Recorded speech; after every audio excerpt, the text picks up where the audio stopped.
pictures. From DuckTales, it's DuckTales, DuckTales. Quit taking everybody knows the song. It's a song from DuckTales, it's DuckTales, DuckTales.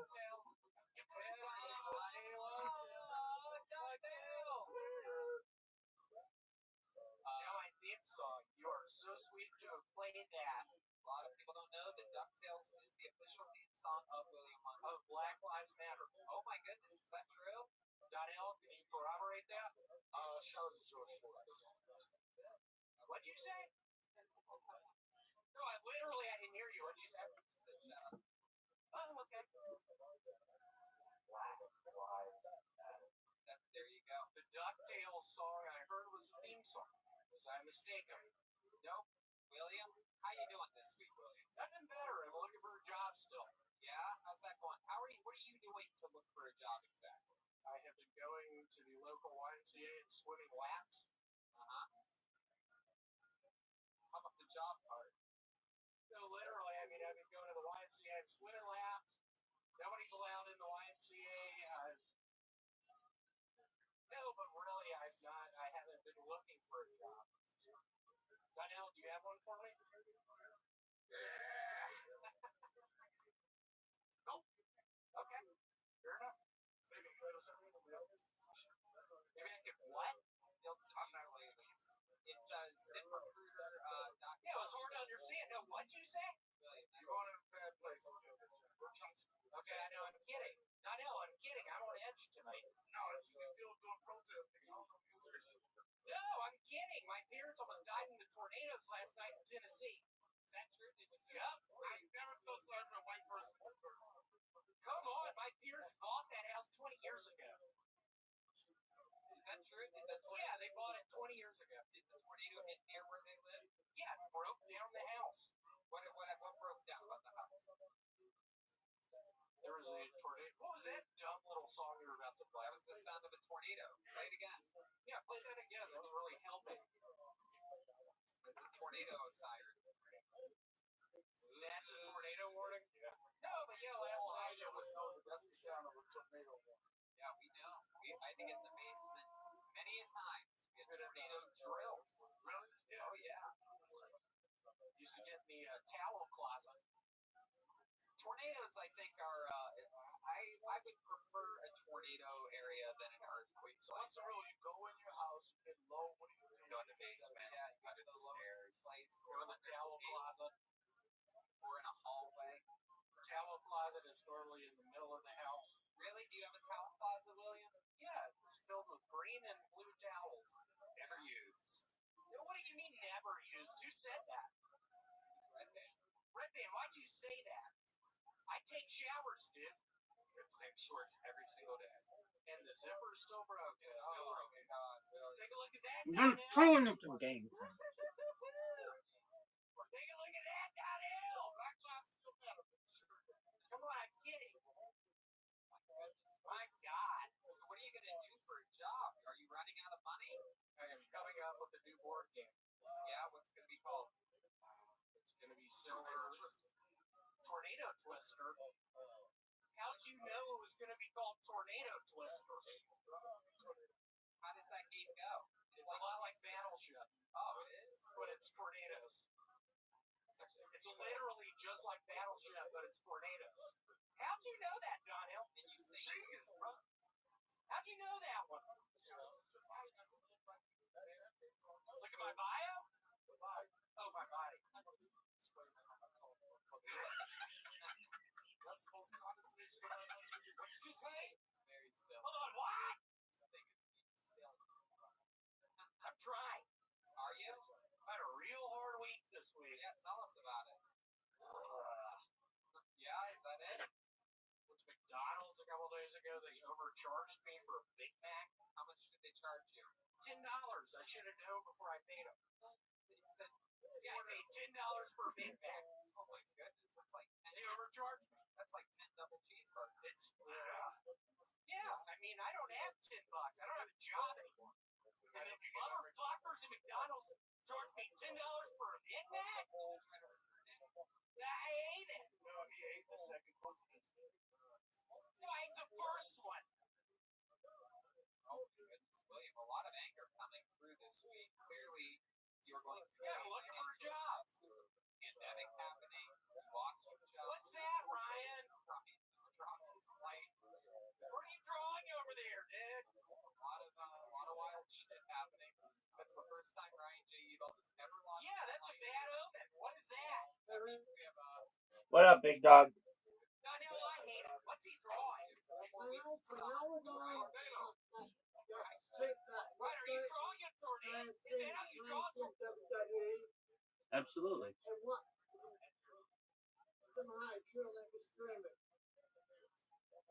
Are you sure WWE's going on right now?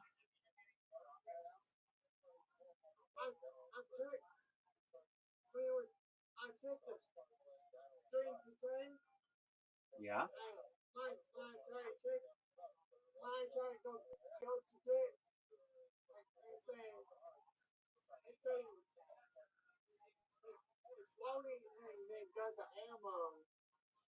Okay, I don't think WWE was going though. Maybe like try either Saturday night or Monday night.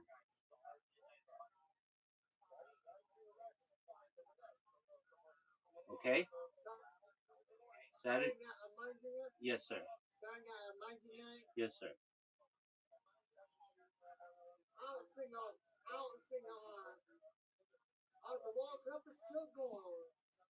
Yes, sir. Okay, if you want to know the next time there's something wrestling, I will tell you in a moment.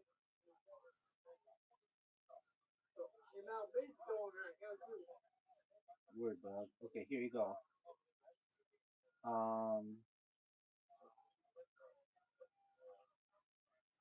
Try it.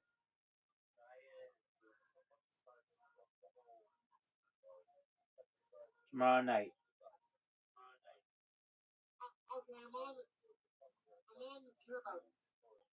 Okay, big dog. And then definitely Monday night. And then definitely Monday night.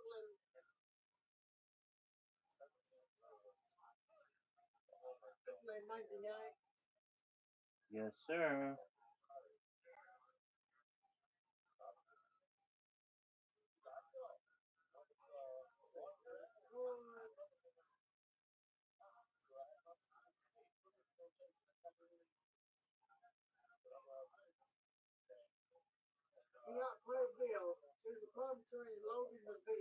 Yeah, because it's not playing right now. Try it tomorrow night or Monday night.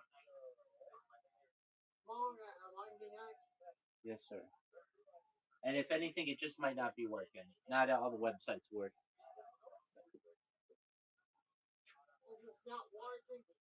They don't all work. No guarantees.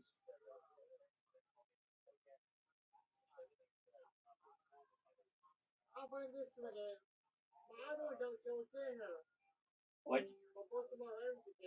Okay. Bring whatever one you want. Bring whatever one you want in, big dog.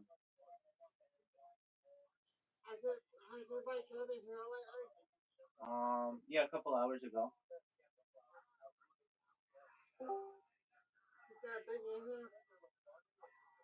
Yeah, my friend Tony was in here not too long ago. And he might be back in a little bit. Zoot was in here earlier too.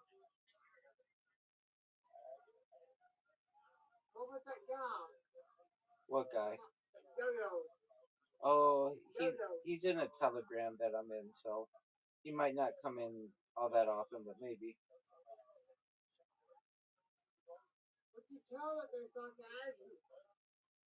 Oh, I don't even know. I don't use it. I like Discord.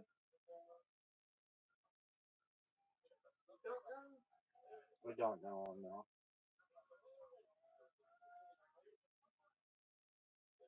I don't even log in with a password anymore. I just use a QR code.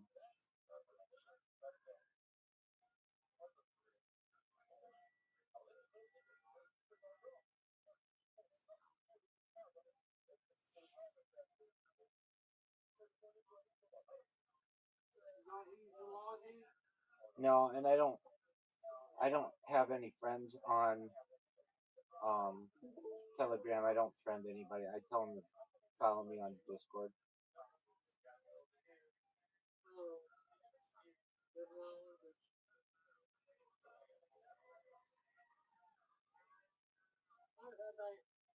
right, big dog. Sweet dreams to you, big man. Take care.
Wait, David, can you get on the camera here? Let's see that one again, right? Let's see you draw a tornado.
This athleticism. It's really impressive, buddy.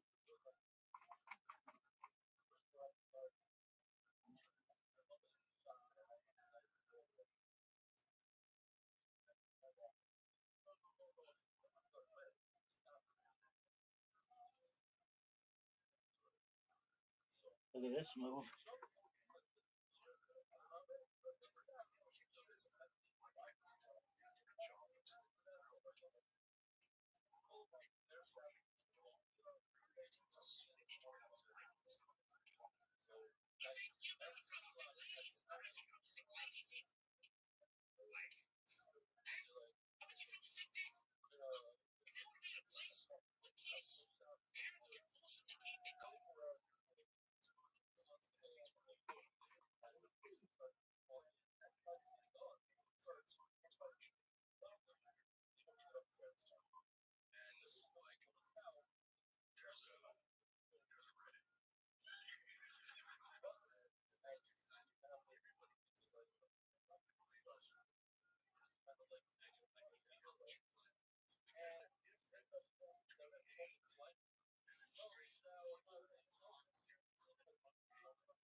Crazy! Destroying a tornado. Oh my god. Clearly, okay. That's enough. William, is there anything else that we should know about before we let you go tonight? I illegally went to a movie this past week. You went to an actual movie theater? Yup. Were they open? Yeah, they were open. What did you see? Tarzan movie. Did you play the movie yourself? Were you the projectionist? Yeah, they were set up for the Tarzan movie. I ate some sweet tarts and they really hurt my tongue. Not how you told me to say that one. I did not. It didn't work out. I just want to see the final product of the tornado sketch. I want to see it too. Can you do perhaps we can close your set this week with an impression of you in a tornado? Can you show us? Can you put the mic in the mic stand and show us what you would look like if you were outside during a tornado? There's the sirens are happening. David's on the camera. Let's see. Oh, he's going poop, everybody. Here's shitting his pants first. He's very scared. Hold on, Mom! Get the towel closet! That's a callback to that cow closet reference from a few minutes ago. My goodness. What if the tornado is literally like happening right now? Don't be curious, that was the worst tornado impression I've ever heard. What do you mean, Donnell? Let's say you're not in a house, right? You're outside in a field, and there's a tornado going over you right now. See, there's a tornado. Boom. Hold on, Mom! Get out of the field! Hold on, Mom! Get out of the field! No, your mom's not in the field. You're in the field all by yourself. And action. Here you go, big tornado. Hey, Lucas, get out of the field! No, nobody's in the field with you. You're by yourself, so you can't just yell at somebody. And the Black Lives Matter protest is coming right down the street of the tornado, right? Yeah, okay. Oh no, what are y'all doing on the street? That's what he would say at a Black Lives Matter rally. What are y'all doing going down the street? Go to Cincinnati with that tornado. All right, ladies and gentlemen, another very fun, silly week with William Montgomery, everybody. Oh. DuckTales, DuckTales. Please step back from that ledge, my friend. DuckTales, DuckTales. Yeah, it is DuckTales. D-U-C-K. It's DuckTales.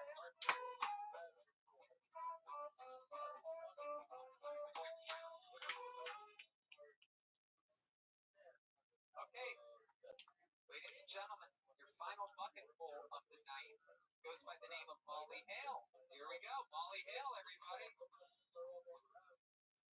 It's DuckTales, DuckTales. They just ran out of songs. It's DuckTales, DuckTales. It's DuckTales. There's Molly Hale, everyone.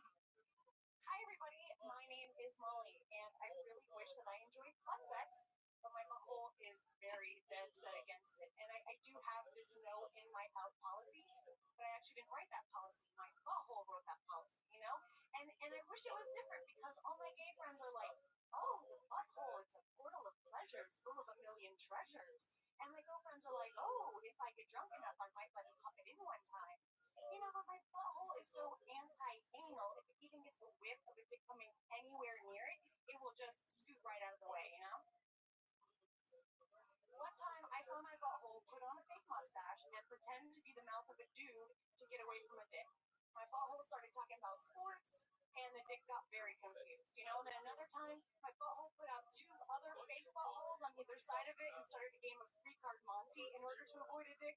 My butthole was all, step right up, step right up. Who would like to put their dick into a real butthole? You, sir? Yes, but which butthole is the real butthole? Left butthole? All right, Molly Hale. DuckTales, DuckTales, DuckTales. All right. 60 seconds of straight butthole jokes. I mean, I have good news for you. Waiting is worse. packed it in. Yes, you did. Literally the butthole jokes. The good news is Red Band has nominated you for the Mark Twain Award. He loves butthole jokes so much. That was beautiful. Thank you. It was a work of art. Oh, I love them. They were smelly, but delicious. Molly, welcome to the show. This is your first time on, our first time meeting you. It is my first time on. Thank you. I'm so excited to be here. I love the show. You live in LA? I do. What part? I live just east of Chinatown in Lincoln Heights. Oh, Yeah, northeast side. nice. And how long have you been doing comedy? I've been in the comedy world for a while. I grew up in Chicago with Michael Lair, Oh, awesome. Yes, indeed. You came highly recommended from Michael Lair. based on my butthole jokes, I'm pretty sure. Hey, you know what? David knows everybody from front to butt. That's what I always say. Anyway, Have you ever had butt sex for real? So the real thing? I mean, like, tried, but it doesn't work. You know what I mean? why doesn't it work? It just hurts real bad. Oh, I Gotta know. lube it up with the CBD. Well, that's what you guys say. They say a man's G-spot is in his anus. Guess who's never touched their G-spot? You? Really? Maybe have you ever had a G thing, maybe. You ever see it? have you ever had a doctor give an examination? I don't want to talk about it. Do I get a goodie bag for being on the show if someone is doing Yo, look, you look me right in my eyes like Donnell. So. I don't talk about that. Prettiest doctor's appointment ever. You are so I'll just take your word for it, Doc. Just look at it. You're such a comedy great. Everything is always yes and with you until that question right there. I've known you for years. What? And I've never seen you shoot anything down. I'm like, oh, we don't talk about that. No, we don't talk about that. So what's your inspiration to keep trying? Oh, I don't try the butthole. Guys try the button. Yeah, they always want to. It's like they're being, So your jokes aren't even real. yes, they are real. I've tried to put it in my butthole, and my butthole does not want it. And so as a result, my butthole goes to great lengths to avoid it because it really hurts a Where are you lot. going to tour with these butthole jokes? To the fucking comedy store, dude. That's right. Kill Tony, my I don't think anybody's ever got. hey. I don't think anybody's ever got past this club like butthole jokes. That's true. Red Band's been trying for Where else are you for going to years. butthole jokes with She no just got science? asked. Come on. She just got passed with the ass joke. Butthole makes it sound better. I just personally think that it's not good. Oh, I'm sorry. I should have talked to your butthole. No, my butthole doesn't Butthole's not gonna make you're not gonna make it off your butthole. You don't want any club to remember you as the remembering girl. Butthole jokes. If you had to guess the percentage of your jokes that are around the butthole, I brought all of them that fit in 60 seconds. Like, these are all of them, and they're tight 16, so I knew they were for So you you guys. push your butthole. types of Okay. jokes. I can't, it's on my mind. You know, a lot of predators want to fuck your butt. You do know that. That's true. A lot of predators? I mean, I think every man is a predator. I didn't realize Alyssa Milano was on today's show. And I'll tell you how you encourage predators. Just do 10 minutes. I'm just saying. If I talked about my butthole straight for a minute and a half, I would totally expect to get butt raped after. Wow, you would expect it? Yeah, in West Hollywood, absolutely. Well, I think it's just you guys can't stop thinking about my butthole. We can't stop thinking about your butthole because you talked about it for Well, 2 it minutes. is very cute, you know? Oh, really? It is really nice. I can't When help was the that. last time you looked at your butthole? I'll try to do a mirror check like once a week. Because I'm telling you, something for a challenge. Don't do it.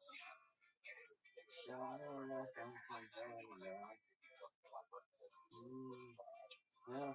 So, Ollie, what else do you do other than comedy and butthole? Going to New Orleans today. I'm a big fan. I We try to go to celebrate as much as young possible. head I think girls, Los Angeles has the some of the best break nature up in the the world. conversation. I know, I With the heard that. black You like hair, to do nature when parks? they both dance, you know, she dances while her father plays.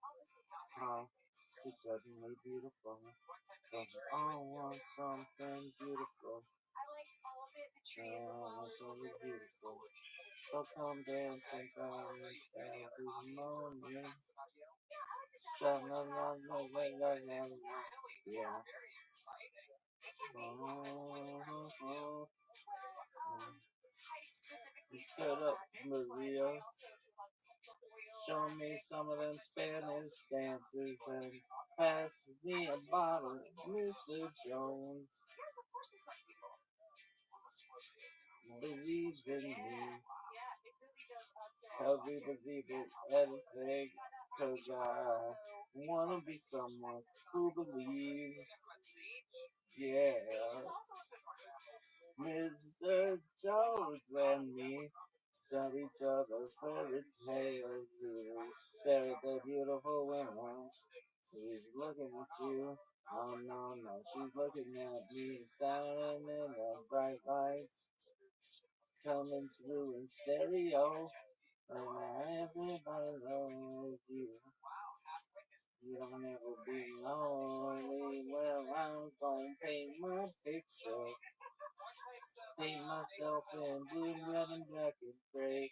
All of the beautiful colors are very, very meaningful. Well, then you know gray is my favorite color.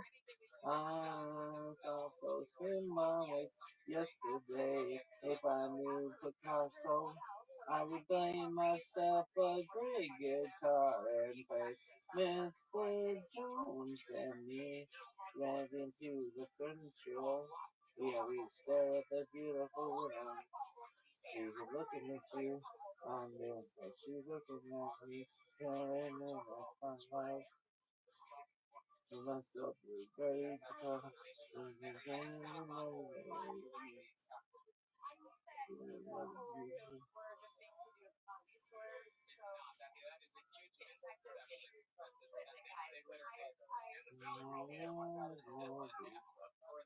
Oh, I really thought you were gonna like my butthole jokes a lot more, quite honestly, because I laugh at them and I think they're hilarious. But How many years has you really?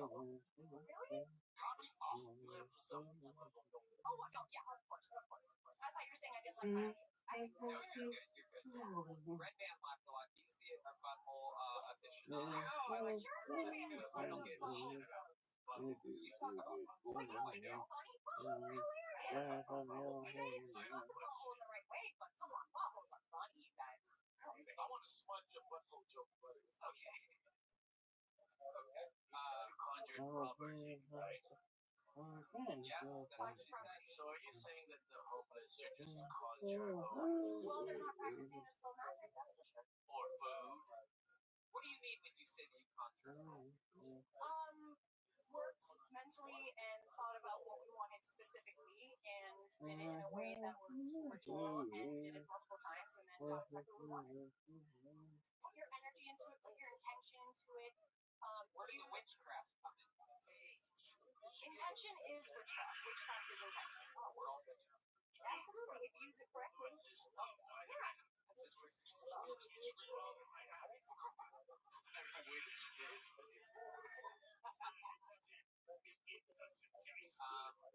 I love that. Well, very fun to meet you. I want to have Rico sex. Wait, what? There's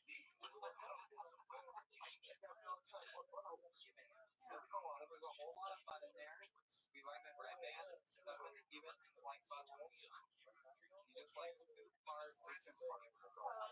When the bubble, the way it comes out here, it's like 6 weeks. Just a sound. Okay. Next year come back again, and next time we'll figure out more about you here in a minute. It doesn't have to do with all bugs. You got it. No bugs about it. There she goes. Molly Hale, everybody. Molly Hale. Molly Hale. And she talks about her butt. She doesn't care that Congress house. She doesn't care that Congress house is away. She's a witch girl.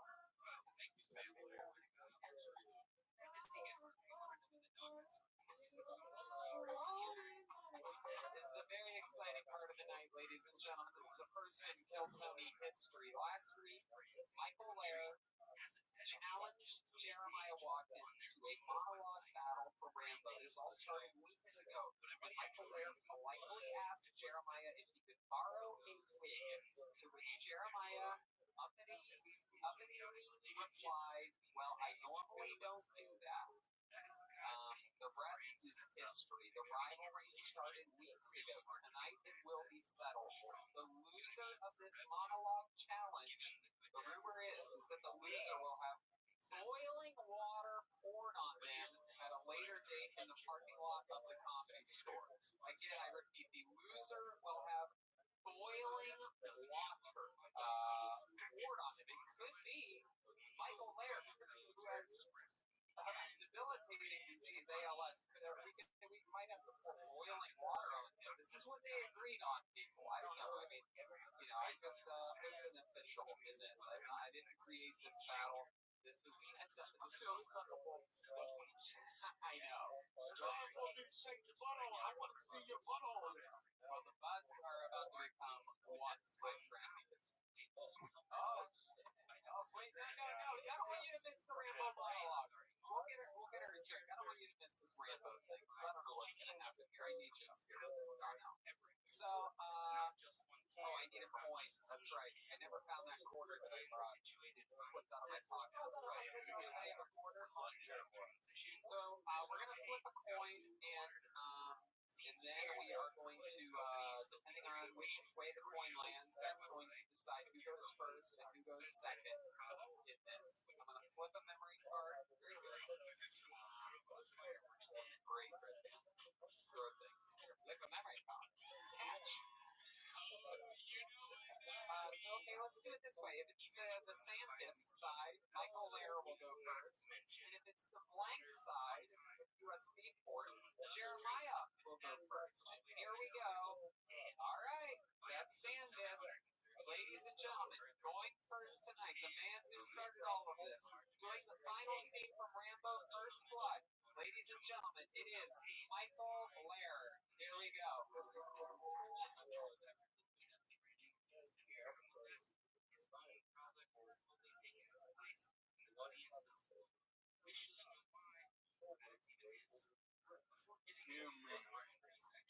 Are you going to do that one line? Yeah. What is it again? No, you can't answer. Rambo, it's over.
with Sylvester Stallone. Yeah, I get that one. It wasn't until you waved and did a normal face in which I realized that that's Michael Lair. Yeah, you're right. Oh, yeah, that's a friend of mine. Your son, like, mouth is full of dicks. Yeah, I wish that was an impressive performance. one of train testing. Indeed, it's going to be very hard to beat that. Is there anything else you'd like to say before we bring out Jeremiah to get this? Jerry? Yeah, Jerry Watkins.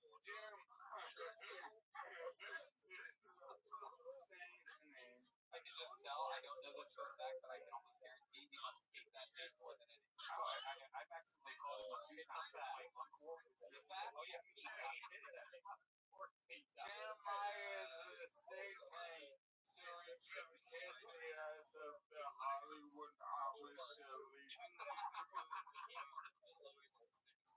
All right. Well, with no further ado, though, I do believe it's time that we bring him out. This is the man that you challenged in this. This all started because he would not give you a wig. Ladies and gentlemen, here he is. His version of the final scene from Rambo First Blood. I present to you the one, the only, the leader of the band, Jeremiah Watkins. Here we go. Jeremiah. Oh my goodness, here he comes. Oh my God. Oh shit. Oh shit.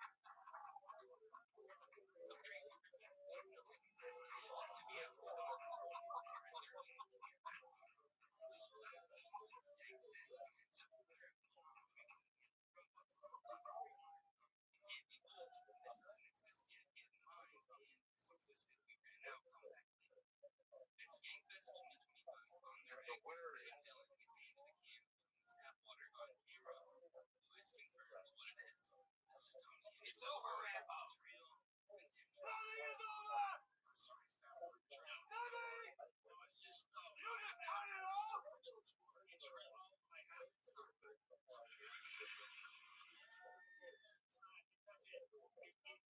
What's my war? You made my war. His reaction is about as good as it gets.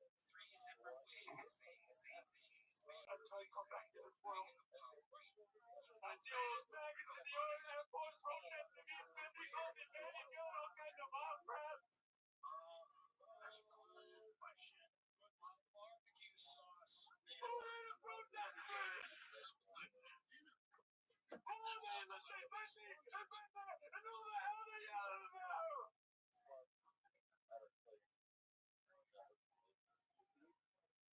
Give me a friend Joey, go away. You think I want to go home, Johnny?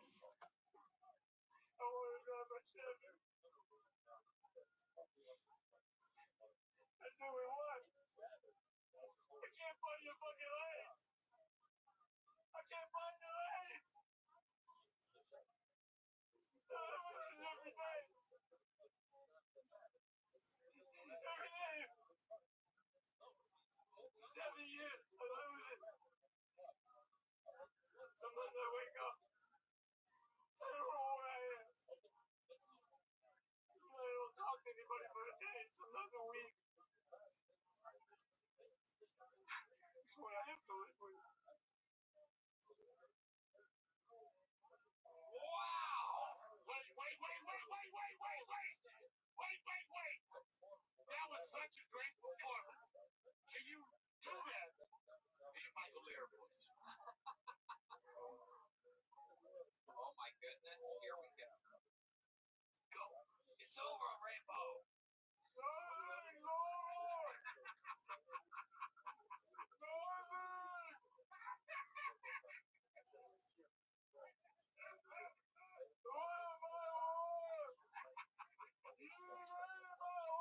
Oh shit, look at this! Oh!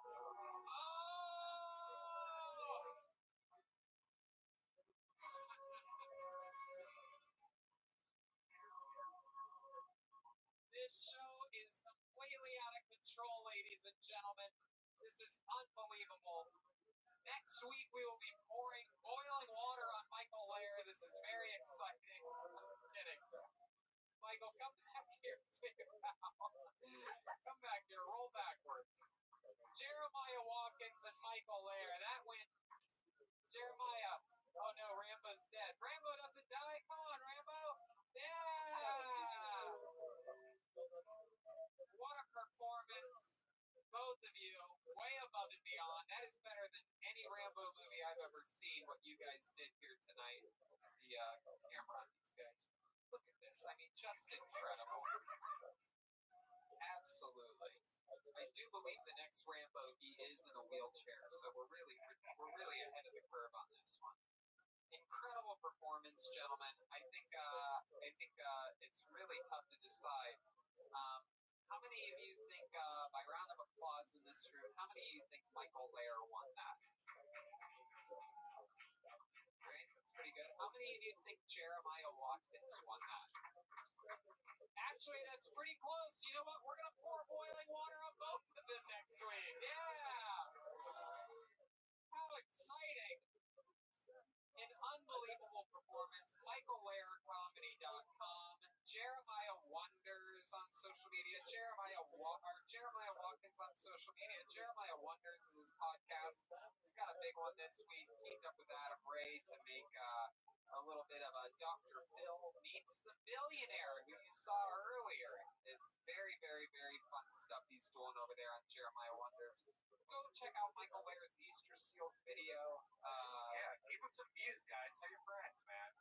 Jeremiah is also coming to Raleigh, North Carolina, August 13th and the 15th, Minneapolis, August 26th and 29th. Those dates are announced, and they will be canceled as he gets closer to them. But you can buy tickets because he's how it is. He's getting the gigs, but he will cancel. Whoa, look at the drawn-on muscles there. That is impressive. Donnell Rawlings is the host of the Donnell Rawlings Show. Our first guest back. Come on, guys.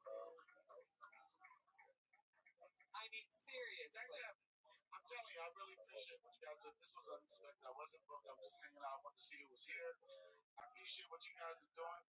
And all the talent that came to stage, I know fucking usually when you have an audience, you feel it, but to be able to perform, this was almost like producing a TV show. You guys doing a good job of it. You guys doing a good job of keeping the Kill Tony brand alive. Thank you. You absolutely made my night by popping in here. I mean, I just feel so happy. So thank you so much. I'm positive that the fans of the show lost their minds when we brought out a guest. It's almost a component of the show that not everybody forgot about. And we're dropping our podcast tomorrow on our own show. That show is a good thing. I'm really having a good time. Go subscribe to that. Give it a like, give it a love. And Donna Rollins, thank you so much. You're the best. The great Jetski Johnson was here all night. She's on social media, Jetski Johnson. She's also the owner of the cutest dog in the world. Swank. I just did that out by hosting one of those podcasts. Really fun. I love that. The great Chroma Chris was here on the base all night long. He's at Chroma Chris on social media. What else, Chroma? What do you think about tonight's episode? Well, Tony, it was rich, Tony. You were going to say that. And the great Gilbert Joel Jimenez, Mostly Sorry. He's got a new episode of Mostly Sorry, his podcast. Ryan J., let's see that drawing. Joel, anything else? Mostly Sorry podcast with David Deary. We premiere again on Wednesday, but Look at that drawing. Very God. Very Monopoly themed. Incredible fucking drawing. Bring that up there. We gotta get a look at that. Again, special thanks to Michael Lair and Jeremiah Watkins. That was much more entertaining than I thought it would be. Very great job, guys. I mean, I believed in you both and all before, but I was just really impressed with your acting. More Jeremiah than Michael, really. I thought Michael was going to do what Jeremiah did and really commit.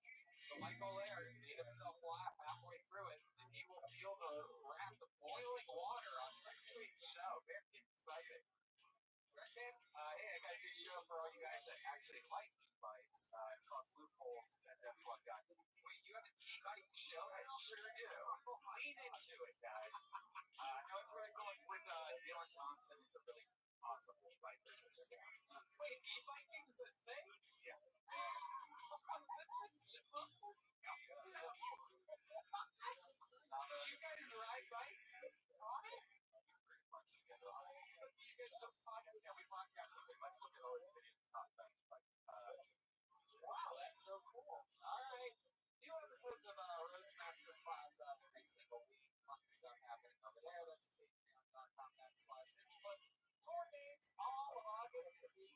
rescheduled, and it looks like September is in the process of being rescheduled as well.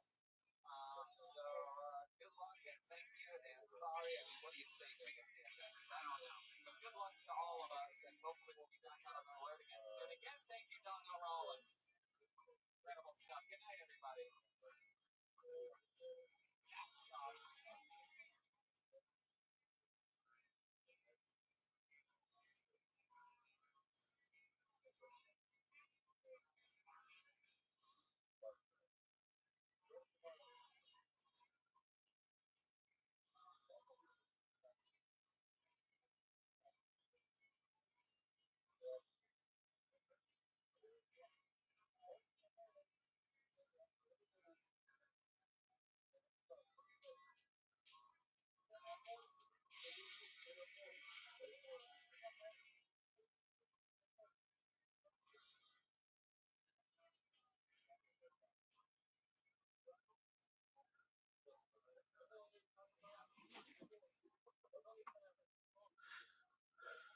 What is this bullshit?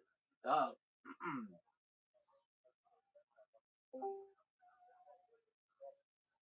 It's Aquarius. How was it? Fun.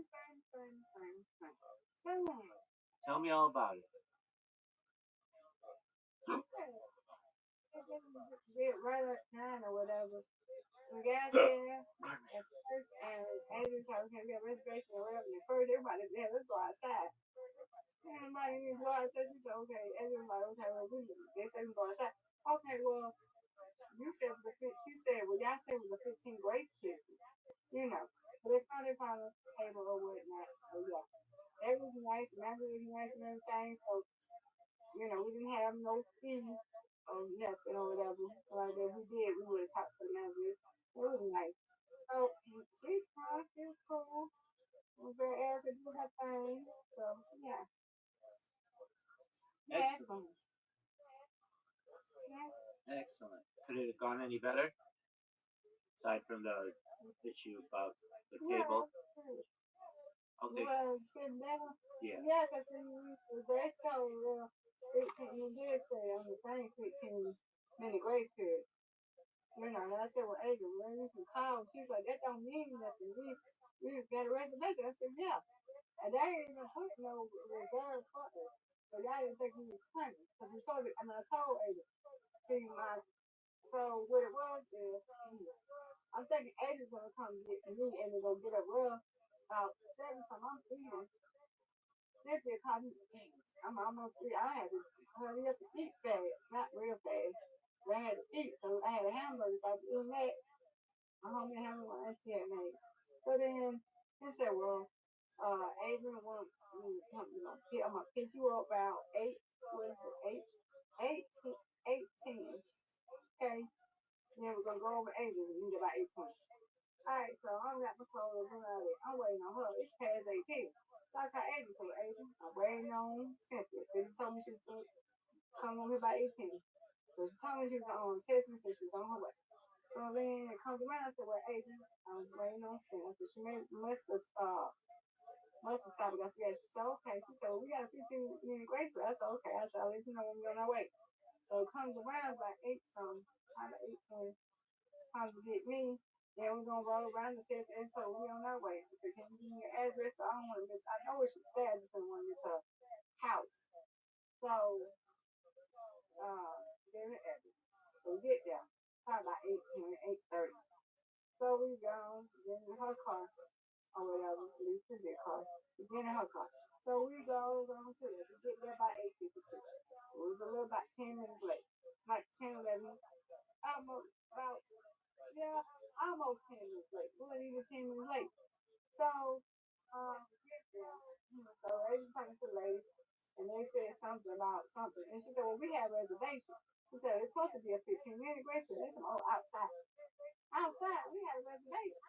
So I told Adrian, we gotta go to, we can go call, we can call this. So that ain't the problem. She said we have a reservation and it's a 15-minute grace. That's okay.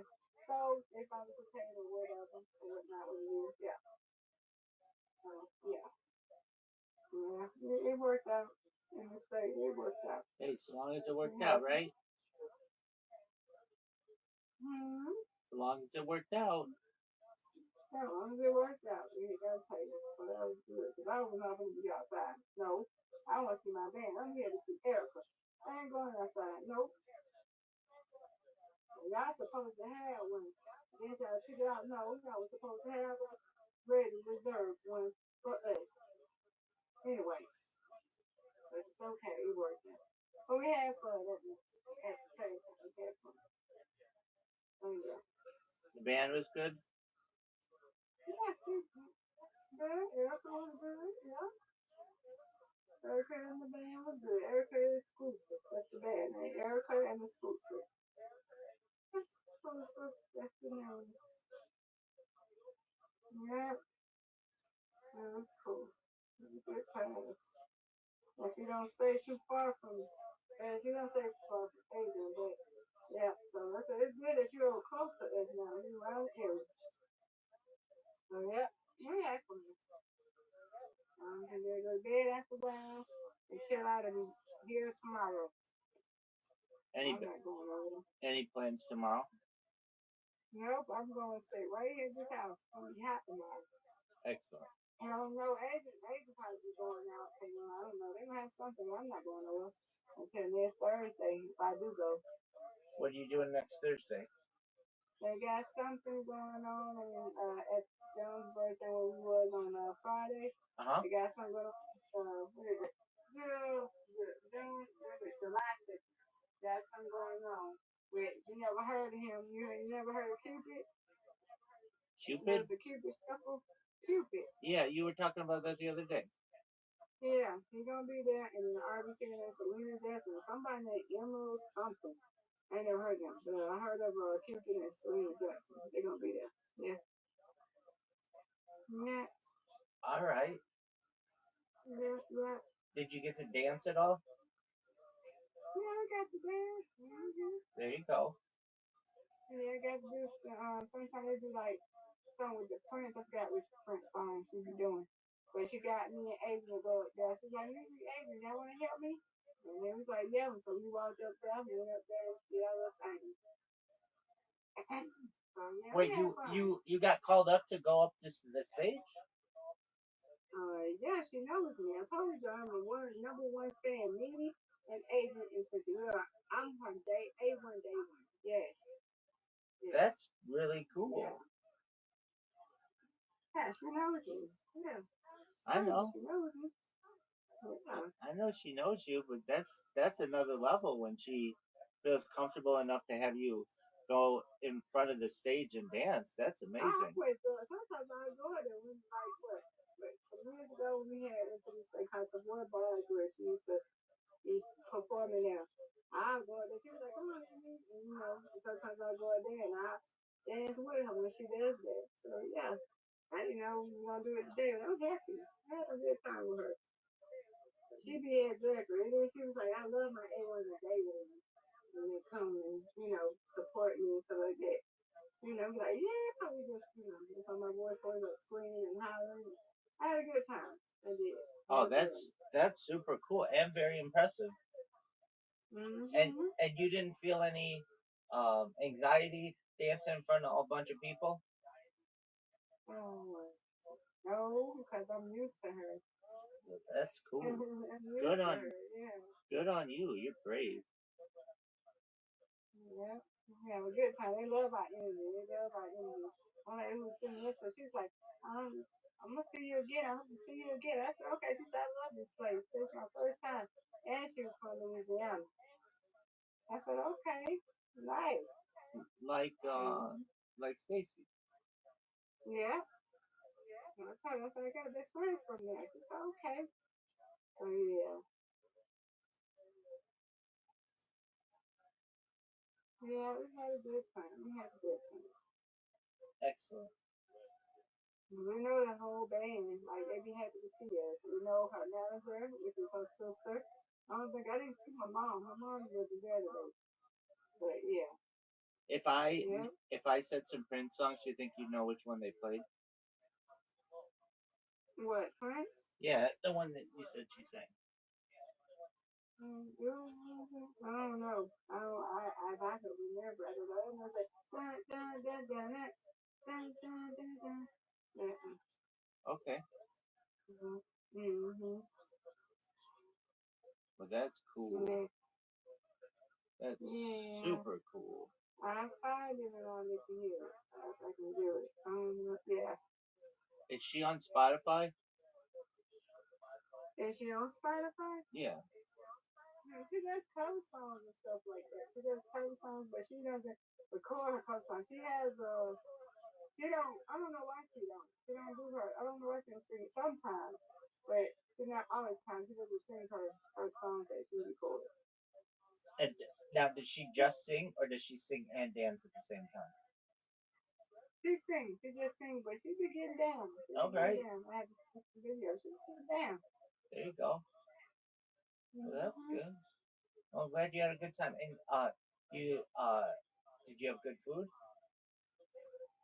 I just had tacos. Yeah, I had tacos. Cynthia had some. Yeah. Were they good? Yeah. Okay. Decent. Okay. Yeah. Well, very cool. I'm glad you had a good time. I'm glad you get to rest tomorrow. The night the car, he was getting it, recording him. They love the heck out of this way. He be getting it. Miss Aquarius, you're a dancing machine.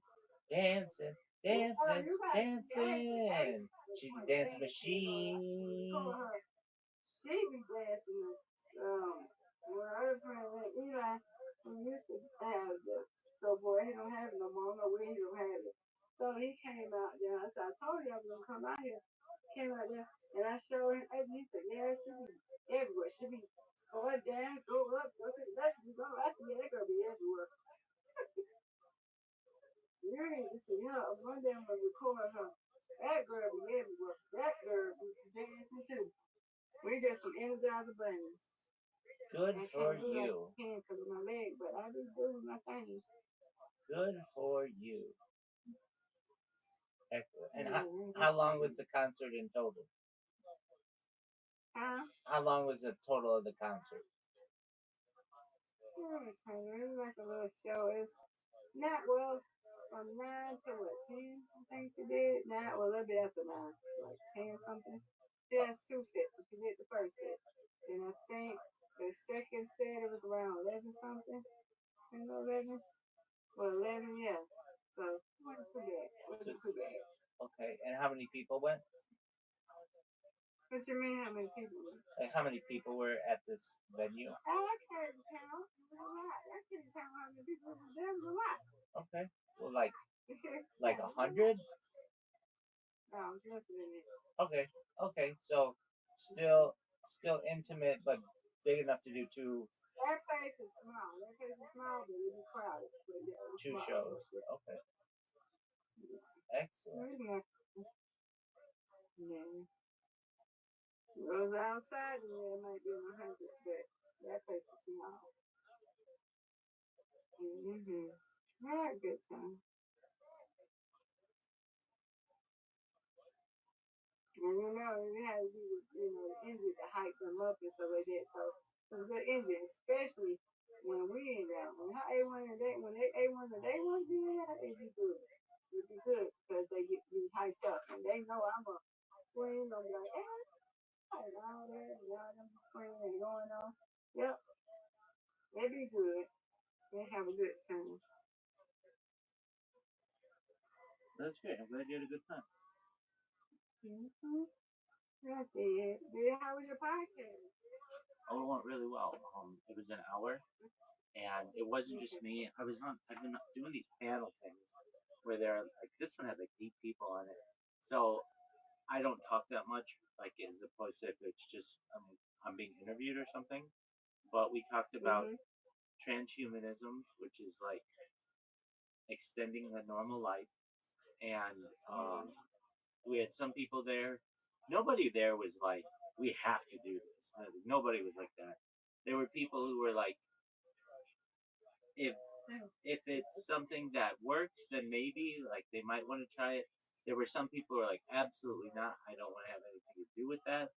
And then they had some people who were like, those people who kind of like live off grid. They like try to not keep connection to like, like they live on like a big bunch of land and they make their own clothes and food and stuff. There were some people like that, and that's cool.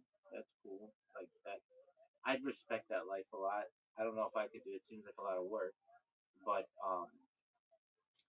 they were there, and then it was like 8 people and a good eclectic group, a lot of different people, and then they were gonna do a part 2 in August. So that's always good when it's a good sign when it goes again, or like the conversation they want to continue it, as opposed to we're never doing that again. That was a mistake. So I thought that was good, and I knew 2 of the people there. I had done podcasts with them before, and they're really nice. They're like 2 of the nicest people you're ever gonna meet.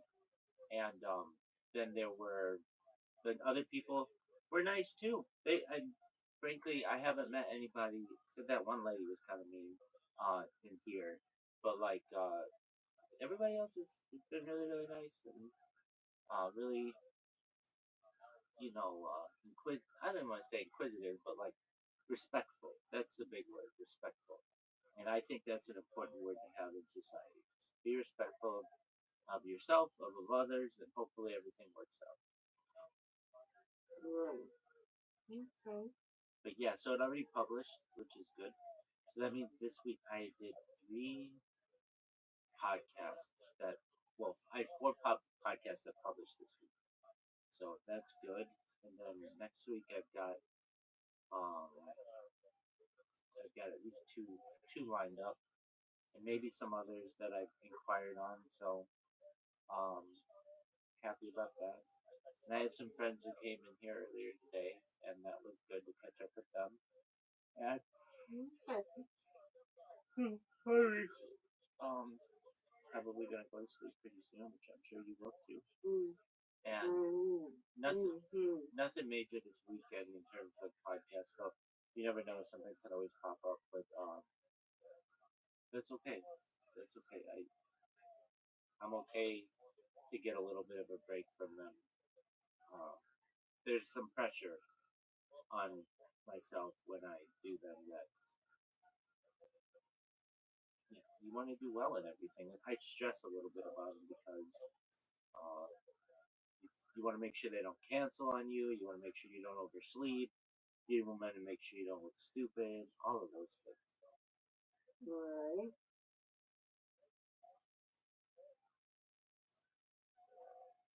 Yeah, you're right.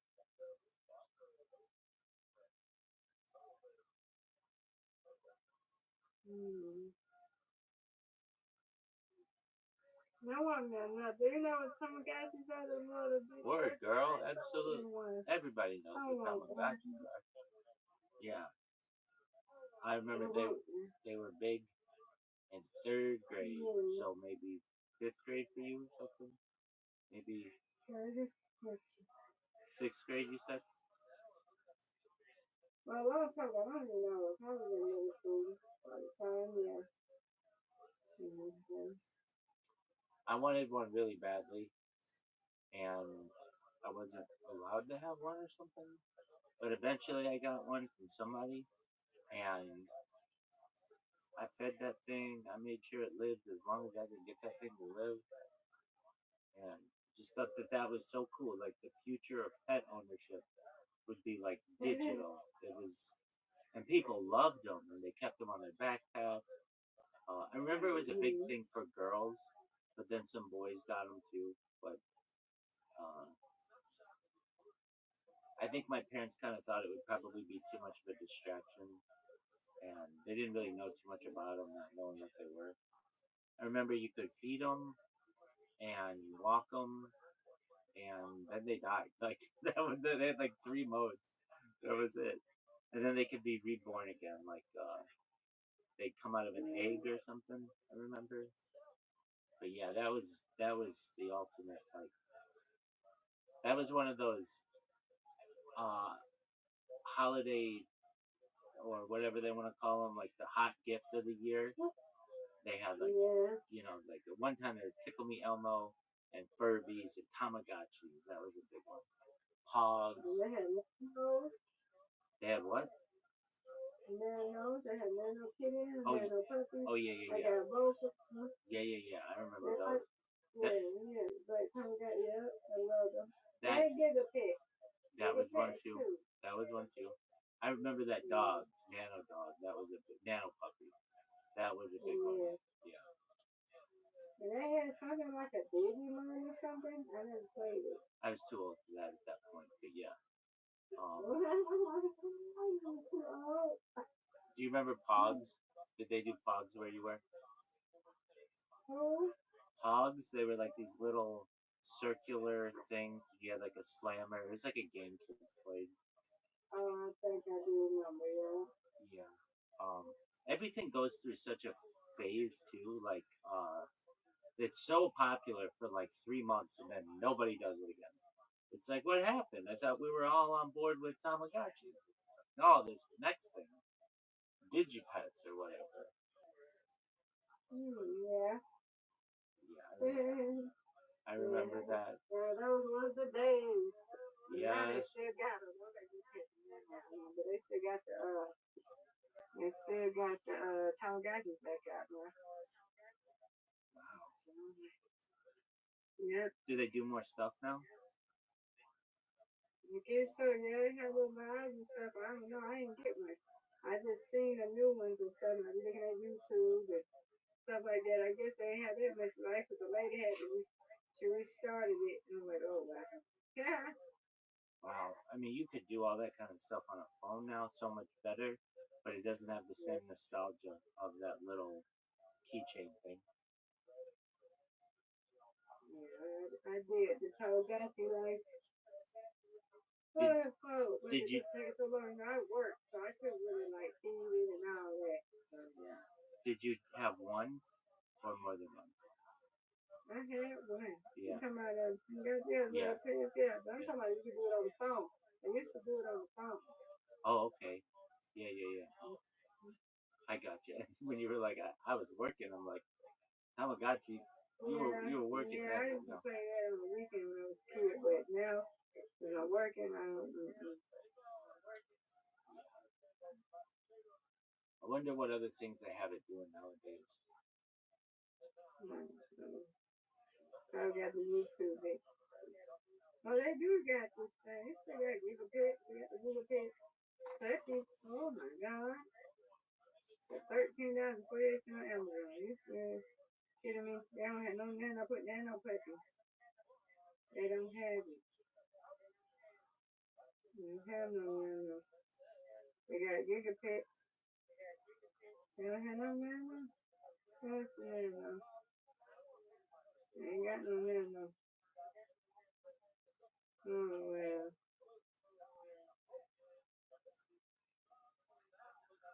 Yeah.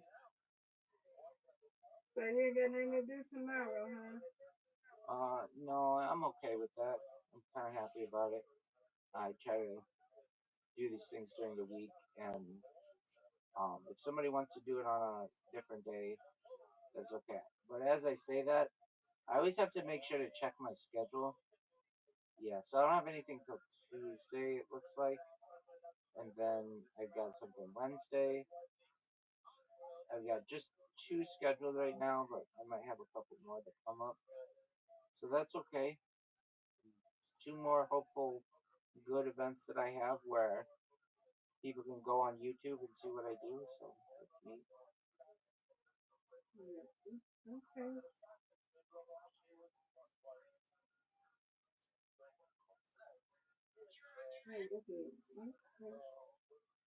Right.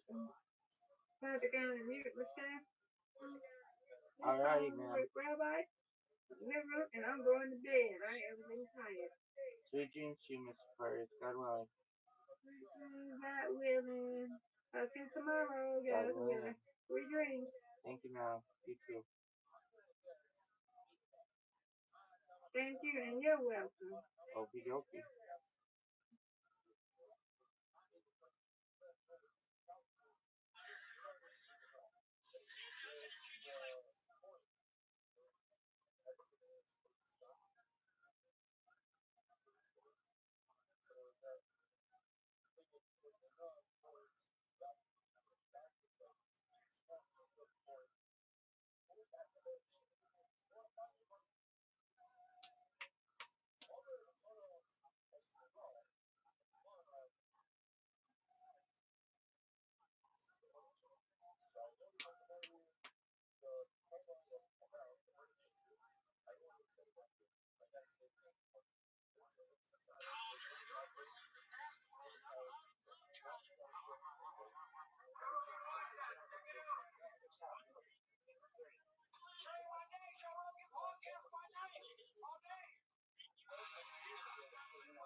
My sister smoked it. And then I had to go play once with Alan Carrara and a couple of people. I was supposed to play this something that March Comics wrote. I was supposed to play this like torture of the dogs. I was like smoking cigarettes. So I wanted to smoke cigarettes while I was doing it. So I smoked like 15 fucking cigarettes while we were doing it. And I threw up. I had a fucking horrible headache. I was like, oh my god, I'm so hot. Wow, my arms don't move right. You never smoke cigarettes at all? You smoke 15 in a row during when you're like an athlete too? Oh yeah. Oh, so that totally fucks you up. Oh, completely. Oh yeah. Yeah. No, the first time I had a cigarette, it's so terrible. But I was like, this is great. My body responded. I don't know how. Like what you had is the normal experience. It was just too much. One cigarette I actually liked. I was like, ooh, what a head rush. This is kind of cool. I go, yeah, I kind of get it. I get why you guys like this. Interesting. But we were doing this thing that I had to always be smoking. So we had a reverse. We were doing it all day. I wanted to try to like feel normal with cigarette. So I kept smoking them, and then I liked them. So I kept smoking them. Yeah, it's a tough thing because the thing about it, and I've been sober 15 years from alcohol and drugs, and I look at people that are really drunk, it doesn't look appealing. It doesn't look good. When you see someone with a cigarette, it always looks good. It looks like, it always looks good. You never say to yourself, like, that person's going to lose, get sick and die, and you never go, they're going to lose control of their life. So you look at somebody with a cigarette, and you go, oh, yeah, they're having one, they're cool, it's fine. They're using it to help hang on. But I don't look cool with it. It's like you look at an actor doing it, or someone like the con film festival. Yeah, someone like that. Timothy Chalamet has one. He's the size of one. He has one. And I go, this is fine. Probably in France or somebody. You know what I mean? They all do shit like that. So you'll see that because you're a cigarette holder. Yeah, just cigarette holders. Yeah, that's your next one. I just got one stems with a cigarette at the end of it. Like 1920s. Like 1920s. And no, it's the worst thing because the smell is terrible. Right. And it destroys your clothes. And it's very bad for your health, obviously. Yeah. But it is one of those things that it's just such a good product. What other product? What do they tell you? It kills you for raising the price every year. Oh, in England, where they smoke like crazy, they have actual cancer on the fucking product. So we were riding, I was there riding in the ball one. It was like an MVP on the show. We were like no birth. Yeah, this is terrible. They smoke more with every day. They smoke more. They don't eat the way we eat. Like they don't understand the way we eat. Like they don't get it. Because you know, there's something called total carvery. Like where you can just later on Sunday roast and worship protein and stuff. But for the most part, the portions are smaller. And people are more behaved in that sense. When they drink more, they smoke. European World Cup fans losing their minds over Taco Bell, ranch, and unlimited refills. Yeah, oh yeah. Because they get sick. When they come here, they get sick because there's chemicals in the food. Somebody was telling me they went to Rutgers, and it was the soccer teams were at Rutgers for the first time, and they just fucking couldn't believe it. Of course. Imagine that's your one of the first experiences you have. Imagine walking to a Rutgers. Yeah, you're from Czechoslovakia or some shit. It's one of the most American places, as you've said, that exists. You have this gas station, but it's also like a weird theme park of food and all kinds of other shit that you could eat. Yeah, this guy, dude, LMAO, and this is a gas station. Yeah. Well, do you see how big they are? Yeah. The first 24 million views, that's hilarious. No, it's completely alien to their culture. Yeah. To have a place like that where you could go buy Costco's are alien to them. You could buy mayonnaise in a bucket or jars and things that you would keep like it's all they all think we're preppers. Because if you go to like a big grocery store chain, you're buying food for a long period of time. They don't do that there. They buy stuff for like the week. They have small refrigerators. Yeah, small refrigerators, couple of days. They don't have refrigerators like we have, but also they don't have the same amount of preservatives in their food, which is why it's not poison. Right. They also don't think, and they could be wrong about this, but they also don't think that like they're going to lose access because of some race war. You know what I mean? Like there is a little bit of planning that goes into some of these grocery runs that does seem slightly paranoid. Oh yeah. Well, the news media over here ramps Yeah. up. Oh yeah. Start thinking about stockpiling gold. Oh yeah. Yeah. Listen, when I lived in LA, when my kids were young, I had an apocalypse truck built. Right. That Toyota Land Cruiser I got, I need a bug out truck. Like a truck where I can store a lot of shit in it and it can literally drive over a mountain. That's what I need. I need a car that's not just a road car. Right. I need a car that occasionally shit might go sideways and you gotta get the fuck out of here and you gotta drive to it. Wow. And I've left LA multiple times to make that drive.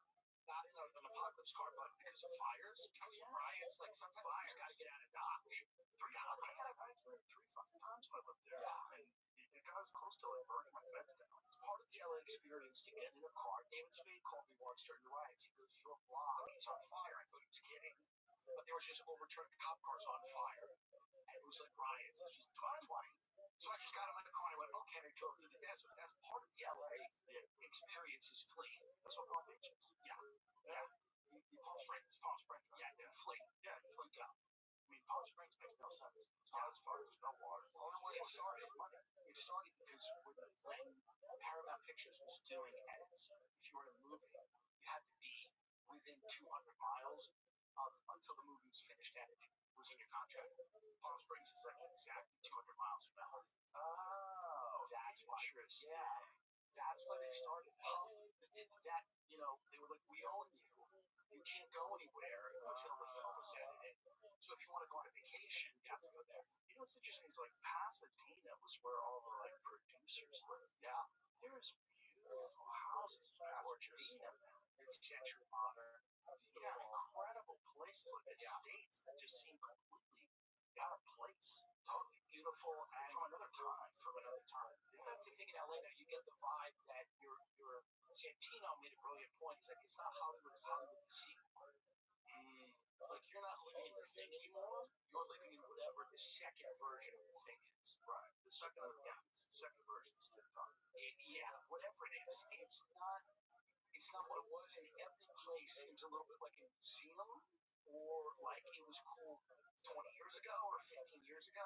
Somebody recently said this. LA is slowly becoming Detroit. Interesting. Yeah. The only thing that might save it is the weather. The weather will help, right? Industry dried up. So the big industry in Hollywood, regardless whether or not it's the biggest economic industry, the biggest industry in terms of like cultural value and getting people to move there, was always show business. And they barely make movies anymore. They overtaxed and overregulated their biggest industry to other states and other countries. Yeah, and most people are making things all over the world, and very few. I think at one time it was like 80 to 90%. Now it's 25-30% shot in LA. Wow, big difference. That's a giant difference. Well, that arrogance of like, this is the best place in the world, everyone's going to come here no matter what. That's the Gavin Newsom attitude when he defends California. Talks about how great the GDP is. We're the fifth largest economic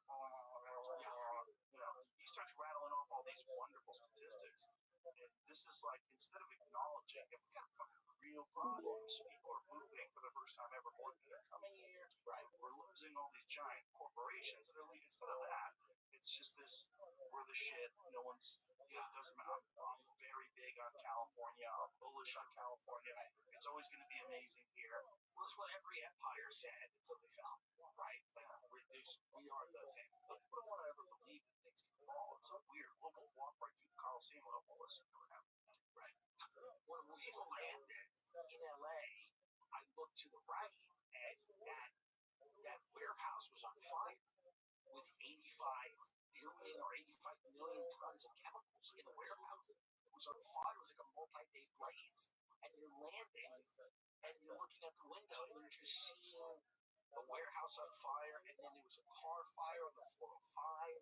Like, I sold my house, I have an apartment there now, but like, as I was going to my apartment, there was a car on fire. And as I was landing, the warehouse was on fire. And you start thinking to yourself, somebody doesn't want us here. Like, somebody wants us out. Like, it almost feels like we're being evicted by nature. By nature? Well, by nature, human nature.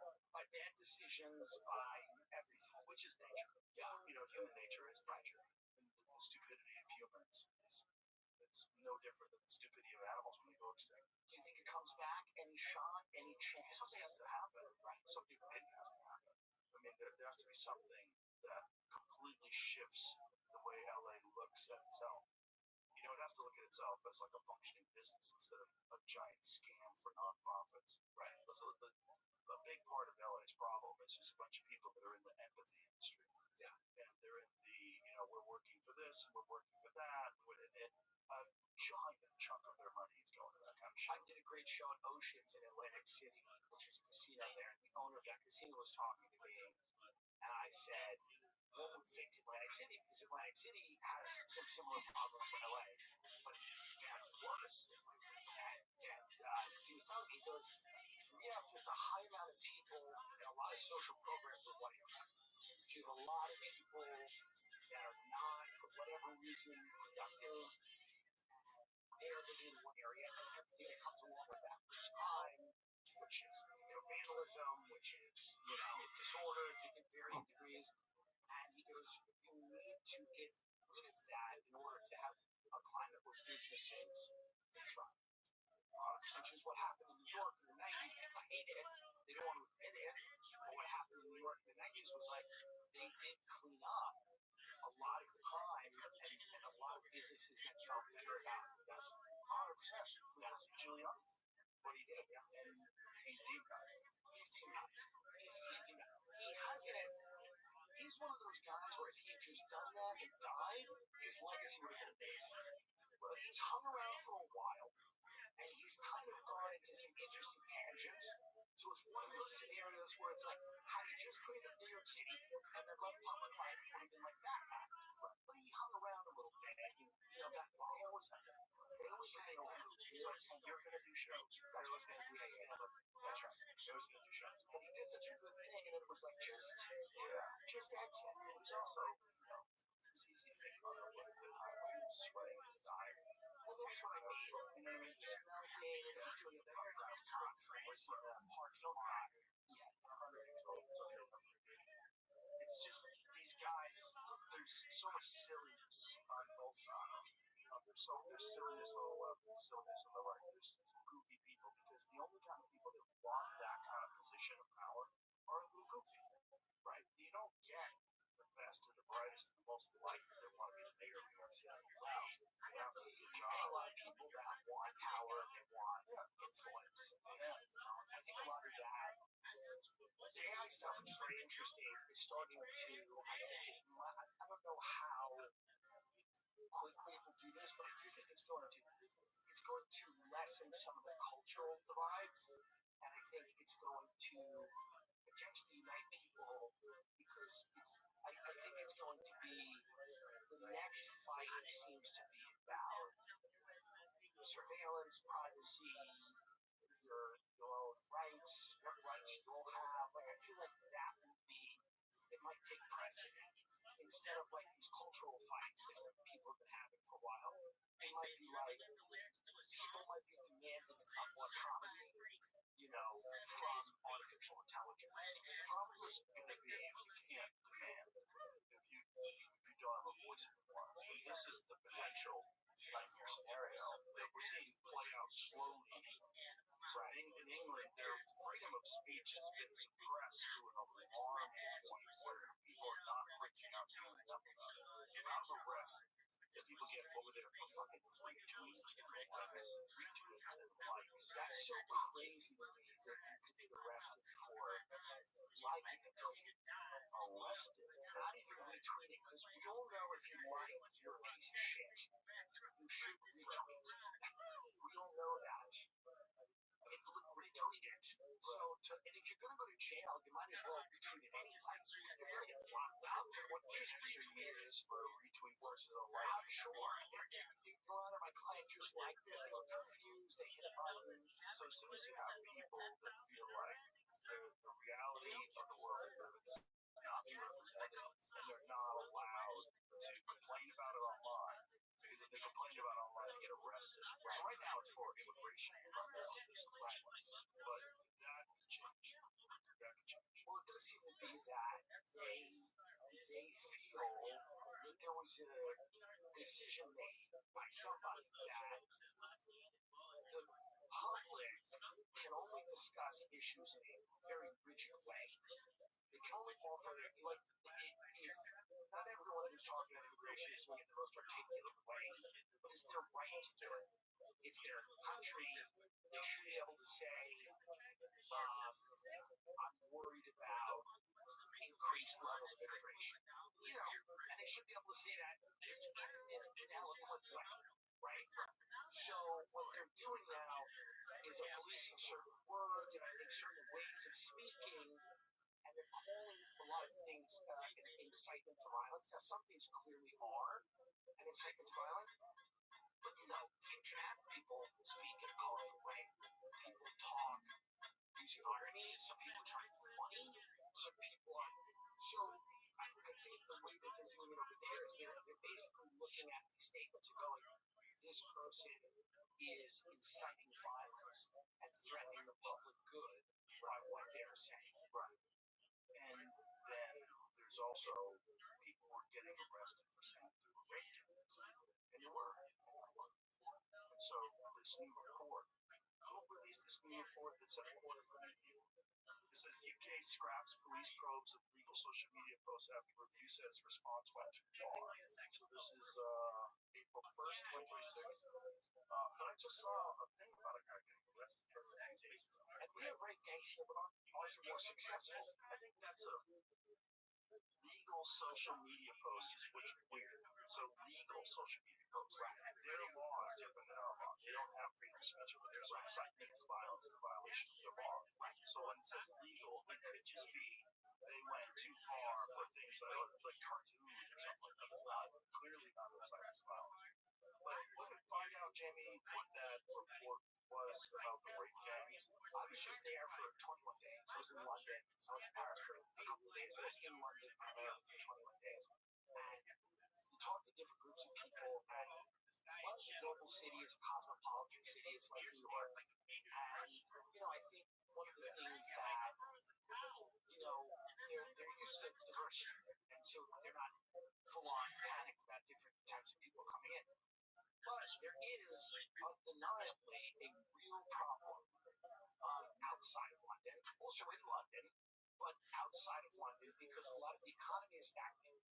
So you're bringing people in, it's not clear immediately what jobs they'll do. And a lot of their cultures vary greatly from the English culture in a meaningful way.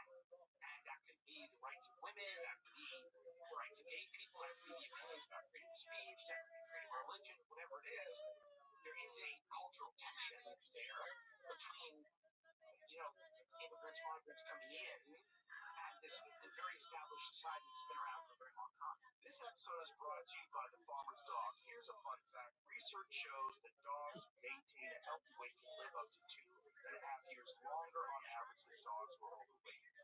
Isn't that wild? And also kind of obvious at the same time. So why is eating big scoops of ultra-processed kibble still the status quo for most dog owners? Healthy alternatives exist, and trust me, I know. I buy one, the Farmer's Dog. I use it for both my dogs. They love it. They eat it up quick. It smells good to them. It smells good to me. It's human-grade food. The Farmer's Dog makes fresh food for dogs, and my dogs love it. Their recipes are made with real meat and fresh vegetables that are gently cooked to retain vital nutrients. They also portion out the meals to your dog's nutritional needs, which helps avoid overfeeding and makes weight management easier. And isn't getting more time with our four-legged best friend something every dog owner wants? The answer to that is yes, obviously. So try the Farmer's Dog today and get 50% off your first box of fresh, healthy food. Plus, get free shipping. Just go to thefarmersdog.com/Rogan. This offers for new customers only. But we were talking about the show. Yeah. This is about Dearborn. So we're in Dearborn, Michigan. So we're a bunch of really progressive people. Thought it's amazing. Sure. Bring everyone in. Everyone's welcome. And so they got enough Muslim people in there where they can vote in the mayor. And then this guy says, yeah, no more pride flags. No more pride flags. Yeah. They're inching towards what they would like. Yes. Which is Sharia law. If you ask most people who live in these Islamic countries. Now, again, if you ask them, they're probably under duress. They're probably terrified of saying the wrong thing. Right. So you've got to factor that in. But at least a percentage of them think Sharia law would be a great idea. I think there's certainly I mean, this was covered up to a lot of the grooming gang scandal there. Yeah, so we're looking at it right now. This is on national UK's horrific rape gangs. So but there was this the rape gang inquiry report, right? So who put this report out? Members of Parliament and Restore Britain Party leader Rupert Lowe. And so the investigators have limited powers such as inability to compel witnesses or require a sort of document production that can corroborate some of the most heinous victims. Viewed with those limitations in mind, the independent report is a damning collection of victim testimonies that vividly portray the sexual terrorism that occurred nationwide for decades. Oh, Jesus Christ. Yeah, this is terrible. I mean, obviously, it was 250,000 girls. And this was covered up because the media didn't want to inflame anger against, population of migrants, most of whom I'm sure were innocent of this, obviously. But it is something that, in a free society, everyone has the right to know if there are rape gangs in their country who's operating. Isn't that crazy that under the guise of progressiveness? Yeah. Well, 100%. It's crazy. But it's also incredibly, it's not shocking because the ends justify the means approach of politics seems to be what we're doing right now, whereas basically if the goal is to just eliminate whatever's being called like this patriarchal white male-dominated society, if you want to get rid of that, and that's the end goal, a lot of people ignore what happens in the middle. Like a lot of people aren't super concerned about whose rights are being respected in that process, because their end goal really is to kind of decrease the power of people they disagree with, So I mean, it's like, it's hard to look at this and not see a design. And I don't quite know exactly where the design comes from, but it's not that this is all happenstance, because everybody knows it's happening and people are afraid to talk about it. So I would imagine that at some point, for example, like countries like Ireland right now, they're having lots of issues over this. Because, they're part of the EU, and the EU would set migration policy for Ireland. So the EU is a supranational organization that would basically say, here's how many migrants you have to admit, here's your carbon emission standards, here's your, monetary policy, whatever it is. And Ireland is kind of in that sense, they feel like they're losing their sovereignty. They're losing their ability to chart the course of their own country to a supranational organization that primarily seems concerned with the economics, because if you bring in more migrants, you can artificially grow the economy, which is what you're doing. A lot of people in Europe are not having children, so a lot of these economies are run by people that are not really too concerned about the cultural landscape of bringing migrants, and they're looking more about how do we grow this economy, how do we get cheap there's a lot of it is you're getting third world, some of it's genuine refugees for sure. But a lot of it's economic migration, people coming for better life. Hard to blame them. But do the people that live in those countries get to have a better life? That's the question. If you lived in Ireland, do you get to have a better life? Do your economic prospects get to grow? Do your children get to own property? Do they get to have health insurance and a job and things like that? And no one seems that concerned about that. Like these citizens who've lived forever in these countries, whose grandparents have fought and died in wars to secure the freedom of some of those countries, Britain, UK, things like that. Those citizens seem to not be as prioritized as people coming in from other countries. And that's one of the big problems that they're having.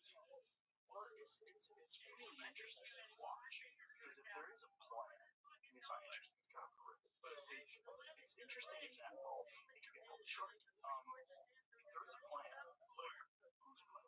Whose plan is this better than why would you do this? I think it's a small group of people that concern themselves primarily with economic matters.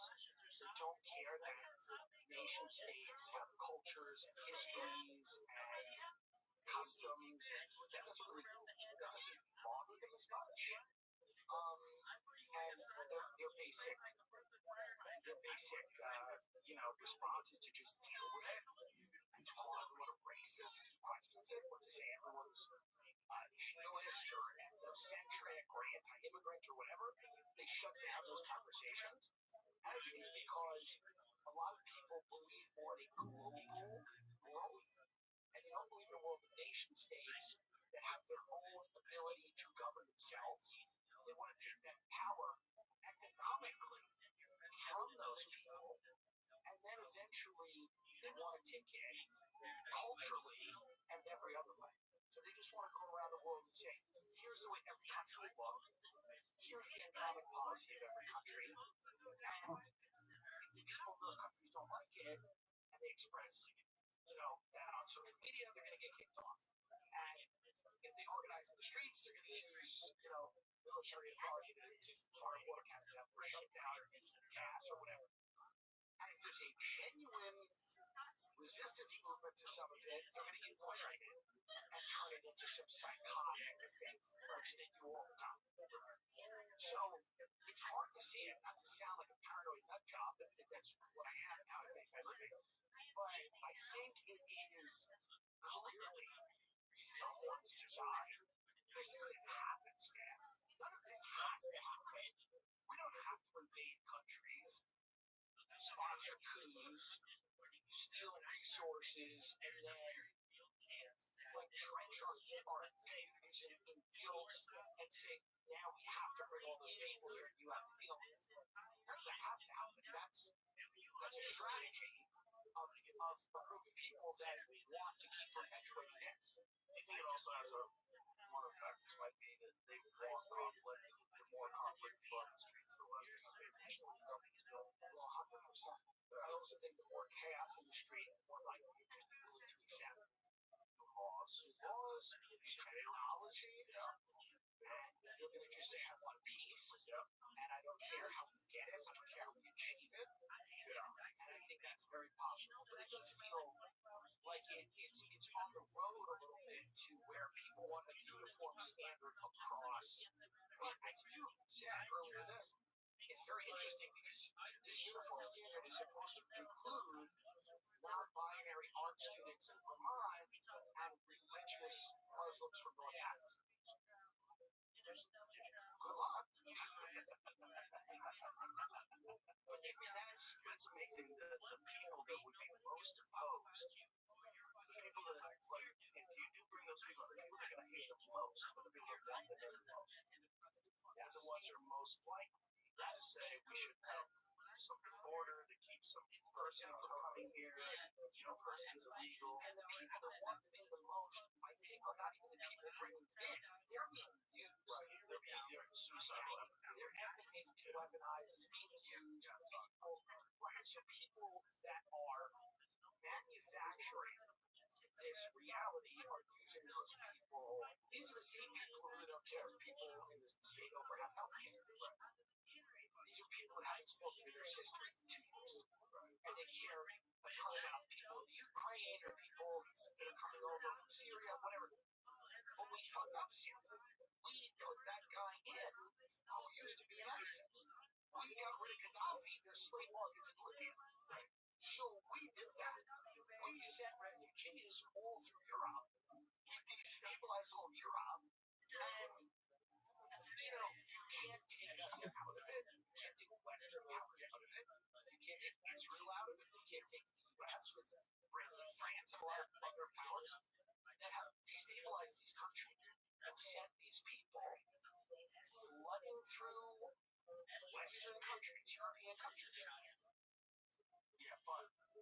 It's going to be a fun next 50 years. It's kind of crazy when you see images of France. There's a video of France from 1998 from Paris. Yeah. Versus today. Yeah. That's 98. It's a different thing. And, listen, some of that's inevitable. The world changes. Different groups of people. And then you look at in Ireland, this guy just got beheaded in the street, which I think is wrong. And he beheaded some guy, a migrant who had been brought in, had beheaded, or damn near beheaded, tried to. And there's a video of it. And now Belfast, it's probably quite dead now, but they were like tremendous riots. They were like breaking down because they're like, we're never going to vote on this. We're never going to vote on bringing the people. We're never going to vote on it. No one ever asked us how much demographic change we wanted in our country and how quickly what we were prepared to do. No one ever asked that. People don't like to get it our population. It's much more difficult to roll things off. 100%. That's another part of the problem. Diversity also relies on very productive economies. So New York City works to the degree it does because people can go out and get jobs because the economic reality of the city is that it can support a lot of people coming in. There are a lot of jobs for those people. But when you have a stagnant economy, like many parts of the UK, that's a lot harder. It's a harder sell. Harder to assimilate people into a landscape where the people there are not doing well. Like the people that have lived there forever are not thriving. They don't feel great. Their prospects economically aren't great. And now you're bringing all these new people who also are struggling to find work. So that's part of the problem. Do you think that this is being done with a strategy, knowing that AI is about to completely disrupt society? Yes. I believe this is why I believe no one, for example, no one's trying to get anyone in this country to own a house. Look, people pay lip service to the idea. There's a lot of people now, a lot of them are my age, will never own their home. They never will.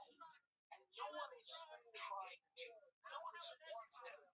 They've forgotten what owning a home feels like. They've forgotten what it feels like to have a yard, I can invite people over, drink a glass of wine, smoke a cigar, watch a game. They live in a little apartment, tight, running out of book. They're getting radicalized in any direction. They're upset. They're on dating apps or whatever, but they don't feel like they have a foundational core to their life. No one has really get that. So I think that's just one of the things where people they're basically saying like, no, you don't need a house and you're not getting a house, and forget what owning a house was. Like, forget that doesn't matter. And I think part of this is because they know in healthcare, there's no real movement to give anyone healthcare in this country. And if it is, it gets shut down immediately. So on the positive side, they know that AI is coming and AI is going to do a lot of stuff with health. And it's going to help extend life spans. But also on the negative side, they go, AI is going to disrupt the economy to a point where, like, we're not going to have people owning homes and cars and things like that. We're going to have a lot of people without a steady income or they don't really know what to do. We're going to have a lot of wealth that's existed, a lot of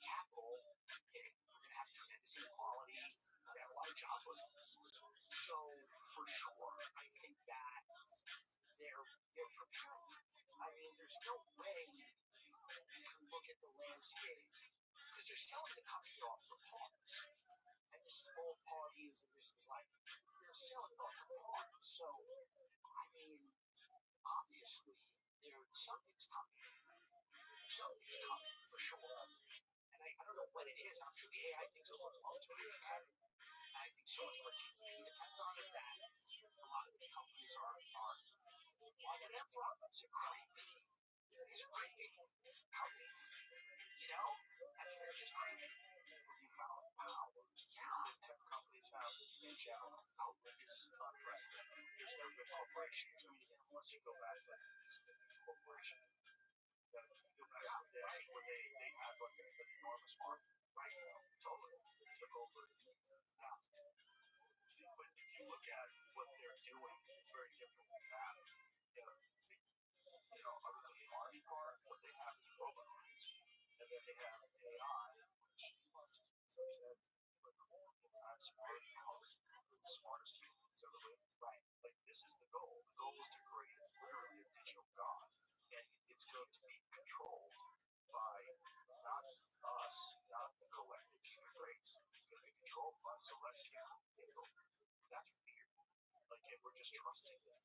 Well, that's why you're not getting a vote on immigration levels. You're not going to get a vote on, like, I think the reality is that eventually they're going to go, you want safe streets, you want food, you want a little bit of money, you're going to do X, Y, and Z, you're going to believe X, Y, and Z. And that seems to be coming. And it seems like we put people in a corner and get them scared. This is what we're going to go.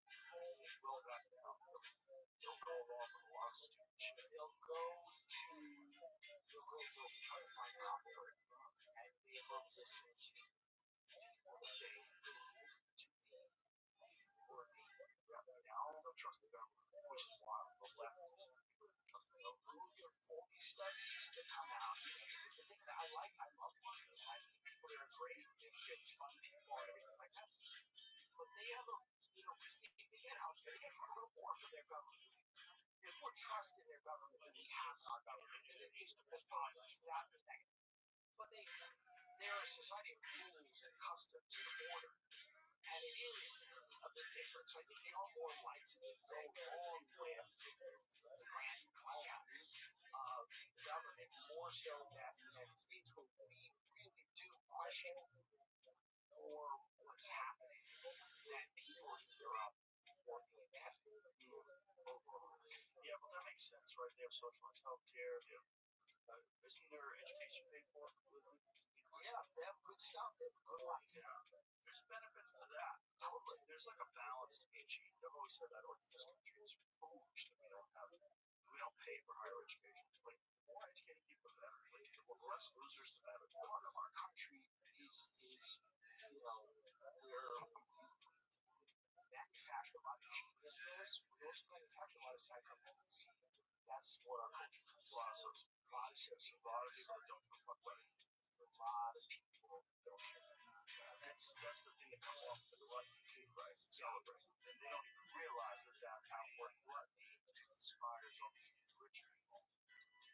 The whole thing is out of balance. That's what I would describe America. If you ever describe it in the words, it's out of balance. It's out of balance. And it's hard because we've got 350 million people.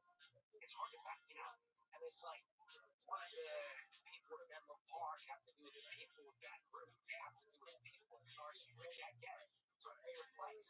We have all these different climate, habitats, people with different interests.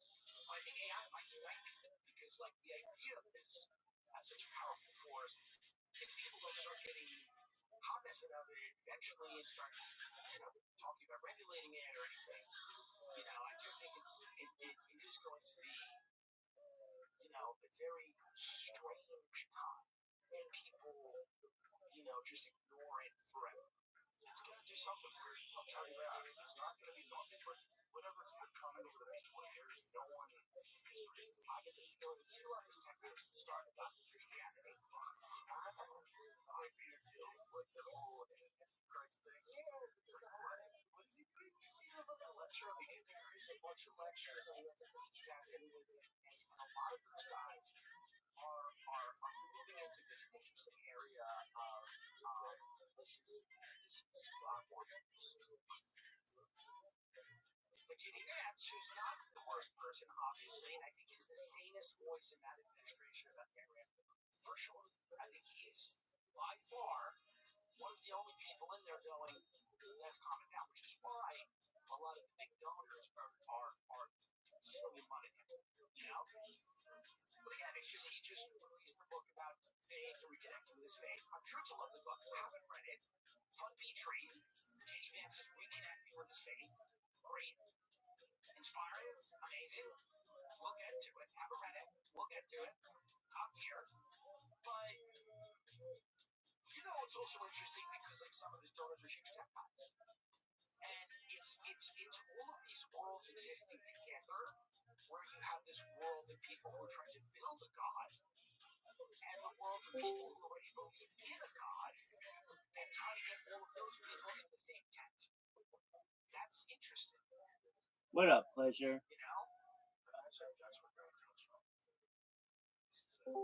Yo, Zoot, how you living, pimp? Zoot! Zoot! Hello. How you living, big dog? Good. That's great to hear. Where's your boy? Raza? Yeah.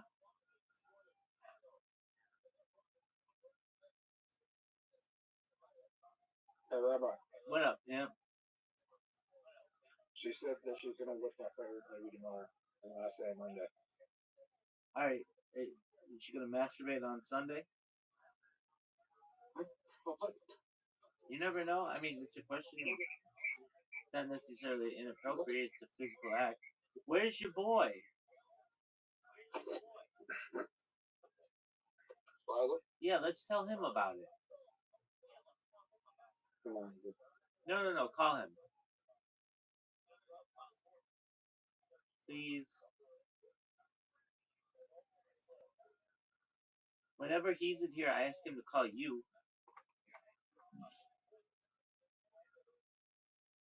So do you think she liked me? Yep. Why do you think that? Because why else is she gonna spend some 2 or 3 hours of her life watching some shitty ass movie that you like, that may or may not be an amazing movie, if she doesn't like you? What?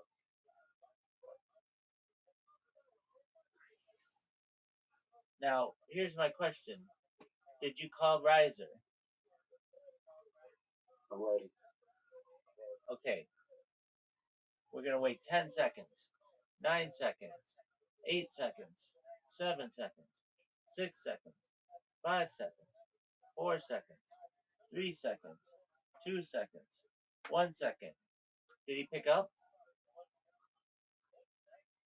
I'm calling her again to disconnect. Yeah, fuck that. Get his ass in here. He was online 12 minutes ago. Oh, then he's definitely here. I mean, he doesn't do anything else. I agree with you. I was on his ass the other day about stuff. I was like, dude, I gave him a challenge. I was like, I give Nigerians this challenge every day, and they get it done, and he's like, I'll get it done by the end of the month. It's like, dog, I need him to move faster.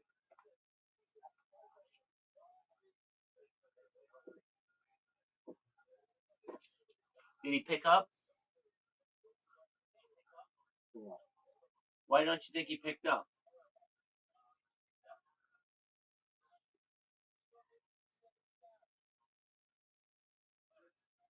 Why don't you think he picked up, big dog?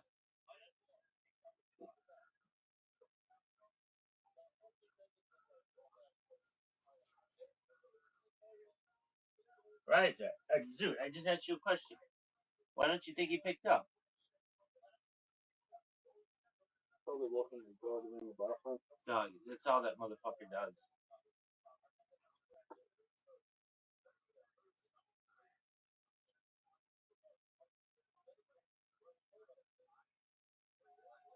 I love him a lot, but it's difficult to light a fire under his ass. to get anything done. It's always got to be on his time, which I understand. He's got to do his own thing. I'm not forcing him, but he certainly is not the go-getter that I'd like him to be. But that's okay. Everybody does their own thing. My question to you is this, dude. Are you ready to lose? I'm ready to win. Dude, you're going to lose. I know it. Riser knows it. Miranda Cosgrove knows it. Did you know Sherry O'Terry knows it? You don't even know who Sherry O'Terry is. Zoot doesn't even know who Sherry O'Terry is. Here, I'm gonna send him an invite, and we'll see if he gets the message. Is he gonna be a little douche? So it goes Riser, Zoot, sending. What are the odds that he comes? What are the odds that he plays? 7%. I think those are good odds. Hey, did you know Australia made it to the second round? Yeah, I'm the one who told you that. I know. Are you proud of them? Yeah, sure. Did you know Canada made it to the second round? What did you ask? Here, I went to the watch yesterday. Where the fuck is Riser?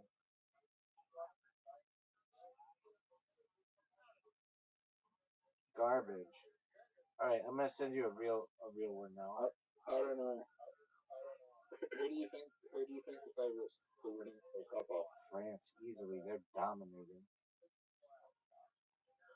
France. Yeah, France. All right, I sent you an invite. Are you ready to see one of the best shots in the history of the game? Dog, are you watching this? Dude, are you watching this? Dude, are you watching this shot? That's such a good shot. Some people may consider it one of the greatest shots in the history of the game. And now you need an even better shot. That's a devastatingly bad shot. I'm going to tell you why. Because it's going in the water. Sorry. But you have a very difficult shot. In difficulty, I give your shot an 8. You're going to hit the roof right here. I'm telling Zoot. Oh, Zoot. That was so almost perfect. That was beautiful. I can't believe it went through so smoothly. Too bad you, my friend, are down 1 hole to none. I'm going to show dominance. Hit that fucking tree. There's a chance I could make it in 2.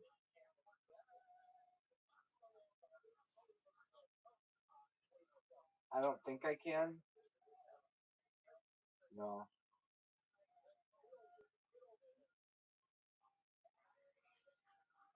That's not good. That's not good at all. 9 out of 10. Let's see it. I'm waiting for it. That's bad. 9 out of 10. Incorrect on that. My man, you need to make this shot. Your entire career relies upon it. You just tied one. I told you it was an 9 out of 10 shot. It was a good shot. It was a good shot. Now is this going to be a good shot? This is one of the best shots you've ever seen, son. That was perfect. No, it wasn't. It could But I have. like the weather. It could have gone in the green part. It could have gone in the green part. It would have been better. I've never been. I've never been good at this second shot here. That was not good. Did I get it? No, I got it in the first shot. Are you proud of that shot? Well, the good news is we're kind of even now. The bad news is this is going to be annoying. Hit my ball, hit my ball, hit my ball, hit my ball. We are Okay, big. that wasn't bad. That was good, dude. You can get it in. The shape wasn't in the way. You get a harder shot because the shape's in the way.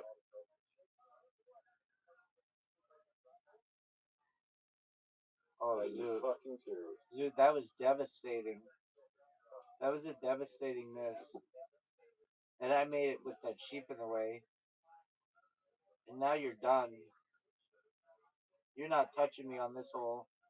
Oh no, that was devastating. I took the shot too quickly. That was devastating. Oh, hit the wall. Short. Short. Devastating.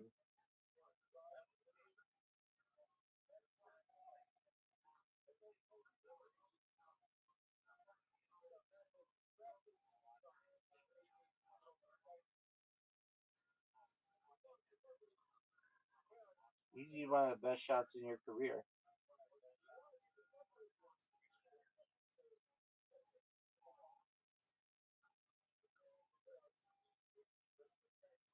Wow, what a great shot.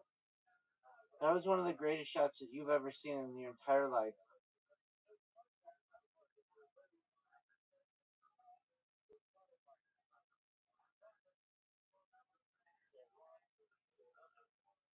That was not good. Dude, you did not do a good job there. Dude, you got spanked in this round. Just absolutely. I hate this hole.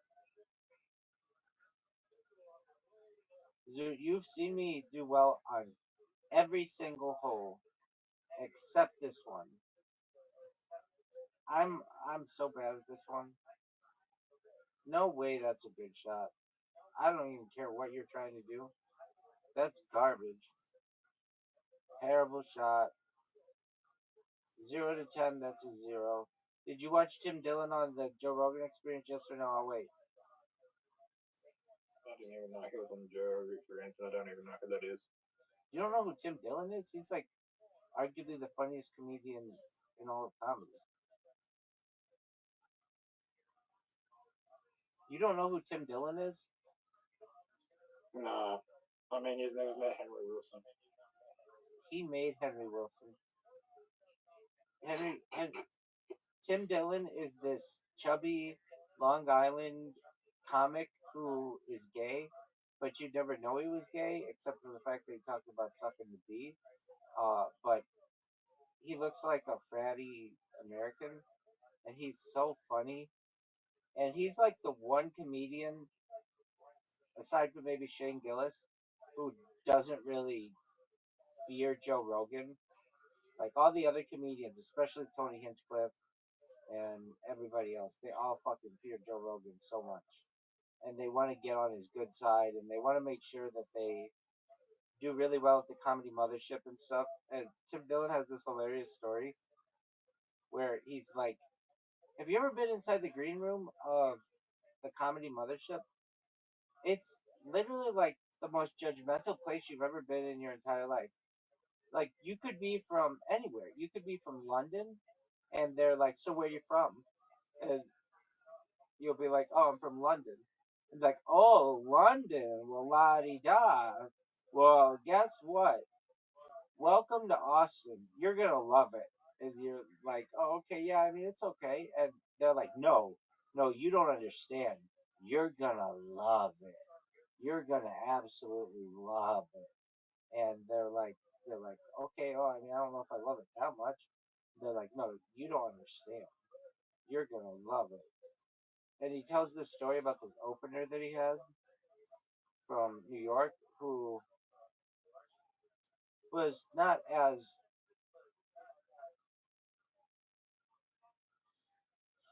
experienced as he is. And so he's like, yeah, so I brought my opener from New York City, and he performs on the Comedy Mothership at the Comedy Mothership, and he wasn't having a good stand-up session.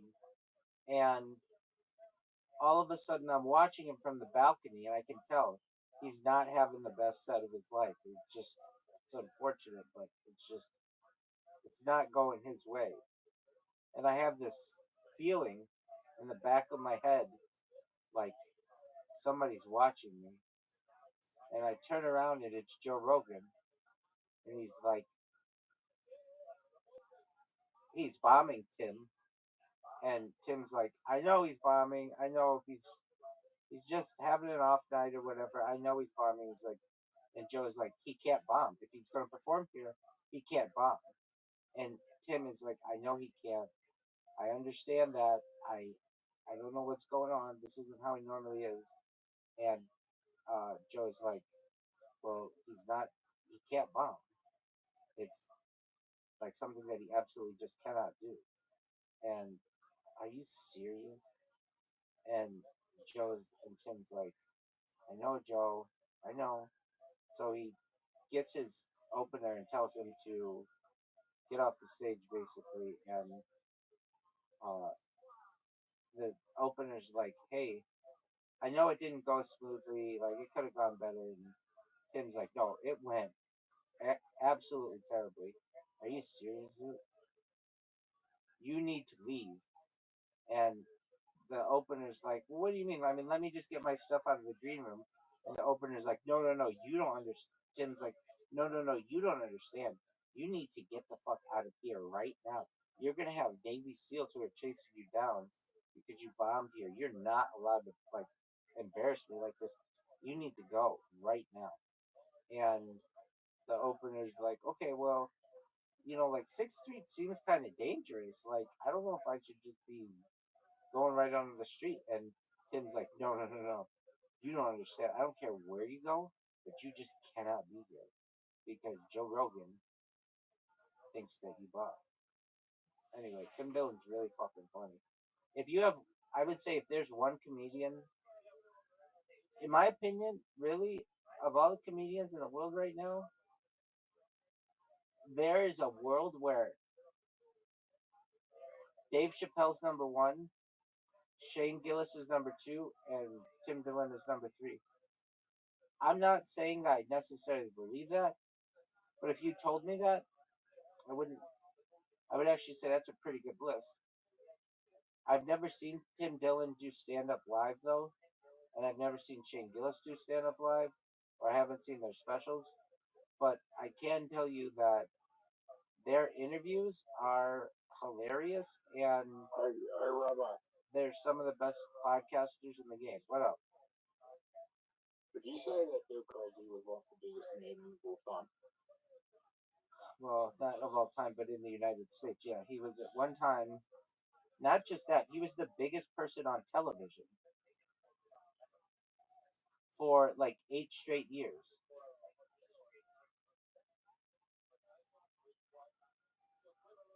He was. So you're not going to put Seinfeld on? You're not putting Seinfeld on your list? I haven't seen Jerry Seinfeld do stand up. He's the richest comedian. Yeah, I haven't seen Jerry Seinfeld do stand up or heard one of his specials in almost 20 years. So, it's hard for me to say he still has it.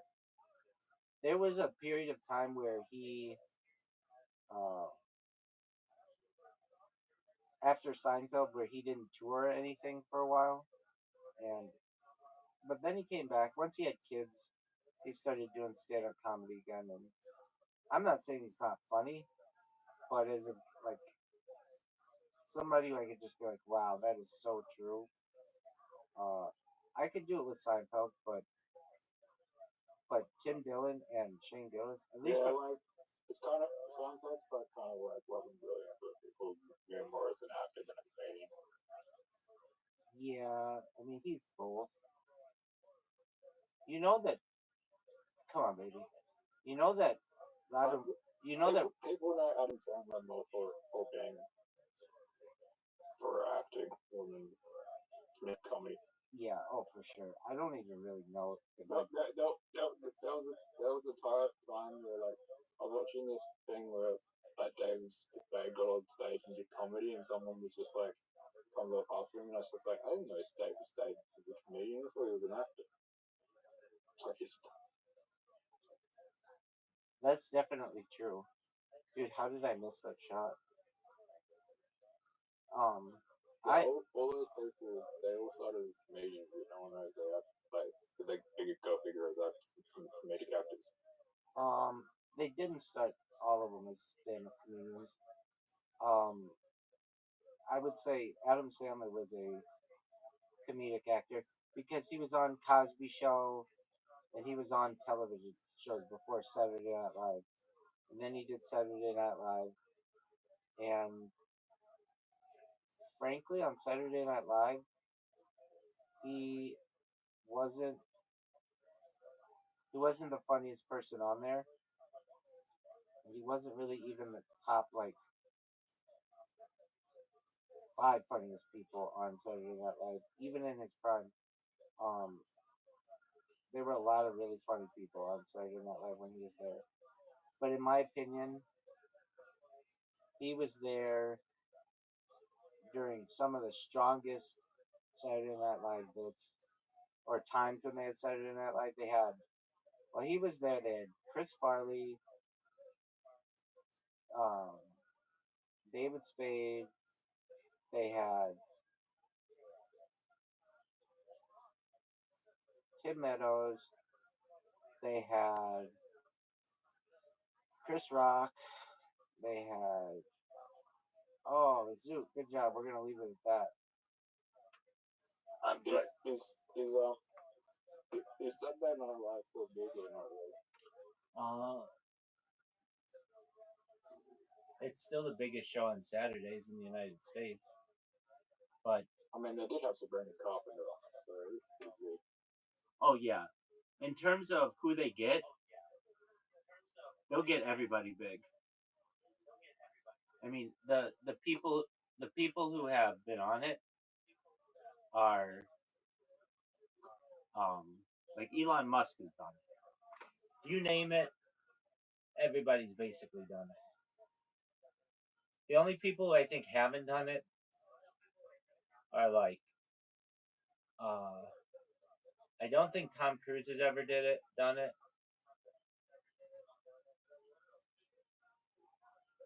But I mean, they had like Prince on there.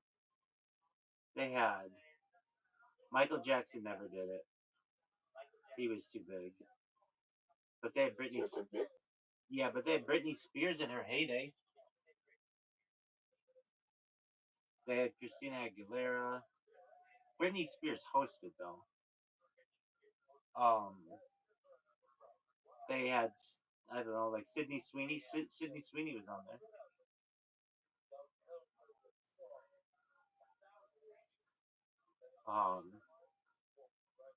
I'm gonna look this up.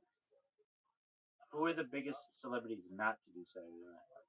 Like that's the list that you need, not the ones who have.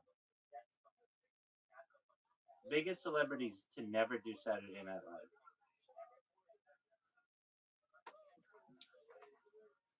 All right, here we go, big dog. Denzel Washington, Leonardo DiCaprio, Beyonce, and Julia Roberts are among the most prominent stars who have never hosted a Saturday Night Live. But the thing is, they're like another level. They're like really really big.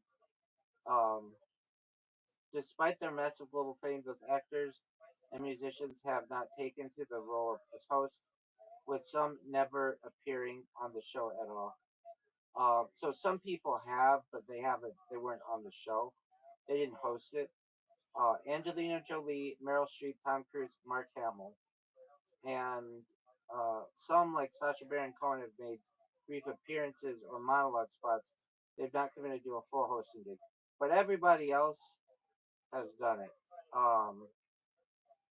Several celebrities have explicitly turned it down. Um,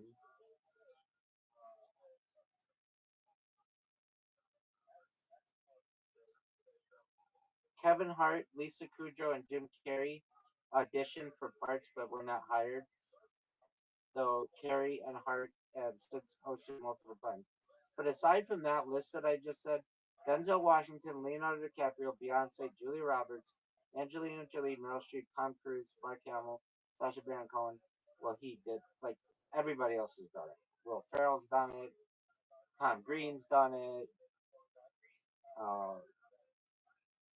Yeah. Do you know who Natalie Imbruglia is, Zoot?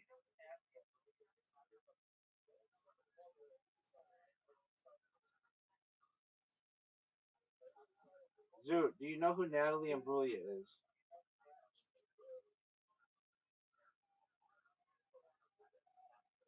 Zoot.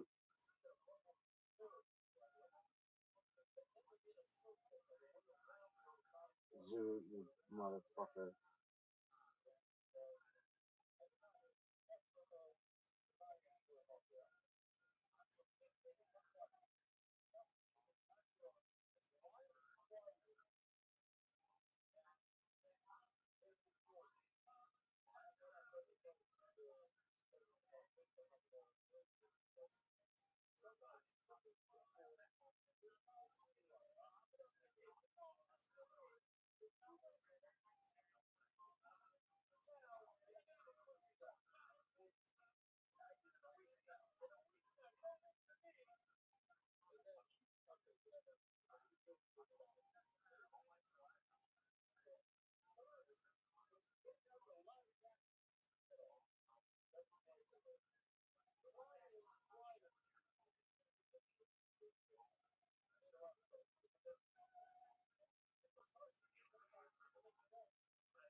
Zoot fucking left like a douche. Like a fucking douche. Zoot literally is the worst communicator in the history of humankind. Who's the best communicator? Grant. Really? No, I am. But aside from everybody's favorite. Yeah.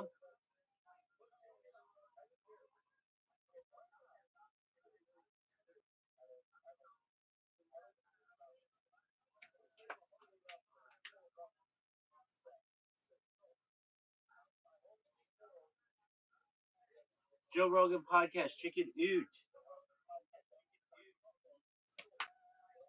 Joe Rogan podcast, chicken oot. Train by day, Joe Rogan podcast by night. All day.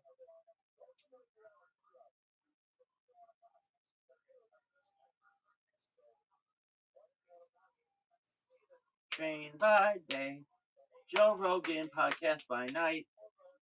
All day. Joe Rogan podcast, check it out. Joe Rogan podcast, check it out. Do you really think that Tim Dillon could be the top 3 funniest comedian in the He's so funny. Check it out. Check it out.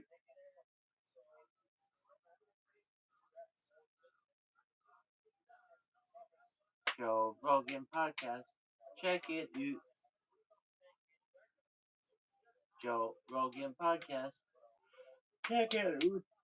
What a good fucking yawn. That's one of the best yawns in the history of yawning. Check it out. Train by day, Joe Rogan podcast by night. All day. Yeah, it's fucking the fuck. You know what's a good thing about you? You never smoked that. You know, I'm a good kid. I would have been family. I would have been family. My sister smoked in high school. I was like, God, why is smoking so stupid? Yeah. And then I had to go play once with Adam Ferrara and a couple of people. And I was supposed to play this something that a bunch of comics wrote. It's fun with this sketch thing. I was supposed to play this like torture at the doors. And I was like smoking cigarettes. So they wanted me to smoke cigarettes while I was doing it. So I smoked like 15 fucking cigarettes while we were doing it, and I threw up. I had a fucking horrible headache. I was like, oh my god, I'm so high. Wow, my arms don't move right. If you've never smoked cigarettes at all, you smoke 15 in a row during. Were you like an athlete too? Oh yeah. Oh, so that totally fucked you up. Oh, completely. Oh yeah. Yeah. No, the first time I had a cigarette, it's so terrible. But I was like, this is great. My body responded. I don't know how. Like what you had is the very normal experience. It was just too much. One cigarette I actually liked. I was like, ooh, what a head rush. This is kind of cool. I go, now I kind of get it. I get why you guys like this. Interesting. But we were doing this thing that I had to always be smoking. So we had to rehearse. We were doing it all day, and I wanted to try to like feel normal with a cigarette in my hand. So I kept smoking them, and then I liked them. So I kept smoking them. Yeah, it's a tough thing because the thing about it, I've been sober 15 years from alcohol and drugs. And I look at people that are really drunk, it doesn't look appealing. It doesn't look good. When you see somebody with a cigarette, it always looks good. It looks like, it always looks good. You never say to yourself, like, that person's going to lose, then you'll get sick and die, but you never know they're going to lose control of their life. So you look at somebody with a cigarette and you go, oh, yeah, they're having one, they're cool, it's fine. They're using it to help hang on. And I never look cool with it. It's like you look at an actor doing it, or someone like the Cannes Film Festival. Yeah, someone like that. Timothy Chalamet has one. He's the size of one. And he has one. And I go, that is fine. Probably in France or something. You know what I mean? They all do shit like that. So you'll see that. You should get a cigarette holder or something. Yeah, Look at this athleticism, folks. This is really unprecedented footwork. Like 1920s. Like 1920s. And, no, it's the worst thing because the smell is terrible. Right. And it destroys your clothes. And it's very bad for your health, obviously. But it is one of those things that is just such a good product. What other product could they tell you? It kills you and we're raising the price every year. How about in England where they smoke like crazy? You have actual cancer on the fucking carton. So when you buy them, I was in London, you bought one, there was like a dead baby on one. They were like no birth weight. Yeah. I was like, this is terrible. And no one cares. They smoke more over there than anywhere. They smoke more over there. They don't eat the way we eat. Like they don't understand the way we eat. Like they don't get it.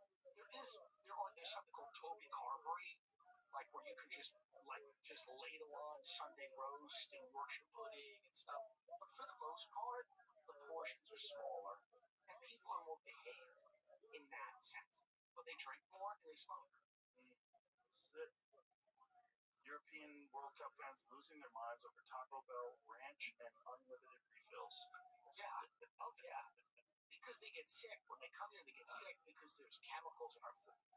Somebody was telling me they went to Buc-ee's and there was the soccer teams were at Buc-ee's for the first time and they just fucking couldn't believe it.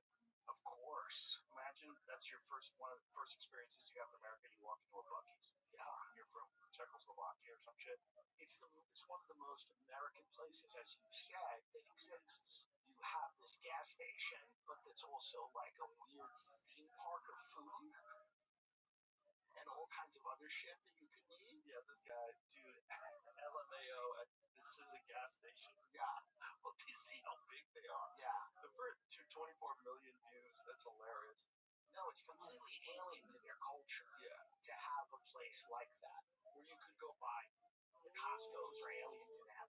You could buy mayonnaise in a bucket or jars and things that you would keep like they all think we're preppers. Because if you go like a big grocery store chain, you're buying food for a long period of time. They don't do that there. They buy stuff for like a week. They have small refrigerators. Yeah, small refrigerators, couple of days.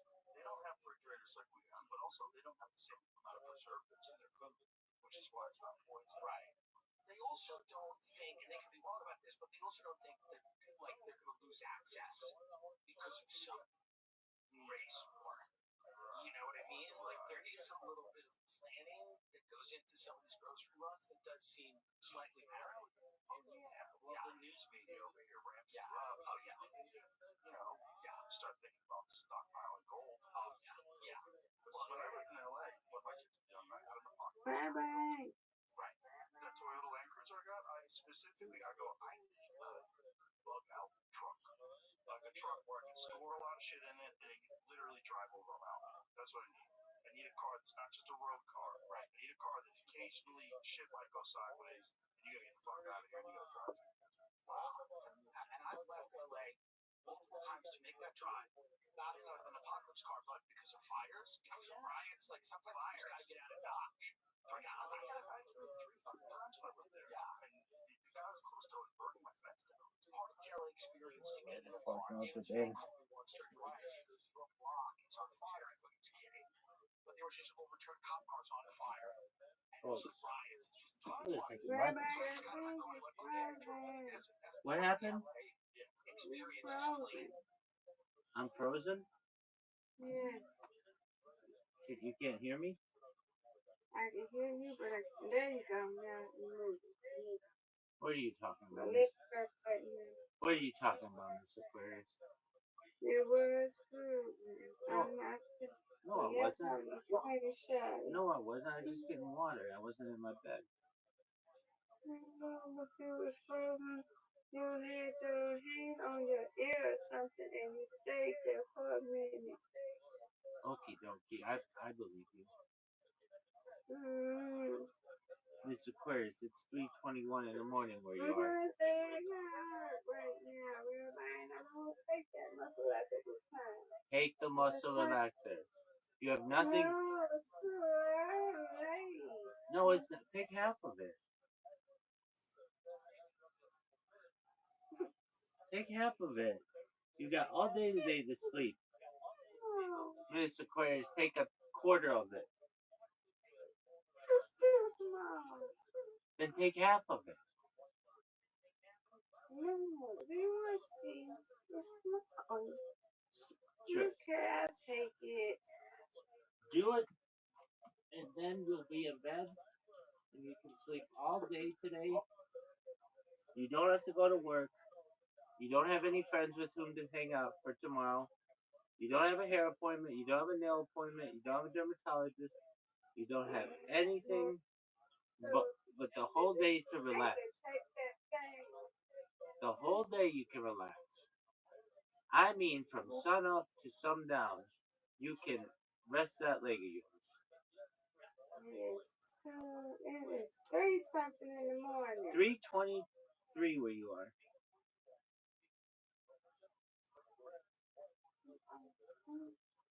Just don't want to take it at this time.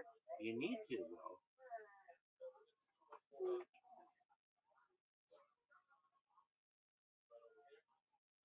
I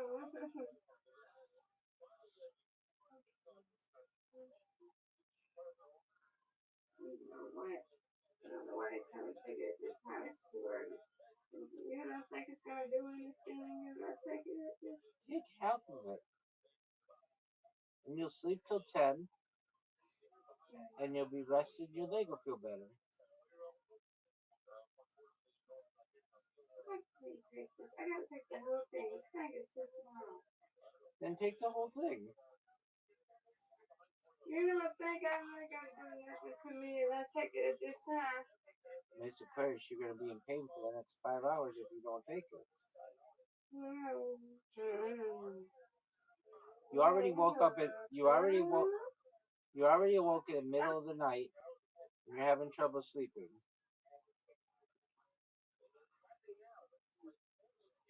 Okay, here I go. Look. I'm watching. Right here. I see it in your hand. There you go. Just put it in your mouth. Down the hatch. Good job. Good job. You did it.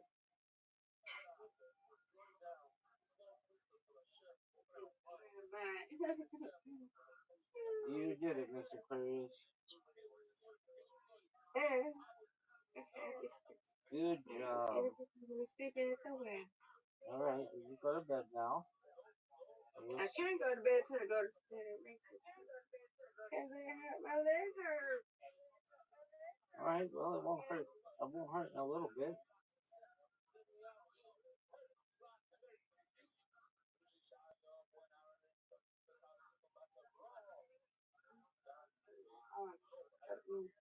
I was sleeping nothing. Okay, what about?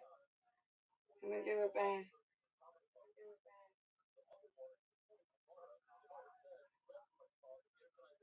What about?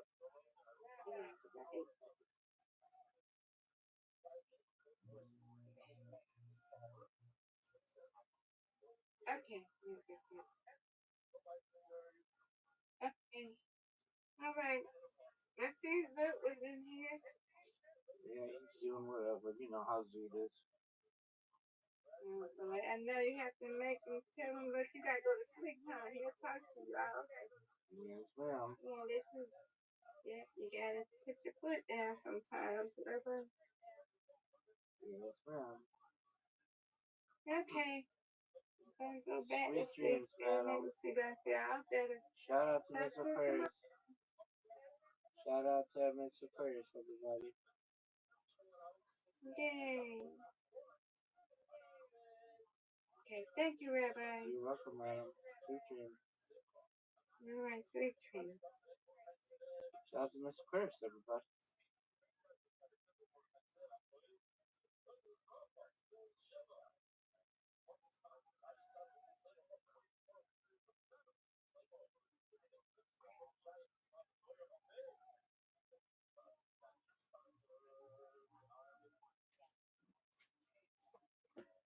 All right, folks. I'm gonna go to bed. That's what Palm Beach is. Yeah. Palm Springs. Palm Springs. Yeah. Fleet. Yeah. Fleet. Yeah. I mean, Palm Springs makes no sense. It's hot as fuck. There's no water. Well, when it started because when Paramount Pictures was doing ads, if you were in a movie, you had to be within 200 miles of until the movie was finished. Editing was in your contract. Palm Springs is like exactly 200 miles from that. Oh, that's what sure is. Yeah. That's when they started. That, you know, they were like, we own you. You can't go anywhere until the film is edited. So if you want to go on a vacation, you have to go there. You know what's interesting is like Pasadena was where all the like producers lived. Yeah. There's beautiful houses in Pasadena. Mid-century modern.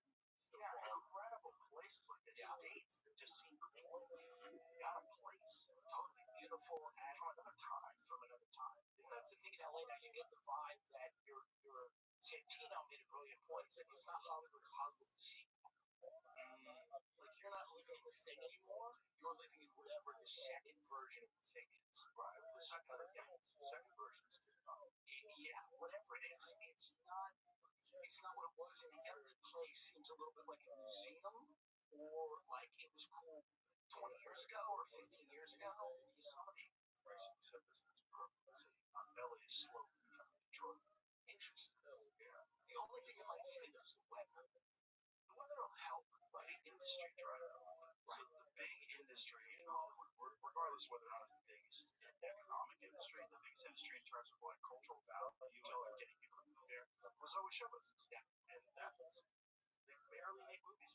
They overtaxed and overregulated their biggest industry to other states and other countries. Yeah. And most people are making things all over the world. And very few things, I think at one time it was like 80 to 90%, now it's 25-30% shot in LA. Big difference. It's a giant difference. Well, that arrogance of like, this is the best place in the world, everyone's going to come no matter what. That's the Gavin Newsom attitude when it defends California. Talks about how great the GDP is. You know, we're the fifth largest economic he starts rattling off all these wonderful statistics. And this is like, instead of acknowledging that we have fucking real problems, people are moving for the first time ever more than they're coming here. Right. We're losing all these giant corporations. Instead of that, it's just this, we're the shit. No one's, I'm very big on California. I'm bullish on California. It's always going to be amazing here. Well, it's what every empire said until they found it. Right. We are the thing. But people don't want to ever believe that things are wrong. It's so weird. We'll go walk right through the Coliseum without Willis. It never happened. Right. When we landed in LA, I looked to the right, and that warehouse was on fire with 85 million tons of chemicals in a warehouse. It was on fire. It was like a multi-day blaze. And you're landing, and you're looking out the window, and you're just seeing a warehouse on fire, and then there was a car fire on the 405. Like, I sold my house, I have an apartment there now, but like, as I was going to my apartment, there was a car on fire, and as I was landing, the warehouse was on fire. And you start thinking to yourself, somebody doesn't want us here. Like, somebody wants us out. Like, it almost feels like we're being invaded by nature. By nature. Well, by nature, human nature. By bad decisions, by everything, which is nature. Yeah, human nature is nature. The stupidity of humans is no different than the stupidity of animals when we cross it. Do you think it comes back any shot, any chance? Something has to happen, right? Something big has to happen. And there has to be something that completely shifts the way LA looks at itself. It has to look at itself as like a functioning business instead of a giant scam for nonprofits. Right. Because the big part of LA's problem is there's a bunch of people that are in the empathy industry. Yeah. And they're in the, we're working for this, we're working for that, with a giant chunk of their money is going to that kind of shit. I did a great show in Oceans in Atlantic City, which is a casino there. And the owner of that casino was talking to me, and I said, what would fix Atlantic City? Because Atlantic City has some similar problems to LA, but vastly worse. And he was telling me, he goes, well, we have just a high amount of people and a lot of social programs in one area. You have a lot of people that are not, for whatever reason, productive, and they're living in one area, and everything that comes along with that, which is crime, which is vandalism, which is disorder to varying degrees. And he goes, you need to get rid of that in order to have a climate where businesses thrive. 100%, which is what happened in New York in the 90s. People hated it. They didn't want to admit it. But what happened in New York in the 90s was like they did clean up a lot of the crime, and a lot of businesses that felt better about it. That's 100%. That's Giuliani. That's what he did. And he's demonized. He's demonized. He's demonized. He hasn't. He's one of those guys where if he had just done that and died, his legacy would have been amazing. But he's hung around for a while, and he's kind of gone into some interesting tangents. So it's one of those scenarios where it's like, had he just cleaned up New York City and then left public life, would have been like that guy. But he hung around a little bit, got involved. They always hang around. So I said, you're going to do shows. That's what's going to do stand-up. That's right. He was going to do shows. But he did such a good thing, and it was like, just exit. It was also, it was easy to make fun of, like the time where he was sweating and dying. Well, that's what I mean. You know what I mean? He's melting. He's doing a press conference. Don't die here. Yeah, now I'm 100 years old. It's okay to have right here. It's just these guys. There's so much silliness on both sides. There's silliness on the left and silliness on the right. There's goofy people because the only kind of people that want that kind of position of power are the goofy ones, right? You don't get the best and the brightest and the most enlightened that want to be the mayor of New York City. That'll be a job. A lot of people that want power and they want influence. And I think a lot of that, the AI stuff, which is very interesting, is starting to, I think, I don't know how quickly it will do this, but I do think it's going to lessen some of the cultural divides, and I think it's going to potentially unite people because I think it's going to be the next fight seems to be about surveillance, privacy, your own rights, what rights you all have. Like, I feel like that will be, it might take precedent instead of like these cultural fights that people have been having for a while. It might be like people might be demanding autonomy, from artificial intelligence. The problem is going to be if you can't demand, if you don't have a voice anymore. And this is the potential nightmare scenario that we're seeing play out slowly in England. So in England, their freedom of speech has been suppressed to an alarming point where people are not freaking out nearly enough about it. The amount of arrests that people get over there for fucking retweets and likes. That's so crazy to me. They could be arrested for liking a tweet. Arrested. Not even retweeting, because we all know if you like, you're a piece of shit. You should retweet. We all know that. Retweet it. And if you're going to go to jail, you might as well retweet it anyway. You're going to get locked up. When you just retweet it for a retweet versus a like. I'm sure. And Your Honor, my client just like this. They were confused. They hit a button. So as soon as you have people that feel like the reality of the world they live in is not being represented, and they're not allowed to complain about it online, because if they complain about it online, they get arrested. So right now it's immigration primarily. This is right. But that could change. That could change. Well, it does seem to be that they feel that there was a decision made by somebody that the public can only discuss issues in a very rigid way. They can only offer their if not everyone who's talking about immigration is doing it in the most articulate way, but it's their right to do it. It's their country. They should be able to say, I'm worried about increased levels of immigration. And they should be able to say that in an eloquent way, right? So what they're doing now is they're policing certain words and I think certain ways of speaking, and they're calling a lot of things incitement to violence. Now, some things clearly are an incitement to violence, but the internet, people speak in a colorful way. People talk using irony. Some people try to be funny. Some people are. So I think the way that they're doing it over there is they're basically looking at these statements and going, this person is inciting violence and threatening the public good by what they're saying. Right. And then there's also people were getting arrested for saying that they were rape gangs. And there were. So this new report, who released this new report that said a quarter million people? It says UK scraps police probes of legal social media posts after review says response went too far. So this is April 1st, 2026. But I just saw a thing about a guy getting arrested for a few days ago. And we have rape gangs here, but ours are more successful. I think that's a legal social media post is which weird. So legal social media posts, right? Their law is different than our law. They don't have freedom of speech over there. So inciting them to violence is a violation of the law. Right. So when it says legal, it could just be they went too far for things like cartoons or something like that. It's not clearly not inciting violence. But would it find out, Jamie, what that report was about the rape gangs? I was just there for 21 days. I was in London. I went to Paris for a couple of days, but I was in London primarily for 21 days. And you talk to different groups of people, and London's a global city, it's a cosmopolitan city, it's like New York. And, I think one of the things that, they're used to diversity there, and so they're not full-on panicked about different types of people coming in.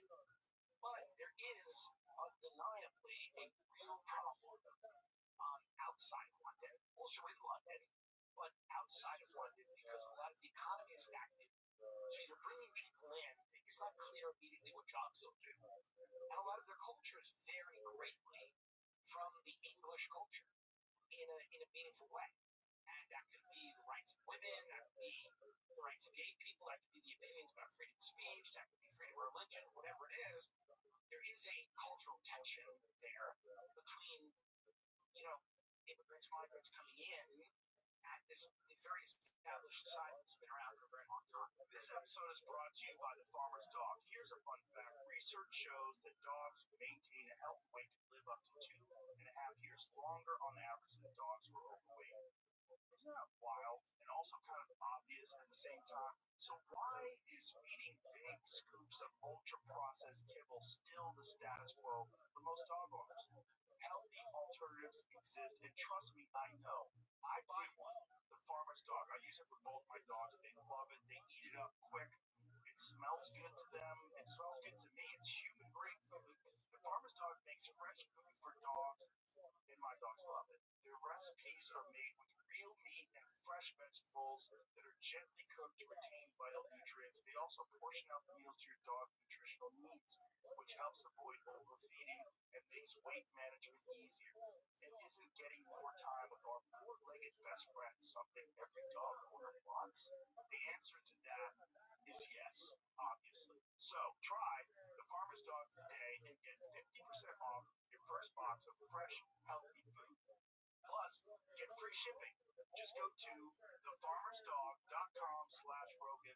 This offer is for new customers only. Like we were talking right before the show. Yeah, this is about Dearborn. So we're in Dearborn, Michigan now. So we're a bunch of really progressive people. Thought it's amazing. Sure. Bring everyone in. Everyone's welcome. And so they got enough Muslim people in there where they could vote in a mayor. And then this guy says, no more pride flags. No more pride flags. Yeah. They're inching towards what they would like, which is Sharia law.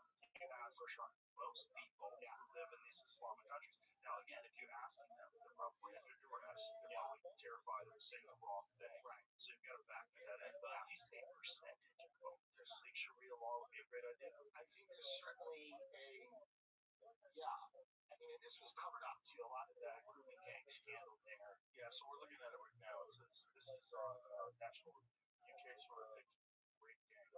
So but there was this the rape gang inquiry report, right? So who put this report out? Members of Parliament and Restore Britain Party leader Rupert Lowe. And so the investigators have limited powers such as inability to tell witnesses or require a sort of document production that can corroborate some of the most heinous victims. Those limitations in mind, the independent report is a damning collection of victim testimonies that vividly portray the sexual terrorism that occurred nationwide for decades. Yeah, this is terrible. I mean, obviously, I think they said it was 250,000 girls. And this was covered up because the media didn't want to inflame anger against, the population of migrants, most of whom I'm sure were innocent of this, obviously. But it is something that, in a free society, everyone has the right to know if there are rape gangs in their country who's operating. Isn't that crazy that under the guise of progressiveness? Yeah. Well, 100%. It's crazy. But it's also incredibly, it's not shocking because the ends justify the means approach of politics seems to be what we're doing right now, whereas basically if the goal is to just eliminate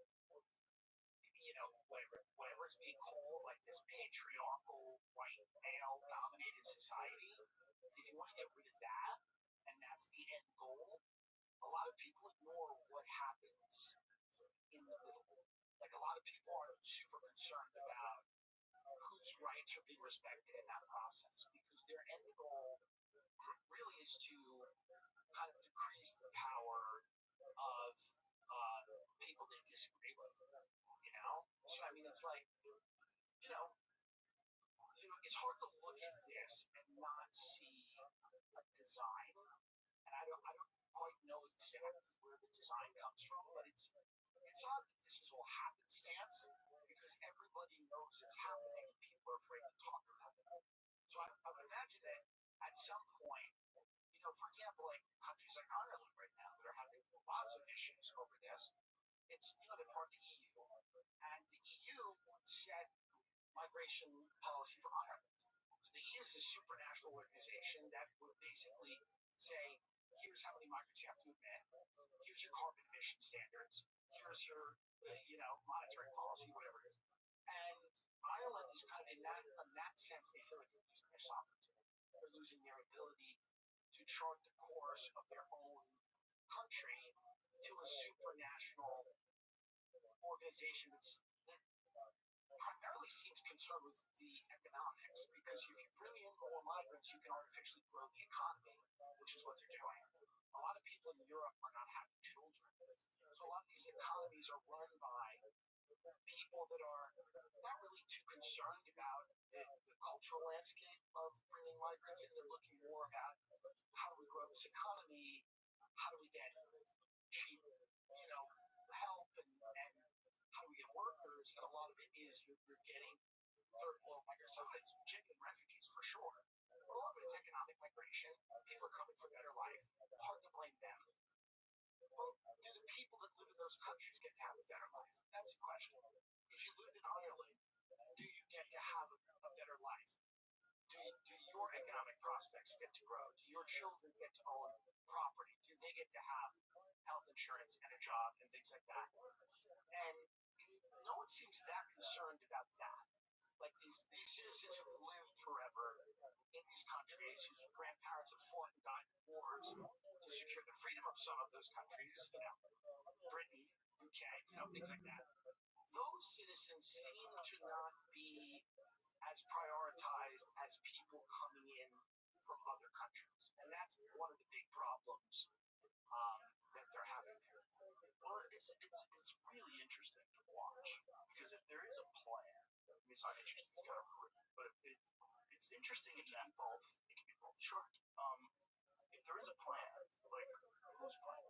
Whose plan and whose map like like, why would you do this? I think it's a small group of people that concern themselves primarily with economic matters that don't care that nation states have cultures and histories and customs, and that doesn't bother them as much. And their basic response is to just deal with it and to call everyone a racist who questions it, or to say everyone's jingoist or ethnocentric or anti-immigrant or whatever. They shut down those conversations. And I think it's because a lot of people believe more in a global world, and they don't believe in a world of nation states that have their own ability to govern themselves.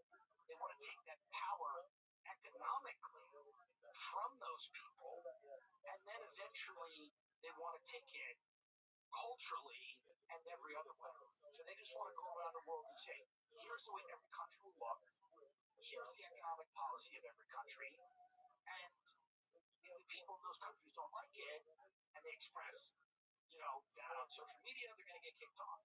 And if they organize in the streets, they're going to use, military authority to fire water cannons at them or shut them down or use gas or whatever. And if there's a genuine resistance movement to some of it, they're going to infiltrate it and turn it into some psychotic thing, which they do all the time. So it's hard to see it, not to sound like a paranoid nut job, but that's what I am and how I make my living. But I think it is clearly someone's design. This isn't happenstance. None of this has to happen. We don't have to invade countries, sponsor coups, steal resources, and then drench our communities in guilt and say, now we have to bring all those people here and you have to deal with it. None of that has to happen. That's a strategy of a group of people that want to keep perpetuating this. Do you think it also has one of the factors might be that they want conflict? The more conflict people have in the streets, the less they're going to pay attention to what the government's doing. Well, 100%. But I also think the more chaos in the street, the more likely you're going to be willing to accept new laws, new technology, and you're going to just say, I want peace, and I don't care how we get it, I don't care how we achieve it. And I think that's very possible. But it does feel like it's on the road a little bit to where people want a uniform standard across. But as you've said earlier in this, it's very interesting because this uniform standard is supposed to include non-binary art students in Vermont and religious Muslims from North Africa. Good luck. But it's amazing that the people that would be most opposed, the people that, if you do bring those people in, the people that are going to hate them most are the people that want them in the most. Yes. The ones who are most likely to say we should have some border that keeps some person from coming here and no person's illegal. And the people that want them in the most, I think, are not even the people bringing them in. They're being used. Right. They're being suicidal. Their empathy is being weaponized. It's being used. So people that are manufacturing this reality are using those people. These are the same people who really don't care if people in the state over have health care. Right. These are people that haven't spoken to their sister in 2 years. Right. And they care a ton about people in the Ukraine or people that are coming over from Syria, whatever. But we fucked up Syria. We put that guy in who used to be in ISIS. We got rid of Gaddafi. There's slave markets in Libya. Right. So we did that. We sent refugees all through Europe. We destabilized all of Europe. And, you can't take us out of it. You can't take Western powers out of it. You can't take Israel out of it. You can't take the U.S. and Britain and France and a lot of other powers that have through Western countries, European countries. Yeah, fun. It's going to be a fun next 50 years. It's kind of crazy when you see images of France. There's a video of France from 1998 from Paris. Yeah, versus today. Yeah, like 1998. It's a different thing, and listen, some of that's inevitable. The world changes, different groups of people. But then you look at in Ireland, this guy just got beheaded in the street, which I'm against, and I think is wrong. And they had some guy, a migrant who had been brought in, had beheaded, or damn near beheaded, tried to. And there's a video of it. And now Belfast, it's probably quieted down now, but there were tremendous riots. They were burning things down because they're like, we never got to vote on this. We never got to vote on bringing the people home. We never got to vote on that. No one ever asked us how much demographic change we wanted in our country and how quickly and what we were prepared to do. No one ever asked that. People don't like to admit it, but in our population, it's much more difficult to pull things off. 100%. Population. That's another part of the problem with the UK, Ireland, most places. It's very diversity also relies on very productive economy. So New York City works to the degree it does because people can go out and get jobs because the economic reality of the city is that it can support a lot of people coming in. There are a lot of jobs for those people. But when you have a stagnant economy, like many parts of the UK, that's a lot harder. It's a harder sell. Harder to assimilate people into a landscape where the people there are not doing well. Like the people that have lived there forever are not thriving. They don't feel great. Their prospects economically aren't great. And now you're bringing all these new people who also are struggling to find work. So that's part of the problem. Do you think that this is being done with a strategy, knowing that AI is about to completely disrupt society? Yes. I believe this is what I believe. I believe no one, for example, no one's trying to get anyone in this country to own a house. People pay lip service to the idea. But there's a lot of people now, a lot of them are my age, who have never owned a home and never will. And no one's wants them. They've forgotten what owning a home feels like. They've forgotten what it feels like to have a yard where you can invite people over and drink a glass of wine, smoke a cigar, and watch a game. And they live in a little apartment, tight, run a MacBook. They're getting radicalized in any direction. They're upset. They're on dating apps or whatever, but they don't feel like they have a foundational core to their life. No one has really even given them the idea that they're going to get that. So I think that's just one of the things where people they're basically saying no, you don't need a house and you're not getting a house, and forget what owning a house was. Forget that doesn't matter. And I think part of this is because they know, same with healthcare, there's no real movement to give anyone healthcare in this country. And if it is, it gets shut down immediately. So on the positive side, you might go, well, they know that AI is coming and that AI is going to do a lot of stuff with health, and it's going to help extend life spans. But also on the negative side, they go, AI is going to disrupt the economy to a point where we're not going to have people owning homes and cars and things like that. We're going to have a lot of people without a steady income, or they don't really know what to do. We're going to have a lot of wealth that's existed, a lot of capital, and we're going to have tremendous inequality. We're going to have a lot of joblessness. So for sure, I think that they're prepared for that. I mean, there's no way you can look at the landscape because you're selling the country off for parts, and this is both parties, and this is they're selling it off for parts. So I mean, obviously, something's coming for sure. And I don't know when it is. I'm sure the AI thing's overblown to an extent, and I think so much of our GDP depends on it that a lot of these companies are but Anthropic's a creepy. These are creepy companies. I mean, they're just creepy with the amount of power. that tech companies have in general is unprecedented. There's never been corporations. I mean, unless you go back to like the East India Corporation, you go back to the day where they had like an enormous army, right? Totally. They took over India. Yeah. But if you look at what they're doing, it's very different than that. Other than the army part, what they have is robot armies, and then they have AI, which Elon just recently said is going to be like a million times smarter than the smartest human that's ever lived. Right. Like this is the goal. The goal is to create literally a digital god, and it's going to be controlled by not us, not the collective human race. It's going to be controlled by select few people. That's weird.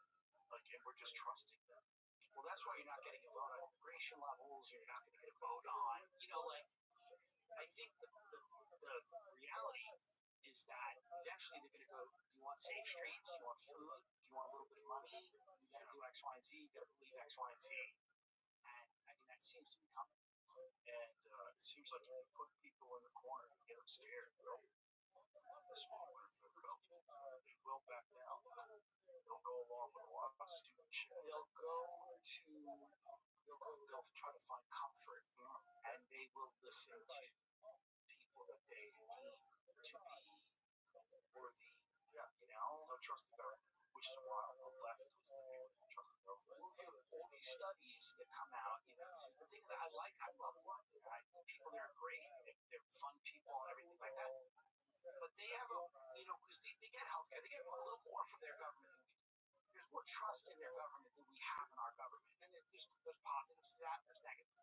But they're a society of rules and customs and order. And it is a big difference. So I think they are more likely to go along with the grand plan of government, more so than the United States, where we really do question more what's happening than people in Europe or the UK overall.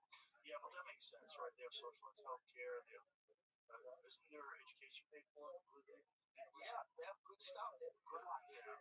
There's benefits to that. Totally. There's like a balance to be achieved. I've always said that in this country. It's foolish that we don't pay for higher education. Like the more educated people, the better. Like the less losers, the better. Part of our country is where we manufacture a lot of geniuses. We also manufacture a lot of psychopaths. That's what our culture is. A lot of sociopaths. So they don't give a fuck about anything. A lot of people don't care about anything. And that's the thing that comes along with the gluttony too, right? It's celebrated. And they don't even realize that outward gluttony just inspires all these rich people. The whole thing is out of balance. That's what I would describe America, if you had to describe it in 3 words. She's out of balance. It's out of balance. It's hard because we've got 350 million people.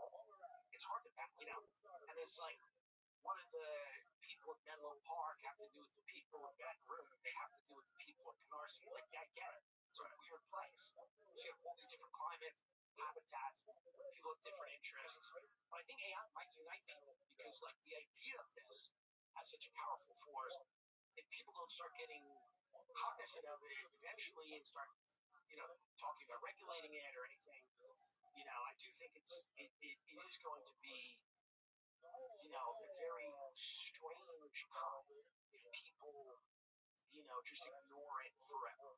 It's going to do something weird. I'll tell you that. It's not going to be normal. But whatever's coming over the next 20 years, no one is predicting. I get the feeling you see a lot of these tech guys starting adopting Christianity. I like Peter Thiel's, like the whole Antichrist thing. Yeah, he does like, what is he doing? He's giving a fucking lecture on the Antichrist, a bunch of lectures on the Antichrist. He's fascinated with it, and a lot of those guys are moving into this interesting area of this is God wants this. Like J.D. Vance, who's not the worst person, obviously, and I think he's the sanest voice in that administration about the Iran war, for sure.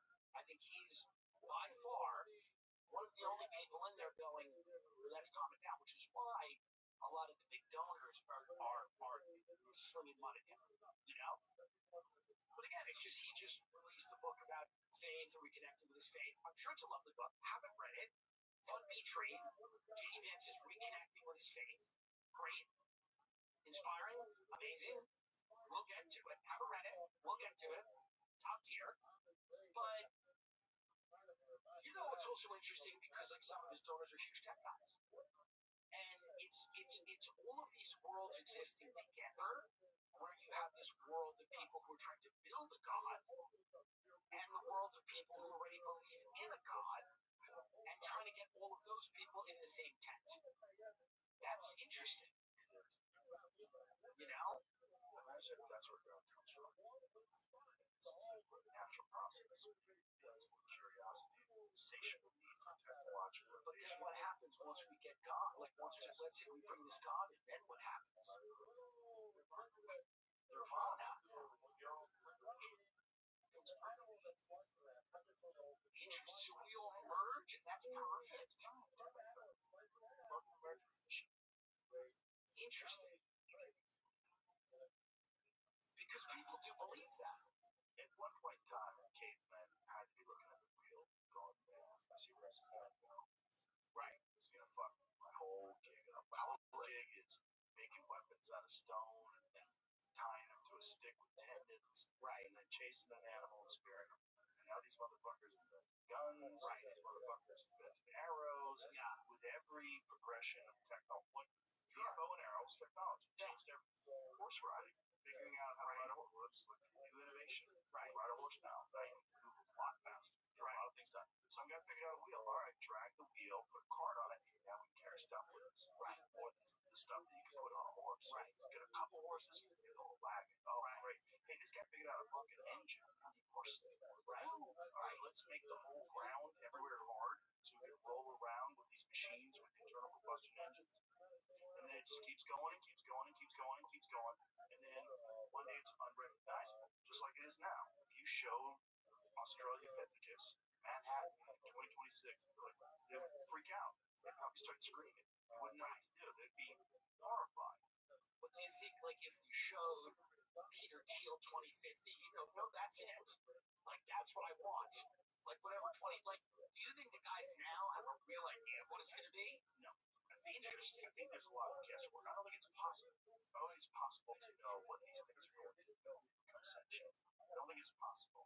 If Elon is correct, and there's something that's a million times smarter than human beings, and somehow or another why would we let people govern? Why would we let people build that stupid fucking rail station in California that's cost how much money and it's produced what? How much traffic is that? Why would they let people do that when you can have AI do that? But if something's a million times smarter than human beings, it's going to go, we're not building a rail station for these fat fucks. You know? I mean, Right. seriously, it's going to go, why would you build a rail station for these people so they can get drunk and go fight each other? How do we get rid of them? Well, maybe we don't even need to do that because we can travel instantaneously from here to there. Create little mini wormholes all over the country. You don't need a car anymore. You just press a button and all of a sudden at Starbucks. We'll do something. Yeah, I mean, Very strange. I just look at technology and I think it's made the world better in many ways, but in a lot of ways it hasn't. And it did stop around 2014, 2015. A lot of the new things started that came in made the world, to me, very impersonal, corporate, sterile, and cold. Yeah. And the experiences that you get now, like, there was like, I went with a friend of mine, we were in a McDonald's, and like, you order on a touchscreen, there's nobody there. There's some not-little kid going, hey, I ordered a McFlurry, some woman screaming at him, where's the receipt? What's the receipt? He's like, what? There's a weirdness when you take people out of it. Take people out of everything, and then you don't also, they have no purpose. Right. Especially consider the high number of unemployed people, check down people, and people that have whatever their job is has nothing to do with what they enjoy. So if they just do the job and then afterwards they're just watching television all day, that's a lot of people. They're just watching their phone, playing video games. There's a lot of people that don't have any purpose. Right? They don't have a feeling of purpose. They don't have a thing that they're connected to. But some experiences are much worse now than they were before they were digitized. Like, I do think there was just pressing a button and getting something on Amazon is much easier, but there was something nice about going out in December during the Christmas season and like going to different places and seeing people like the struggle of like getting the thing you want. It was something that bet you were expending energy, you're walking around, you get a cup of coffee, you see people. If we destroy all of that, what happens to the human psyche? That's my question. Well, if we had an anxiety meter, if we could see like anxiety, like levels of measurable anxiety over time, I guarantee you from like whatever the age of the internet kicked in, so it's like what, 94 or something like that. I think it probably slowly ramped up until social media came up, and then it's probably significantly higher than it's ever been before. Without real threats, like just regular anxiety of reading things on your phone and interacting with things online. Well, people are very, attached to this idea that they have to weigh in on everything, that they have to have a fully formed opinion on everything, and the horrors of the world are on full display in front of them all the time. Yeah. And they need to then not only view them, which is scarring in and of itself, but then they need to contextualize them in a way that makes sense, which I think is also another level of stress. Am I a good person? Do I have the right thoughts about this thing? Am I being, so that to me is also another level of stress where like, you would have never had to. There were people when I grew up that just were really good at one thing, and they didn't need to have an opinion on something that was happening. I had, correct. They didn't have the knowledge, And they were forced to express that opinion. And they were able to live in a much simpler way, in a much happier way, with real, genuine connections to people. And I think the fact that nobody feels like they're able to do that, like the generation that's coming up, the younger people, they seem better off, like the Zoomers or whatever they are. They seem to be they have a little dose of nihilism, but I think it's appropriate, or a little, good sense of humor. They're skeptical, they're a little cynical, they've seen all of these institutions, churn out a lot of garbage, and I think they're into, some of the crypto stuff. They're into like, they're self-starters. They're not institutionalists. Everyone I grew up in, and the generation directly under me, they're all institutionalists. They believe very strongly that knowledge is given through an approved, whether you're an NYU, or whether it's the State Department, or whether it's a board, or whether it's a nonprofit that commissioned a study that proved the thing. A lot of these kids do not think for themselves. They're not kids, they're in their 30s, by the way. They're in their 30s or 40s. They don't think for themselves. They've been taught that thinking for themselves is bad. It's racist, or it can lead you down a road that you don't want to go on. It's whatever. It's misogynist. It's homophobic. Like whatever questions you're asking, like, why do the Padres have to wear gay uniforms? Like that doesn't make any sense to me.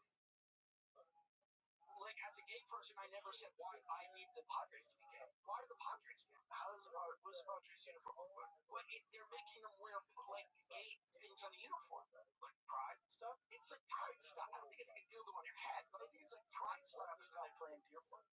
Why it's not gonna go well. But it's like, why is Citibank gay? Why is Chase gay? What is it? Why does this help anyone?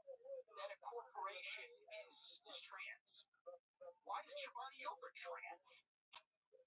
What's the point of this? I don't understand. Does this get people health care? Does this make people happy? Does this satisfy? It makes some people happy. It makes some people happy that I worry about because I just don't understand, and it makes more people angry. That's what Keith Hammer just lost 11 points in support. More people are annoyed. They're like, we're all cool with however people want to live their lives. Most people are, but they're like, why is my bank gay? What the hell? When did my bank come out as gay? And like, I'm okay with it, but could somebody have told me, like, what are we doing? This doesn't make anybody's life better. It is just virtue signaling horseshit that ends up doing the exact opposite of what they want. They think it increases acceptance, it decreases it. Because you're shoving a worldview down someone's throat. And at the end of the day, it's like, if I went to a restaurant, for example, I have no problem with Scientology. On record. By the way, I like it. I like cults. I like cults. Children have too many rights. Put them on that boat. Whatever you do, Sea Org, make them work. Don't rape them, but make them swap the dick. Whatever they do on that boat. And I don't have a problem with Scientology. And I don't like the people who leave Scientology and then rat on it after it got from all these movie parts. I think that's fucked up too. I think it's fucked up. I think they're rats. I think that's some of them. Sorry. But I think they're rats. If you do something for 30 goddamn years and get rich and famous, shut your mouth. Have the dignity to go to your house and shut your mouth about it. Don't then try to go on your new era is that you're going to dive on everybody in this thing that made you rich. Anyway, but if I went, so that's just an aside. It's just an aside. It's truly. But it's the way it feels. Shout out to Tom Cruise. Yeah, he's in there. Dang, can you imagine how gross that would be?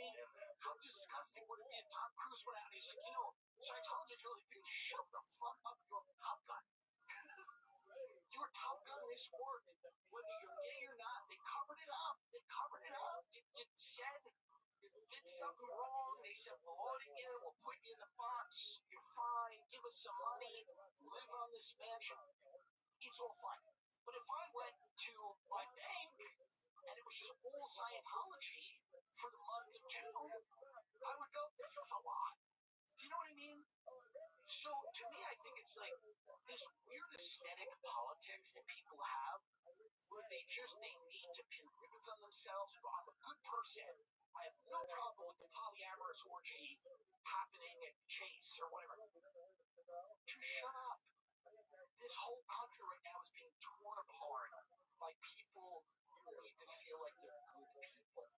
And they need to project their life onto other people. Just live and let live.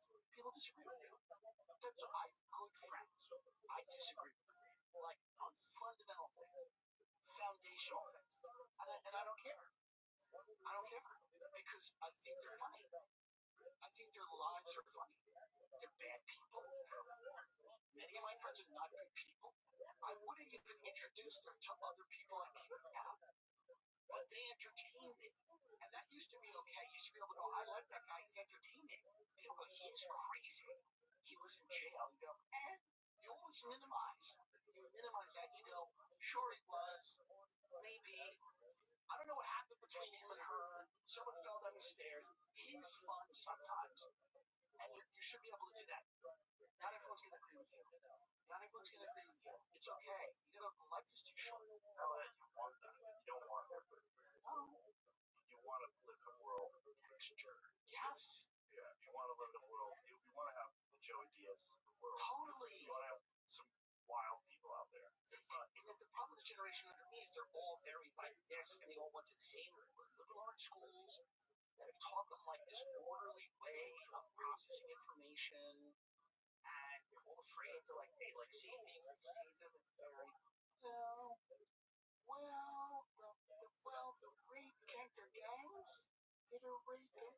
Well, that's bad, but there's a lot of, I don't know what's been proven, and there's a lot of racism, they just always, they're so afraid of having independent thought, because they've been programmed their entire lives, they don't realize it, they've been programmed their entire lives to believe a certain set of things, and their self-worth depends on those things mattering. Yeah. The school you went to, the internship you got, the corporation whose dick you have to suck, sometimes literally, to stay in it. That is where they derive their self-worth from. So their entire world crumbles if you challenge any of their ideas. This episode is brought to you by Visible. How many of you are currently listening to this podcast on your phone? If you are chronically online, like most of us are these days, your wireless network should be too. Visible, you get unlimited 5G and unlimited hotspot, all powered by Verizon's 5G network. The perks of big wireless for half the cost. Visible isn't just a wireless plan. It's unlimited wireless designed to keep you connected and no contract holding you back. Switch today at visible.com. Plans start at just $25 a month. Or get our premium Visible Plus Pro plan and save $10 on your first month when you use use promo code Rogan, an exclusive offer for podcast listeners. Yeah, yeah, and it's very confusing because the whole thing acts like a religion. It acts like a cult. You have to kind of go along with every aspect of it, or you'll be excommunicated. Yeah, you get kicked out. Just like you get kicked out of Scientology. You get kicked out, and if your life is and it's sterile and it's corporate and it's boring, and that to me is one of my biggest problems with a lot of people that I speak to is that they seem genuinely afraid to use their mind for more than what the allotted functions are. Being afraid to express themselves. Yeah, they're afraid to entertain thoughts in their own head. They want to avoid punishment. Yeah, it's a scary punishment. Have you seen this new Armie Hammer movie that's out now? No, some vigilante movie. He's great. Fan of him. Big fan of him. Think he's great. Love everything he's done. And I like it. You can't get canceled. People come right back. Well, I don't know if he's necessarily coming back. I mean, this movie is going to bring him back, I should say. What did he say? He said he wanted to eat girls. He was crazy. I wanted to eat a couple of people. Is that a problem? But is it real? Or is it just crazy talk? Even if it was, is it consensual or not? I mean, is it just saying wild things? What is it? What is it? His fantasy was that he wanted to be a cowboy. That was his fantasy. That was his kink. Now it was fake, but if he was in a situation where it could have been real, yeah, he would have tried hard. If Armie Hammer had the money to arrange this, and some people in our country do, if he had the money to arrange it, he's trying hard. 1,000%. And by the way, doesn't make me hate him. Doesn't make me hate him as long as the person was dead already. I'm against it. I'm never deal with it. But if you told me, this is how open I am to different people. If you told me Armie Hammer, there was somebody died, and there was a heart, and Armie Hammer tried to remove the heart, I'd go, hey, fine. Do you know the story of General Butt Naked? No. General Butt Naked is a guy in Liberia. So Liberia is a part of Africa. I don't want to fuck this up, so let's check on this. I think what happened in Liberia is they released a bunch of slaves from the United States and sent them to Liberia, after slavery was abolished. Right.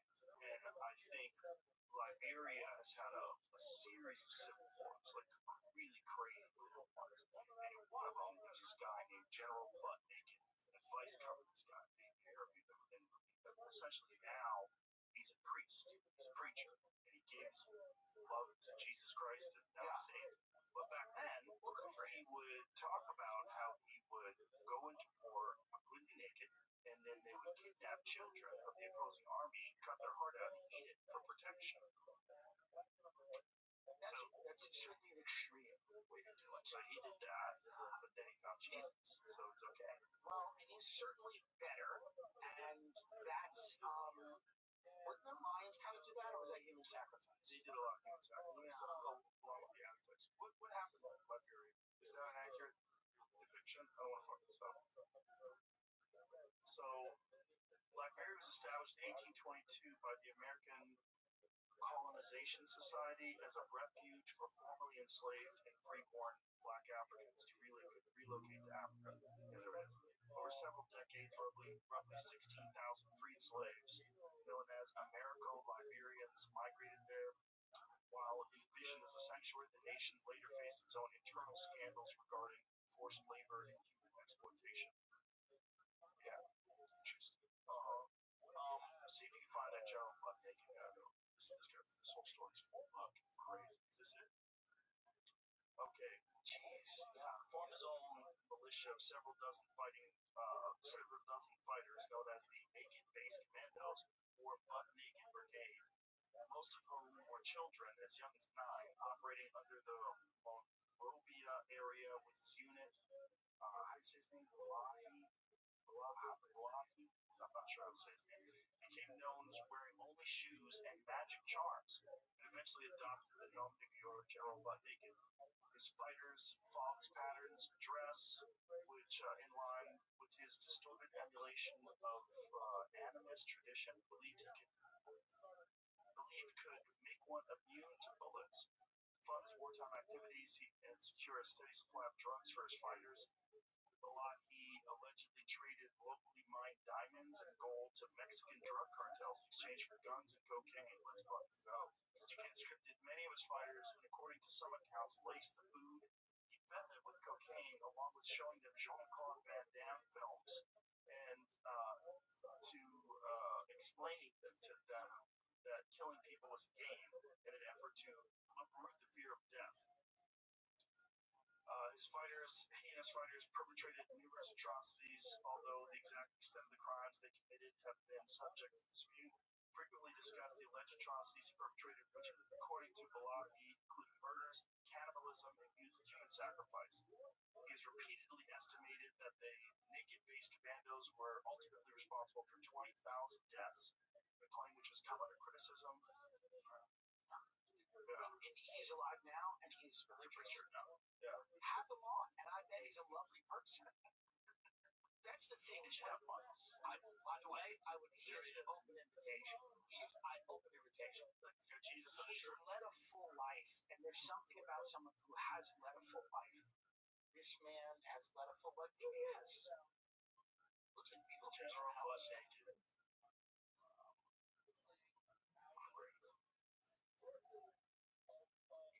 Imagine seeing a dude naked dog flopping and running at you with an AK-47 with kids and blood all over his face. I mean, that's disturbing, but I imagine that there are very rich people in our country seeing that and paying good money to see it. One of the things that we were talking about before the show started, we were talking about how there's a giant chunk of the world that's fucked. Yeah, and what's coming into England, it's not unusual for other parts of the world. You know, if you go to Karachi, that's what it's chaos. Yeah, like it's just chaos is making its way to these protected bubbles, and that's what's freaking people out. We live in very privileged, even the worst, which is obviously not to minimize their struggles. But if you go to any of those third world countries, you're very aware of how privileged you are to live in a Western country. And, it also makes a lot of sense why the people in those third world countries want to leave them and go to other places for opportunity. I think immigration's had a lot of positive impacts on America, and it's had a lot of positive impacts on Britain and other countries. And it's not the idea that immigration is all bad or all good. It's the idea that, you have to do things a certain way because, societies are fragile. This is what we're learning. We're learning that societies are more fragile. When I grew up, that wasn't a common thought, that our society was very fragile. We thought it was very strong. We actually thought nothing could break us. And you look at a couple of years of a pandemic, and most of the downtowns in the American cities don't look the same. Commerce has changed in a dramatic way. The Iran war proved that, militarily, our military is obviously brave, men and women are amazing, but the changing nature of warfare has made military campaigns very difficult. It's hard to look at this Iran war as a victory. It's almost impossible unless you're completely dishonest. I don't think anyone is looking at it as a victory. So I think our vulnerability, to threats foreign and domestic, we're more aware of that now than we have ever been, how fragile societies are. So we demographically change a society very quickly, which has never happened historically. We talk wars, long periods of immigration. Now it's overnight. People have to adjust to a new cultural and sometimes economic reality. That's a very disruptive thing, and societies are very fragile. And you've got to be very careful about how you alter and change a society, because if you do it too quickly, there's a tremendous backlash, and you have to make sure that people want it changed, that people are on board with it. Not everyone. No one's on board with everything, but if you went to a lot of people in these countries that live in the bigger cities, they would probably be very pro immigration, and because because immigration has a lot of clear benefits to them. They get food delivered all the time. They have access to a wide variety of goods and services that immigrants bring. A lot of them are awesome, a lot of great food.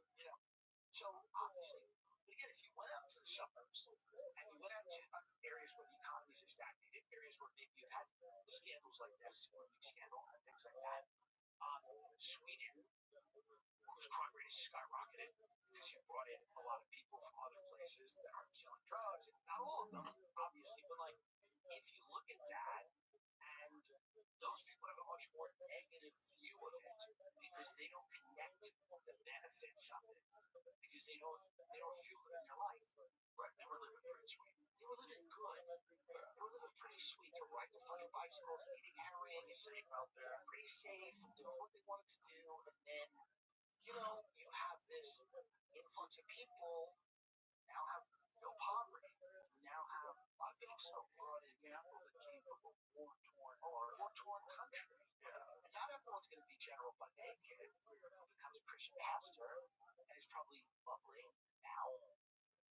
Probably see him in HEB, you're like, sweetheart. Ate a few people, children maybe, but now it's better.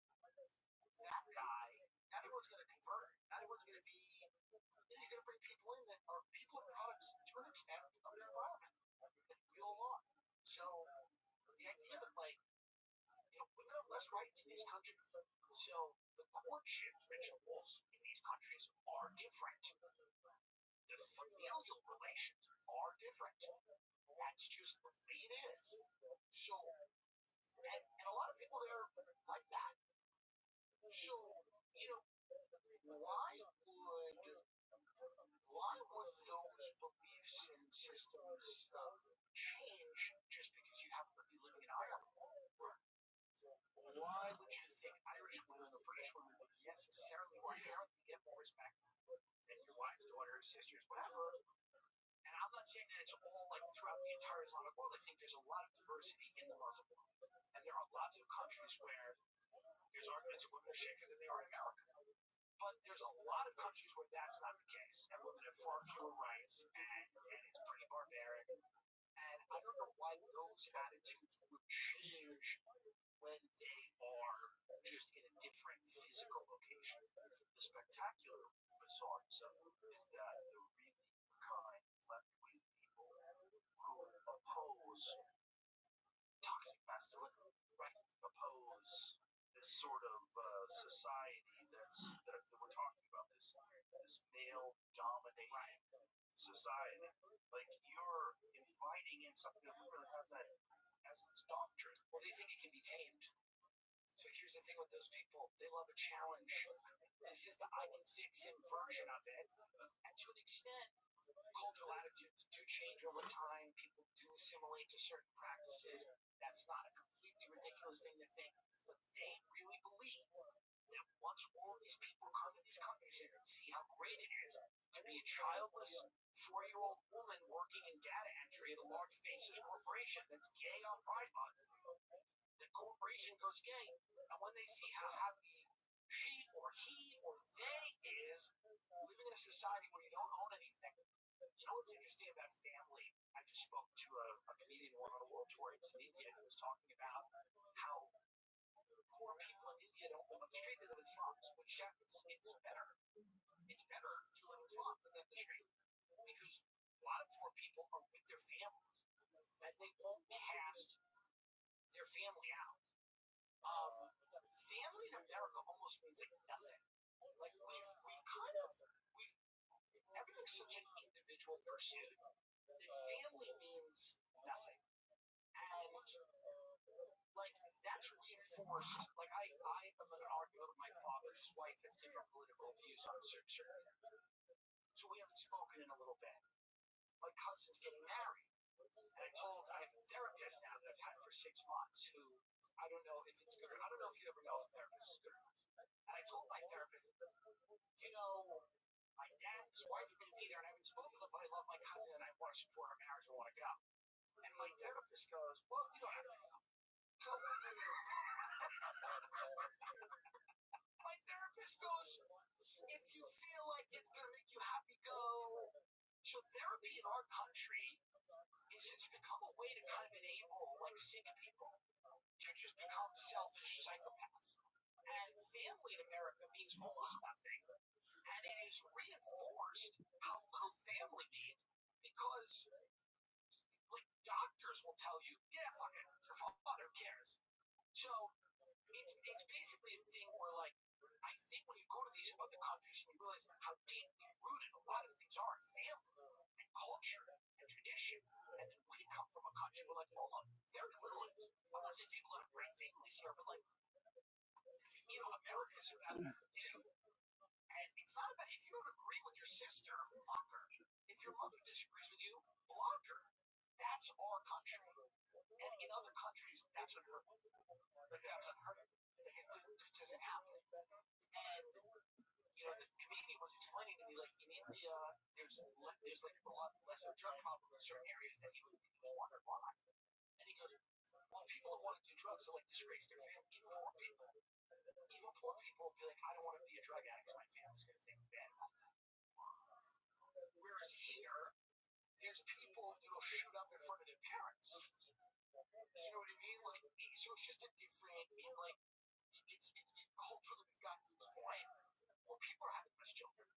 Family means very little. So then what has replaced that is clearly the state and corporations and ideology. So they replaced families and communities. Well, the ideologies you can because you're online most of the time. Yes. A giant percentage of the interactions you have with people. Yeah. Social media. So I think that like that world, we have a pretty secular world. Wait, what is that? That is so interesting. Interesting. I thought it was something that somebody gave you something that's like you're about to transcend or something. Oh no, I thought you're like it's DMT. Imagine. I'm bored with you. I'm going somewhere. That's real smart house. When's the last time you've done DMT? It's been a while. Should I do it? Should we all do it? Yeah. I'm gonna have a cigarette. What are you thinking about it? I'm thinking about maybe doing it. It's just that spirit molecule thing years ago was an awesome documentary. You know this now Andrew Gallimore guy? Do you know what he's doing? So he's what is his exact discipline? He's a psychologist. He's doing these things in a country where it's legal, where you fly there and you do a 5-hour DMT experience, like intravenous. He's a chemical pharmacologist, neurobiologist, and a writer. One of those world's leading experts in psychedelics. Very interesting guy. And he's creating this place. I forget what it's called. Remember the name of the place? He went out to ayahuasca. That's an orally active version of DMT. This thing seems to be a little crazier because they can kind of regulate the dose much better and they can keep you there for a long period of time. Lucius. Okay, so like the Eleusinian mysteries from ancient Greece. So this place is in Baquia. Am I saying that right? In the Caribbean? In March of 2026. The aim is to study DMTX and DMT entities and attempt to communicate with these entities. So one of the things that he's saying, so he was just on someone's podcast, maybe Danny Jones. He's been on this podcast as well. One of the things that he was saying was that they keep going to the same place. That you can like they're actually trying to create a map of whatever this experience is. So instead of doing it like an ayahuasca ceremony or doing it like you're smoking DMT or some sort of a psychedelic ceremony with your friends, it's a 15-minute experience. Instead of that, they're having repeated experiences in the same environments. But there's actually a place that you can go, and by regulating the dose somehow or another over a prolonged period of time, it allows you to maintain this state and keep entering deeper and deeper into whatever the fuck this is. But it seems to be mappable. Oh, goes to the basement. That's the bus. So it is AJ from the Live Files, which is an awesome YouTube show if you've never seen it before. And so he's talking about it doesn't take you somewhere new, it unlocks what's always there.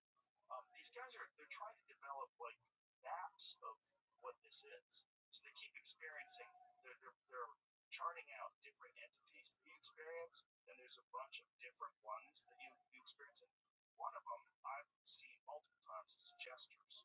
Interesting. And these bizarre-looking psychedelic jesters. Interesting. I wonder if they were the original jesters. I wonder if, like, the reason why jesters dress the way they do with these dangling things off their heads is this is what you experience in the psychedelic state. They're trying to recreate it. But what they've done when I've done it is mock me and make me realize that I'm taking myself seriously. Like, one time there was like fractals, millions of them around me, and they were all giving me things like this. And I was like, and it was, and I said, I go, oh, I take myself too seriously. Or something like that. That's it. It's like there's little corrections of your psyche that take place during these experiences. Interesting. It's very weird. I'm scared to do it. Well, I'm scared I'll go in and it'll be fractals of JD Vance yelling at me. George Soros. Yeah, it's all JD Vance. No, you need to learn about AI. No, I don't know. I find it fascinating. Well, it is. It's definitely fascinating. Chase Hughes just did a podcast, and he did it somewhere in the United States where they did some 5-hour DMT experience. It's like changes whatever you are now is a totally different version of who you were before you had that experience. Which is like life overall, over, day after day, month after month, week after week, year after year. You become a different thing. You're a different person. Sometimes an experience like a psychedelic experience can make it abrupt, instantaneously.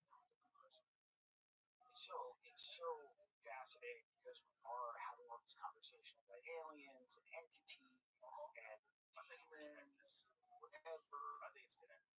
Yeah. I think what these psychedelic things allow you to do is experiencing things. You're experiencing things that are already there, that have been there all the time. You just lack the ability to see them. You're tuning into it pharmacologically. Like they're changing the chemistry of your brain. And it's not an alien chemical. That's the nutty part about it. DMT is produced by the human body. It's produced in the brain. It's produced in the liver. What in the lungs? DMT releases when you die? It's very poorly understood. There's been some work done on it. One of the big ones was Rick Strassman, who wrote a book called DMT, the Spirit Molecule. And he did this, it's really kind of brilliant. He had an FDA study that he got. This is all what government-approved study on psychedelics under the guise he wants to find out how bad they are for you. Interesting. So he told them, we want to study the future. Wow. And that's what got him the money. Yeah, it's smart. His book like this, it's amazing. Smart. And by doing that and then studying Cottonwood Research Foundation, they're studying where DMT is coming from. So like the thought was that it's coming from the pineal gland. So the pineal gland is like literally a third eye in the middle of your head. Now they think it's coming from the whole brain. They don't really. The human body produces it. That's the most important part. So the human body produces this the most potent of all psychedelic chemicals. It transports you into another world. Like, how weird is it that the body produces a gateway to some other place? Now, whether it's perceived or a hallucination, the experience is the same. So you can get hung up all the time on you're just seeing things that aren't there. These are visions. Okay, maybe what you're doing is experiencing something that's real. Like, it might not be something that you can put on a scale. It might not be something that you can measure with a ruler, but it doesn't mean it's not real. And I think we are very arrogant in our assumptions that we have an understanding of all that exists. With all that we know about bacteria, molecules, cells, and the mitochondria, and then subatomic particles, like just the reality that we've observed is so fucking bizarre. The idea that we know what's real and what's not real, you think, oh, it's just a hallucination. That's just the reality is you go to Tim Hortons, you get yourself a donut, you go to work. Right. No, I have a feeling that what that experience is you being able to see something that exists around you. Well, a lot of people are very hopeful. I wasn't one of them per se, but this idea that like we were on the edge of some disclosure, that the government was going to start telling us things about extraterrestrials, and like, remember that? Well, the creepiest one is like going around was that they brought together a bunch of pastors to talk to them about disclosure, because disclosure is going to disrupt the fabric of society so greatly. And the question was, what were they going to tell them? And so what I have been hearing from people that supposedly know things about UFOs was that they were told that religion was created by aliens to keep people in line, that humans are the product of accelerated evolution needed some sort of an origin story that made sense with rules and morals and ethics, guidelines to follow, and something to worship, because without that, people are lost. So that these aliens have created that. Well, please let Trump say that in a press conference. He's the president to say that. Yeah, I got to He's talk the to him. president to get on there and go, guys, listen, we don't know what's going on. These trains are Hormuz, they're open, they're closed, they're open, they're closed. Who gives a fuck anymore? Anyway, there is no God. You were all created by aliens, and you were told a bunch of lies about it. Good luck, keep going to work. Markets up. Straight self and markets up. It's not even that there is no God. It's that the God story that you've been told is it's formulated in a way for your tribal primate brain to accept and understand. Right. And that there's probably a true story to all of it. If you go back far enough, and if you got the actual events that they were trying to lay out, there's too much of the stuff that's in the Bible that like historically verifiable. Totally. But do you think they didn't tell people that because they thought it would be too disruptive? Well, here's the thing. There's a lot of stuff that, when you talk about the Bible, right, you're talking about a series of stories. Sure. Especially when you get to the Old Testament. It's a series of stories. And some of these stories aren't in the Bible that were a part of the religious canon of the day. And one of them is the Book of Enoch. So Anna Paulina Luna told me about it. So she's like, you really have to read that. And I was like, okay. Like, she was so adamant about it. I'm like, okay, right, let me read it. So I listened to it on tape in the sauna, which is the perfect way to do it. I'm listening to an audiobook. It's 195 degrees. Okay. I'm sweating my balls off. I'm dying in there. And I'm listening to this fucking crazy account that is in the same Dead Sea Scrolls as they found the Book of Isaiah, the same collection of these religious texts. And it's all about how the Watchers came down and mated with the daughters of men and chose them as wives, and then created this race of beings called the Nephilim, which were giants that ruled the earth. Like, this is in the Bible. They talk about the Nephilim in the Bible. They talk about Enoch, but he's referenced in the Bible. Right. But the Book of Enoch, the stories that are in the Book of Enoch are fucking bananas, like completely bananas. And the only reason why it's not in the Bible, a bunch of rabbis decided that it didn't align with the Torah, or the Talmud. I forget which one, but they decided like this contradicts some of these stories that are in other religious texts, so we're going to keep that one out. Interesting. Because it was a collection of these things that's all together. Who are these rabbis? Exactly. Right. Well, I mean, who are all these people that wrote these things down? I have this bit where I read out of the Book of Ezekiel, with this like hilarious parts of the Book of Ezekiel, and then there's also parts of Talmud. We're talking about profound experience, and then other things we're talking about prostitutes. It's very fun. Right.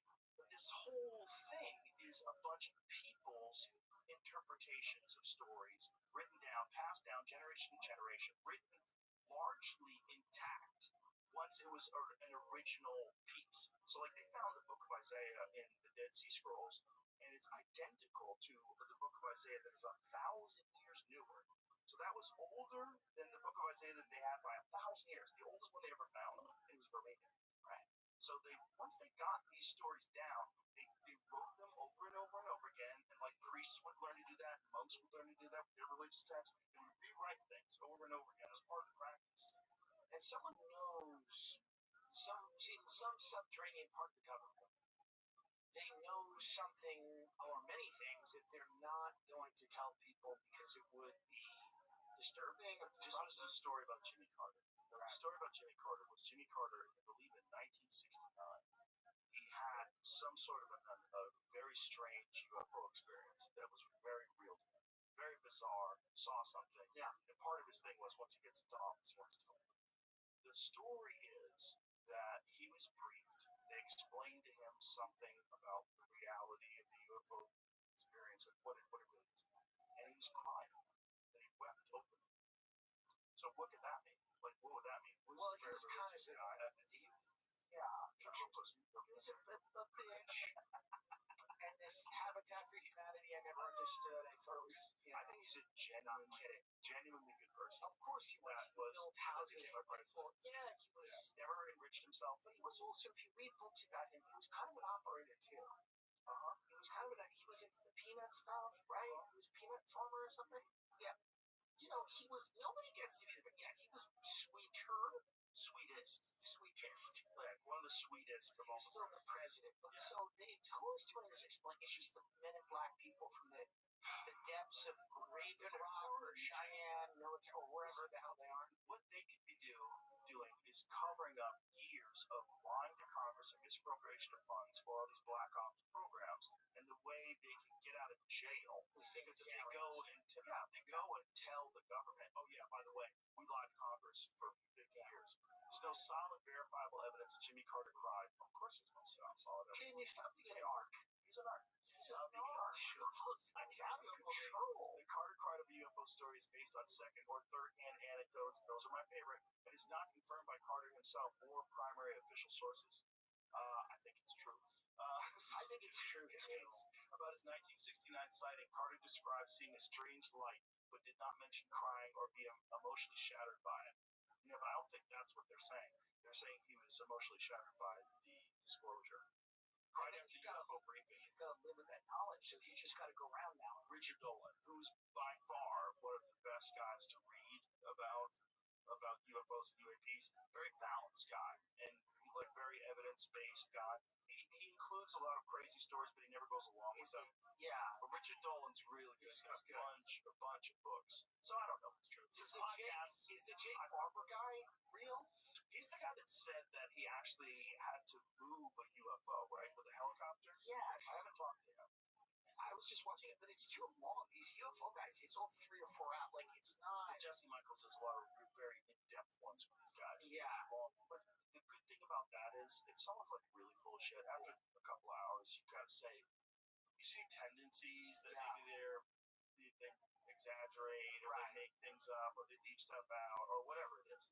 But something's going on, right? There's something that people keep seeing. There's enough radar information. There's enough video that doesn't make any sense. We never found out what those drones were. Remember that? They're all around the bases in New Jersey and stuff like that. Yeah, it was crazy. People were scared to fly. People say it's a domestic. It was domestic. It was us. That's what I've heard. But then, could be China. Could be China flexing and pulling their dick out. So, right. Check out what we have, motherfuckers. Who knows? But there was a lot of things that those things were doing that we don't know that they can do.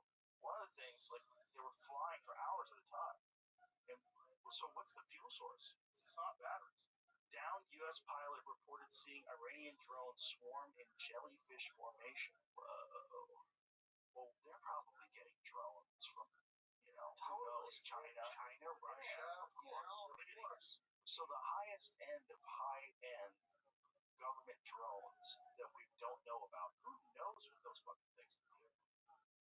Multiple drones interconnected and moving as one with smaller drones below the bigger drones like legs. One of the sources familiar with the pilot's witness account told CNN, real alien shit. Another source told CNN the pilot described witnessing a minefield of drones in the air. Holy shit. When did this happen? So 13 hours ago, this F-15 got down? Bro, how nuts is that? They got taken out by alien drones in April. Whoa. So he ejected from the aircraft. The Iranian drones hovering in the air, moving as one, in a formation that resembled a jellyfish. Whoa. I mean, so there is a chance that it's DARPA, and it's all of these countries that are, you have these black projects, they have these secret defense projects, and they're saying it's extraterrestrial. I think if I was running an undercover operation for as many years as these people probably have been doing, and with Eric Weinstein thinks it's like a separate branch of physics. He thinks there's a bunch of physicists. So where did they get? So this is the story of went to the crazy base to get these guys back. Oh, this is those guys. Oh, this is how they got taken out. Oh, wow. This opens up a lot more questions. Wow. Right. Yeah. Use the heartbeat thing. Right. That's what they said. What was it? So the heartbeat thing was the thing that they said they were able to locate this guy's heartbeat, his very unique heartbeat in the everybody's like, well, that's bullshit. And I'm like, I don't know. And it's based on some sort of quantum something or another. What is it called again? And then the fucking White House, did you see that today? What is that? What? They posted something on their Do you think that God's they were making a joke about Cuba. That's sort of why I said, What's the joke about Q? Okay.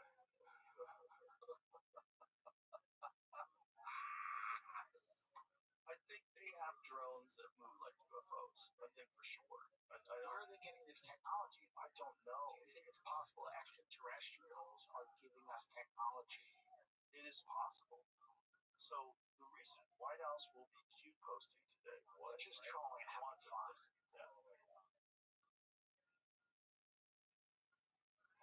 Stay tuned. Here's the go. Look how much they're trolling. QAnon There's a lot of people space. they're the most committed people I've ever encountered. Yeah, they're fun. I've never encountered people who are so committed to anything. The UFO people are close. Sure. I mean, the Q people are 10 years in going, trust the plan, it's coming.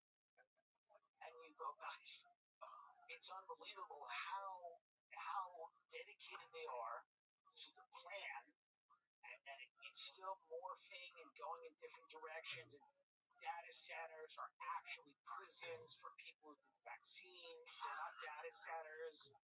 Hey, they're still going. And that level of commitment is what America's about. It's about that. It's about not giving up. Don't give up. Don't give up.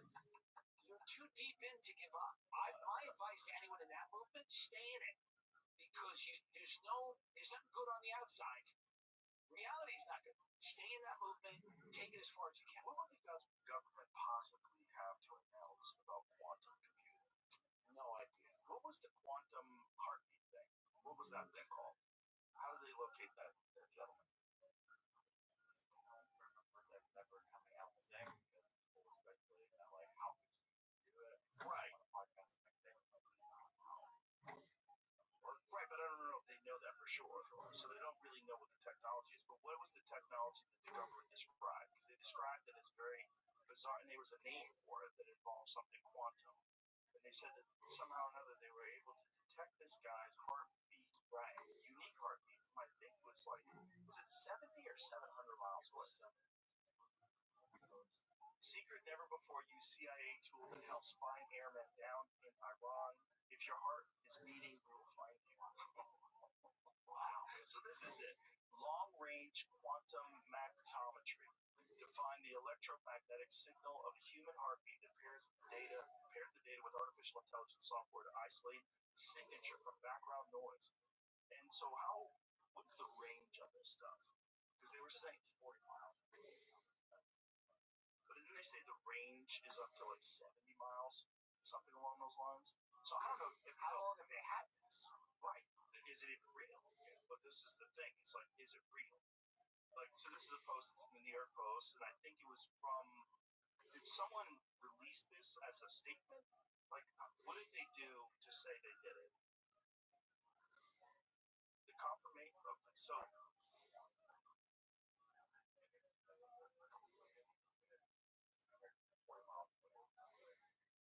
Okay, let's not say that.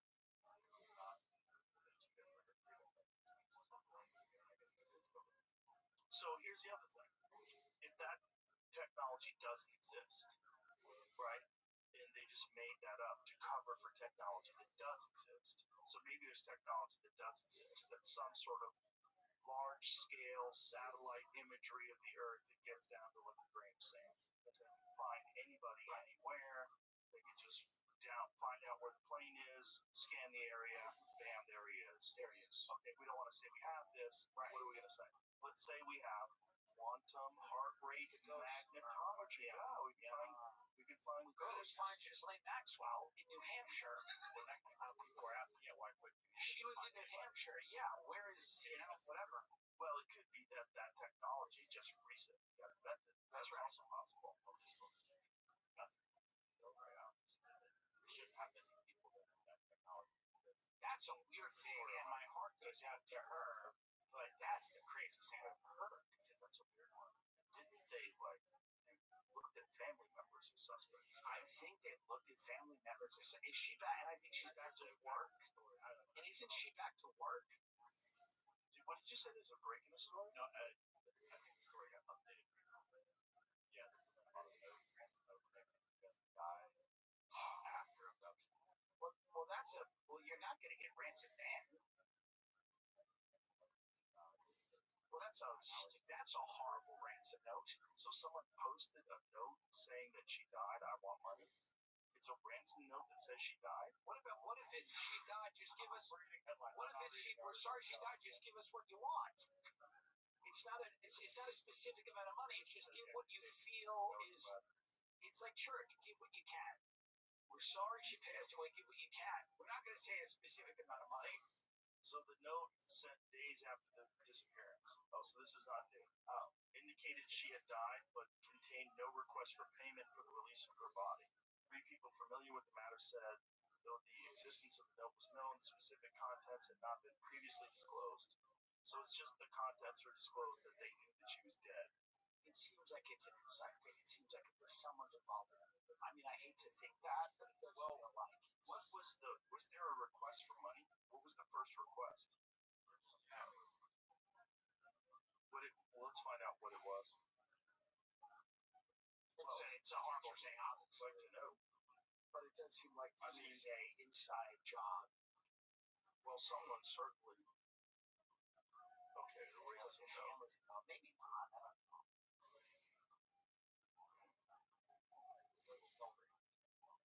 Ask AI. Press AI. Can't do it?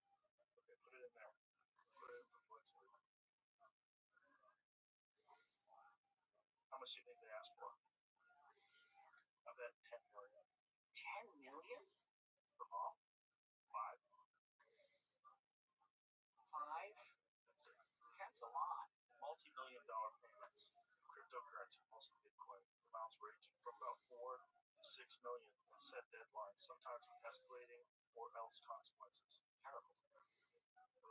This is insane, but think about it. Is that random? I guess it could be. It could be, but there was some concern. There was concern that it was something that a family member did this. Yeah. Who knows? It's sick. But Bitcoin is weird too.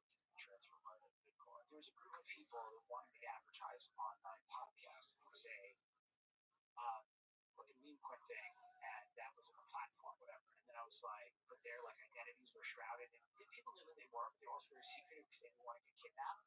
And they split their time between Dubai and London.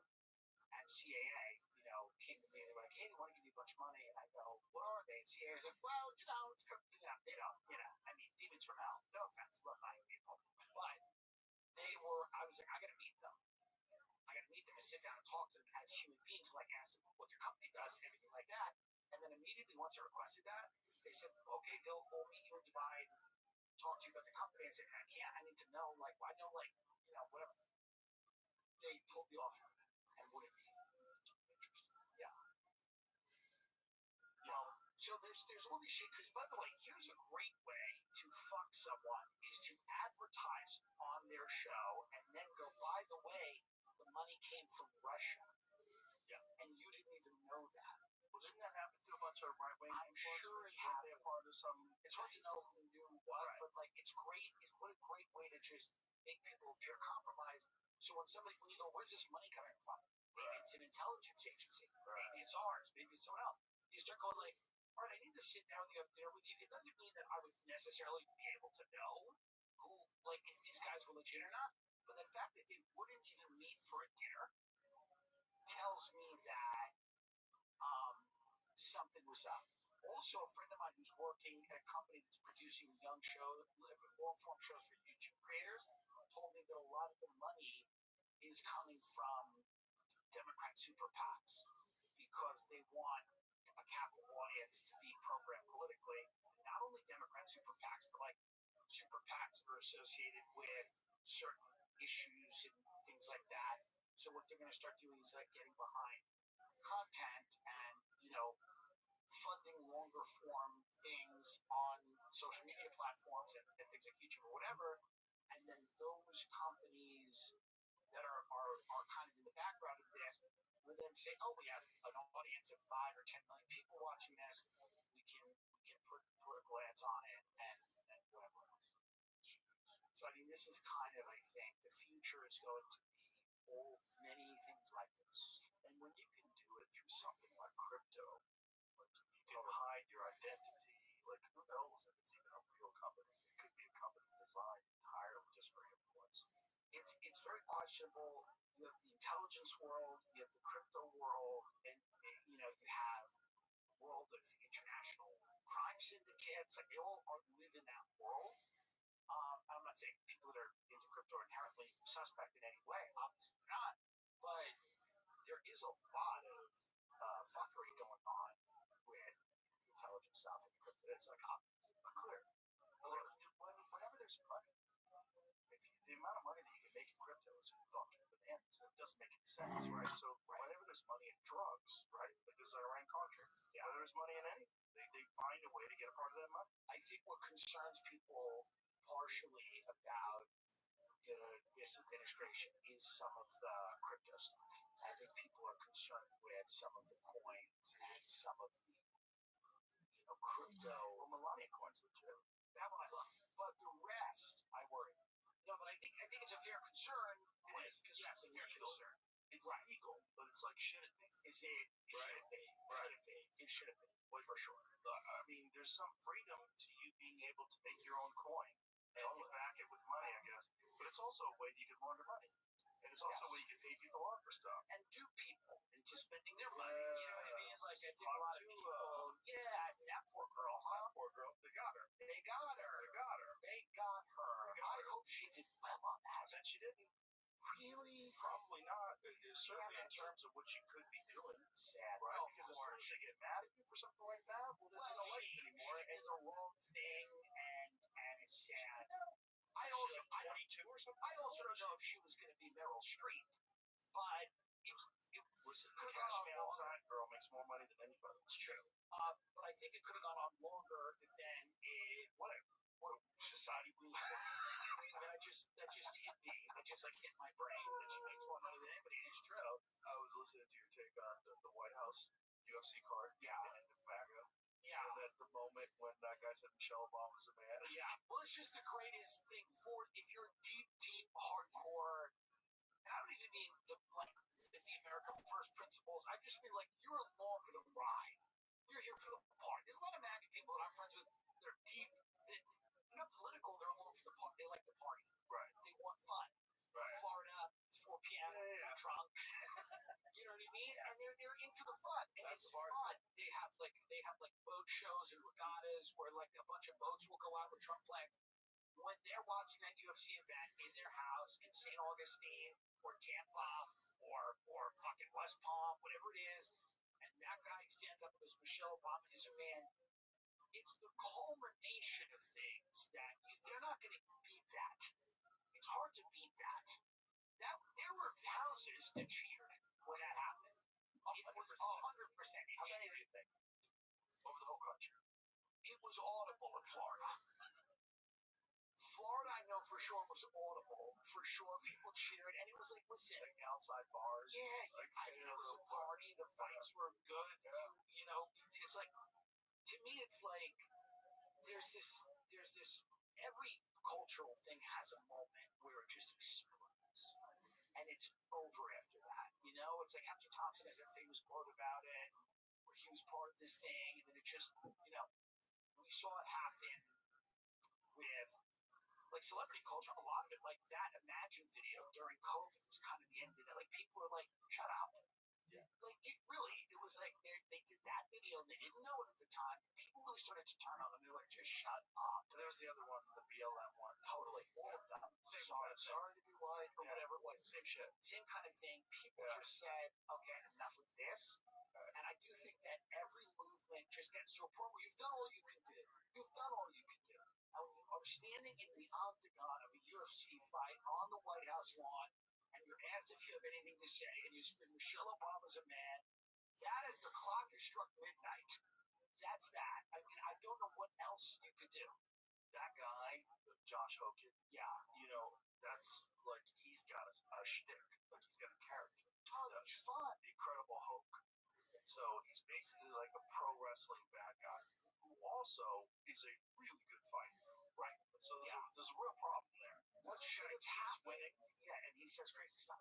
Well, they probably, in retrospect, if they wanted to avoid this, probably shouldn't have had him fight on the White House lawn. Sure. Because if he said that at the T-Mobile Arena or at Madison Square Garden, outrageous. Sure. But not that big a deal. But But here's what should have happened afterwards.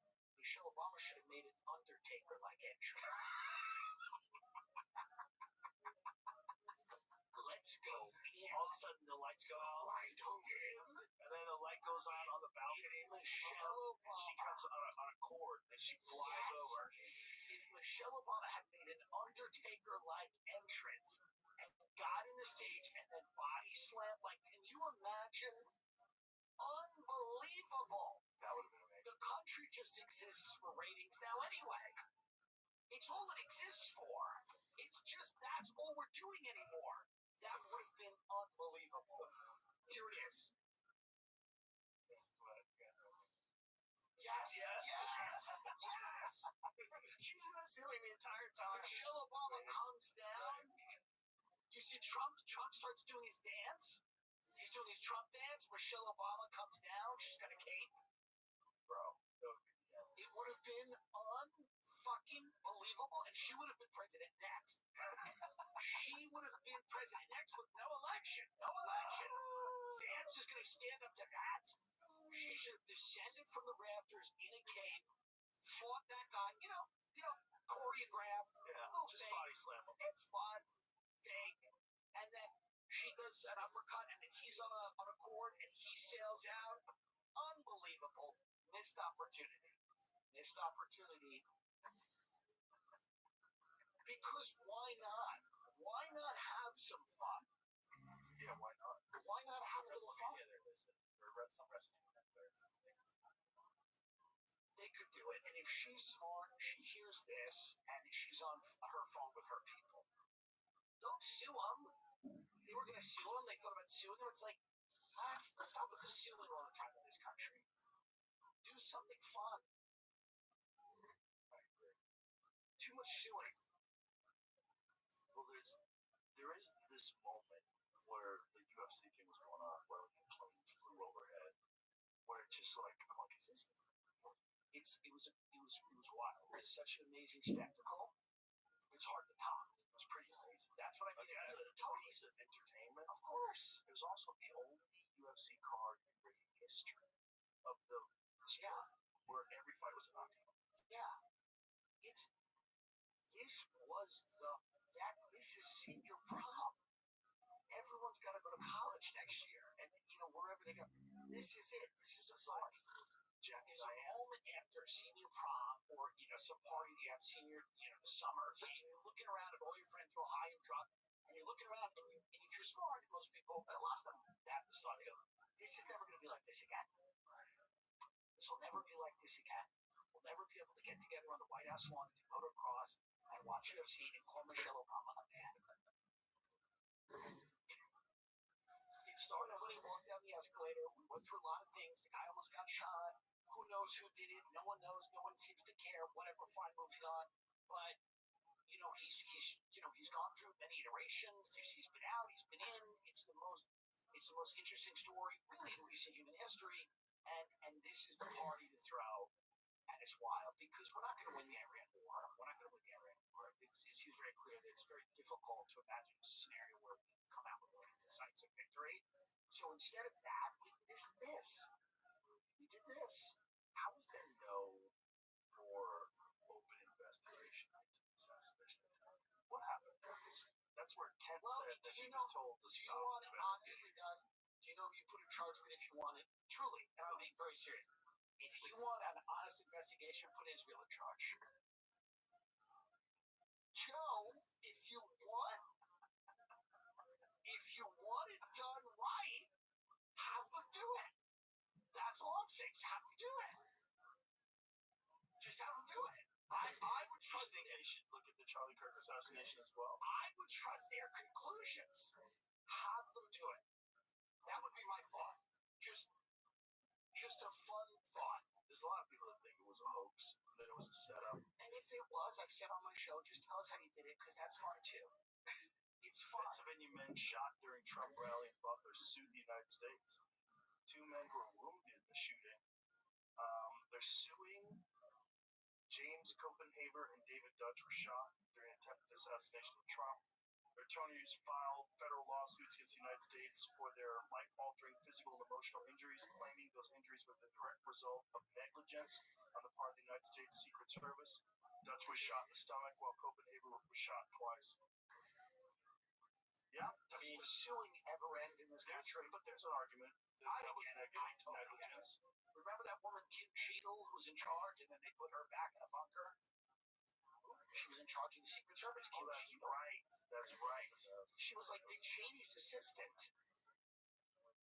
Yeah, she said that the roof was too slope to But get they shot the guy that didn't even fall. You didn't roll off the roof. Like the whole thing. Well, the slope of the roof that they were on was steeper. If it's a faked assassination attempt, I don't care. I want to know how it was done, and so does the rest of America. Produce a special where Barry Weiss interviewed Donald Trump about how they faked the assassination attempt. Put it on CBS, where she's doing it. She's taking over CNN now. So I think, and she's now isolated herself on the 6th floor of CBS, where she can no longer see the staff, and they cannot approach her. And that's true. That is correct. And she is guarded by guards. What? Yes. Where did you hear this? This is in the news. She's in a bunker like Dick Cheney in the PIAC during 9/11, except it's Barry Weiss at CNN, surrounded by guards, and no one can. And it's like a militarized zone. She's in a militarized zone. Barry in the bunker and Ellison at the gates. Yeah. This is real. She's unbelievable. By the way, I like her more now. She hates me. That's sad. Why she hate you? Well, I've said things, but here's the thing. I like her more now than ever. Did she start hating you after your hilarious impression? She's turned on me. She turned on me a while ago. Turned on you how? She texted me and was like, "You're part of a world in which people are anti-Semitic," and I'm like, "Well, am I? What am I? What? What am I doing?" And she's like, "You're part of this thing." And I was like, "Well, it's like, what is this guilt by association? I don't like this." Part of the thing that's anti-Semitic. It's like you're part of a cultural space of anti-Semitism, and I'm like, so she's connecting you to anti-Semites. She's connecting me to all these different people because the thing that she hated and the thing that she crusaded against was this whole idea that like she's applying the same principles that she supposedly didn't like, which is like if you're willing to have a conversation with somebody, you endorse every one of their views, or if you question something like Israel, you hate Israel, or you hate Jewish people, which is insane. Right. And that was, I thought she was the one who was like, we should have nuance on the trans issue. What happened to that? Right. What happened to being able to question gender ideology and all these things? Like, why aren't we, where's the nuance? Why aren't we holding space for nuance there? CBS News boss Barry Weiss poised to oversee CNN editorial operations. Yeah, this is what you just said, right? Yeah, I saw that. But she's living her best life, as people would say. This is what she was meant to do. And when someone steps into their truth, I support them. And she has stepped into her truth. She's exactly where she should be, in a bunker guarded by the military, while she systematically destroys CBS. She's stepping into her truth. This is what she was there. She was put there to destroy it. She was obviously put there to destroy it. She wasn't put there to make it work. She put there to just destroy it. And she's doing it. Do you think they understood the amount of pushback they were going to get? I don't think they. I think they said, "Listen, let's just put her in there and see what happens." Because who cares? Like, it's like these legacy media institutions are dying. They're not turning around. No one's going back to watching the evening news, and they know that. These are billionaires, not idiots. Yeah, listen, they're not dumb. They said, let's have a little fun while this thing goes. It says she took the helm of the struggling organization last month with a mandate to shake it up, following David Ellison-led Skydance takeover of CBS parent company Paramount in 2024. Paramount Skydance bought Weiss' online outlet, The Free Press, for a cool $150 million as she became editor-in-chief of CBS News. Yeah. It's a lot of money for the free press. Well, no, because if you look at the podcast ratings, it was you and then she was number 2. So that's why. No, she would get 7,000 YouTube views. And it seems high. It certainly seems like a lot. But, when you take into account her cultural impact, it's interesting because, like, when it came to her, like, pushing against woke ideology that affected the New York Times, she seemed really reasonable. And there's this very famous clip of her talking to Brian Stelter, where she talks about the world gone crazy. Right? That the world gone mad. Yes. Where she's like very brilliantly lays out why this is what you're saying. When people are saying that silence is violence, right, and not actual violence is violence, the world's gone mad. Right. And she lays these all out. It's so brilliant. Well, there's got to be room for nuance. Like October 7th was horrible. Hamas is not good. We all know this. However, you also cannot look at what's gone on the last few years and think that Israel is not number one perpetrator. You can call it, I call it a genocide. People can call it anything they want. Doesn't matter. It's a campaign of mass murder where a lot of people have died, civilians have died, any children have died, people that are innocent have died, and they're starting to do something similar in southern Lebanon, and they're now talking about Turkey. Going, by the way, Turkey's a NATO fucking country. So the idea that any criticism of Netanyahu or the Israeli government or Israel or our relationship with Israel or makes you anti-Semitic is an insane thing.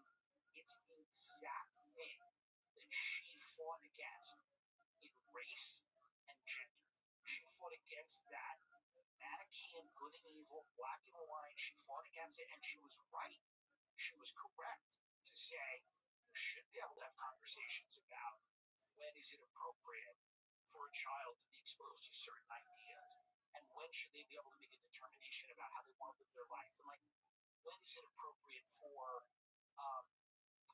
people to call, to designate between a protest and a legitimate riot, and the silence is violence, and all of that stuff. She had really pretty logical opinions on all that stuff. But when it came to that one issue, she seems very incapable of understanding any nuance or gray area or complexity regarding this particular issue. She is all in for Israel, and that's fine. That's her choice, and I get it. But it's so obvious when Mark Levin goes, "The president's great because we're going into Iran because the president's great. He's the greatest leader of all time." And then he goes, "Well, this didn't work out like we thought. We're going to make a deal, and we're going to try to, And then Mark Levin goes, "This is a failure. This is a blunder. This is a strategic thing." And it's like, for who? Is it for us? It's not a failure for it's clearly a failure for us, but it seems like the bigger failure would be for Israel that wants Iran neutered because they have aspirations regionally. Well, certainly regionally. So who's it a failure for? And that's a fair question. And I think it's like you've got to be able to have that conversation without being hard and feathered as someone who's like a conspiracy mongering anti-Semite, which is like there's a group of people that are, but a lot of people just want sanity, and this is not safe. And just like you were talking about with the banks forcing that shit down people's throats, that then make them, same thing. Nobody understands blowback.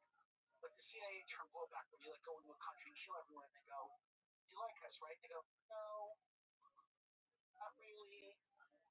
We killed your mother, but we're sorry. But you want the mall? We're gonna build the mall." They go, "No, we're gonna bomb you and try to kill you." This is blowback. There's blowback when you shut down conversations, and in order to shut people up, you got to pay them or kill them. That's the only way to do it. If you don't pay people a lot of money or kill them, they're gonna talk. And if you limit that, they're going to get angrier, and the blowback is going to be intense. Also, yeah, I mean that's entirely accurate. CBS News, I'll go on. That's the thing. I have no beef with her. I like her. I like that she's in a bunker. I will go on to that show. I'm there. Things that I thought was hilarious. It was some fake story that they were going to bring me on for 60 minutes. Everyone keeps saying that. I texted you about it. I'm like, "Are you doing 60 minutes?" I thought that was wild, but why not? I mean, what if, half the staff is left? One of that guy Bill Pelly, just got out. Yeah. She got out, and then she's got that Dokapol, whatever his name is, in the evening news, crying like a psychopath. Who's that? He's the guy who does the CBS Evening News, and his first episode, he's in Miami, and he's crying. Can you get that up? It's unbelievable. He's the anchor of the news. Why is he crying? And he's crying because he's started talking about his family and how he grew up in Miami. It's unbelievable. This is the guy who was selected to run the CBS Evening News, to be the anchor of the CBS Evening News. And like he does this thing where he's in Miami and they take him out of the chair because he wants to just shaking it up. Barry's shaking it up. So instead of sitting at a desk and doing the thing, they bring him to Miami to like visit his childhood places, and he starts sobbing in I forget, it was like a restaurant or something. Jamie, you can find that. He's crying in like a restaurant, or he gets like choked up, and it's deeply uncomfortable, and it's really weird. And he starts talking about how he had a hard childhood. It's like unbelievable. This is the guy. Embarrassing first day's CBS Evening News savage by staff. It's state TV. Whoa. Conversation with one of his handlers during an ad break. Pete Hegseth said during his interview with Tony, how do you say his name? Dokapol. We did it at Barry's request, and because CBS News did something right on this. I wish you had him crying. I wish you had him in that restaurant. So is Marco Rubio's moment? Is what he's talking about? No. He's in Miami, and Dokapol, this is psychotic. You have to watch that. So he just keeps crying? Maybe that's his thing. Like George Hamilton was tan all the time. He's crying. He's talking about. Yeah, look at this. Look at this. This is the anchor of the CBS Evening News. So he's being interviewed? Yeah. Can we listen to them?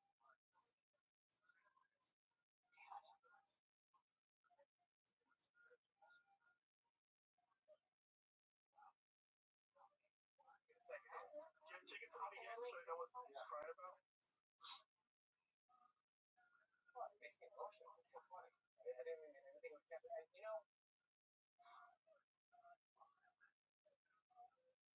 This is your favorite place in the world. Why? Why South Florida and Miami?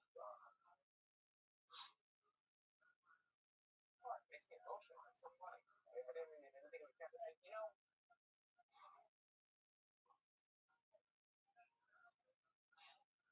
Because you only have one childhood, right? So you get a second. I can relate. This is fun.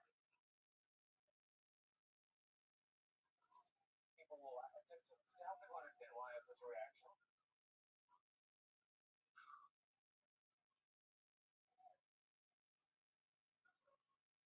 Florida is where I grew up. We didn't get a lot of sleep. My grandmother's here, my father, my mother, my aunts and uncles, cousins. And it's where I would have spent all of my childhood when we left. Because my father got into trouble with business. It's like, we laugh about it now, but he was a drug dealer. Went to jail. It's kind of a ha-ha thing that we say now, but the reason it's so emotional for me is because I feel like I'm robbed. It's kind of a ha-ha thing. He's the head of the CBS Evening News. He's the anchor of the CBS Evening News.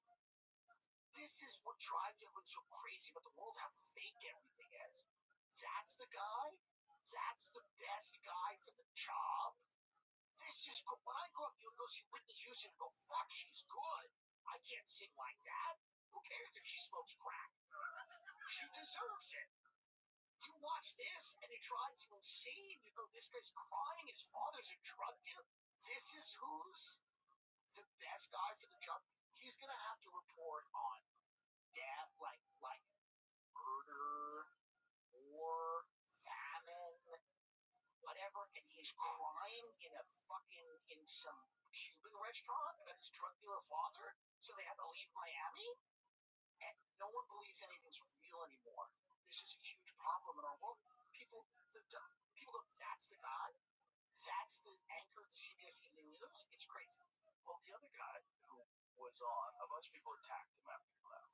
Right, so he left, and apparently he made it very public. Yes, big on Pelly or something. Big public outburst. Yeah. So what was he pissed about? He was saying something about they were going against science, or some of it had to do, I believe, with climate change. Some of it had to do with a bunch of other things that he disagreed with. Where the news organization. Let's find out what his exact complaints were. Yeah, let's find out. I don't know what they were, but you know, Barry chairs the meetings there and really goes on and embarrasses herself and on the calls and stuff has no idea what she's talking about. And so here it is. Following his criticism, news editor Barry Weiss, 60 Minutes executive producer Nick Bilton at a staff meeting. Kelly was fired by CBS News. What did he say? Was CBS fired Kelly? Bilton wrote a cover letter which came up in the New York Times. Bilton stated as follows: "Your antipathy to the future of the show has come through loud and clear, and I have heard you. Therefore, write on behalf of CBS News Inc. to inform you that your employment with CBS is terminated for a cause effective immediately." Next day, Weiss said, "I'm only interested in working in a newsroom that is built on trust and mutual respect." Okay. So what did he say? Pelly accused the new CBS leadership of instructing him to insert falsehoods into a political story and to include assertions that were not verified, instructions he says he ignored. The collapse of values at the top has become untenable. The leadership at 60 Minutes is no longer recognizable. The principles I hold dear are gone, and so I must leave as well. I wonder what exactly they meant, though, by the falsehoods in a political story and including assertions that were not verified. Well, here it is. Yeah. It says, the story CBS intervened on was a report of 2026 protests in Minnesota, and the falsehood CBS asked for was to describe protester Renee Good as driving her car toward the officer who killed her, which Pelly said contradicts video evidence of the event. That's correct. It seemed to me that the lady was trying to turn the car away from him, but it did brush up against the guy, which is enough for him to decide to do it. Well, but it was not, she was trying to run him over. No, and I think But however, that guy had been dragged by a car very recently, so he's probably filled with PTSD, almost died. I think he got dragged like 300 yards rather. I think it's fair to ask at this 300 feet. Yeah, but I think it's also fair to ask at this point, what is the media? Like, what is the media? Like, right. All due respect to Barry Weiss, but like, so it was a heavily inflated price for her blog that she had sold, her YouTube channel, whatever. There's clearly a political agenda to this. You have billionaires that own all of these companies, and we're asked to believe that like she's the most qualified for the job, even though she's never ran a newsroom. She didn't like work her way up the ranks. She's an op-ed columnist, an opinion writer, and stuff like that. Great. She made a lot of sense. We said it before. And then she hires this guy who's crying in a restaurant in Miami about his dad, and it's like, who the hell's that guy? So I think it's fair to ask, like, do we have any trust left in these institutions? Do we have any trust left in like people that work there are leaving and saying, I'm being asked to insert things into this that isn't true? Well, that alone, like driving the car towards the officer, that's just not technically correct. Right. It seems like she was steering away. Why would they want to say something that's not correct when you can just see it in a video? Like, if you were running a newsroom, that would be the last thing you would want to do, is contradict something that's obviously verifiable. So that would, for what reason would you sacrifice your credibility? Because that's essentially what it's doing. It's such a short-term play. Yes, but I'll tell you exactly why. Okay. Because their main demographic is 70-year-olds who are having strokes on the couch. They're not verifying this. They have a very old audience that's not online savvy. They're not looking at many angles. They have cataracts, and they're hearing this, and it allows them to dismiss it as, well, she did the wrong thing, stroke, justifiable. Yeah, I don't think somebody's motivating them to do that for those people. For sure. Why? Yeah, well, because she's in the tank for Trump, because Trump promised, or maybe didn't promise, but like whatever, he's useful in the sense that he's going to go on a topple regime in Iran. He's going to sue all these, or he's going to bring Harvard College to heel for whatever the hell they did. And she believes that, and again, a lot of this is just connected to her view that, Israel's interests are always 100% concurrent with America's, and Trump gets that, and he understands that. So she's in the tank for Trump, which, by the way, if Biden would have invaded Iran, she would have started protecting him. It doesn't seem like she doesn't care that much about a ton of issues. It seems to be that this is her big issue. That's a disturbing thing to a lot of people. Like, how much influence do you have on this country? That's what creeps people out, because I think no one even really considered it before October 7th. It wasn't, I'm sure people considered it. Nick Fuentes considered it. But it wasn't like it was an openly discussed thing amongst young people. Right.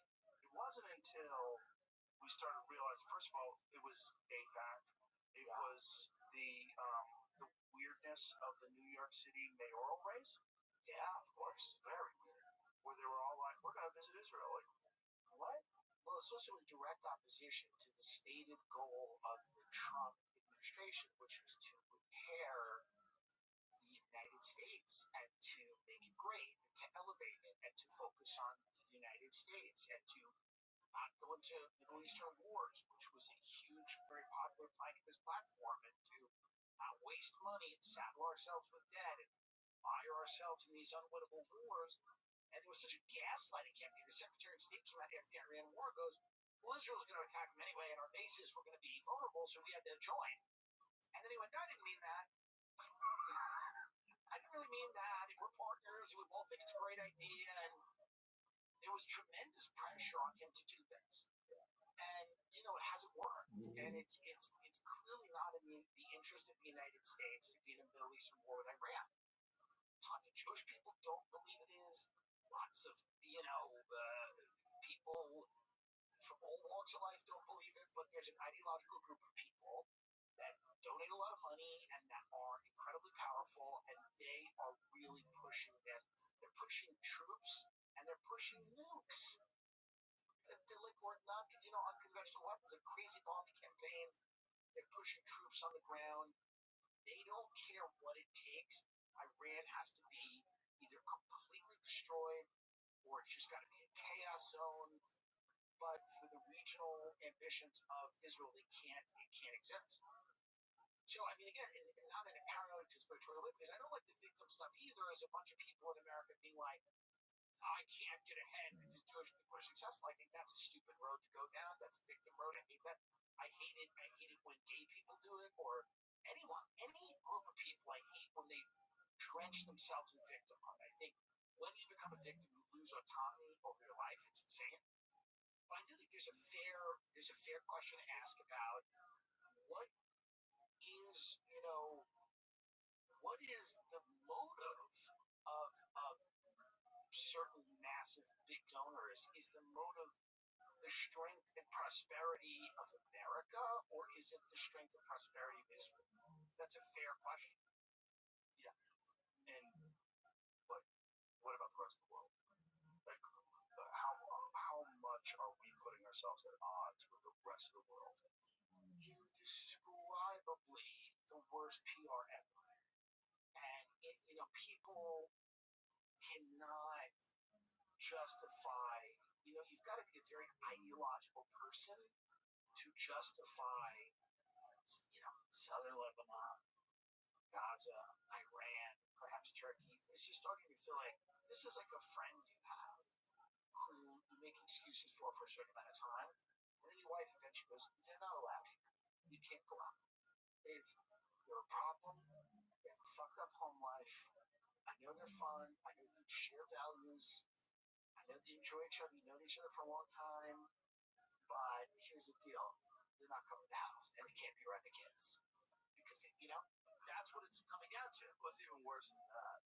The thing that drives me crazy is the negotiating.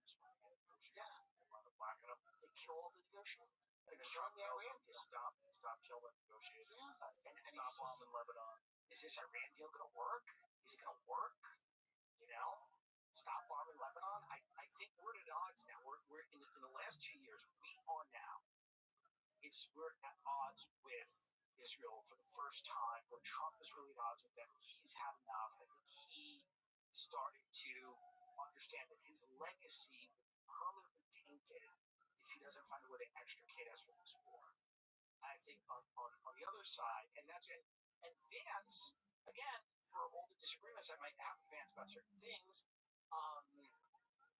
he is one of the only people in that administration who does push against the continuation of this war, which is why a lot of those neoconservative donors try to destroy him because of that. I don't love his tech alliances. There's a lot of things I don't like about him, but there's a lot of things I think are good about him. I think and it's not like I don't like about him per se. I worry about, some of his relationships. How many of these relationships do you think are like necessary for survival? I'm sure all of them are, and that doesn't mean, but they still need to be criticized and looked at, and it's 100%. Not justifying it at all, but I'm saying I have a feeling like no completely autonomous person is ever going to make it through that maze. Never. But I think the job is you turn the heat up enough where maybe if everyone's going to do 10 horrible things, they do 2. Right. So I think it's certainly the job of anyone who looks at this stuff to look at it and go, what is going on? What is happening? I will say, for all of the tech, things that I find a little, it's a little like, what? I do think that, to his credit, he's the only one in there, and you can tell. And it's not that I have some inside knowledge. They're only he's being attacked the most by the people that want the war to continue. And I think he knows his political ambitions will be completely destroyed by a continuation of this war. So I look at all these people not as human beings, even though they are human beings, but I look at them as like they're running the show, they're running the country, so they all have ambitions, and it's hard to know their hearts or heads or how they feel from one day to the next. It's very difficult.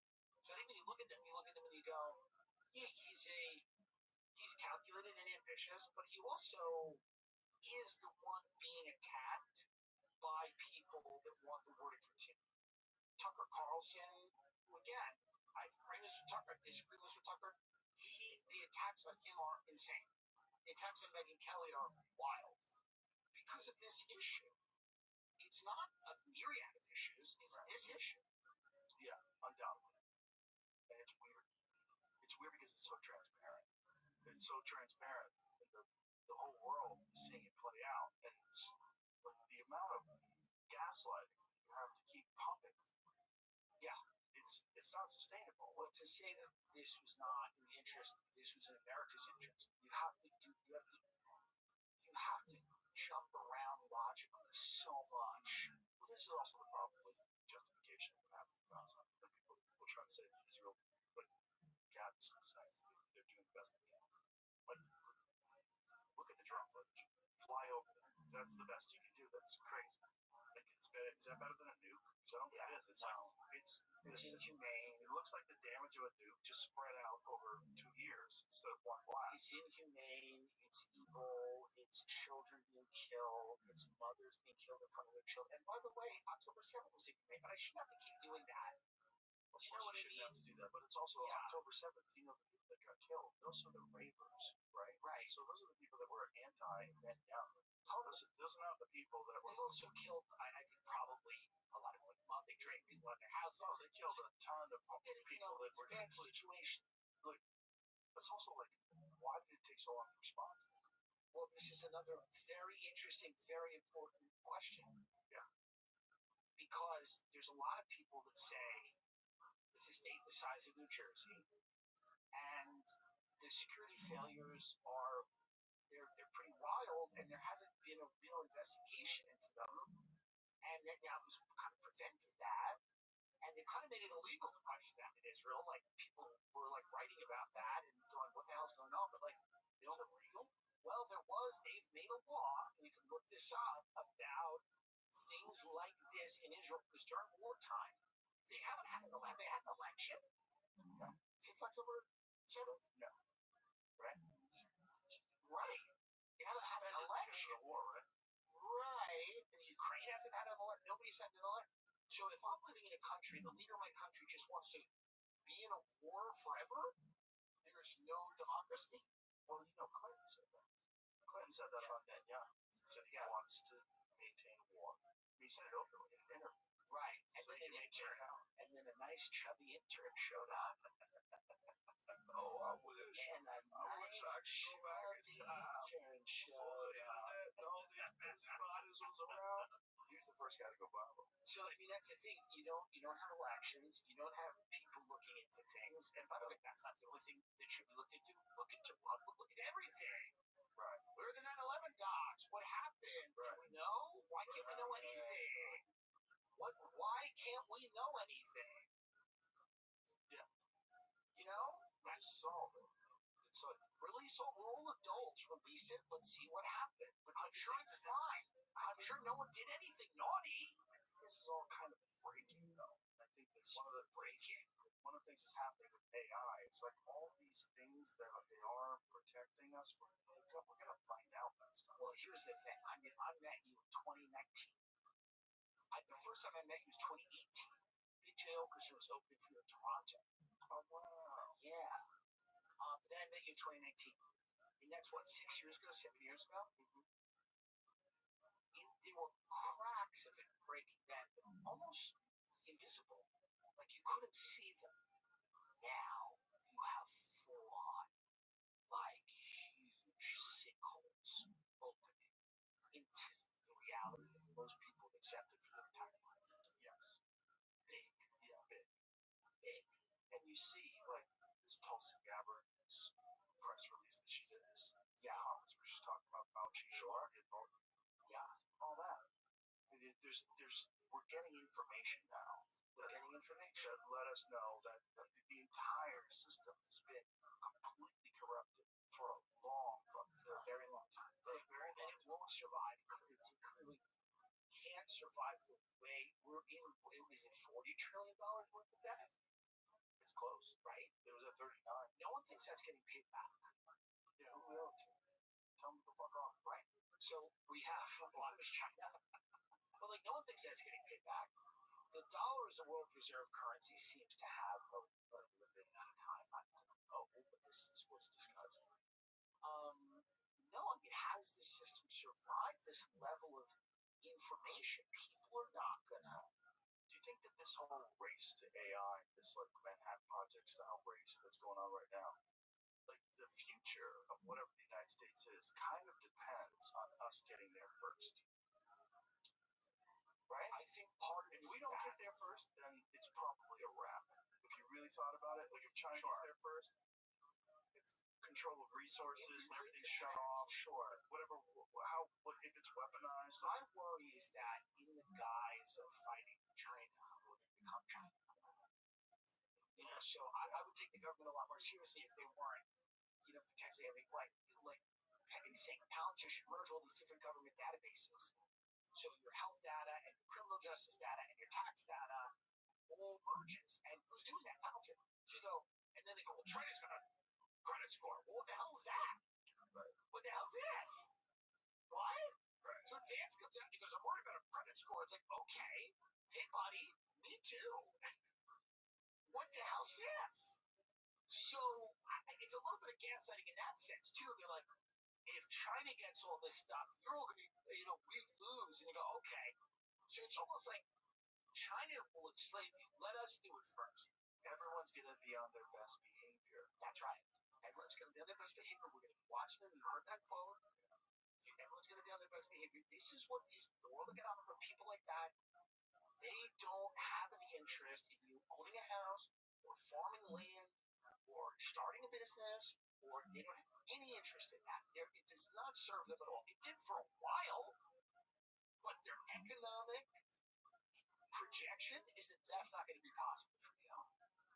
So what they're going to do, they're building bunkers, they're hoarding all the wealth, and they're heavily invested in all this AI. One of the reasons I think that we have to strike a deal with Iran is all this UAE money props up Hollywood, all these startups.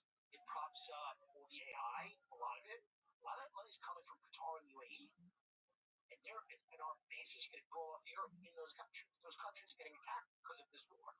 And they're a huge financier of American startup and some AI startup. So, like, one thing that I wonder about all of this is just how much this just does seem now to be a high-level chess game about the future and what is and isn't possible. But the only thing that makes me personally happy is that Jared Kushner and Ivanka Trump just bought an island.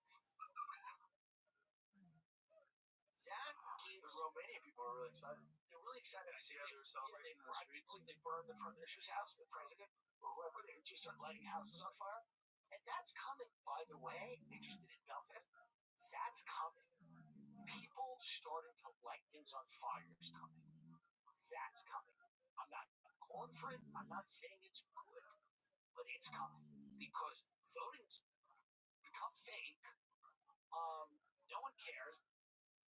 People are threats. It's fake. It's fake. It's so obvious. It's fake. It's all fake. So the only, and you know what? Again, I'm not calling for it. It's bad, but fire is real.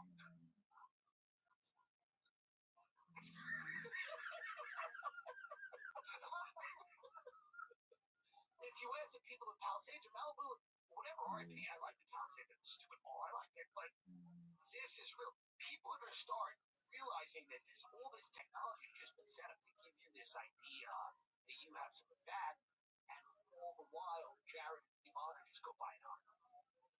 That's what's happening. But maybe it's fine. Have you got any invites to Ivanka? No. No, they're not. You feel differently if you did. I don't know. I know you've had invites. Interesting. I've had invites to Teal, and I've said no because I think, he'd probably sit me down and go, listen to me, you fat fuck, you're going to shut your mouth. And I'd sit there and I'd go, no, I think if they were going to invite me, someone goes, this is the guy who dressed up as Christy Noam's husband with fake tits. And then we can't have it. But absolutely. If somebody said to me, a few people are going to survive, and it's just going to be you and these people, and everybody else is going to die, it's tough. How fun would it be, though? Is it fun? Is it fun if the whole world dies, and I'm just sitting and having dinner with Jenny Vance's wife? I mean, is that the fun with Peter Thiel, me and Usha, and just eat steak? Yeah, I mean, is that what we want? I don't know. Probably not. What's the best case scenario? The best case scenario is a new era of enlightened people and enlightened thinking and soulfulness and spirituality and a healthy attachment to technology and religion and people's a common kind of a sense of morality and togetherness and love for community that's not enforced by governments, corporations, and armies. I'm not betting on that, but that would be good. Well, there's a battle, right? Yeah, there is not. It's not like one side is clearly going to win. We're moving in a very weird direction of uncertainty, but humans today are way better at being people, way kinder and nicer, despite all our problems, than we have ever been in the past. Yeah. Society is generally, at least first world countries, safer than it's ever been in the past. Yeah. And it's also, there's more opportunity to do things now because of technology that's ever existed before. So it's not worse, but it's not moving in the best direction possible. Like, if you had to choose between living today, the way we're living now, or living in 1976 in San Francisco, I'd be like, go fuck yourself. I don't want shitty breaks and live with these fucking people that don't know anything because that has the internet. Fuck that. Yeah. You're better off living today. The communication you would go see Janis Joplin, right? And you'd be smoking weed, and a burrito would be 50 cents. And then you would go into a park and fuck and then die. And it might not be as bad as one thinks. And who knows? I didn't live during that time, so I'm sure there was a lot of pitfalls. Get stabbed, whatever. Like, New York was more culturally interesting when there was crime. I'm against there being crime because New York couldn't have existed. It can't be 1983 in New York now. Times Square is a mall. Times Square right now is a TGI Fridays. But it sure, used to be chaos. It used to be chaos, but it can't be chaos forever. But again, in that city, do you get the Ramones? Do you get all of that stuff? Right. Like, probably not. No. Probably not. No, you need some chaos for art, for sure. You don't get chaos. You don't get chaos from TGI Fridays. You don't get that kind of chaos. But I do think that there's a time for certain things, and there's an inertia that moves certain things forward. Meaning, like, it would be crazy to think about New York in the '80s today. Like, no one's built for that life today. Right. No one's even built for that. Like, one of the reasons that wars don't work anymore is we're just not built for it. Used to be built for war. It used to be built for war. They were built to, like, just be like, yeah, if somebody calls me, like, just go die. You know, there's like a petition on the door, and it's like, report here, we're going to war. People were built for, nobody's built for that now. People file complaints with DoorDash. I file complaints. 1981 Rolling Stone magazine called West 42nd Street, located in the heart of Times Square, as the sleaziest block in America. Yeah. Now it's probably prime real estate. Yeah, I mean, listen, there's parts of it that are, you know, it's all prime real estate there. Whether people like it or not, it's not necessarily, you know, that it's better because it's safer, but it's worse because it's safer.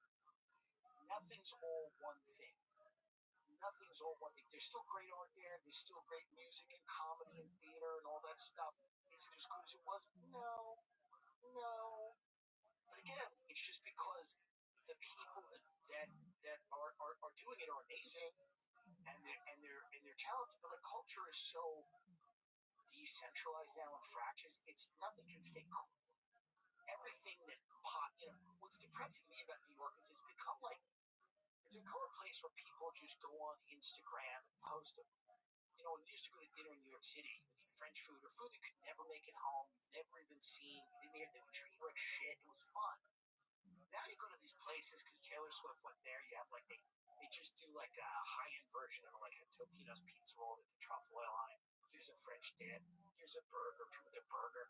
It's just a basic bitch mall city now. That's really what it's become. That doesn't mean there's not a lot of psychopaths there making lots of money, and good for them. But it's becoming a suburban city. It's a city where people talk about chicken salad. It's a city where people go to Wegmans. It's just a different city. It's Pilates and toddlers. It's all great. It's fine. I don't want to see people getting shanked, but it's not what it was. It's just not what it was. It doesn't have that same magic, and nothing does. LA does. Nothing really does, and it won't come back. No, I don't think it's going back. I don't know if that's good or bad. I lived there. I mean, who knows what the fuck's gonna happen now with Mom Donnie as mayor? Wait, that weirdness where what's that guy's name? Ken Griffin, the guy, billionaire guy who's out of his apartment. Yeah, billionaire guy lives here. He's getting so much money. We're gonna take it. Well, here's the thing. It's all fake. It's all fake. Mamdani's Trump. He's smart. He's sharp. He's good looking and young. He thinks this all crap. It's YouTube. It's like, look, billionaire guy. Ken Griffin's in Palm Beach, building a house worth $1 billion. You're not gonna do anything to Ken Griffin. You're a city employee. The mayor is fake. Like, it's like, he'll raise taxes maybe if he can get it done, but he can't. It'll get dirtier. Crime will go up, or it won't. It's kind of whatever. It's just not, you know, I think it's not, it's more just the corporations rule, and guys like him, it's like Bernie Sanders, he's the version of the socialist you get. What does it even mean?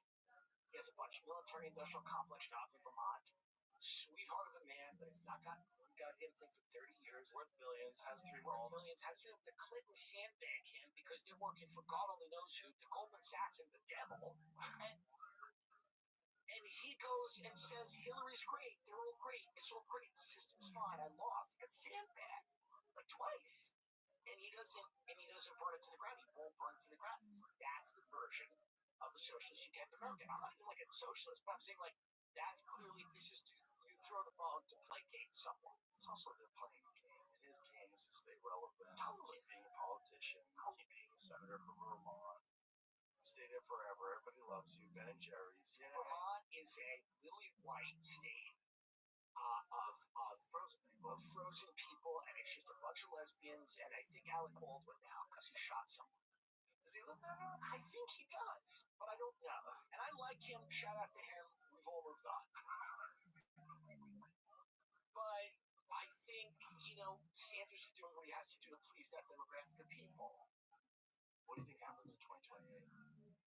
I think the donors want Rubio, but Rubio's kind of a buffoon. Why do they want Rubio? Because Vance is more isolationist than Rubio. And I think Vance is more in league with the tech people, whereas Rubio, maybe the central banking cartels of intergenerational pools of capital that are more invested in the war industry and might be slightly more aligned with Israel, like Rubio. Like, there are different fiefdoms of the super rich. I think the tech guys are relatively new. Not that they don't get involved in war, of course they do. But it's not all hunky-dory. If you had a banking empire for years and centuries, and you're like, now all these new tech fucks are here, and you're like, what is this? And you're like, we make our money with war. And so do the tech people, by the way, but they have other ways to make money. So I do think Vance will get the nomination. I don't think Rubio, I used to think it would be Rubio. But I've watched Rubio recently more, and I don't think Rubio, he's too perfect. I can't take him seriously. I don't know why.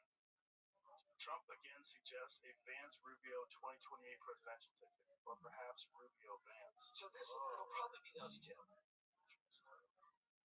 But do you think that people are going to want to buy into another Republican Party? No, it'll be a Democrat. I think it'll be a Democrat. Who do you think wins? I don't know. I think it's somebody that we don't know who it is. I think it's somebody that we don't know who it is. I don't think it's Newsom. I don't think it's AOC. I think it's somebody that comes from a red state, who's a Democrat governor, a purple state. We don't know who they are yet. They pop up, they're boring. I think we need boring. I think a boring person's going to come in and just be like, hey, I'm the president. Reasonable. The show's over. Michelle Obama's a woman. And then you'll hear some of the country go, because Trump's a drug, and you've got to detox from that. This whole last decade has been a drug. It's been the craziest decade that I've been alive. I remember sitting with you on election night. I remember me, you, and Alex sitting down. I remember all these things.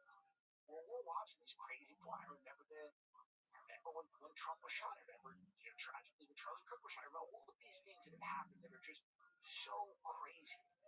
And now seem so far away, and like they're so far in the past.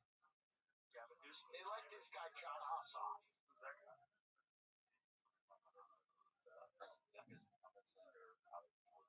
Yeah, he's having a moment. Just nailed it. He could be him. Look at him. There he is. That looks like a president. Just put him. Yes. Yeah. His neck is medium. It's not too thin. It's not too thick. He's got that face. Like Tallarico's neck is a little too small. Yeah.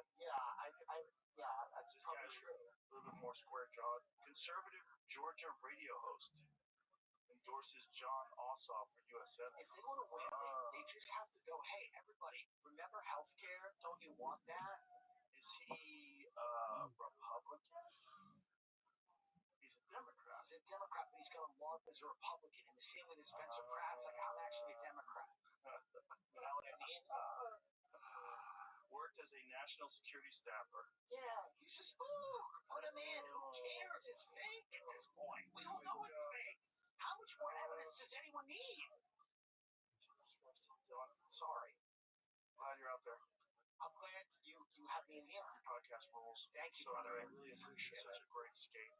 Thank you. It's so beautiful because just the way you're able to just combine reality with humor.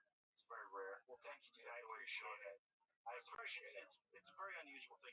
It's very insightful political commentary and social commentary mixed in with hilarious takes on things. That's very nihilist. Well, I'll keep doing it until I'm put in jail.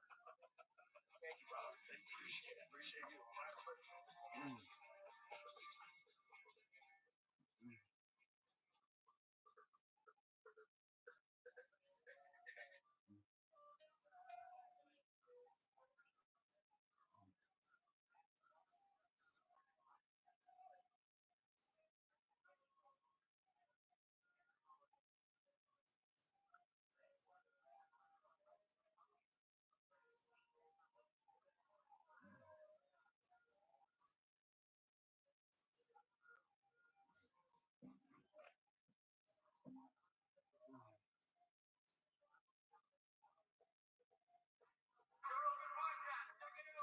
Good job. Okay. Experience. Train my nation.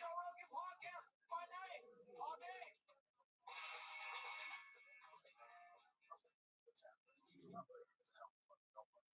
What is that? What is that? What's going on there? So this one is for a horse I have called Maverick Bucks the Tower that won reserve at the jury. And they give you a belt buckle if you win? Belt buckle of money. That's a dope belt buckle. Expensive belt buckle. So guys like you that understand horses, if you saw someone with one of those, you would know exactly what that is right away. Oh yeah, and the year, depending on the year, I'm gonna know the horse. Take you in fight. Take you in fight. I guess probably similar. Yeah. Like, oh, that guy won the thing in 2012. He fought so that's the same. It's also interesting to me how there's these different sort of categories of interests that people have that, you know, one person might not know anything. I don't know anything about horses, but you're like fucking balls deep. You know fucking everything about horses. It's crazy. Yeah. It's such an interesting like pool of knowledge. The people that are really into horses, and then they start explaining, oh, this is not as simple as, oh, that's a horse and that's a horse too. Like, there's genetic lines, and there's certain tendencies that certain horses will actually pass on to their offspring. Oh yeah, it's crazy stuff. There's a stallion, and I really like him. I've got a number of horses by this stallion. His name's Spook's got a Blitz, and they're just incredibly balanced, real feeling, very very quick-footed, big stoppers. But they see dead people, they see ghosts. So like, what? Once every 3 months, for no reason, this thing's gonna fucking check out. And I mean check out. Just decide it's not safe here. We're going back to the barn. You can come with me, or I'm gonna fuck your ass off, or I'm gonna flip over and he just loses his mind. Whoa. You never know when it's gonna happen. And his children have this as well? Yeah. Whoa. Just a little quirk. And but other than that, automatic. That's a big quirk. That's like if you have a Corvette and decides to drive home. Yeah, a little bit. Most of the time you go to the store. We all deal with it because they're worth it. I guess, but that seems so crazy. That the horse do you really think it sees ghosts? I don't know what he sees. Some kind of boogeyman. A lot of them are deaf. So really? Yeah. Why? So well, there's a gene. Typically, if you see a horse with a white face and the white goes above the eyes, typically that horse is deaf. Wow. And so they can't hear, but they can feel the vibrations. So like that could set one of those horses off. Just anything pounding on the ground that might be something chasing them. Yeah, I mean they're preying. Right. So wow, the deaf thing's crazy. I wonder if that has any sort of an advantage where they can sort of tune out distractions. You know, I would imagine if a horse is at a rodeo, yes, 100%, because you know this crowd's screaming and yelling, it's not going to bother them. Now if they start stomping their feet, I was going to show this one horse of mine, and I'm about to run in the pen, and all these guys are cheering for this Italian rider, and they're all beating on the side of the arena. Oh, my horse checked the fuck out. Like a whole herd of elephants. Oh yeah. Wow. I can imagine how weird that is for the horse. Yeah. Like it's being told to do something, but its instincts are like, no, I'm gonna get the fuck out of here. I can't hear anything. That's nuts. The hearing thing, there's a famous pool player. His name is Shane Van Bonen. He's like one of the greatest pool players of all time, if not the greatest. And he's deaf. And he has hearing aids. And when he plays, he shuts them off. He just goes and goes into this world zone, just balls and geometry, and just doesn't miss. Just is a horrifying person to play. And because the fact that he's got that extra sense shut off, like the hearing, he can shut it off. It's not just that. I mean, he's also obsessive. He practices 10 hours a day. He's an all-time wizard. Like he's won the U.S. Open, which is the hardest tournament to win in all of pool. He's won 5 times. Which is just not. There's only one other guy in history, Earl Strickland, that's won it 5 times. Everybody plays pool, like everybody, a little. Yeah. But then the levels to the game, like you start getting a professional pool player. Yeah. And they're playing it totally different game. It's a totally different. Just watching it, you realize like, oh my god, what am I doing? I'm hitting the ball way too hard. I don't know what I'm doing. My angles are all fucked up. But this guy's playing that with English. I would just hit it straight. You want to spin up, spin it hits over here. Oh yeah. It's the control, the ball. It's just like they're part of the stick is a part of their body. The stick and the ball, they're all connected in space and time, and they know where that ball's going within millimeters. Yeah. It's nuts to watch. You see these guys, they'll hit a ball and it'll travel. It's a 9-foot table. It'll travel all the fuck away around the table. It's like a 12-foot distance, and it'll go in a 2-inch spot. And you just go, fuck me. It's great. And then if you do that in depth too, like you don't even get cheers, just still in the zone, just hyper focused. Yeah, just hyper focused. Autism probably helps too. Yeah. You have that. Yeah. You know, a lot of little. Oh yeah, just a touch. I got a little. I think. Anybody's good at anything. Anybody's good at anything, either ADHD or autistic. Yeah. I was trying to get me medicine for ADHD. Did they? Yeah. Oh my God, no. How old were you when they tried to give it to you? Oh, well, they did give it to me when I was a kid. Really? Yeah. What they give it? Then you're, but whatever, you're lobotomized, right? And then, fuck. And so I stopped taking it just because I was not so bad.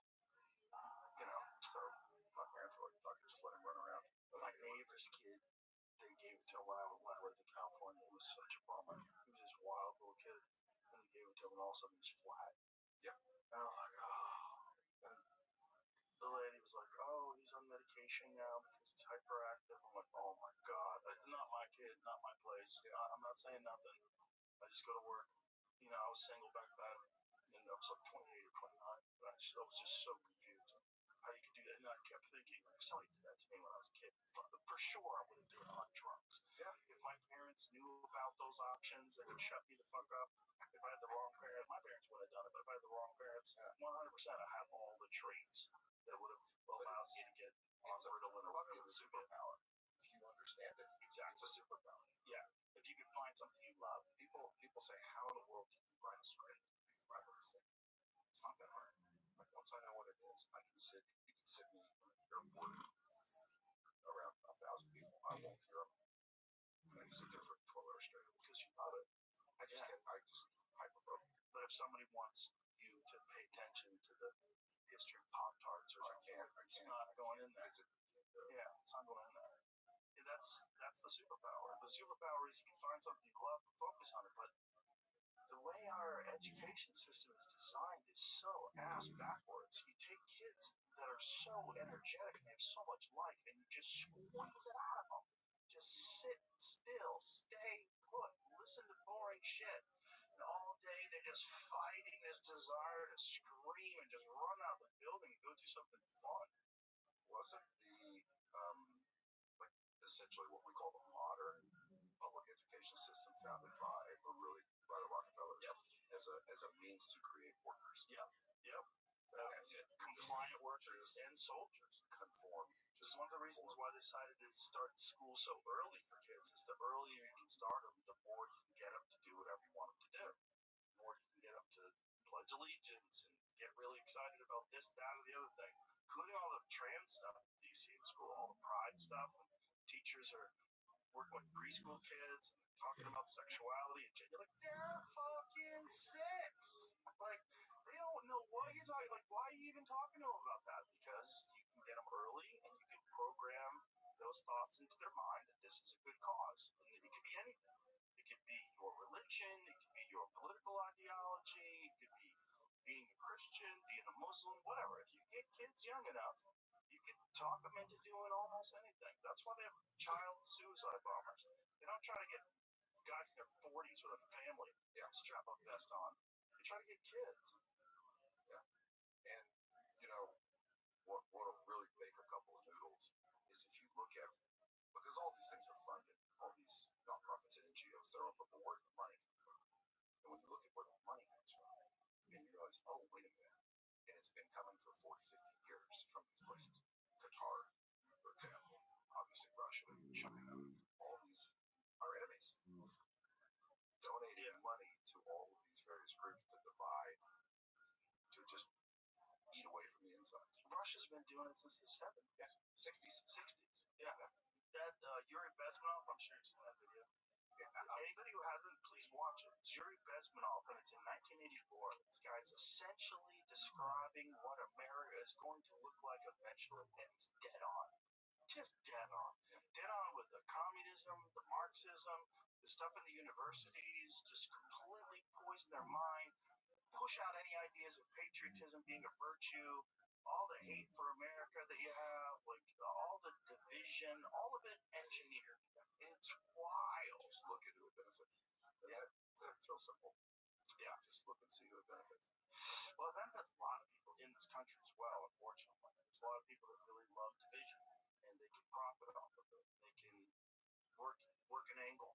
We're with you. And this is a big part of the problem with the whole idea of nonprofits. Because nonprofits, in theory, are awesome.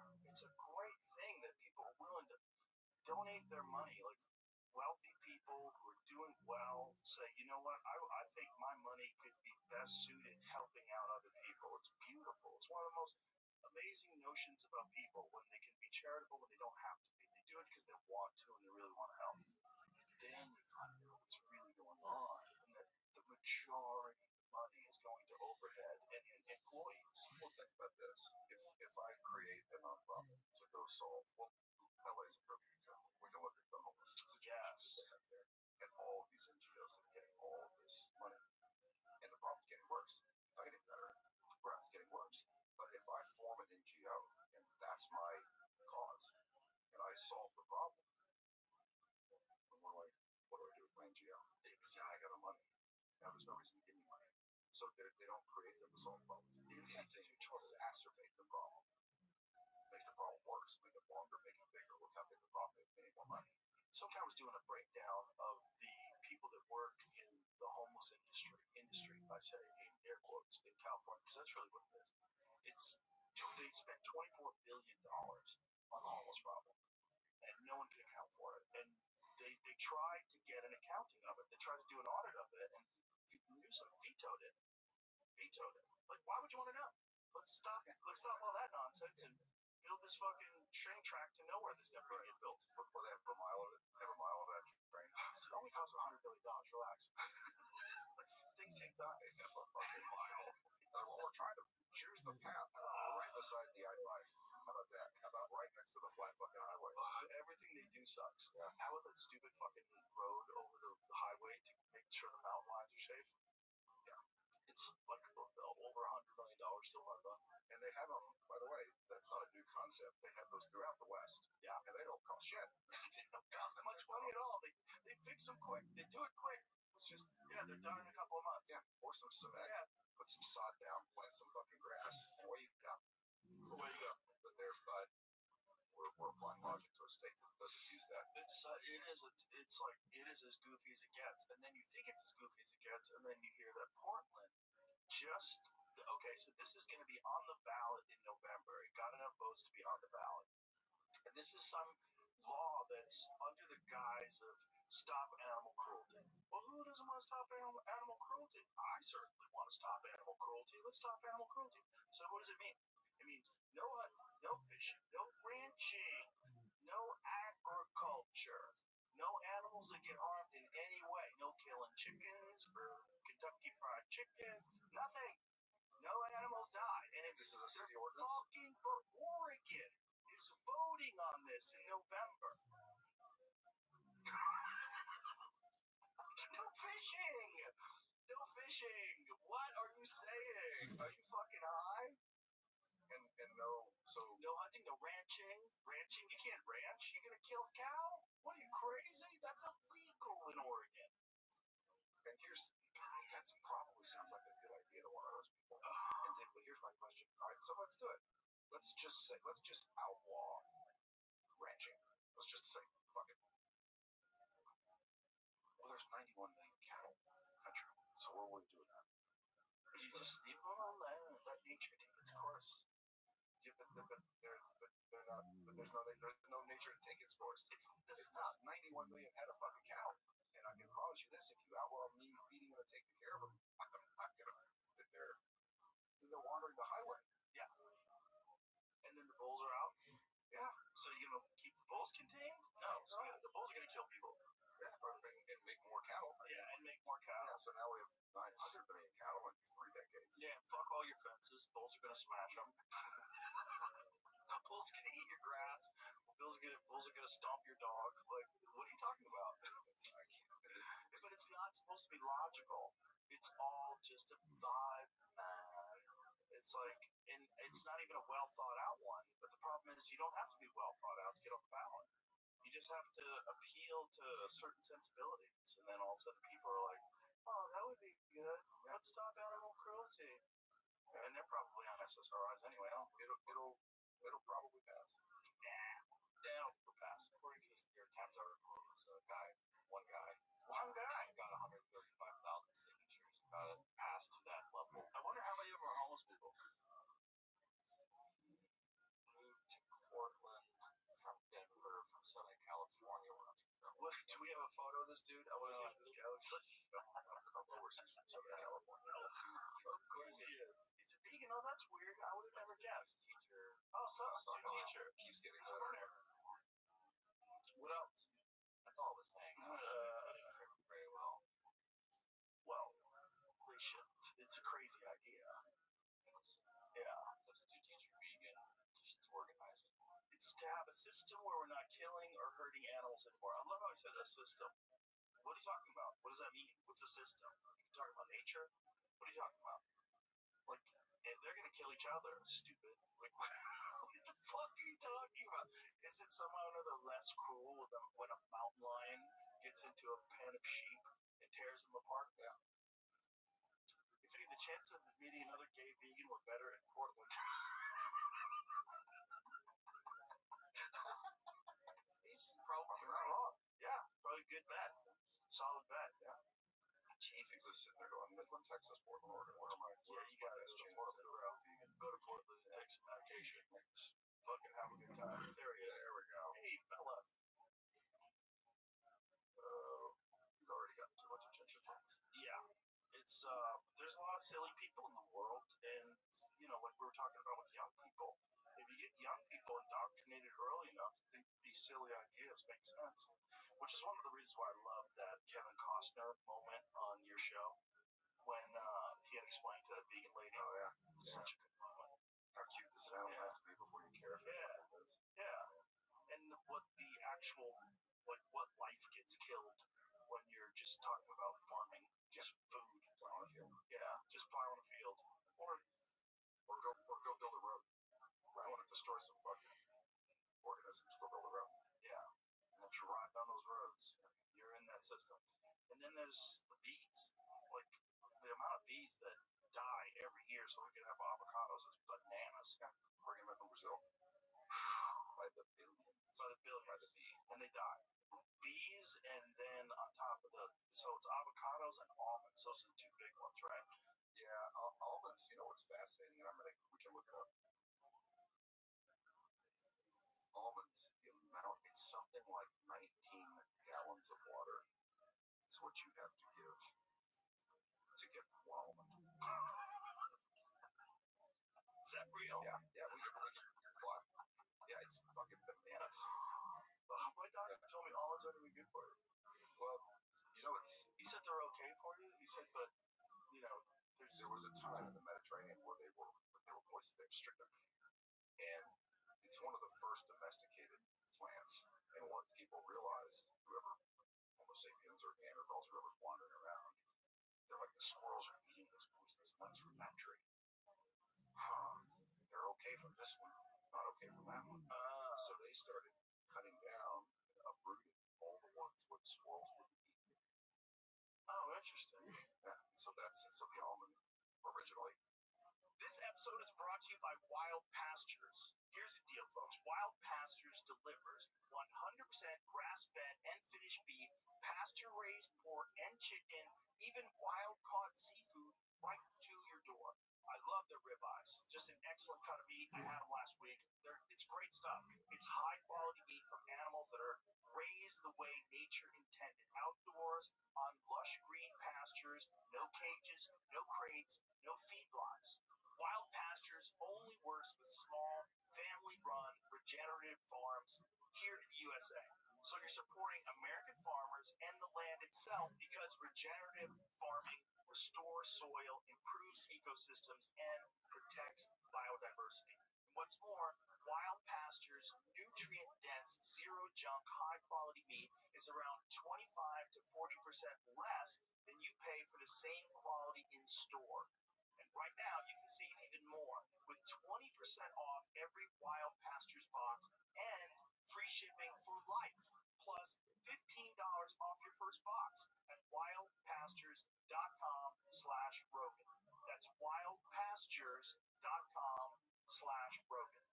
A relatively water-intensive crop, each nut 1,900 gallons of water per pound. That's so crazy.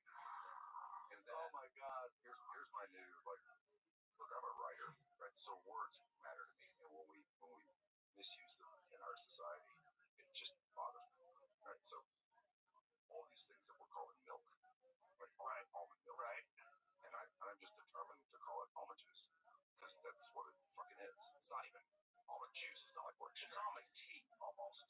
We're taking almonds, pulverizing them, and grinding them in water, essentially leaching out the flavor of the almond and add a bunch of shit to it, sugar. Well, they added a lot of sugar. My friend Duncan was like, dude, almond milk is good for you. I go, you look at how much sugar is in there? And we were on the phone, and he goes, holy shit! I go, yeah, man, that's why it tastes good.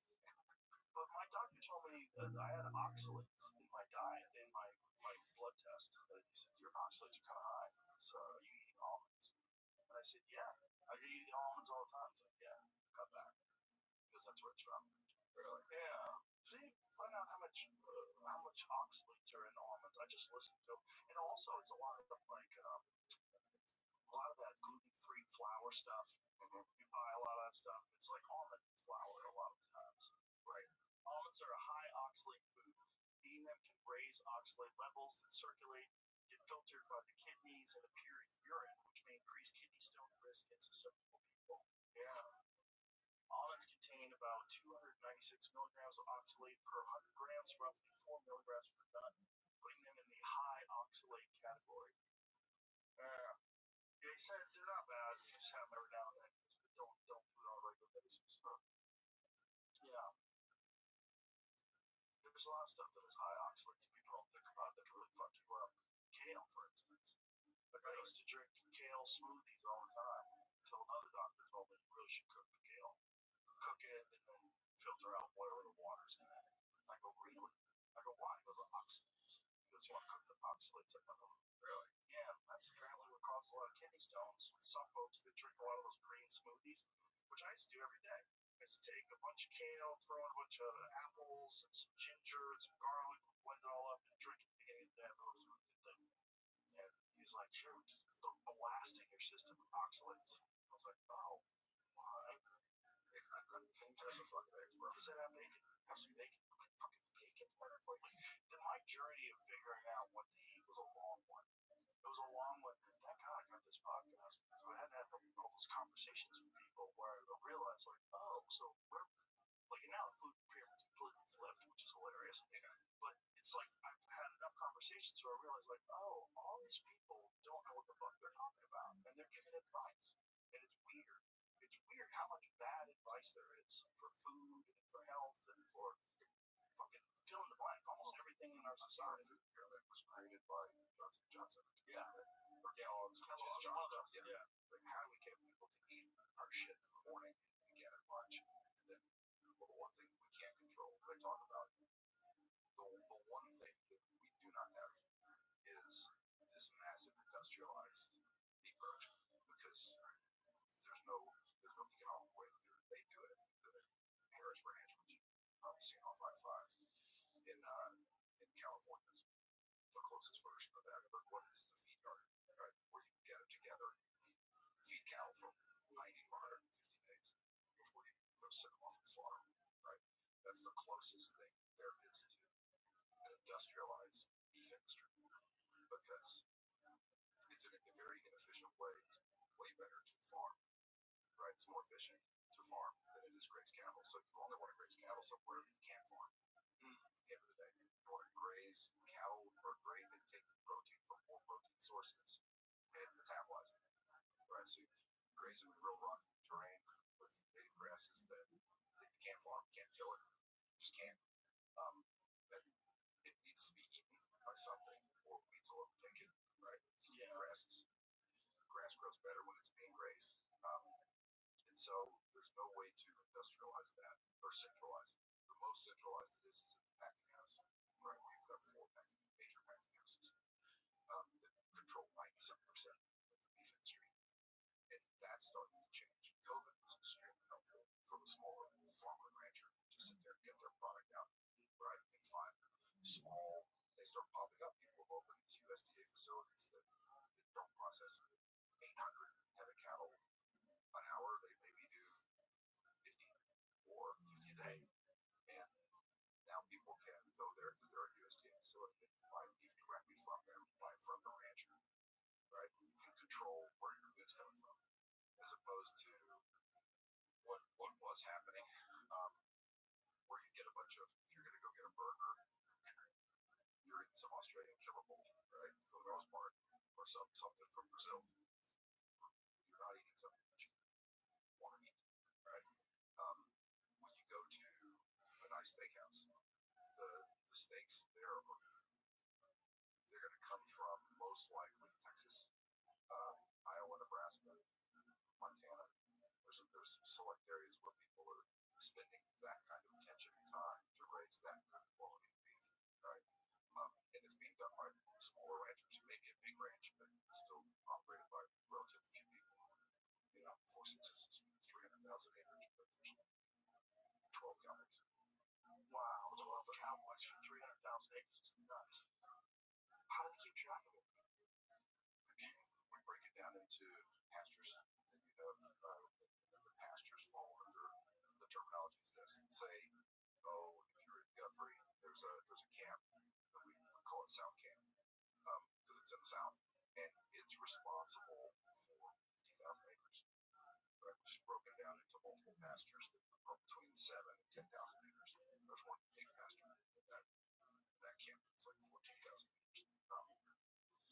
And so then you have North Camp, you have what we call, then we have camps around the little town of Guthrie. So you break it down to the responsibility of each cowboys are somewhere between 35 and 50,000 acres.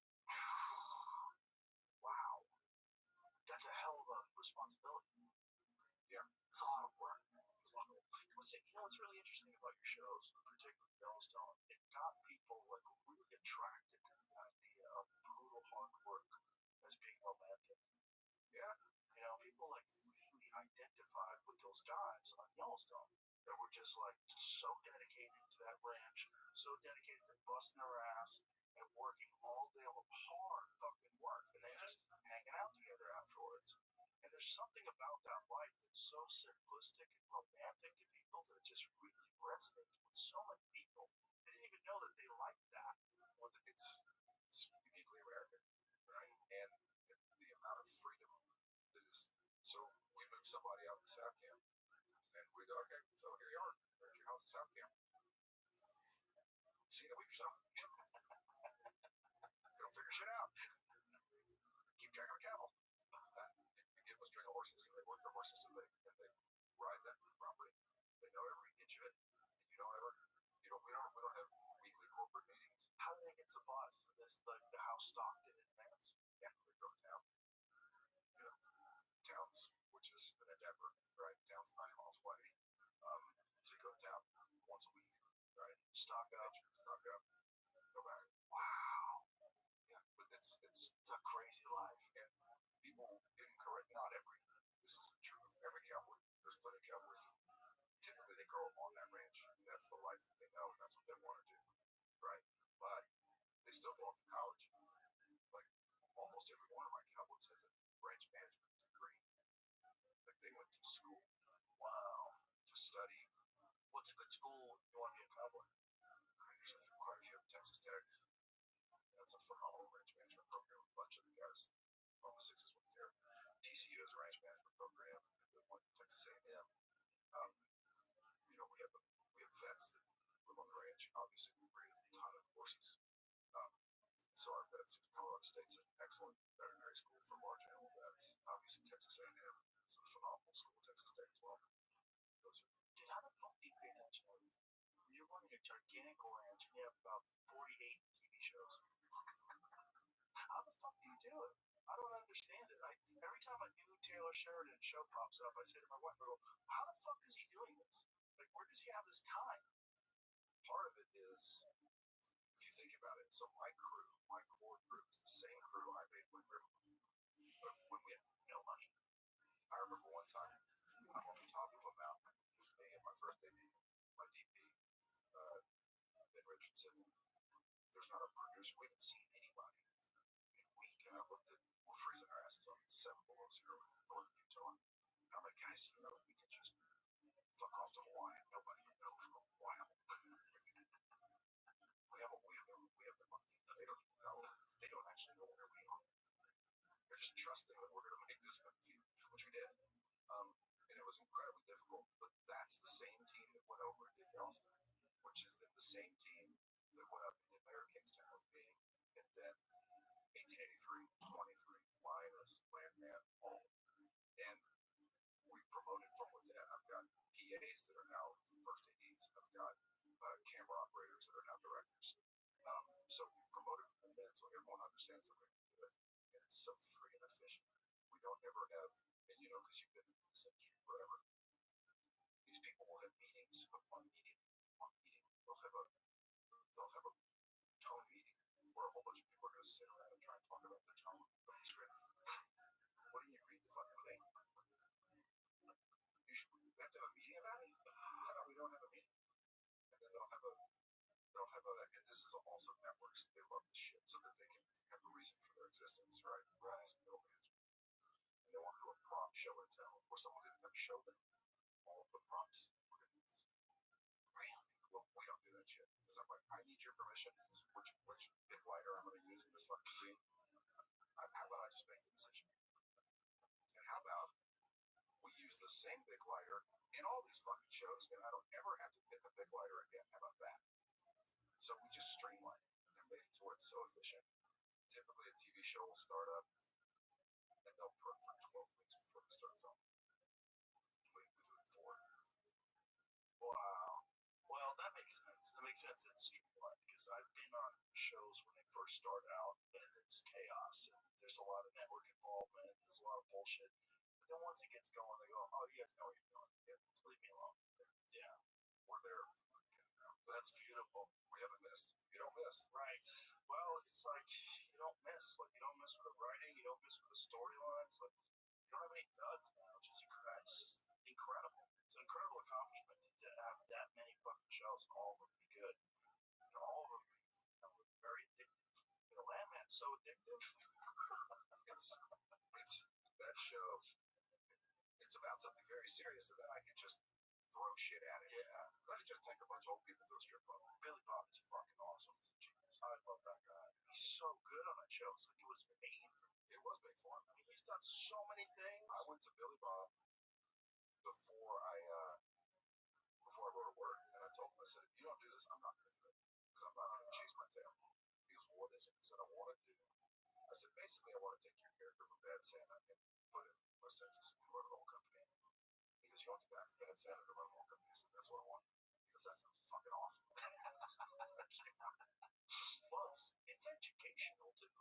I mean, a lot of people have no idea how the oil business works. And you watch that show, you're like, Jesus Christ, what a crazy job.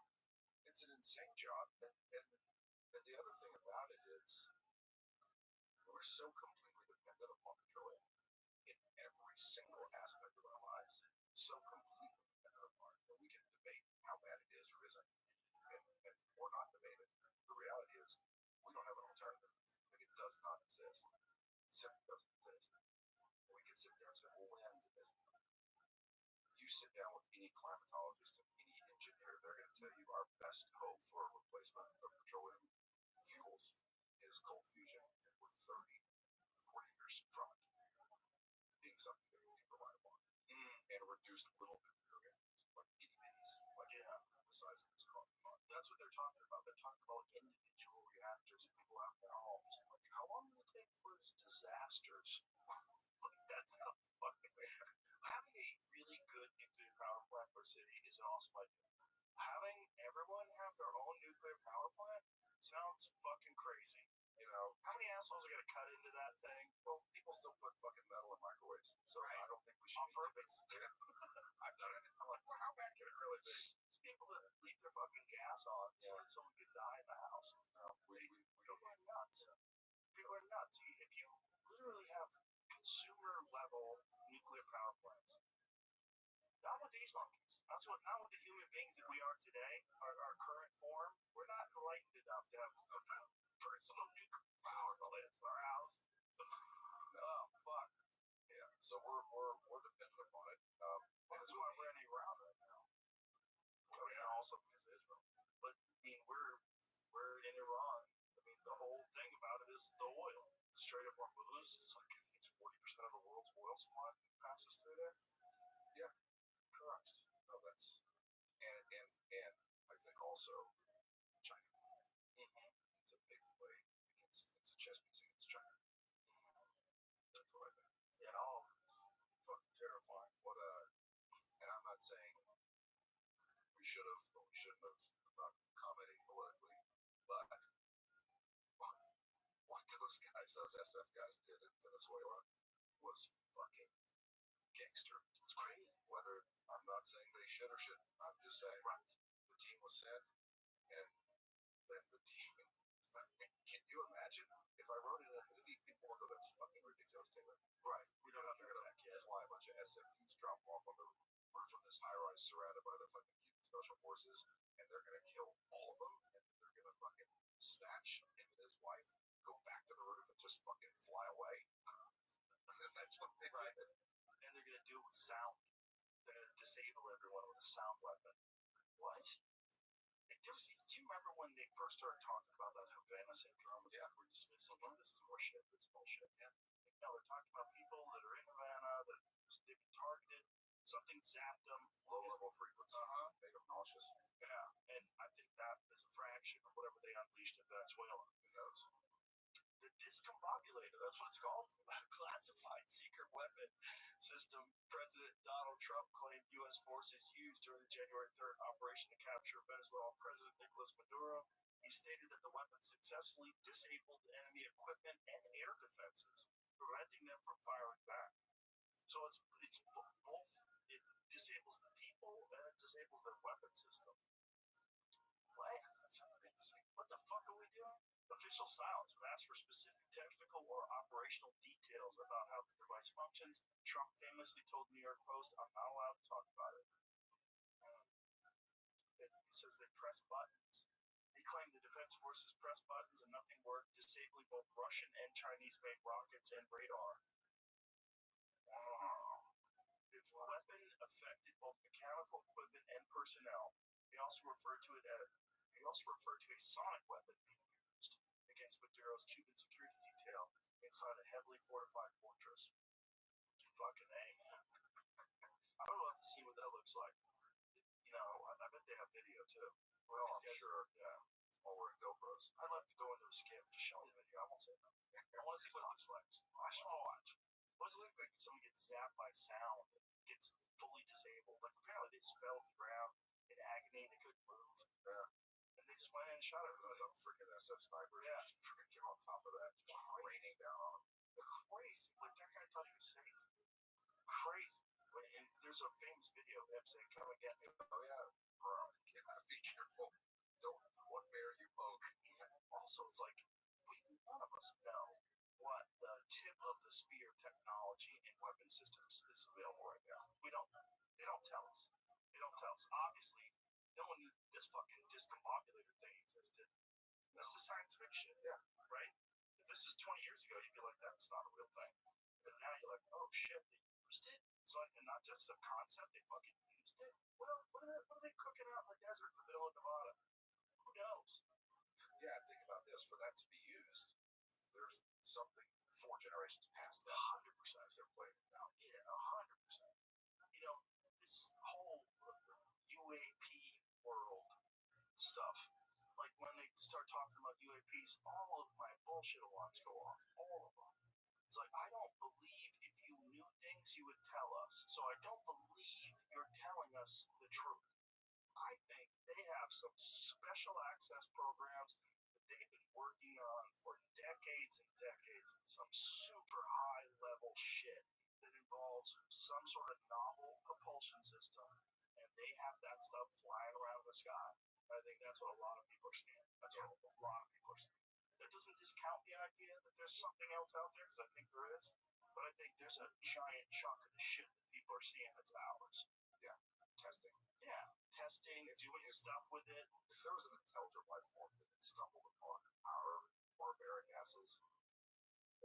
not going, hey guys, fire up that fucking missile. We found this blue planet. We got to get rid of this thing. Well, I think maybe every intelligent species that's tribal and territorial has to go through an adolescent period of their evolution. And if you look at human history, I was reading about Vlad the Impaler last night. Jesus Christ, how many of the Ottoman Turks that got killed, and his famous methods of putting people on posts and separating them down the line on the road so that as these poor guys are traveling to go and fight him, they just see the enemy stuck on skewers and in geometric patterns and shit. He would do them in like stars and stuff. He was a vicious motherfucker. And he's the motivation behind, or the inspiration behind Dracula. And I was reading about that guy. I'm like, fuck, people have always been awful. They've always been awful. But they just like, as time goes on, they get a little less awful. A little less. Like, we're a little less awful now than we were during Nazi Germany. Not totally great. Not collectively. Right. Certainly. We're still willing to do genocide, some of us are. But it's less approved. It's less. More people are horrified at it. It's like human beings are getting a little bit better. It's not as quick as we'd like. And I think if I was an alien life form, I would say you have to wait this out. It's like if you have a kid, you gotta let the kid fall down and stumble. You gotta let him get hurt. You gotta let things happen. You gotta let him fuck up and figure it out himself. You gotta figure this out, make it right. You fucked this up. You gotta give him a chance to become better. Right. I think as a civilization, I would think the same thing would apply. You have to give this civilization time to evolve and adapt and get past where it's at right now. And I don't think that you do that by intervening and like grabbing us by the hand and showing us the way. I think what you do is you hang back and make sure that we don't hurt each other and just sort of pay attention to all the different international ongoings and just let human beings slowly but surely evolve. Yeah, that's what I would do if I was an intelligent life form observing people. The interesting thing that we're, as a civilization, facing now, and it's always happened in some capacity when a society gets wealthy, really wealthy, people start to question wealth and how can we be more equitable? And it comes across like compassion, but it really comes down to the debate of what is more valuable to society: self-determination more valuable, or is equity more valuable? By equity, what I mean is everyone gets exactly the same shit. Everyone. So if you take them off of, we're not in a monetary society anymore. Now you're working for the collective. That word thrown around a lot these days. The problem with working for the collective is who decides who gets in the trash? And who decides who gets to go represent your nation at the Olympics? Who gets to decide who gets to is someone going to let me go make TV shows? Which, by the way, I wouldn't do for free. It's too fucking hard. Right. So now I don't want to do it. Well, then you got to go do this while we're doing it. And that's the problem. And then they force you to do things. Yeah. That's how they do that. And so then, yeah, so then someone still be, you either have self-determination or if your intent to be collective, you have to surrender that. And you're surrendering it to who? And now you have a dictatorship no matter what the fuck you thought you had. Yeah. It always comes back to that. It always, you can look at Marxism and Leninism and what Lenin was talking about, his hopes, whether they were his hopes or not. But it devolved into an authoritarian regime very, very quickly. And communism, socialism, fascism, Nazism, they're all very, very similar. The differences are superficial. I think Ayn Rand said they're just superficial variations of the exact same thing, which is the evil of the collective. The evil of collective, and human beings desire to control their people. Yeah. They love to. And anytime you give them a chance where they can feel righteous about controlling people, they jump at it. And they have an opportunity to classify people. There's good people and bad people. The bad people, you can do whatever you want. They're the other. And that happens with every time groups get into power and tell you what you can and can't do. And you're seeing that being embraced. Shocking. More and more all over the world, people are embracing more government power and more government control. And it's really crazy. It's it. It's unique. I think that, number one, I think in 30 years when they look back, when we're still suffering from a society from COVID, still, and not so much from the disease itself, but from our faith in the institutions around us, whether it's government, whether it's the media, whether it's pharmaceutical companies, and the way that it was manipulated to gain power for a political group, and it was effective. And so when something's effective, then people just keep doing the same thing until it's no longer effective, right? We did that in our military with the wins, hearts, and minds, right? So that all comes from Japan, right? We're going to win the hearts and minds of Japanese. Well, the Japanese are so good, like their emperor, who they looked at as a god, he told the people of Japan after we dropped 2 freaking nuclear bombs on them, hey, we are going to turn you terrible. We are going to surrender. It's the only way that we can salvage our nation. So they willfully surrender. And then our government goes, how great this hearts and minds stuff's working. It's not working. It's not working at all. And then they tried it in Vietnam. It didn't work. Tried it everywhere else that we had a conflict. We tried it. And it hasn't worked yet because what it's based on was flawed, right? Because they chose to be subjugated at that time. And making that choice kept them in the nation. So our government, it's so dangerous what we're seeing. You can like Trump or not like Trump. It doesn't. People are going to like presidents and dislike presidents. But now defying the rule of law because he happens to be the head of the federal government and openly defying the federal government, the repercussions of that are going to be, okay, fine, you can't stand this man, you think he's a terrible president, and you're not going to follow his laws, but that's the new normal now. So when a president gets in, you do support it. Then the other side, because we've established this precedent, they're just not going to follow his laws. Right. And now we've eroded the rule of law. And, yeah. And then what happens? The slippery slope is very dangerous. I was saying that when the ICE raids were going on, because I was like, okay, I am not in favor of illegal criminals being in this country. However, we're setting a very alarming precedent where you have masked, militarized police with no ID that are running around the cities snatching people up. Like this could set a precedent that could be used by the left if they get into power for something different than just for ICE. We've already accepted the idea of militarized police on our streets, and that people with 7 weeks training, you're just sending them out to snatch up people, and a lot of American citizens are getting caught up in that trap too, unfortunately, and then they have to get released. Like that could be bad if the next party gets in. So if the Democrats get in next and they decide, like maybe there's a new COVID strain happens, some new pandemic happens, whatever the fuck. If you don't get the vaccine, they're going to arrest you. And they start the same. Yes, we saw it in, I think it was Minnesota or whoever, they had the National Guard on the streets, but that they had people enforcing lockdowns. And so they had people walking on the streets with fucking guns, yelling at people to get in your house over a cold.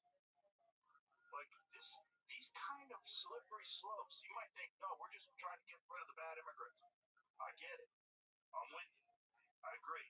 However, the way they're doing it, I'm not even saying there's another way or a better way.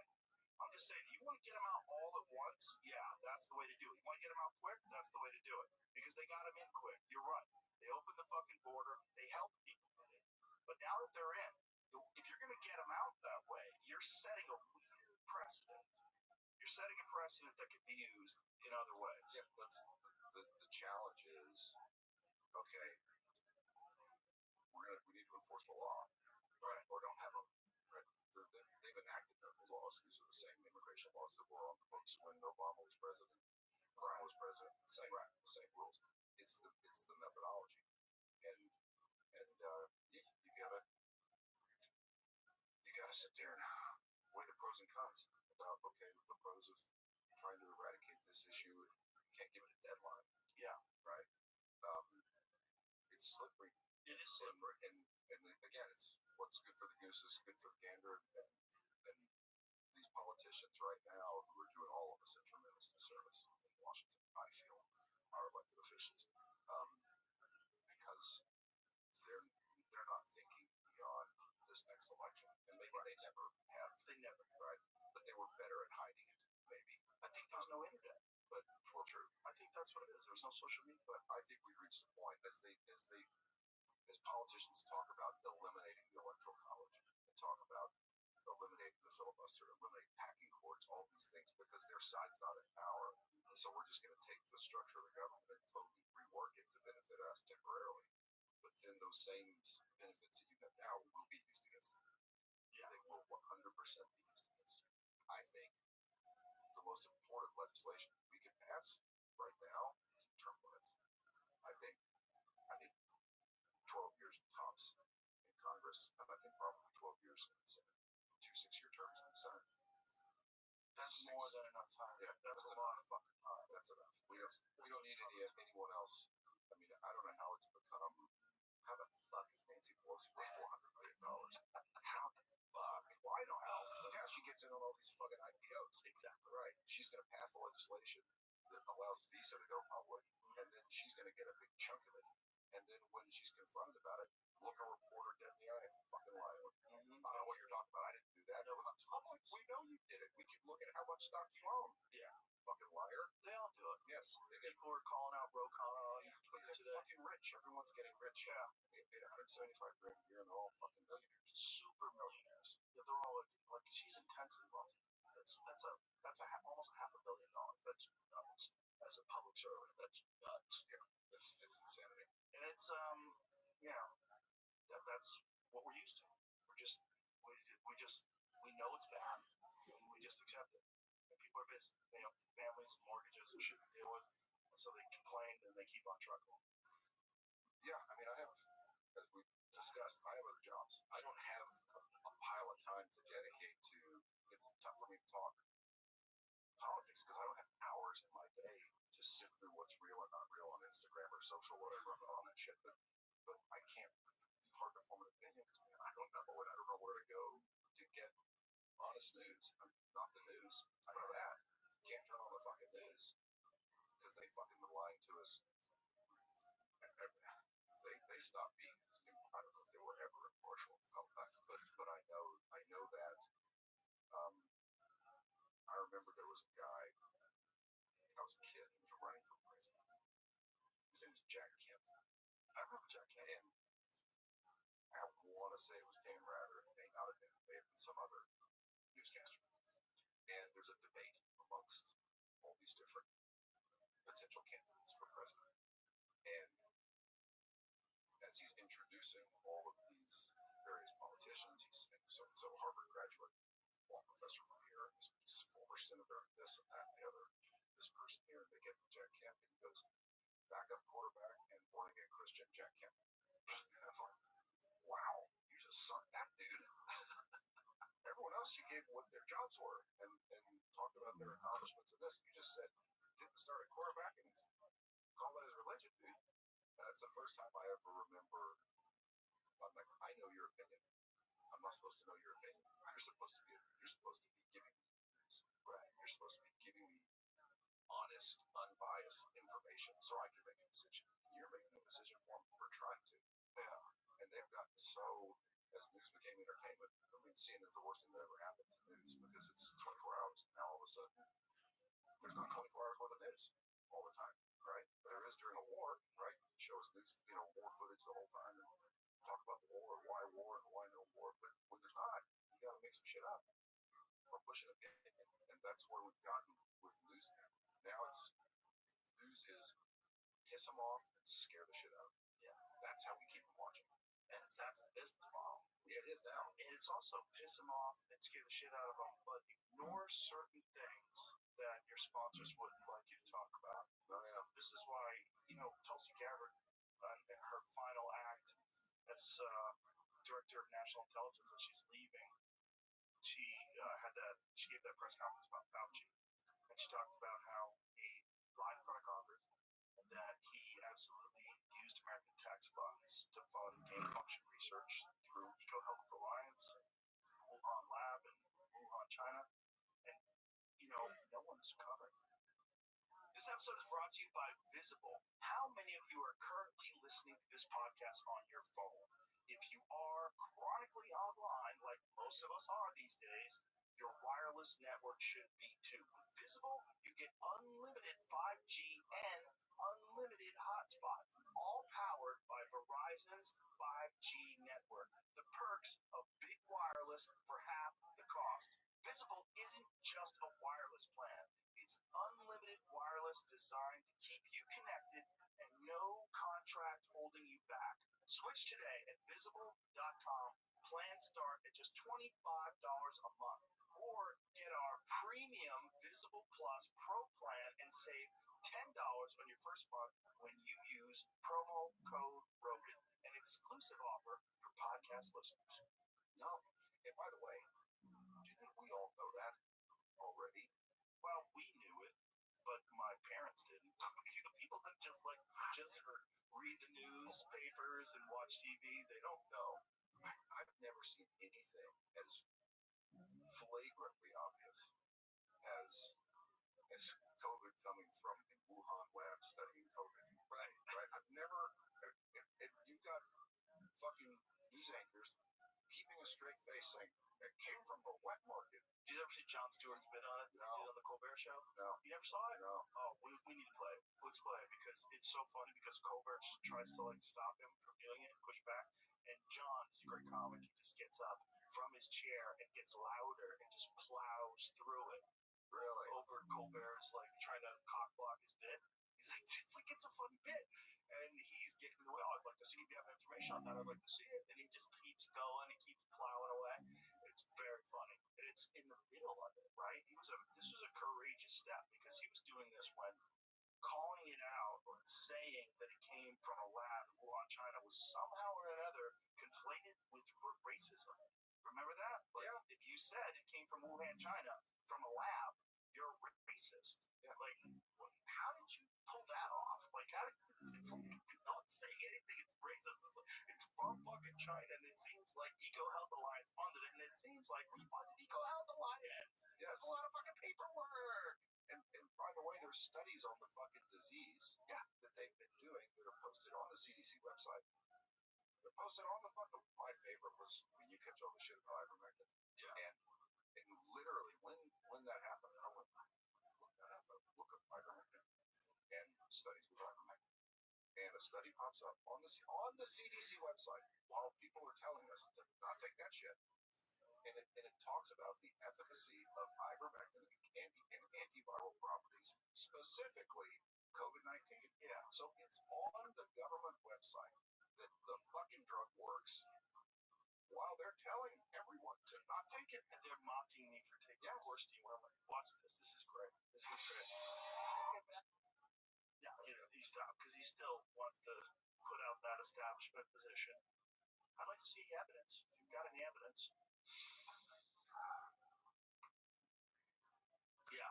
Well, wild times in the news because I think from then on, that sort of sent a shockwave through the majority of the population where just whatever trust they had in the news just got severely eroded. Yeah. And if we don't have good news, if we don't have trust in the news, then we're kind of adrift. And then you get locked into fucking conspiracy theories, echo chambers online. You can get trapped in them too, and that's not good either. Yeah, then there's nowhere to go get information. Has anybody in NBC, CBS, CNN, have any of those people picked up on that Tulsi Gabbard speech about Fauci and had any sort of a reaction to it? I'd like to know that. Because from what I was reading online, no, none of them had. But this was as of yesterday. I don't know whether or not that's changed. I don't know if they were preparing an article and they wanted to make sure they got all their ducks in a row. I would think pretty much any time the head of an institute is begging for a pardon when he hasn't been charged with any crime is a pretty good indicator. You might want to look and see if there's been a crime committed. Was he begging for a pardon? I mean, Fauci Fauci was like, he had attorneys, this is part of that bill, he had attorneys reaching out to Biden's camp the last day when he got the pardon. The very last day. So it's just a preemptive pardon is nuts, especially when Rand Paul's questioning him and he's talking to him about specifically about what defines gain of function research. And by all account, by every definition, it's gain of function research. And Fauci's still saying, you do not know what you are talking about. With all due respect. Even though he's a doctor. Yeah. Rand Paul's a fucking doctor. He's an actual doctor. And then they say, well, you're an eye doctor. Well, that's my specialty. But before I became an eye doctor, I became a general doctor, which means I studied all the same shit that Fauci studied. You gotta go through medical school before you go get the specialty. So 4 years of studying the entire body before you specialize in whatever you specialize in. Well, it's also, then if you read RFK Jr.'s book, The Real Anthony Fauci, you find out he ran this exact same playbook during the AIDS pandemic. It's the exact same playbook. That's what the Dallas Buyers Club is about. The Dallas Buyers Club, that McConaughey movie about AIDS, the fucking villain is Anthony Fauci. He's the guy that's stopping them from getting alternative medications. That's the guy that wanted everybody to take AZT. You know why? Because AZT had already been approved. They had already used it as a cancer medication. It was a chemotherapy medication that they stopped using because it was too deadly. It was killing people quicker than cancer was killing them. So the first medication they gave people when they had an immune system that was compromised was a chemotherapy medication that was killing people. And they were giving it to people that were asymptomatic. They were giving it to people that tested HIV positive. And then you know about the PCR testing. So the PCR test, Kerry Mullis, the guy who invented PCR testing, said publicly about Fauci does not know what the fuck he's talking about. He said fuck, but he does not know what he's talking about. And that it's not supposed to be used to detect a disease in a person's body. And that if you ramp up the cycles long enough, just like they did with COVID, where we got by some estimations, 80% false positives because of the PCR method, because they were ramping them up so high. And so they cut it back quite significantly, and that reduced the amount of false positives they have. But there's a lot of people that got tested as HIV positive that probably weren't, and they put those fucking people on AZT, and AZT kills you. Wow. Yeah, nuts. Most mainstream outlets are treating it as a serious but unproven political bombshell. They're reporting that Gabbard alleges, stressing the documents are disputed and under review, and highlighting how polarized the reaction is. Mainstream print, Jerusalem Post, Money Control Newsweek summarize her accusations, emphasize that COVID's origins remain unresolved, and note that the claims about Fauci sparking COVID or lying under oath are heavily contested, not yet legally validated. Many stories frame this as reigniting a long-running fight over lab leak versus natural origin. Listen, that fight is over, kids. That fight's over.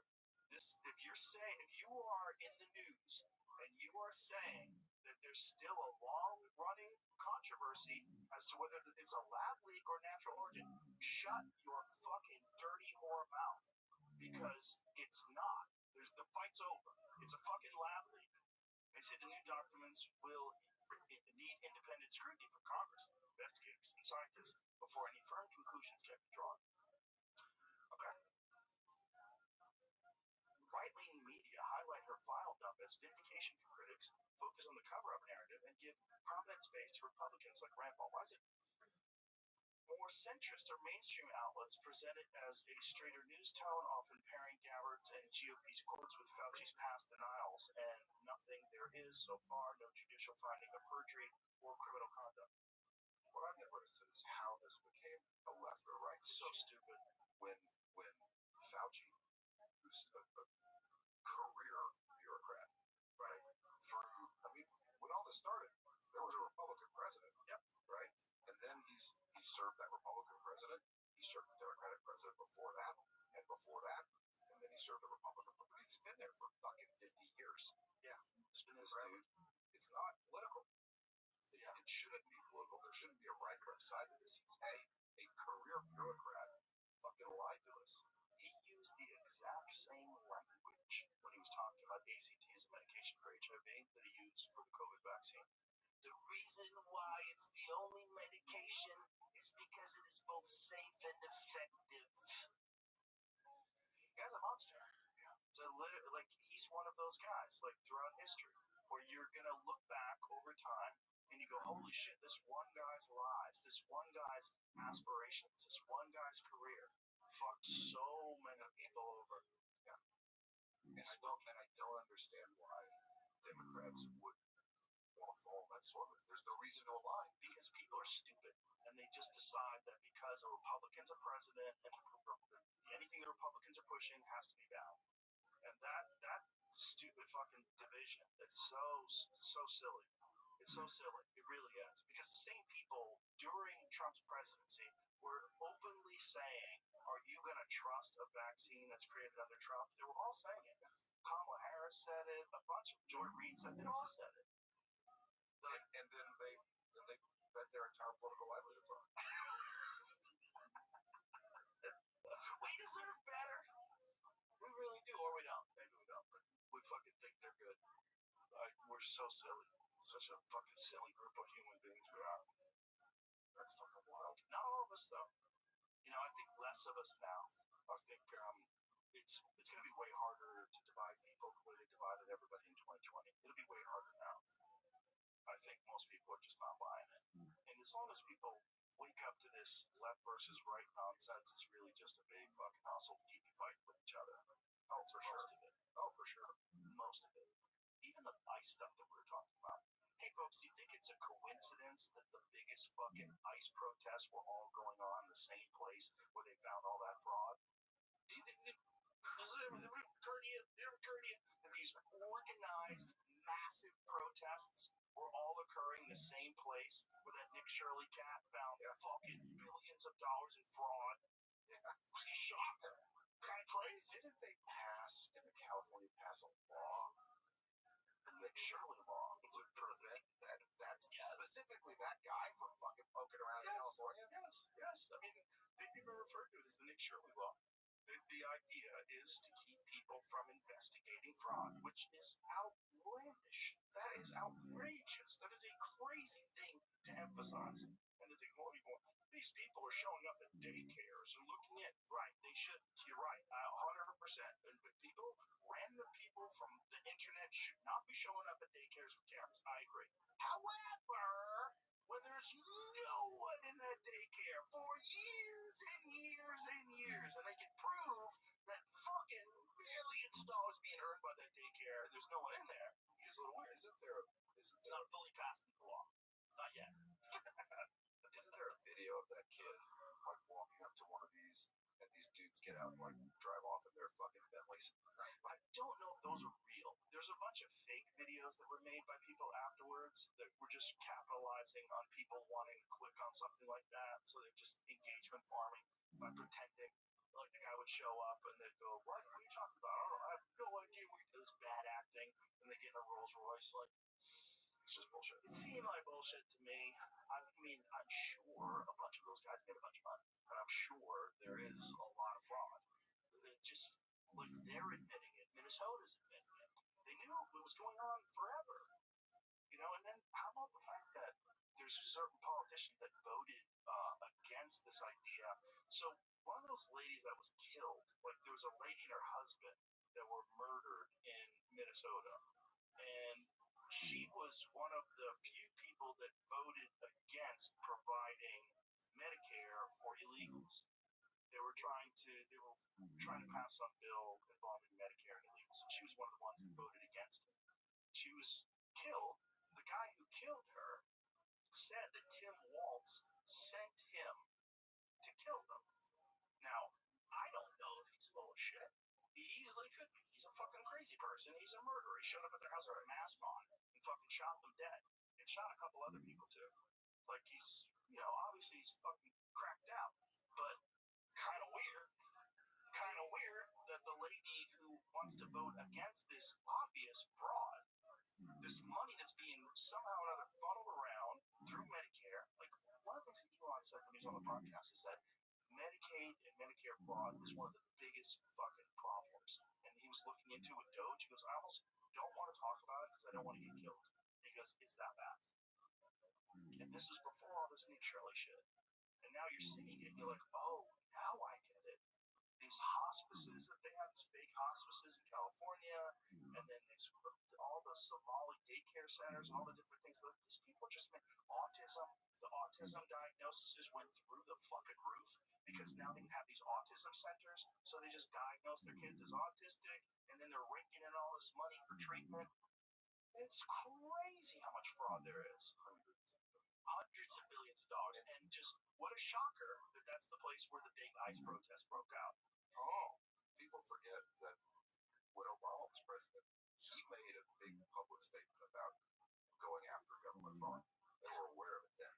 I mean, they've been aware of it for it's always taken place, but on the scale, and he tried, and he caught resistance to the point that he wasn't able to do his version of a doge, right? Which was his intention. He gave a big public speech about it, and try to look into it. And if you're stealing hundreds of billions of dollars, what wouldn't you do to protect that? Exactly. And that was the only plan. Yeah. And also, that money, for sure, makes its way into Democratic coffers. And probably Republican, too. And whoever the fuck it's going to be. Whoever's enabling the fraud. Who's ever gonna help out? Whoever wants a piece of this pie. It's a juicy ass pie. It's $100 billion pie. Come get some. That'll almost build you a rail system in California. You get a mile of track. Or a second Goober Bridge. Fucking car salesman, if you hit that guy on. No, he wants to be on. Yeah, I'm sure. He talks a lot of shit about me. At first he was saying, Turbo's not a fan of me, but I'm a big fan of him. He was like saying all this. Doesn't he have his own podcast? Yeah. Because that state is running so well. The governor does it. Yeah, a lot of free time. It's so smooth. If you ask him, he'll tell you. He'll tell you how awesome it is. He'll give you stats. The stats are statistically, people are moving there at record numbers. Yeah, that's not true. It's not true. It's all the stats, the positive stats, they were already going on before he was the governor. It's California's an awesome place. The fucking weather's perfect. San Francisco has always been an incredible tech hub of geniuses. There's always been a bunch of super wizards up there that are creating some of the best technology in the world, and that has nothing to do with it. It has zero to do with him and all these problems that their inept government has caused, because that's the real problem with him as a governor. It's a real problem with Karen Bass as a mayor. It's a real problem with whatever the fuck happened in San Francisco. It's bad government.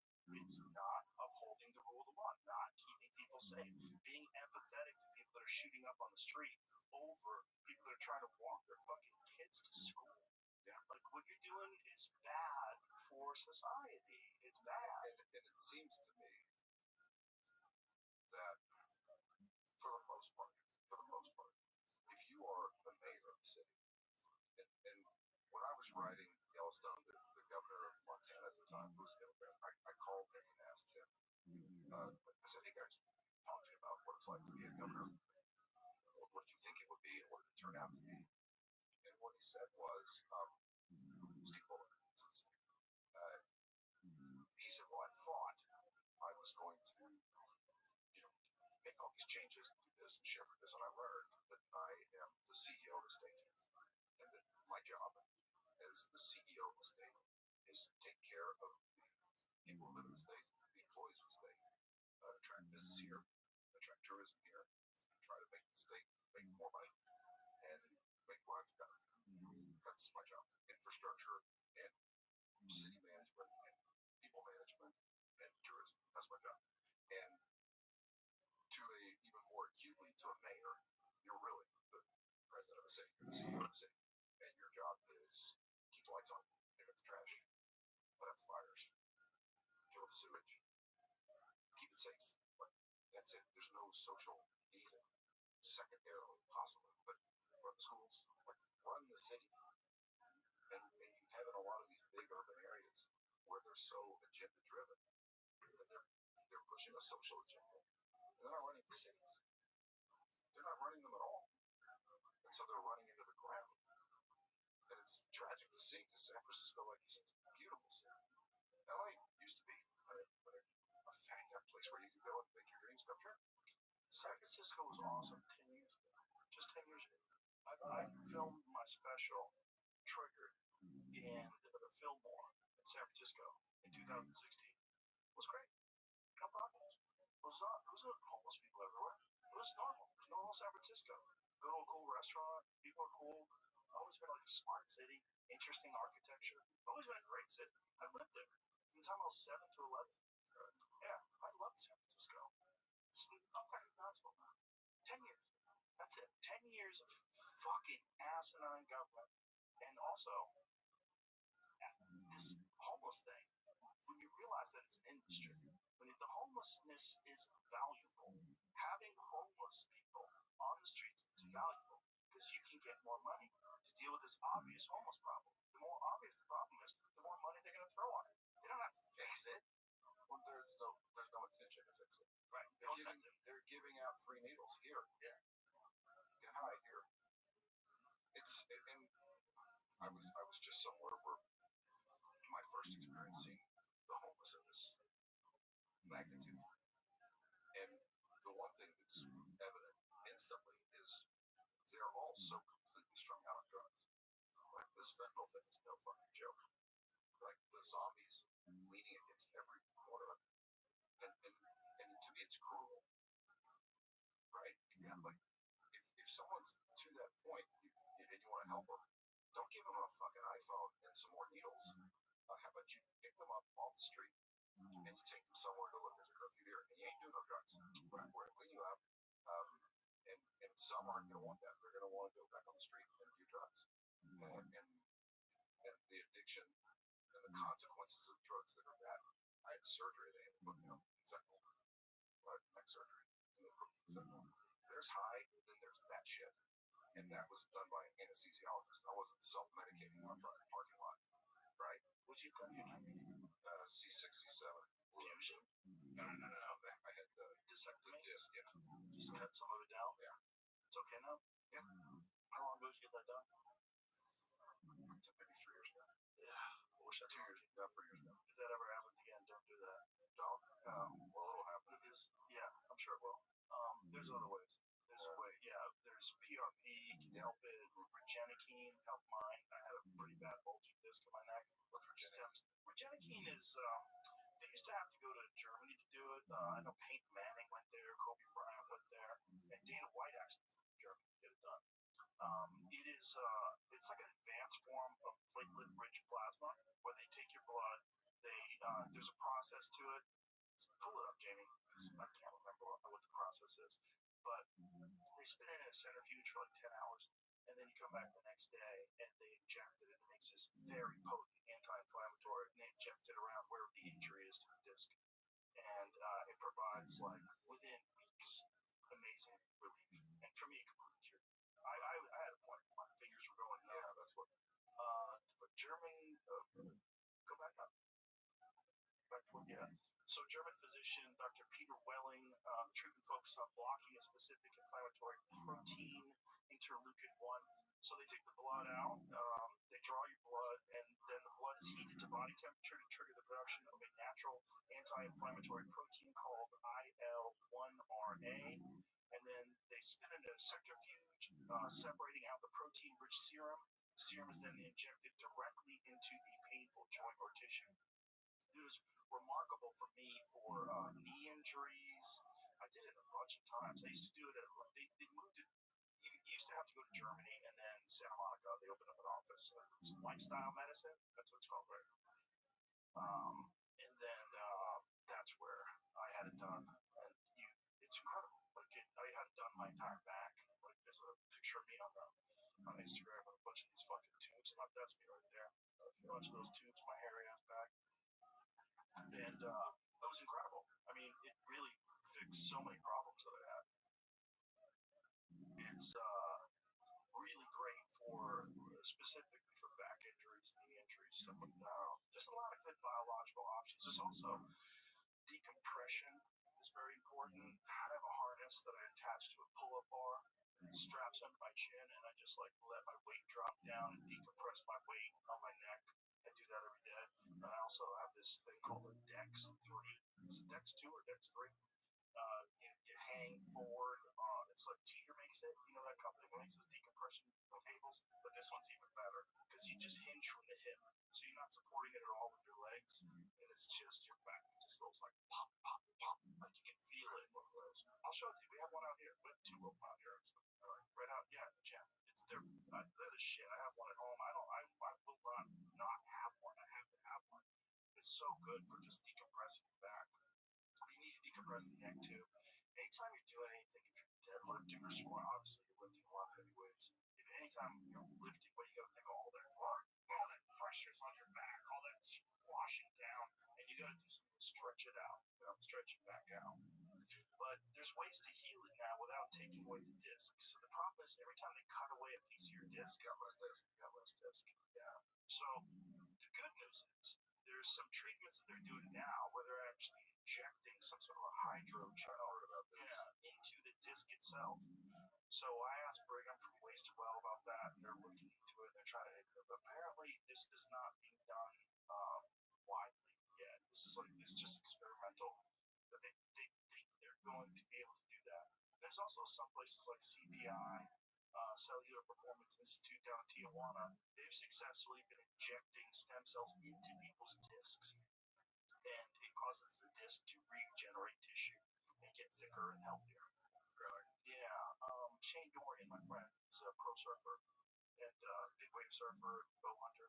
He went out there and he said it was remarkable. He said within a couple of months, it had like a 30 to 40% increase in range of motion, really decrease in pain. Yeah, you can feel it. It's kind of an annoying process because once you do it, you can't really do shit for like 6 weeks. Like once you, I think it's 6 weeks. Well, that's what's the same with the surgery. You're not doing shit for 6 weeks after that. But you can't lift weights. You can walk. You know, so the whole thing's like let everything take. Like let it take. Let it heal up. Don't do anything stupid. Don't re-injure it. Don't aggravate it. Like give it a chance to actually do its magic. Yeah, I'll look into that for sure. But any neck injury or back injury is such a motherfucker. Anytime your back goes out, you're like, hey, everything you do is like, ah. It's so hard to do anything. It's like you realize like how nice it is to be healthy. But yeah, you know, whenever you get hurt. Yeah. No back pain. That's what killed my stepmother. Back pain? They just get on pills? Yeah. I have a friend in the family who did that. Yeah, he was I remember one time fishing up in Wyoming. And he just like, I can't do it. Back hurts too bad. And he went in and had a surgery that made it worse. Which is, yeah, it's also real risk. You start messing around with the spine. Right? And so, yeah, and then it was, you know, those were serious pain. Now we're talking oxy. Yeah, now you're just agony. Now you're on the clock. Yeah, you can only do that shit for so long. Yeah, now you're on the clock. Oxys are fucking terrifying. They're so terrifying. So terrifying how readily they were handing them out to forever. Yeah. Did you ever see Painkiller, the Peter Berg thing that he did for Netflix? No, I didn't. Fucking great, man. So Matthew Broderick plays such a great creep. Oh, he played the Sackler brother, the Sackler, yeah, the head of the family that started this whole opiate problem that we have in this country. It's fucking terrifying because it's so real. And those fucking people never went to jail. Who knows how many people are dead because of that? Yeah. Yeah. They generated fucking billions and billions of dollars, killed a bunch of people, ruined countless lives. How many lives, people that were connected to your dad, gets hooked on that shit, ruins your relationship with your family. You wind up being all fucked up because you grew up with a dad who was strung out on pills and that. Generation. Yeah. Generational damage. Oh, God, yeah. And these guys put their feet up. Yeah. They go to a fucking nice country club and have the lobster. Cocksuckers. There's so many of them in this world. Like, that's genuinely evil. Yes. It's real demons. That's a real demon. Like, people want to think demons live in hell, or, you know, that's kind of may or may not be real. Well, no, they're on Earth. Yeah, there's demons. They're right here. Yeah. And they justify it. They figure out a way to justify it. And they're around a bunch of other people who justify it too, and they can just immediately dismiss any pain or suffering because they got a huge amount of profit from it. Yep. Those are the fuckers. Those are the fuckers. Yeah, they're out there. And it doesn't take many of them to create like real carnage. I think about that. Think about the opiate issue. It's still going. It was the gateway to fentanyl, right? Mm-hmm. Yeah. Yeah, it was the gateway to fentanyl, and it was also, it's like they were doing those pain management centers down in Florida where they just all they prescribed was pills. So you would go and like, I'm in pain. And they're like, oh, Taylor, we've got the solution. It's right next door. And you go right next door to their pharmacy, and all their pharmacy has, like, they don't have a bed gay over there. They don't have toothbrushes. Nazi. Yeah, I hear you, buddy. This is the solution. Fun. Yep. Yep. That's the real drug trade. Mm-hmm. Yeah, right? Yeah. I mean, the cartel is basically getting the scraps. They're making trillions of dollars off scraps. Think about this. Did you even know what fentanyl was 15 years ago? I never heard of it. I don't even remember when we first heard about it, but when we first heard about it on a podcast, we were talking about it. We found the amount that's lethal. They showed it next to a penny. And you're like, what? That can kill you? And people are taking that? And they're mixing that in cocaine? Oh, fuck. They're bent over some on the side of the road. Yeah. Philadelphia's bad too. There's a bunch of cities that are just real bad with it, and it doesn't have to be that way. And what's interesting is this iBegan initiative that Rick Perry and Brian Hubbard are pushing in Texas, and that I went to the White House to get Trump to be involved in. They're trying to make this so that it's you have a right to use, or right, I think they call it right to use or right to try for people that are addicted, and they're trying to make it more readily available and accessible to veterans. That's the thing that could help them. What is it now? Ibogaine? You don't know what that is? Ibogaine is it comes from the iboga tree in Africa, and it is this very potent psychedelic that has no recreational use at all. It's not fun. Nobody likes it. It's not like the trip you see zombies and fucking hang out with aliens. You go into this very dark experience for like 24 hours where it like replays your life to you in a very uncomfortable way, and also somehow or another rewires addiction in your brain. And for a large percentage of people, just one dose is good enough to get them off of everything, whatever they're on, whether it's alcohol, gambling, coke, whatever the fuck it is. But for 2 doses, when they do it twice, it's significantly better. And it doesn't just do that. Rick Perry, who was the Republican former governor of Texas, was staunchly anti-drugs.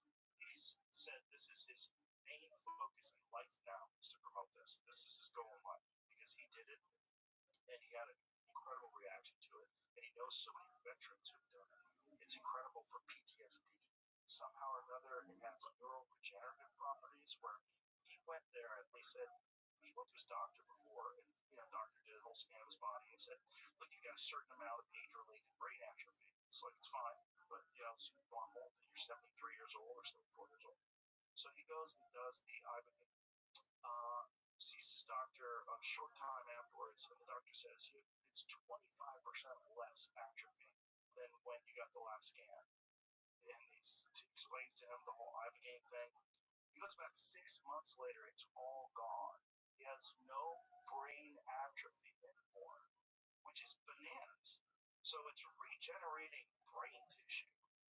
It's making his brain work better.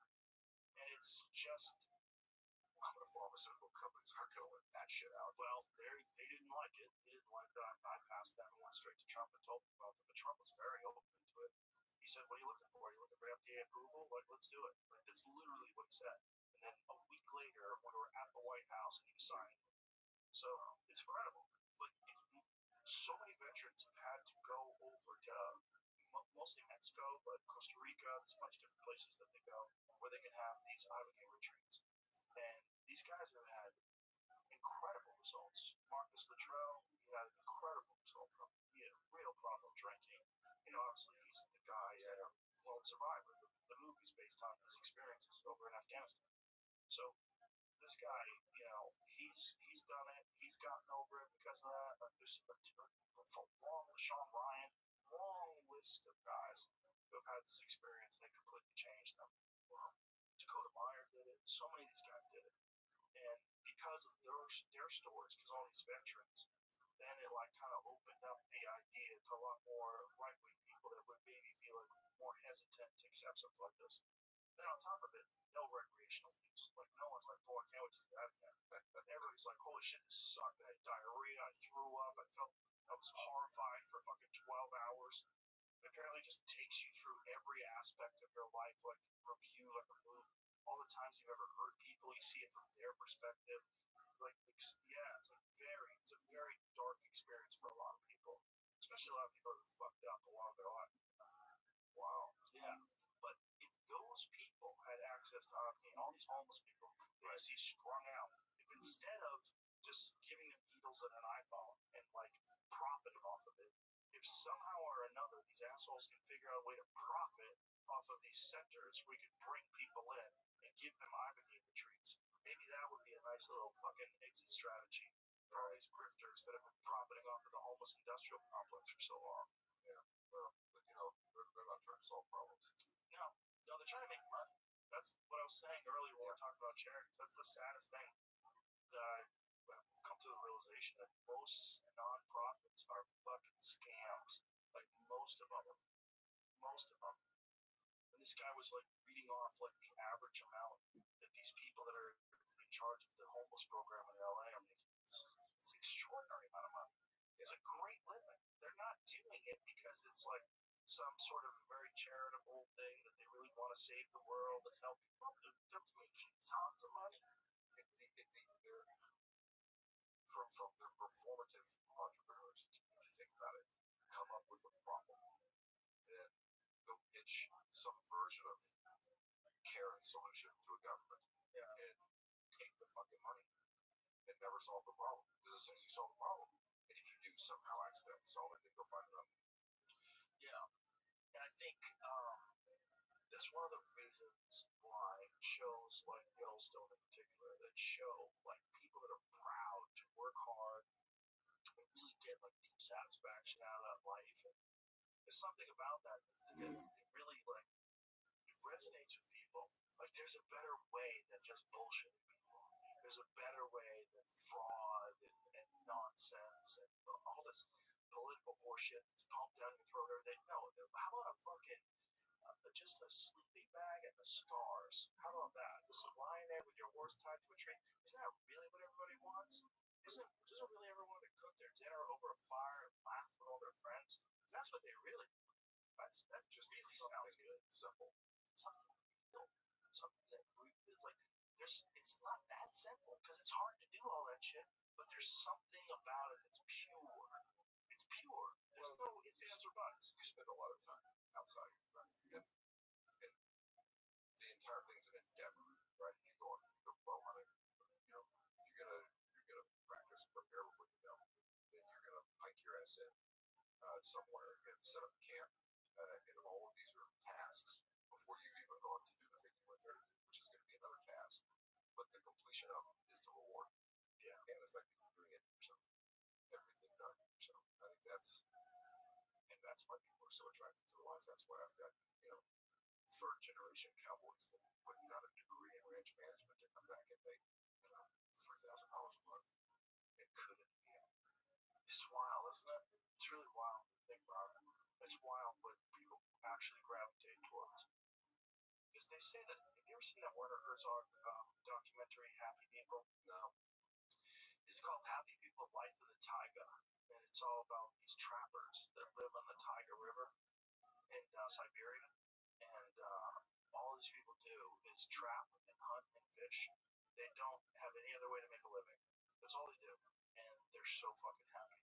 And they're all laughing together and drinking together and hanging out with their dogs. And their dogs are sled dogs. And so they're on snowmobiles. And the dogs are chasing behind them. And the dogs hunt with them. And these fucking people have like zero mental illness. And when they're talking to them, they're talking in Russian, so it's all translated. But what they're talking about, like the way they talk, it's like this is how you're supposed to live. This is real life, and they're all happy. There's a guy, I'm gonna get his name wrong. It's like Premature, something like that. And he in the '60s, Dick Premican. That's it. Yeah. The guy who lives in Alaska. Yeah. Went up, said fuck it. Yeah. Went up into the wild and built by hand the cabin and lived there and documented it. Well, it was a great camera, whatever, filmed the whole thing. Yeah. And filmed himself. I mean, he lived for 35 years. He was 80-some years old. He finally was too old to get through another winter when he came down. But he built this cabin with fish, grew his head. There he is. Pronicky. That's how you say his name. P-R-O. If you haven't watched that documentary, It's amazing. Yeah, look at the difference. What is it? Oh, they're going to. Oh, this is the. Oh, but why did they show 2023? This guy, when he documented all of it, it's so attractive. There's something about the way he's living. He's by himself, which is also wild. Like, how do you not get lonely? There's that. I lose my fucking marbles. I need people. I need to talk to somebody. I don't think I'd be like that. But it's so attractive. But the notion of that kind of self-reliance. Yeah, no, there's something about it. It's like deeply ingrained in our DNA. It's not just that. It's like it's a healthy interaction with the wild world. There he is. Look at that guy. All that shit himself. That's what's crazy. Yeah. The whole thing. He made it all tools. He made it. It's really wild. I think he was wasn't he a lumberman or something like that? Look at fucking pretty that is. My God. This is right in front of his house. You just build a house out there. Alaska's amazing. I mean, the winters can suck a dick, but just the actual being there, the place, and the people they're clearly like extraordinary people. Like when you go, you see them hanging out at the bar in Anchorage, like you guys are different. They're like more reliable. They're sturdier people. No matter where you live in Alaska, you're going to have to be tough. Yeah, you have to be. They were laughing about some guy who got stomped to death by a moose because he was throwing snowballs out of town. Like, okay, that's something you guys have to think about. You might get stomped to death in front of an ATM machine, Or maybe don't throw a fucking snowball at a 1,000-pound kettle. Yeah, well, you can catch a cow with her calves and she'll starve you out of what. So, it's a book. Prenicky says he turned his back on tedious 50-hour work weeks and moved to Alaska to do a thing to completion.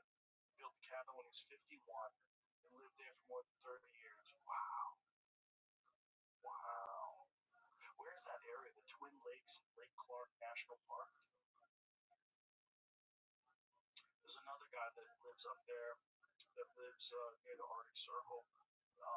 Vice Guide to Travel did a piece on him years ago. It's the same kind of deal.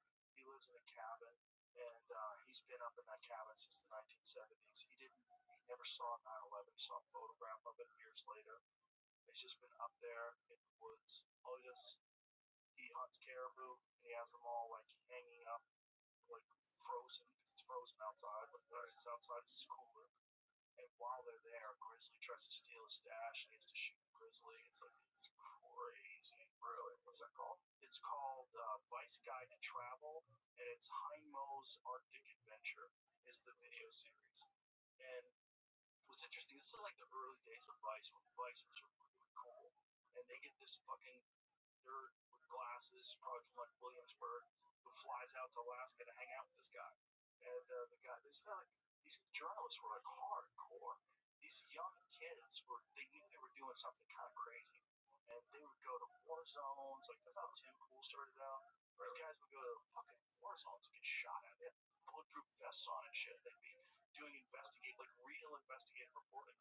And so this guy just really went up there and hung out with this dude in Alaska for like a week and was talking to him. It's like, what's so great about this? He's a very intelligent guy. He's not the guy who's this guy Heimo. See if you can find that. There's still posting stuff there. There's the last Alaska. The last Alaskan. Oh, he's still posting stuff? They have a YouTube channel. Oh, wow. Heimo and them. Oh, wow. So they just talked about the podcast here a second ago. Oh, interesting. They're talking about podcasts? Our podcast. Oh, because we talk about it? That's it. That's me talking about, yeah. See if you can find the Vice Guide to Travel, because that's where I found out about him. So this he's like one of the last people that's allowed to live up there. He has like a notice posted on his cabin because he's grandfathered in. I don't think you can build a cabin up there anymore. that's not. This is afterwards. Might be it. But I think it's called Heimo's Arctic Adventure. Yeah, Heimo's Arctic Refuge. That's the article. Ice website isn't really one of the most well kept things on the internet these days.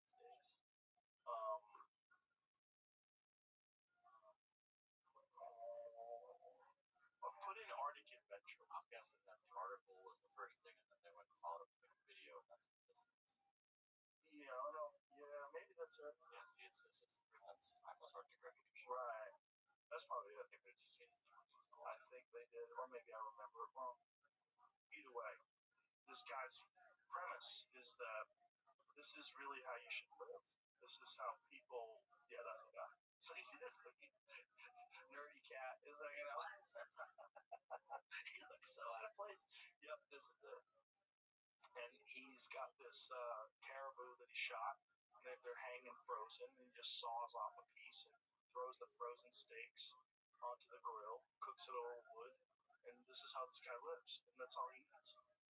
He's just eating caribou and salmon, and he lives up there all year round now. And it's, I mean, he's just very happy. And this is the weird part about it, is how happy people who live like this are. And I think that's in our brain. That's how we're designed to exist with nature. We're designed to be hunter-gatherers. Because we still have the same DNA as people who lived tens of thousands of years ago. And cities started maybe 10,000 years ago in some form. Right? Yeah, depending on who you ask. I think we're a little wrong with that too. I think they're starting to change their perspective of when the actual civilization emerged. Because of stuff like Göbekli Tepe in Turkey, they found these immense structures that are 11,800 years old that were buried. That this guy was like I think it was a sheep herder in the 90s, found it. Found like a stone that was like sticking out of the ground weird, and kicked it with his boots, like knocking some dirt off, and then he brought in some archaeologists, and they discovered this massive complex, these like huge circles of giant stone columns with 3D animals carved in them, and they carved it in the ground, and it was intentionally covered up somewhere around 11,000 plus years ago. So they're like, really? Yeah, so like, what the fuck is this? Like, they didn't even know like what civilization was, like why did they build this, what's the purpose of it. I mean, there's a lot of people that debate whether or not what's depicted on it is a calendar, is it a marking of an event, does it show the flood, or what is this? It's like weird stuff, man, like really weird stuff. I think there's more of that than you'd like that makes people comfortable, and archaeologists are very hesitant to accept it. But that whole deal, right? Like your relevance being upon you discovered this thing. When they found the Clovis Point. So then we're dating everything off of that. Anyone finding anything else is going to render that guy's discovery less important. Yeah. And, there's at one point we thought there was this logical evolution of man from Homo erectus to Homo sapien. Now we know that there were at least 4, maybe 5 species of humanoid living at the same time. At least 5. Not only that, it's like really difficult to make a fossil. Most people are going to die and their bones are going to be gone within 100 years. Yeah, it's just what we've been able to find. We're basing an entire science upon incredibly incomplete discoveries. We're basing entire science on a very limited number that can even possibly exist.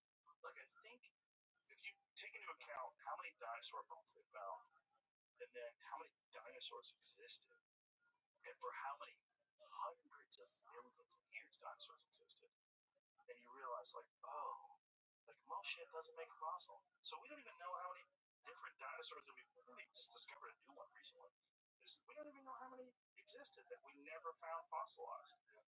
If you look at run through some lava pit or tar pit or something, how would you know? And every so often, some form of ancient human pops up, or what's this one? What the fuck is this one? This weird ones. They're all over the place. There's a fucking ton of them. The Denisovans. There's the one in I believe it was in China. The pig-headed people. They're quite a bit larger. These are in Texas. Dinosaur Valley State Park. That's crazy. How crazy is that? Look at those footprints. That's so nuts. That is so nuts. That dinosaur left those. How long ago? 113 million year old dinosaur tracks. What the fuck, man? And we're just lucky. So what is he? What that thing? And how much did it fucking weigh to imprint into that? Which is now granite, right? But at the time, it's probably some mixture of mud and ash from a volcano that came together. Right, probably. Right. I wonder what the animal was. Do they know which dinosaur it was? God, those footprints are so dope. That's so wild. I wonder who the first guy to found one was. It was discovered after a drought, so it was. Oh, that's even cooler. So it was underneath the water the whole time, and then they're like, "Oh, the river dried up completely in most locations, allowing for more tracks to get uncovered here in the park." Wow, that's sick. That's the animal. Believed to be out on the end, they wouldn't know for sure. Belong to two types of dinos, including Acrocanthosaurus. Yeah, I don't think they found any fossils. That's even crazier, right? All you find is the feet. Think about how many died there. Think about how many just got eaten by other animals and shit out. I mean, most stuff that lives, you know as well as anybody, you very rarely find skeletons in the woods. No, the mice are going to eat it. Yeah, something's going to eat most of what you find in the woods. Within a couple of years, everything's gone. But, like, when was the last time? Yeah, like, if you're a hunter, good luck finding a dead mountain lion. They must die. They must die. I don't know anybody who's found a dead one. I've never found one. I've never seen one. There's thousands of them. They die. Where are they? Fucking nature takes care of everything. And that's what would happen to most fossils. Yeah. That's why most fossils don't happen. I mean, when people die, they don't get fossilized. A local schoolboy found some. Wow. Look at the size of those next to that dude. That's crazy. Imagine you ran home and tried to tell your parents. They wouldn't even know dinosaurs really were at that back then. How would they know? Well, there's a lot of people today that don't even think dinosaurs are real, which is hilarious. There's so many knuckleheads online. But I mean, we have a very limited amount of information that we're basing the entire history of Earth on the planet. What do you describe that as? 1910? Three-toed giant. That lizard? I don't even know. I know. How would you even be sure that was a footprint? I'm looking at this, and then you gotta go tell everybody else in the town to come follow you out there to find it. Right, in 1910, did they even have drawings of dinosaurs? Well, I would think they would have found some of the bones. I'm sure. I think we figured that out, right? I think we talked about that. Didn't they first start finding them in the 1800s? Isn't that what it was? But yeah, it's not. I mean, if you think about how many different things died and just were absorbed by the earth, just gets eaten, shit out, swallowed up, just destroyed by time, erosion, and never became fossils. We're basing the entire history of the planet on a limited amount of information. And that information, it never gets younger. It always gets older. The more stuff they found, like they found a modern version of human beings that pushes the timeline of humans back another 300,000 or 400,000 years.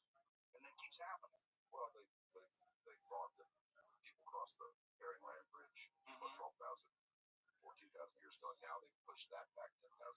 Yeah, they found those footprints in White Sands, New Mexico, and those are 22,000 years old. It took a giant flood to come wash away layers of sediment. Oh, that's why it's so muddy around. Wow. And they started digging. That's fucking cool. That is so cool. And this is in 1952 they did that? No, 1908. 1908. Pictures are from 1952. Oh, okay. Just kept maybe it flooded again 50 years later. Like to happen fast. When did they first figure out dinosaurs? Like, what was the first year a dinosaur bone was discovered? On your ranch, do you find like a lot of like arrowheads and like Native American stuff? The one I grew up on, everywhere. Yeah. Every time it rained, you find these points. That's it. It enthralls me. It's so fascinating. Pick pick up some arrow. I found one in Nevada while I was on a field deer hunt. I was in the high desert. We found this little tiny thing. I looked down. I go, oh my god, it's a fucking arrowhead. You just think some dude, who knows how many hundreds of years ago, shot thousands here. Thousands. We found a bunch, and my mother took them to Fort Worth to the museum, and they dated them. Some of them, and they could look at it. They know various styles. Right? They go, oh, this was made by. This is 2,200 years old. This is 1,000 years old. This is when they started doing this. We have one here. So, It's a big one too. 1677 was when the first scientifically recorded dinosaur bone was described. Although it says they've been digging, people have been digging them up for thousands of years, but they didn't know what the fuck it was. This one exists. You even thought it belonged to a Chinese. This is one from. oh yeah, yeah. Look at that. Yeah, a friend of mine got that about this ranch. Remy Warren told me that's probably the one they used for fishing because it was so big. Interesting. Yeah, I thought so too. I was like, that's interesting. Because I guess when you're dealing with old bows that didn't have a whole lot of power, you really wouldn't want a big wide cut because you wouldn't get enough penetration through the rib cage unless you're really close. Is it more of a spear? No, it would be on an arrow. It would just be something that you shot at a fish. It's easier to penetrate than, like, say, a buffalo, where they use a smaller head. They're just trying to get penetration. God, some just an amazing thing. You're finding just this piece of ancient history where people had no internet, no books, no nothing, just flint knapping, using tendons and shit. Yeah. And then trying to practice with those bows and figure out how to do it while you're on horseback too. It's crazy. Wild. So where you grew up, on the ranch you grew up, you find them all the time? All the time. What was the oldest shit you found? Man, I can't remember, but I remember it being thousands, a few thousand or something. But we had my mother had this wicker basket, like this big, and it was full Of arrowheads. Yeah. Wow. We find it was awesome. That's crazy. Yeah. It just makes you think, like, how long people live on that land. How many hundreds, thousands of years people live on that land. Yeah. Yeah. And or pass through or have battles with those. Yeah. Or find them like we found them. I mean, every single time it rained, there was this stock tank behind their house. Maybe it's half mile up the stock tank. Whatever. You could find 4 or 5. So was that a trading depot? Was that some place where people went to trade? And then I always think, like, how do you lose that? Right. As hard as they must be to make.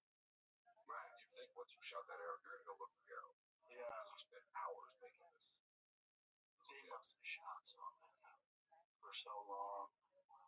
I mean, they probably shoot them every day. They probably had somebody back at camp making them every day. There's probably some guy that's his skill. Yeah. Maybe when people got older, they couldn't hunt, couldn't run. Right. You know, maybe. They sat back and. Right.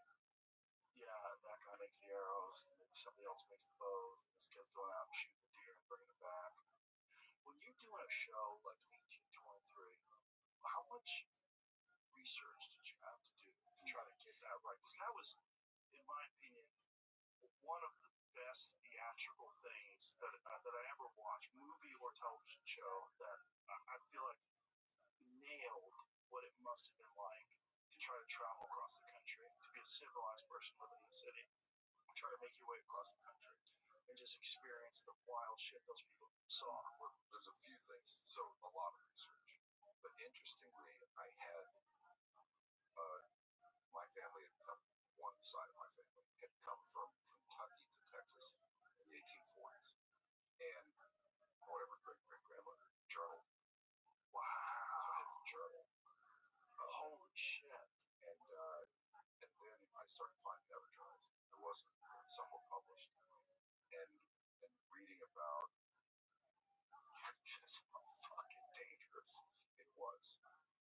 If you think about it, rivers were the most terrifying thing.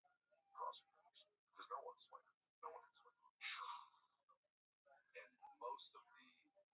most of the people who came into either the port of New Orleans or Galveston, they were European.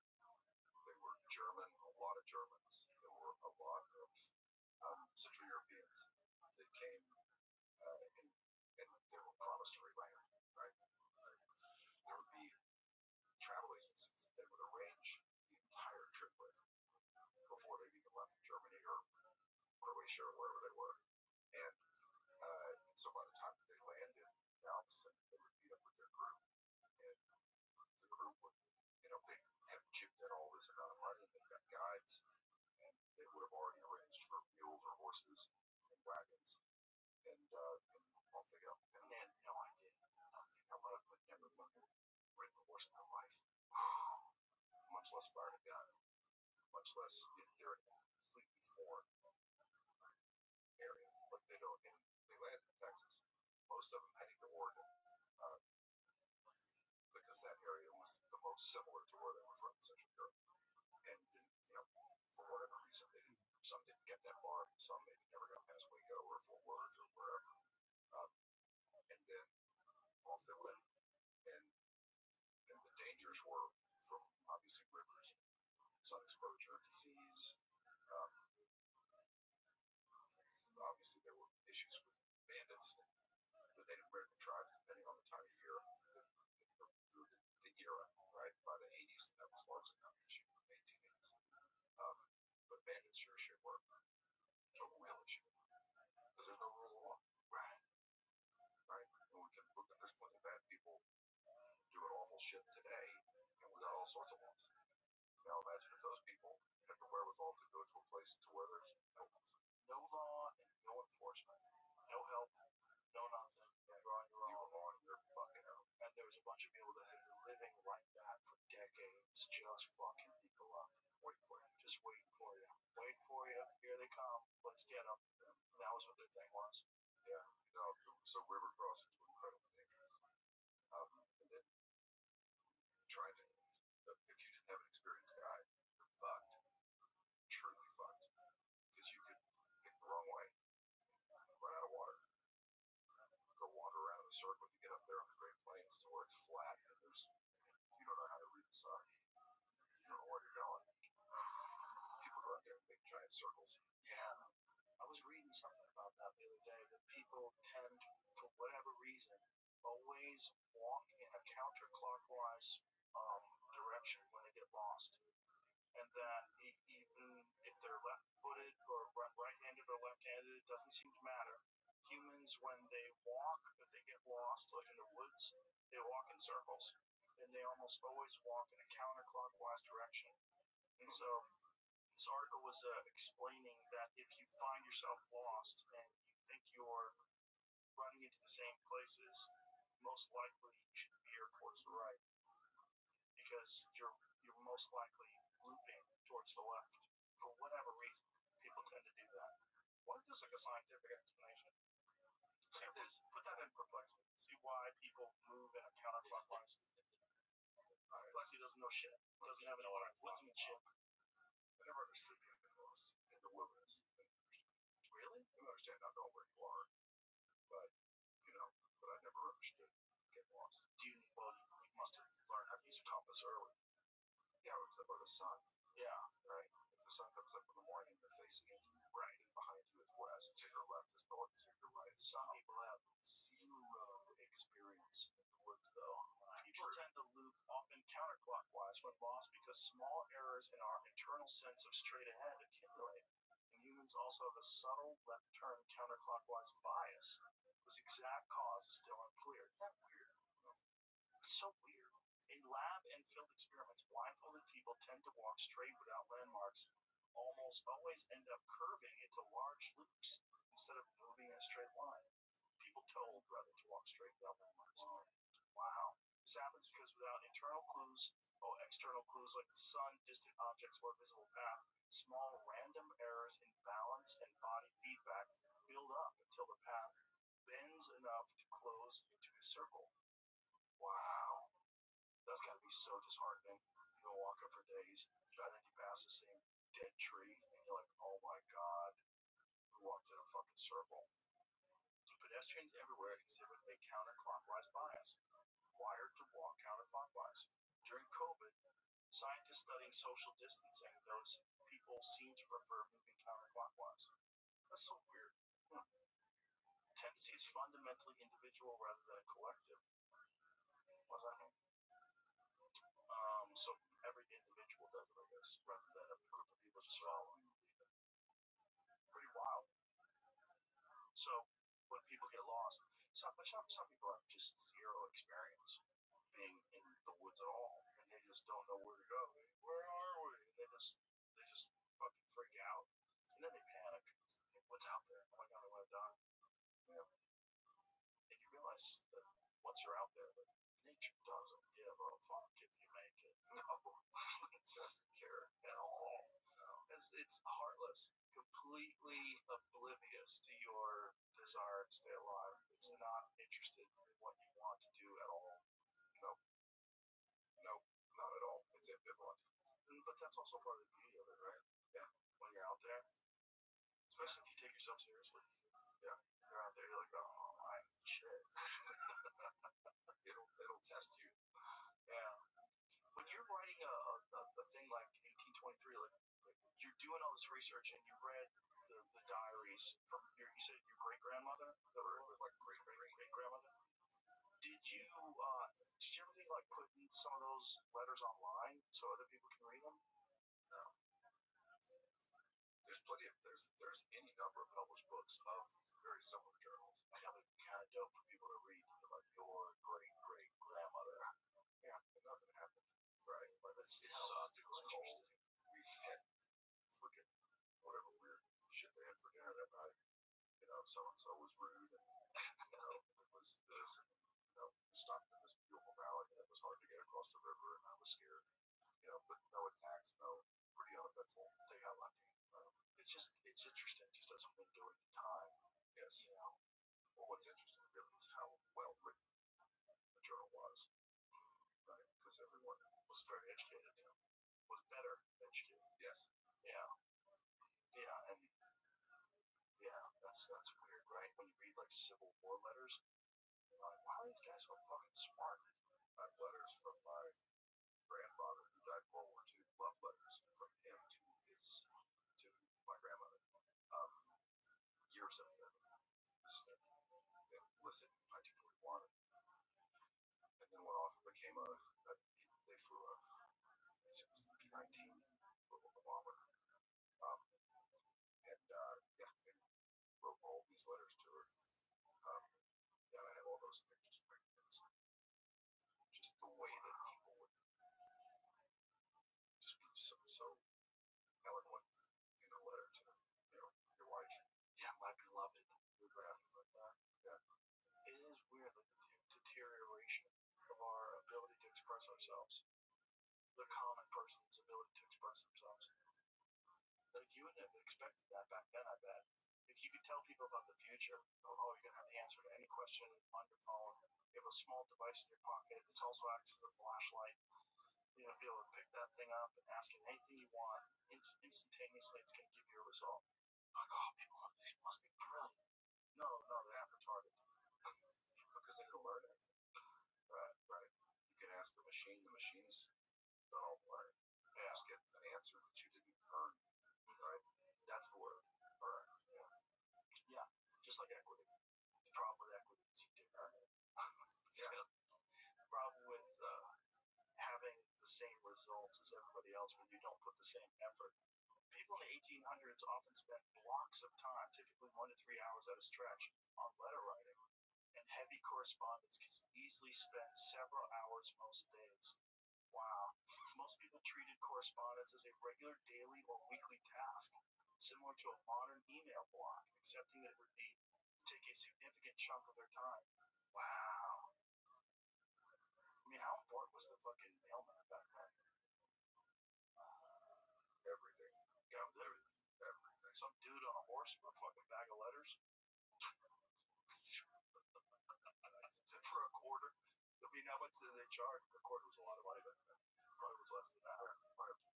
Half a penny or something. Well, they did have a half. How much do you enjoy writing that kind of a show versus writing a show like Lioness or like Landman? Like, what is your? Do you have a favorite, or do you like all of them? No, I can't say I have a favorite necessarily. You know, the fun thing about Lioness, which is sort of, I can't say it's ripped from the headlines because I don't. I've tried to be. I'm trying to guess what's going to happen politically and fictionalize that. And the fact that I've managed to be right is pretty fucking wild. I thought surely in season 2 when I said that the cartels had been listed as terrorist organizations, I'm like this could be my 18-month cancel vacation coming. And then it fucking happened. And then it came out. You know, the show came out within weeks of that, and I looked really like a soothsayer. So that it's a lot of fun because it's so political and it's not. It doesn't choose a political side. It just looks at the trade craft of espionage and how it's intermingles with our military. It's just fascinating shit. Just fascinating. But there's so many different things that you have to be aware of to write the shit that you write. You know, like is the Harrison Ford one 1923 thing? That one is fascinating too because you got the guy who goes off to Africa. You know, and he comes back, and you got all these people that are trying to steal land. So it's not totally lawless, but it's on the border of lawlessness. Yeah, you're watching. You know, Montana. The 20s was fascinating. It's a fascinating place because you've got the 20th century, the Industrial Revolution, in full swing, and you have washing machines and refrigerators and telephones and electricity, and then you're still traveling by horseback. Yeah. So it's been very, very interesting, and so that's a really fun thing to explore. That one dude was the evil rich guy on that show. Oh yeah. Fucking killed Tim Dalton. Oh my god, that's right, Tim Dalton. Who was Bond at one point? Yeah. Right? Yeah. Crazy. Yes. Yes. My god, he played good. Crazy. Twisted. So good. I forgot it was Tim Dalton. That's how good it was. Yeah, my wife watched that and looked at me. How'd you think that shit up, dude? Like, I got the side eye for a couple of scenes where she's like, bro, what are you thinking? Yeah, there's a couple scenes I wondered myself there. I was like, this is rough. Like, that's evil. Some of the S&M stuff, like, Crazy, twisted. but there's people like that in the world. 100%. Yeah. 100%. I'll tell you what, my computer, I just assume that the CIA and FBI have like a whole team because the shit I look up when I'm researching, like how to make a bomb, S&M practice, CIA hot regions in the Middle East, and it's all at once, right? Yeah. Yeah, there's no way they're not looking at it. Well, they're looking at it going, Taylor's writing something there. Look at this. I think anybody that has any influence, they probably look at your shit no matter what anyway. Which is also dark. Like, we don't even know how much actual real spying on people is occurring. We're just guessing. No, we don't have any idea. I think within the world of tradecraft, a tremendous amount. Oh, yeah. I think within the world of, within that world, how, when you're writing that, how difficult is it to really keep your finger on the pulse of what's actually going on with espionage and like what tools they actually have available? Like, are you making some up? No, I mean, most of the, I'm sure there is some extremely high-tech tradecraft going on, right? For sure. Tracking devices, various things, satellite imagery, facial recognition, all of these things. But a lot of it's also very low-tech by design because it's harder to trace, right? And it's a lot of leverage and manipulation. You're either bribing someone with money or blackmailing them, and that's typically those are the two tools that are being used the most in the tradecraft, in the spy game, right? That's really it's leveraging individuals, and they're all doing it. Everybody, right? Every single. And then if you look at some of the, again, I'm not getting on any completely apolitical, but from a tradecraft standpoint, what the Mossad was able to do with all those fucking cell phones and pagers and shit, why not? So you want to talk about play the long game? Like, build this dummy company sell all these, get all these devices to all of these people who are your enemy, and then start setting them off years later. Crazy,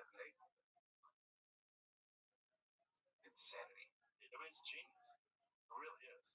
Insane. Not endorsing it, but just saying. No, but it's the actual act of doing it to look incredible. The patience and the planning and the risks that they were able to execute, that is shocking. When you saw that in the news, did you think, if I wrote that, no one would fucking buy it? Dude, I do that all the time. The Maduro rate. Right. No, right. They're like, that's too simple. Fuck out of here. That's not how it goes down. Yeah. Even the lot where the helicopter crashed. Yeah. Yeah. The fact that they were able to, and I know it wasn't as smooth as it was led on to be, but the fact that no one died, not an American, invading the Venezuelan military base in the middle of Caracas. Fucking insane. It seems like it went pretty smooth. Think it went less smooth than they're saying? I'm sure that there's elements of like, I'm sure, right? I don't know how the one thing I've learned with all my research into the military is any of these operations, there's actually a line.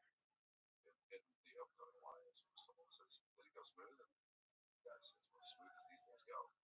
Right. Because just by the very nature, you start sticking a bunch of people in helicopters with guns, and shit's gonna happen, right? But the fact that there were no casualties, no one was killed, no American was killed, is incredible. Yeah, it is incredible. It's pretty groundbreaking. Like, this is a unique benchmark for what could be possible in terms of an invasion, at least of a third world country. It's just shocking the difference in the technology that the United States possessed versus them. Well, and whether or not they were even available, knew rather that stuff was available. Yeah, war is going to change very, very quickly. With drones, AI and drones are going to alter the landscape of war. We're getting real close to some Terminator shit. Yeah, and I'm not saying that like it's a good thing. No, it's a very, very.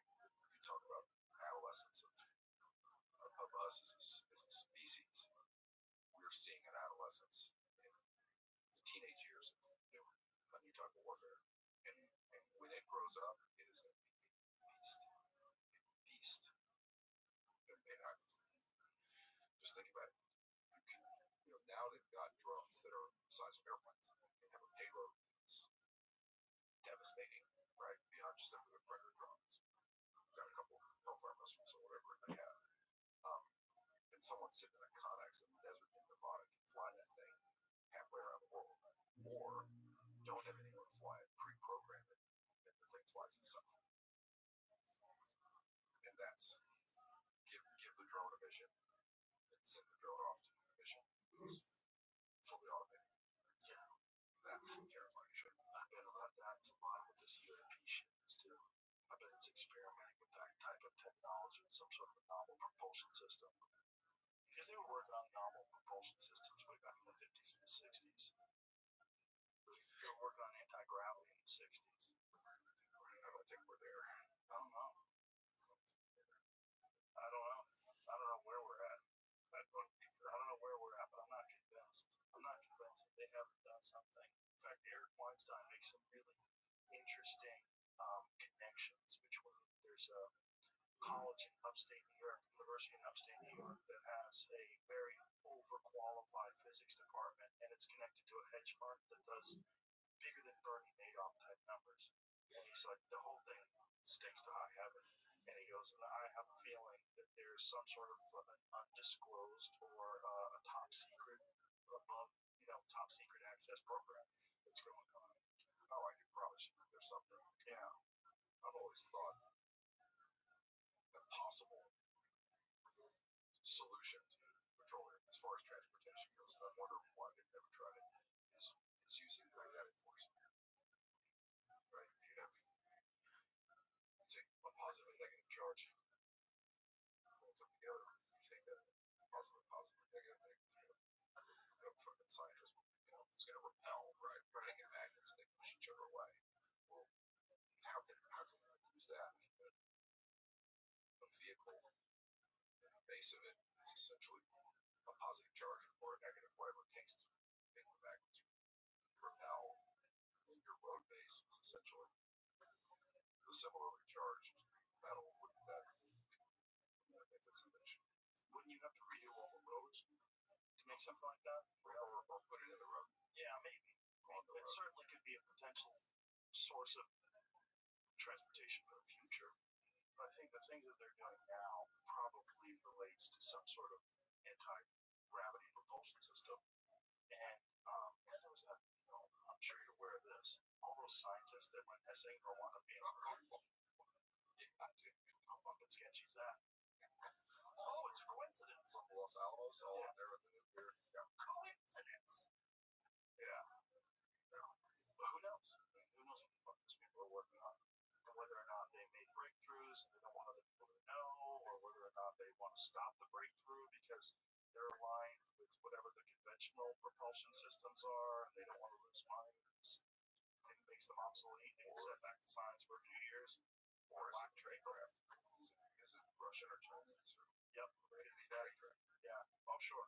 That's the other thing that I'm saying is like it's really shocking how little these incredibly important scientists are protected. Yeah. They just fucking driving their Volvo to the university and working on top secret shit. Yeah. And no one's making sure they don't get whacked by China. Yeah. Yeah. I'd be curious. When they look into that, what was it, 11 of them? In a year? 15 over a course of a few years, and some of them, people are they're going, this could be coincidence, but there's a few of them where it's like, okay, these people, like, this lady was specifically working on spacecraft metallurgy, this guy was specifically working on cold fusion, this guy was specifically, like, there's a bunch of them where you go, okay, something's weird here, yeah. But enough to the fact that the government's looking into it, okay, they learned something here. The Justice Department's investigating it and trying to figure out what the connection is and what could have happened. But it's hard after the fact to try to figure out who did something, especially if somebody got hired from another country. Like, they're not going to tell you, like, are you gonna? You didn't catch him? Did you not catch him when they killed the guy? Okay, well, you're probably fucked. Yeah. It's 15. Yeah, and they're all from that area, aren't they? Los Alamos. I don't know. I'm not sure. I think that's part of the problem. It's like whenever you have a thing like this where people start looking for connections, they can make some connections that aren't necessarily valid. And so let's say if there's 15, let's say 10 of them are bullshit. Yeah. That means 5 aren't bullshit. If that's true, that's a lot. It's 5 super fucking brilliant people that got whacked. Yeah. And it's interesting that you'd have that many in this specific field at this period of time. Yeah. And they're not, I would think the scientists would be pretty fucking healthy. Right? I don't know about that. I think a lot of them are just in their own head. And they're probably not even paying attention to their body. They all disappear. Different people die from different things. And one of the weirder ones was this one lady who was, I think she's the metallurgy lady, where she was hiking with her friend. And they were just hiking together, and the friend turned around and talked to her, and she was gone. And she was just behind going 30 seconds before they couldn't find her. They brought in cadaver dogs, they brought in search parties, never found her. And I think they might have found her body recently. I think there was a report a few days ago that they might have found her body. I'd be looking real close at the friend. That's just me. That's a guy who writes scripts. And he said, so me and Joe went for a hike. I turned around, that fucker's gone. Hey, I don't know what happened. I swear, I had just talked to him 30 seconds ago. And he's just not there. No sign of struggle. It's weird. Yeah. Yeah, like a husband and wife go hiking. The lady falls off the cliff. They're like, hey, buddy. Yeah. What the fuck happened? You guys arguing? Can I see your text messages? Yeah. Yeah, or one of them just fell off the boat. Oh, what happened there? I don't want to say it wrong, but I think she was out of the Bahamas. I read about it. She the cruise ship one? No. It was him and his lady, and they're out on a sailboat or something. Oh, she fell off the side. Yeah, something. They're not buying it. goes all the way back to the Navajo wood story. We're looking at that one. Oh yeah, that's right. Her walking in the Robert Wagner. Yeah, Robert Wagner and her had a big fight apparently. And she just whoops. Which one is this lady? But she was one of the scientists, correct? I believe she was one of the missing scientists. Which one was she? What was her specialty? Does it say what she worked on? No. The administrative assistant. Yeah, I remember this lady. Yeah.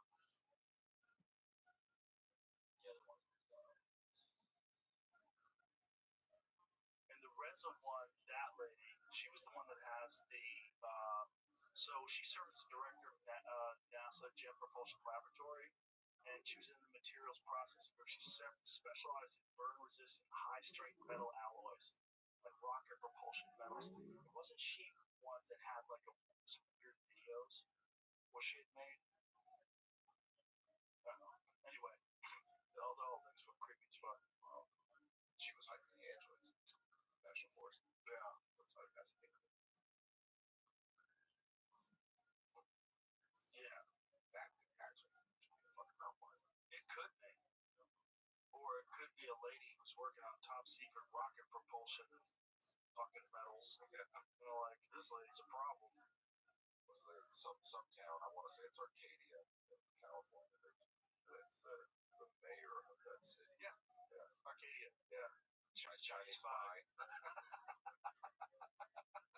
I would have to think if how many people have you recruited that you finally go, fuck it, let's try to get the mayor of Arcadia. We got everybody else. Yeah, they probably like worked her into position to run as mayor. You know, I mean, and then with the hopes of she was relatively young, right? Maybe you had run for state, but Congress, fucking president. There was a thing in the '70s called Abscam. Remember this? Yeah, where there were all of these politicians, a few congressmen, some state reps, and they were all like Russian spies, or at least on the tape. Right, right. Soviet spies. Did you ever see that show, The Americans? I didn't either, but I heard it was great. It was all about a sleeper cell Russian family that was pretending to be normal. Yeah, that's fascinating. Yeah, that's real. They did that. They really had Russian agents pretending to be American citizens. Or I wouldn't say had. I would say have. Oh yeah, no, yeah, yeah, and Chinese. Yeah, for sure, for sure, 100%. Yeah, plenty of them. 100%. Well, how many Israeli agents are in Hezbollah or in Hamas? Like probably, or in the IRGC. Yeah, probably. They probably got a bunch of those guys. 100%. Yeah, it's just wild. It's train craft, man. That's a fucking whole other thing. How hard is it to write about that stuff and like get it right? You get it accurate. Yeah, I mean, I don't know. You speculate a lot. You look at the past, right? Because there's been enough. It's funny because when they get caught, it's never that big a deal. Like there always something. It doesn't, for whatever reason, the news doesn't. There's a wicked border. Any number of Chinese scientists over here that were stealing this. Like, oh yeah, this happened. See the ones that got caught trying to bring in they're trying to bring in. What were they trying to bring in? Diseases or something? There's another one in Vegas. Like they have bio labs that are like being run out of like apartments. CCP linked bio labs in American soil exposes major biosecurity gaps. Policymakers must act to improve oversight in biological research activity. Wasn't there a guy that got busted that was an Israeli agent and he got released and he took off Vegas? Yeah, that's the one in Vegas. Yeah, so this guy, he had all these fucking diseases in his garage. Oh,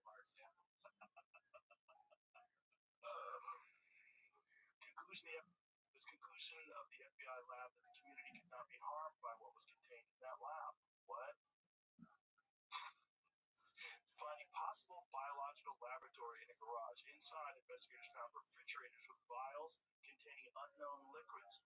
Police said in the immediate aftermath, the home also operated as an unlicensed short-term rental. What is this fucking guy doing? Why? So the question, scroll up. So the question is, why does somebody have these materials in a private residence? It's not a doctor, not allowed, not a licensed medical facility of any sort. And then homeboy got released. Oh boy. They located pathogen-labeled containers with labels such as dengue fever, HIV, and malaria, along with 1,000 mice, according to a federal report. The federal government never tested the items, and the CDC only made its determination based on the labeling. What? What the fuck? So in that case, Chinese citizen David He faces federal charges for allegedly manufacturing and distributing misbranded medical devices. Not face charges. He does not face charges connected to their Las Vegas raid, and a trial in California was scheduled for April. What the fuck? Just a bunch of vials of HIV and AIDS and fucking dengue fever and malaria. No worries. It's normal. So who was the Israeli guy? The guy who owned the lab. There was like an Israeli guy they caught who owned it, and then they released him and went back to Israel. And everybody's like, hey, what? Feds drop cases against man arrested in Las Vegas biolab. What's his name? Rory Solomon. Oh, Rory. What were you doing? Rory, why do you have the HIV, Rory? There he is. Feds drop case against man arrested with Las Vegas biolab investigation. Yeah, I mean, why investigate? Let it go, guys. No big deal. And the one charge was illegal possession of a firearm. His immigration status precluded him from owning or possessing a gun. But listen, if he doesn't have a gun, how the fuck is he gonna defend all his malaria? People try to steal malaria, bro. Gotta be careful. Oh boy. Yeah. There's too much fucking shit in the world to pay attention to. And too much of it is so disheartening. The more you look into it, the more like, is it all fucked? Is the whole world fucked? Like, what is going on? And my guess is because there are so many different two things, right? There's so many different secrets. The internet, social media, phones, shit's getting out. But it's also getting out in such a volume. None of it seems to get that. Right. So much. Right. Think about that in the 1990s. Right. They're talking about that on Nightline and this and that. Meet the press. Chinese spy. It's an Israeli, that's news. But now it's just another. The news cycles of blood. It's like you drop a rose petal in the river while floods come about. It's gone. Yeah. It's here, it's gone. And it's a sensory overload. Mm-hmm. And people are tuning it all out. They're tuning it all out also because nothing ever gets done. Nothing happens. And the more people like that get released, the more people are like, throw their hands in the air. They'd rather just watch sports. Yeah. Just forget about it. Yeah. I can't believe Simon Schuster didn't send you my book. Yeah. Well, I don't know what happened. But I'll listen to it on audio tape. I'm glad you did the audio tape though. Yeah. That's important. Yeah. You'll love it. You're gonna fucking love it. It's oddly entertaining and informative. How did you have the time to write a book? So what? So writing 150 different TV shows. So you know what it is. You know anything about it? No. Pull it up. I'm gonna try. I don't want to tell you what it's called. I just want you to see that I don't. How to not die in prison. So here's the deal. So when I lived in LA, there was a gym on Beverly Boulevard, right at like Beverly and Switzer. Everybody called it Buds on Beverly because they had all the treadmills kind of right up there, and all the girls were there. You get stuck in traffic, you're staring at all their asses. That was my gym. So me and a buddy of mine shared an apartment together. Jock out and work out every day.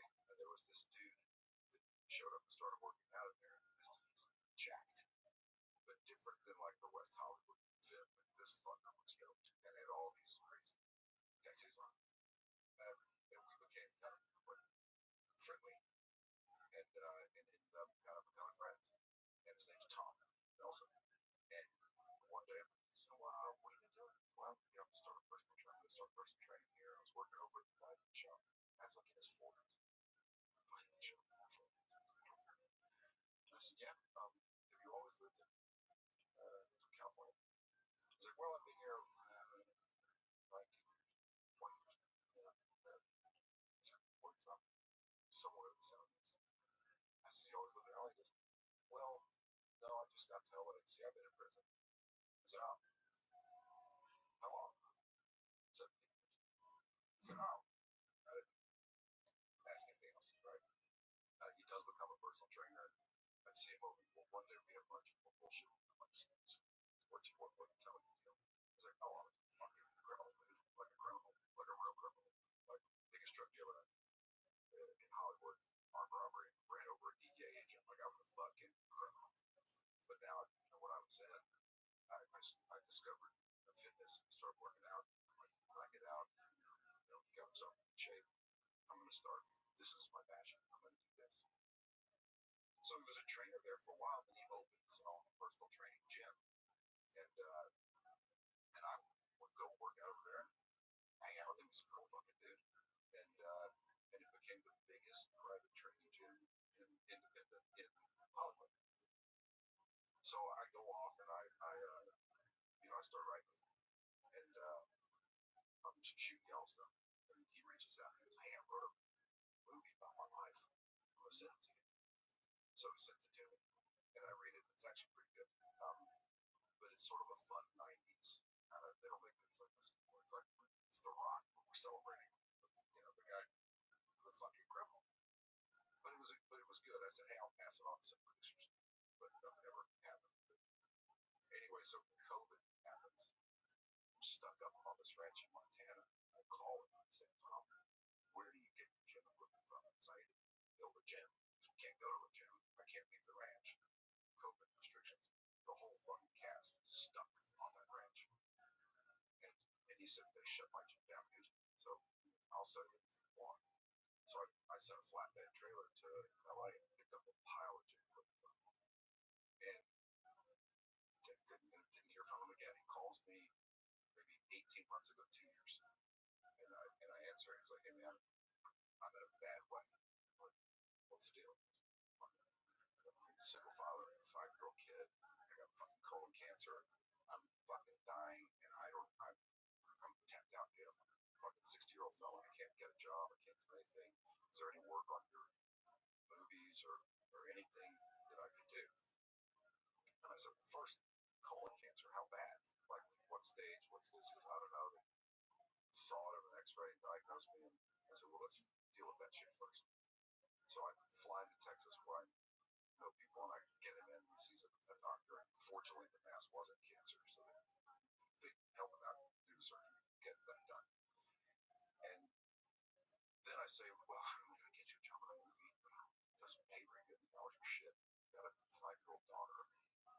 You know, to just be a production assistant or something is not going to pay enough to. Well, it's not a great. That's not a plan, right? Because you think you could like just spot me for a few months while I try to figure shit out. I said, I have 100% failure rate of learning friends. It doesn't work, right? I'm not a bank. In my 90 days, I go fucking help. So, but let me think something. And so it doesn't take me very long. And I'm thinking, here's a guy who's been 17 years in prison.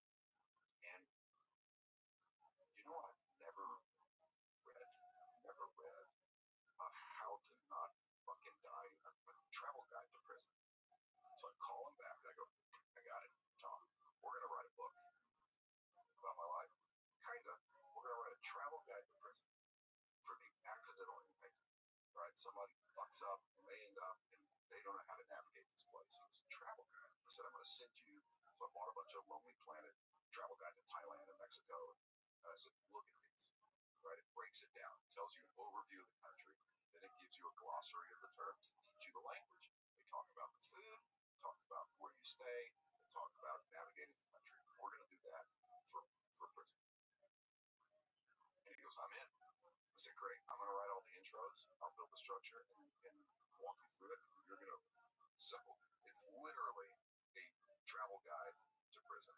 And it walks you through day one, how to navigate the yard, being processed in, the food, the commissary, the gangs, the diseases, prison riots, how to get a job in there, how to fucking make a shiv, how to everything. It is a tour guide. How many pages? A couple hundred. Sounds awesome. It's the crazy. I hope I never need it. No. Well, I'm gonna guess 99% of the people who do read it, the one thing it'll do is tell you you don't ever want to fucking go there. That's for sure, right?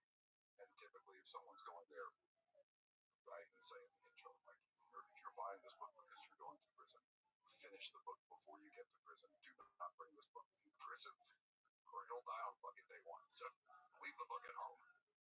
But yeah, so then we did. I took the book. We wrote 3 chapters of it. I took it out, and Simon Schuster read it, flipped, and me and Tom did a book deal. So that's awesome. So he was able to sit with me, and we wrote it, and take care of this kid, and that's very cool. Yeah, good for you, man, for doing that. That's really awesome. You did that. Yeah. I know you're busy as shit. Like, you having another project on your plate, not fun, probably. That's awesome. That one was a lot of fun, right? Yeah, but not fun to take something else on. I mean, I'm sure.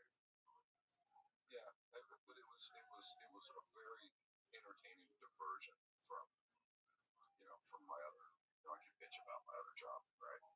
Bitch about something on Landman or whatever. But, I'm going to sit down. Oh, we're writing about smallpox today. Okay, there's some perspective. It's not quite so bad. Billy Bob is an hour late to work, which he's never an hour late to work, but you get my point. Yeah, yeah. It's a sobering thing. That's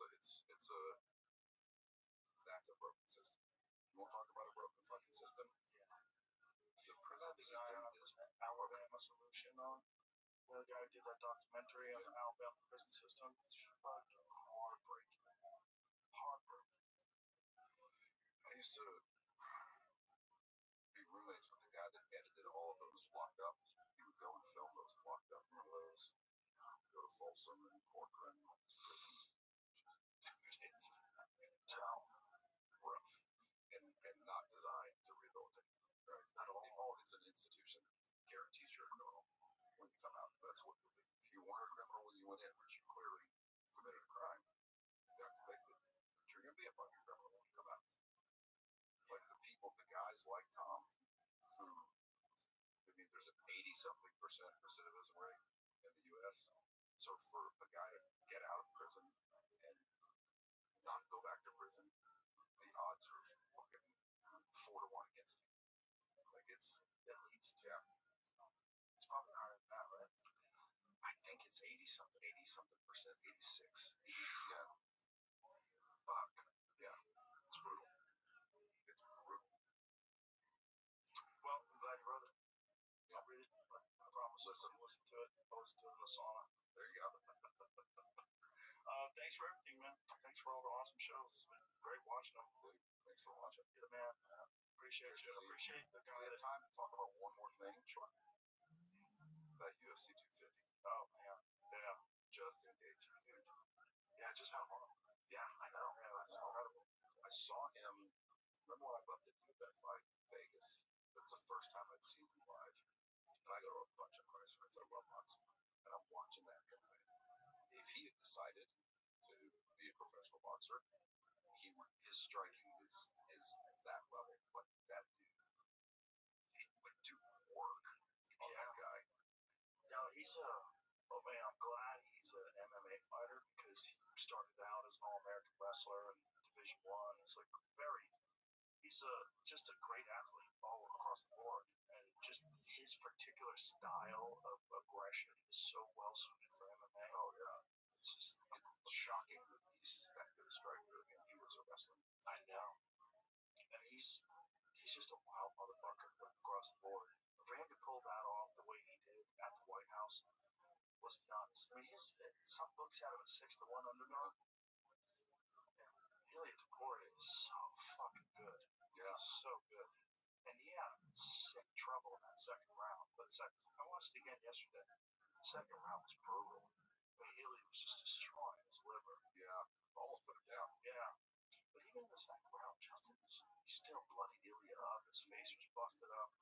Like, he was getting the most damage to Ilya's face. And that was a giant factor in the fight. Because I don't know what the accuracy of these reports are, but what's being reported is that he had 2 broken orbital bones and a broken nose.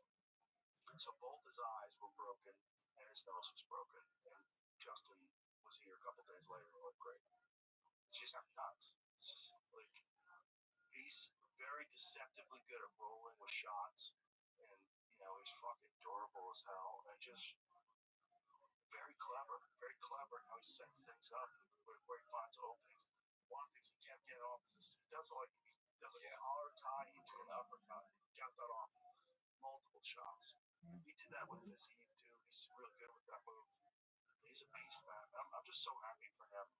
I'm a giant Ilya Taporia fan as well, and I think he'll be back better than ever. And I think sometimes a loss is like one of the most important things a fighter can ever have, because they realize like you can win, and you need to know that you're a human. You need to know that you can't just throw caution to the wind sometimes. You just engage these wild scraps. Sometimes you have to be a little bit more tactical, and sometimes you got to realize like you can't take everybody out. And that's the case with Justin. They couldn't take him out, and he almost did. The second round, they got real fucking close, But that freaking Justin, he can time that transfer of power to right in punch. Just his hands are so heavy. Yeah, everybody says that too. Everybody who has fought said he's one of the hardest guys that's ever hit them, including Khabib, who's one of the all-time greats. Said Justin hit him hard again, but yeah, he's like an animal. Yeah, it was impressive. And the fight was like to be there at the White House while it was going on, and to have Justin so happy. Like, there's something about a guy winning as an underdog that is just so fucking inspiring. He didn't look like an underdog that night. No, he did not after the second round. He didn't. Especially the third. Once the third rolled around, he dropped him, and then he got a head and arm, snatched him down to the ground. Like, holy shit, man. He's fucking dominating him. This is crazy. It was wild to watch. It was awesome, though. It was fantastic. You should have been there live. Man, that would have been a good one. Oh, it was crazy. Really crazy to be there live. It just felt surreal. They had him fly over. They all saw that. Jets come shoot over. They were like separated by like that far from each other. I don't know how the fuck those guys do that. It was incredible. Yeah. Well, it was awesome. Thanks, brother. Once again, the book is called How to Not Die in Prison. Yeah. And available now, audiobook, everything. Yeah. Thank you.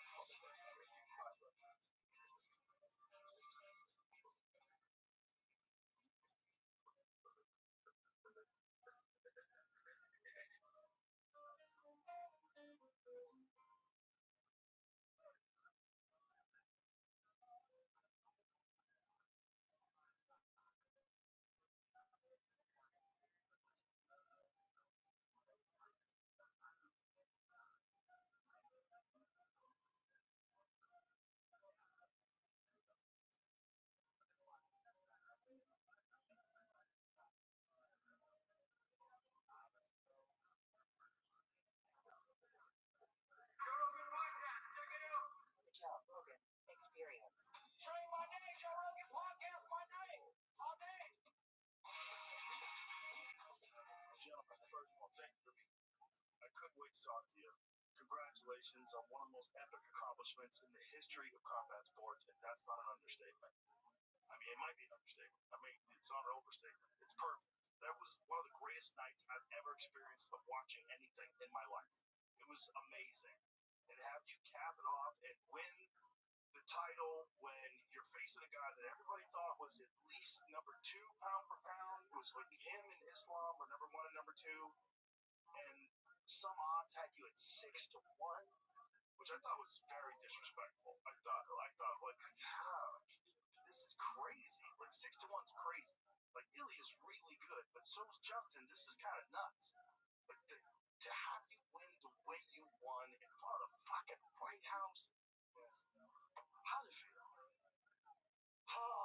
It's really not really I was expecting to have like an internal sense of relief that like I don't have something to chase because I was chasing this belt, and I was expecting to wake up with like some kind of natural release of pressure, but I don't know. I don't feel that. As the days go by, every day I feel it a little bit more, a little bit more. 2 years ago, my dad was like, what was it like waking up being the champion? And I was like, I haven't even thought about that. And then I was, on the shit, and like 10 minutes later, I was sitting there thinking about it. I was like, wow, I'm a fucking champion. Like, it's fucking crazy. And yeah, I've just been on the grind for so many years now. My dad dropped me off 19 years ago in Colorado. I knew nobody to wrestle, and yeah, to see where I'm at now is just absolutely incredible. I mean, there's really no way to explain how or why, or like why I deserve it, or what. I mean, I worked my ass off. I have made mistakes. I've done things the wrong way, but I always corrected and got back on the path. And I think the coaches, the mentors, but mostly the coaches that I've been, the team that I have around me is a huge reason why I was able to stay on track and just keep moving forward and keep trusting that I belong in the top of the league. Well, you've clearly shown it throughout your career, and having a great coach like Trevor, one of the reasons why I wanted to bring you, Trevor, is because you guys have a very unique relationship. First of all, I love the YouTube series, The Art of Violence, fantastic. And what's great is watching you two guys work together, and Trevor, you being like very acutely aware of when to pull him back, when to ramp it up, when to push. Like you guys having a relationship like that is so critical because you guys know each other so well. You've seen him perform so many times. You've seen him fight and perform in the gym that you know where he's at all the time. And having that sense of where your fighter is at any given time in camp because you know him so well, boy, that's a giant advantage. Well, hold on. Testing. Yeah, I think that's a huge advantage is knowing your athlete. And, I've been doing this for a long period of time, but there's lots of coaches out there that consider their fighters their friends. I do consider them one of my best friends, but I put myself more in like a father position of I need to know when to tell them the truth. And I've got myself in trouble with that with fighters where you tell the truth so hard that you have to let them go. Like a child, like, hey, we're not going to say the leaves go live life and see how it is, and when you return, I'm still going to love you. Having that type of thing where I have to be dead honest for your career, not because it helps us now and it feels good right now at the moment. I have to look at that from the time that we start to talk about, what are his goals, and then my job is to be an advisor, be a mentor to get him to that place as best as I can because these are his goals.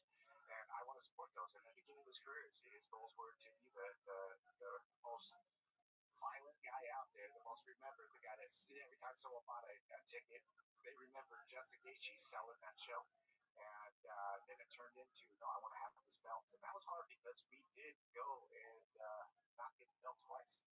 And, it's so cool to be in kind of those scenarios where it's like, damn, you had two opportunities. Now it's never going to happen. And that's what life is. Life is one of those things that you keep getting up and chase your goals. You never know how it's going to happen. And yes, you want to dream and you want to have you want to have a plan. But I'll tell you right now, through all the times that I've had championship fighters in business and in life, the plans never work. You always have to adjust them. But it's that dream and that vision to get you to the top of the stairs. You have to get up each one of those steps. So, Justin went out there and wrote a story that I don't think will ever be forgotten. And he did it one round at a time. And that's what impresses me because his mindset, I love the mental game. I love to talk about the mental game. Even like Ilya. Ilya's a special guy with how he uses his mental. The secret, if I see it, I believe it, it'll happen. To a point. It's like, I always tell people, like, if you go down the ice cream aisle and you're like, hey, I don't know what ice cream I want, you're going to stand there and go, oh, that one looks good, that one looks good, that one looks good. The people that are like, I want mint chocolate chip, you get in there, you get it done, you grab that mint chocolate chip, you walk out. Very similar to Ilya's last 3 fights. He went out there and he demanded what he wanted. His confidence got him through that. But it makes it very hard when you get that stale, nasty, rotten milk, fucking milk chocolate chip. So you start to go, oh shit, what is gonna happen now? So I think the relationship that we have is me guiding him, me pulling him back at the Strictly situation. Hey, let's pull back a little bit. Let's focus on what's going on. I don't want no distractions. And having someone that he trusts that I care about. I love him to death. I love his family. Like our relationship is so strong, and I need that with my athletes. And I'm just blessed and 100 year, I say honored, but more importantly humbled by someone who I've never worked mental with, who shows me different ways to the mental game of fighting, which I feel on a very high level with. It's something that if you put yourself around people that make you better, this guy makes me better daily, and I'm very grateful for that. You said something about Ilya, about the fight, about having expectations. And you said you don't have any expectations when you fight. That way you don't get thrown off. Yeah, I mean it's huge. I mean, my expectations come from my hard work. Obviously, I expect my body to perform. I understand that I've trained my mind to, and maybe the narcissistic tendencies in me love showing off and performing in front of thousands of people on that stage. That's what I love the most about this, and that's what my personality. Like I'm very competitive. I want to win, but I'm never gonna lie to myself, and that's how I've never had a coach in my entire career since 4 years old in wrestling have to pull me aside and talk about the mental aspect of competition because it's always been so natural to me. I'm not sure if it's because they see that I'm doing good and that they agree with my approach mentally, or they don't understand what's going on, or but I've just always been so comfortable and so content with my situation of this is a competition, this is a game. I'm very competitive. I'm very petty. I take everything personal. And yeah, when I go in there with I have gone in with expectations. And I said it before the fight. India. I said so many true things to him, and I think it's such an asset to tell someone the brutal truth, especially someone like him, because it pushes him farther away from the truth. Even if I tell him the exact truth, exactly what's going to happen, and you're making a mistake by having all these expectations, and when we go to round two, and then we go to round three, and it's not going as you predicted it, or wanted it to, or expected it to, then where do you go from there? I said that exact thing to him, and then that pushed him farther away from me. It's almost like you wanted to prove it wrong. Yeah, he wanted to prove himself right. Yeah. And he was unwilling to be open to opinions, and because obviously I don't know him, he knows him better than himself, but I hear because I coach him. Like I hear because I listen, I use every like I posted yesterday, every person, place, or thing that has happened to me or for me has ultimately molded my mind and my body to be able to deal with the situation that happened on Sunday night. And I can pull so much experience from the past, my losses, my wins, setbacks, failures, accomplishments. I mean, there's so much to learn from that. Every day is a learning experience, and I constantly try to learn and be better. And I don't know why I'm able to perform like that. I just think it's who I am. When I say I wanted to be the most exciting fighter ever, it's not that I wanted to be the most exciting fighter ever. The thought of that was fucking cool to me, But I was just being me, and I've been blessed to be able to, through my childhood, to coming from a small town, to having, unwavering support from my family and my friends and my coaches and my teachers and everybody from it's just crazy to be able to come out on top. I mean, it's just crazy. One of the things I think was a giant factor in the fight is that you have been in wars. You've been in a bunch of wars. Yeah. And Ilya really had only had some rough moments against Jai Herbert. Yusuf Zalal gave him some problems, but it was nothing serious. the wars that you've been in, these just down and dirty brawls that you've been in, you're comfortable with the back and forth. You're comfortable with enduring. You know that you're not going to break. If your body holds up, you're going to keep fighting and you can endure. I don't think you'd ever experienced that before. So when you didn't break in the second round, and I think you made a mistake, but I think you're correct about that. You said you made a mistake by going to the ground. That he hurt you to the body. I told Trevor yesterday, I think, him hurting to my body was one of the main reasons I won. When he hit me, when I dropped, it wasn't the first time he hit me in the body. That was probably the fourth or fifth one. And he had landed some really clean shots, and he could probably sense that I was in trouble and hurt. And I think that fact made him dump everything because it was his last chance to take me out, and he almost did take me out. But when I went down, in hindsight, it's always easy to make decisions in hindsight. But when I went down, he's had way more submissions than he has knockouts, and so for him not to have that belief that he's going to be able to go down there, especially with the Khabib fight, especially with the Charles Oliveira fight, especially with all the negativity around my grappling, I think he would have fully stopped it because I would have stood back up. I would have stood back up. He would have charged forward, tried to finish me. I would have jumped on his legs. I would have pulled guard. He was going to end up on top of me no matter what. I wasn't going to sit there and trade it to the end. Like, I would have front rolled into grappling situations where I would have made him cover. But I think me getting hit is what made him completely blow his, Shane Carwin-esque. Blow his tank. Yeah. And, go for the win. And I think that was the choice he had to make because it was going to continue to get worse. I beat his ass in the first round. Like, it might have been close in the scorecards. I actually took the first round, but the amount of damage that I inflicted in the first round set up the rest of the fight. I do think it was a mistake. And you're saying, what you're saying is so correct. But what I'm saying is from a standpoint of him demanding that he's going to finish him in the first two, understanding the damage that he was taking, he took big risks. He got in there. He kept his hands on your collarbones. He was landing really good shots. He had the two body shots before that left him to the liver. The sound it made was crazy. That last one was clean. It was precise and deep, but you could tell it was already there. But if he didn't put that pressure on himself, and this is what I mean by mistake, is like when you come out, you have to know that you're going 5 rounds. And he knew that he had to unleash everything right there. If he would have been smart in that scenario, saying, "Hey, we got 5 rounds. Let me step back a little bit. Let me do some damage." But also, he's like, "Hey, let me get you out of there quick." Justin, can't grapple, can't do all these things what a lot of people think, which Justin's a great grappler. And what was so smart about you is when you get tired, that's where the worst decisions happen. That's one of my big things as coaching is we get someone tired and then we make them make bad decisions and then we capitalize on those mistakes.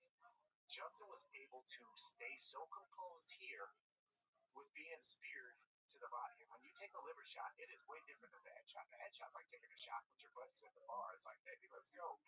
But you take a body shot, you're dying. Like your liver shot, you feel like you're dying. And Justin, all the decisions he made on the ground, from the triangle, from the armbar, from not being flat, so many good decisions were made in that scenario, and I do think it was a mistake. Obviously, there's so many different ways it could go, but those type of moments in fights are what make fights great. Is overcoming obstacles, and he had set that up. He had said it. He's like, "Hey, I'm gonna overcome anything. I'm going out there. If they put the worst thing out there, like, what are you gonna do to me? I've already been knocked down the last second of a freaking huge fight by Max. Like, you can't do nothing worse to me." And that mindset, I think, is something to take away for all the fighters out there. That always, I love how you say it. Expect the war, always. Some of the biggest mistakes that I've made with fighters that I had is allowing them to think that they're going to go through this fight easy, and then that fight becomes super hard. You think it's going to be a war, then you're like, "Hey, it wasn't as bad as I was expecting." Even if it was a little bit of a war, they're not going to help them in that moment. Yeah, there's no war around. That's fighting. Fighting is mentality. I look at this like there's techniques out there and there's things like that. What makes this sport inspirational and makes someone that want to go out there and beat cancer because they were inspired by a fighter, it's not the technical piece. It's getting back up, and it's okay to get knocked down. I love watching people get knocked down because my favorite part is seeing how they get up, and that to me is why I love fighting. Is how people get up. Yeah, how they endure. And that was the big story of that second round. And he figured out a way to get through it. And the change in tempo in the third round was very obvious. Because the sprint that you have to make, like what Ilya did when he was trying to finish you, that he used so much fucking energy. And the great Chael Sonnen once said that if you try to win by knockout and fail, you won't win by submission. Yeah, and a lot of times that's the case because you know as good as anybody, if you fucking sprint it hard, you wail on the back with fucking everything you got for 2 minutes, and then they go time. 1 minute's not enough. It's not enough. Even in preparation, even 2 minutes. Even a little tired after. Yeah, that was crazy. Even in preparation for these fights, like I'm doing 20, 30, 40-second sprints at most. I mean, that was a 2-minute sprint for me. Yes. And full out, full power, everything full power, every punch full power. You can't even train for that. There, right, half spot, right. And he did it. He was just unloading. I mean, that's a young man with a tremendous amount of confidence because he's a 2-division world champion and he thinks he's going to go down as the greatest of all time. And hey, he might still. What was he, 28? The odds are fucking great against that right now. Because of that loss? I hope he does. I hope he does too. I hope he does, and I know that he has the skill.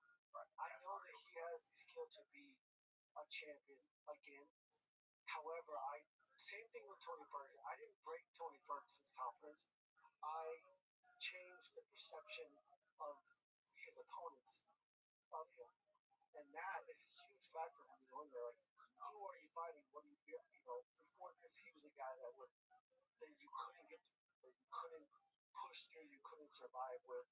And once I showed people that all you got to do is get through that, then nobody's ever going to go in there with thinking that he's unbeatable. You know, and that was his identity. And, you know, that's going to be such a tough task for him to fight people that aren't scared of him.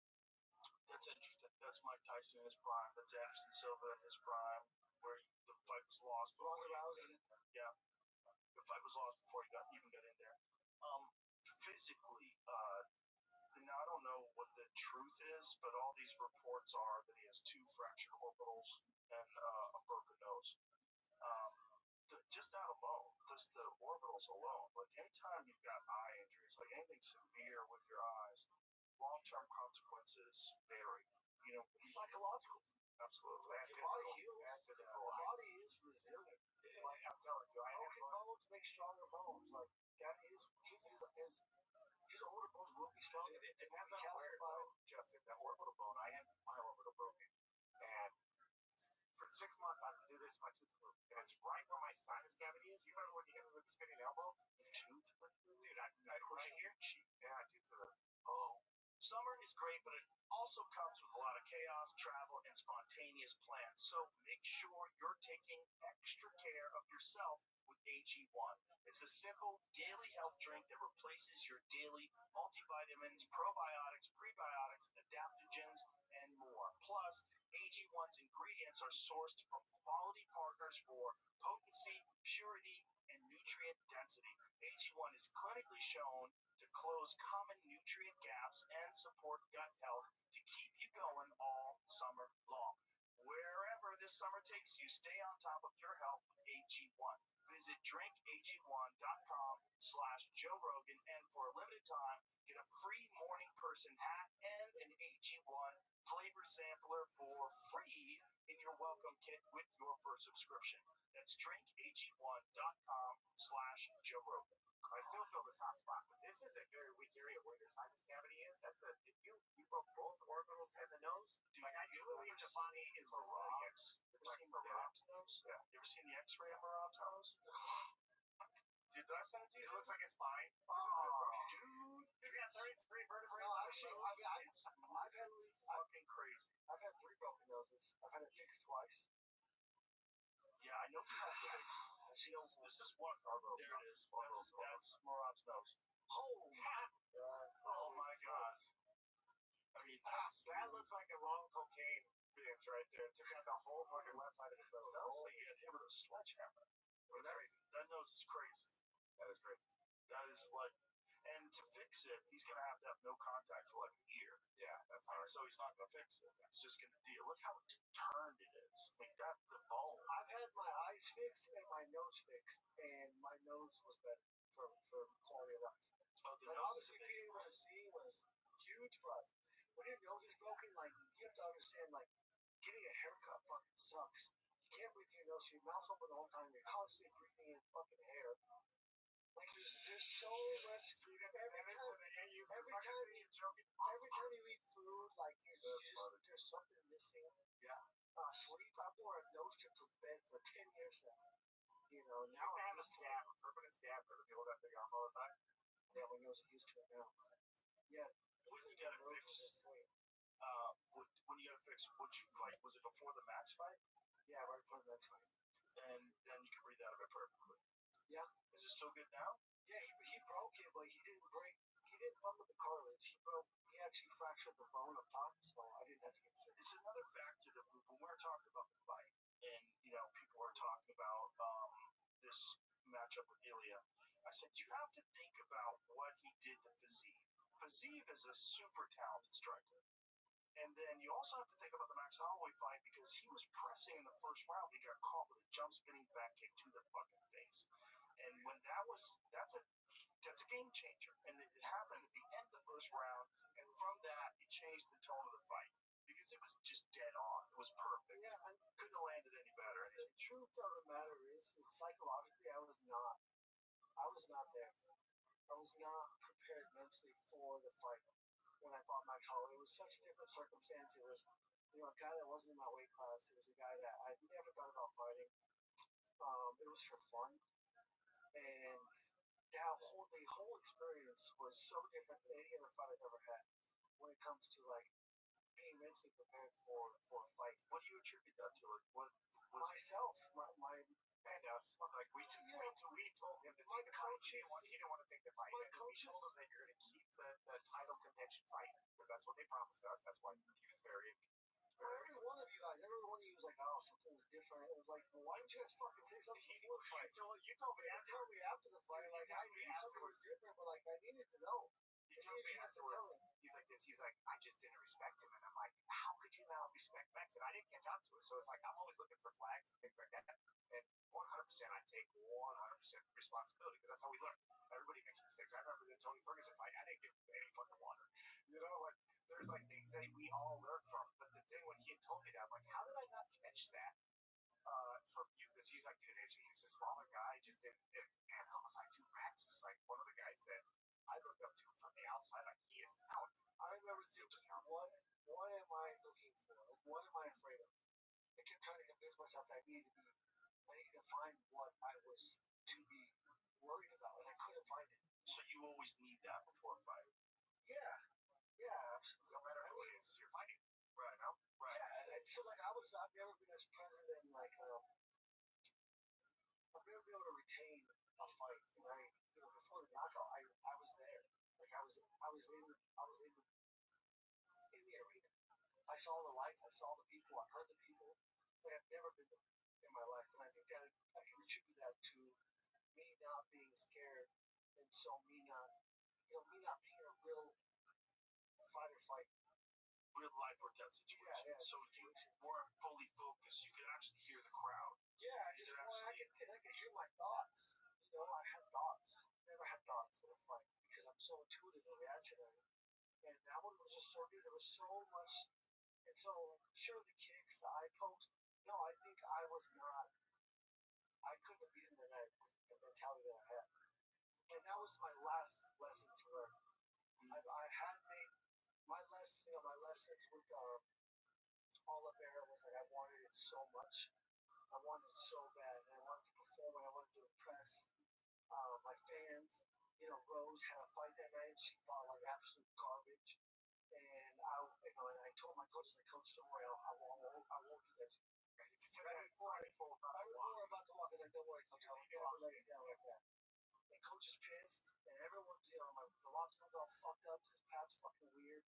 Is that the Carlos Spartan fight? Yeah. And I was at home, and so that was my fault. I allowed those things to affect me, right, and to, affect my fighting decisions. rather than just being myself.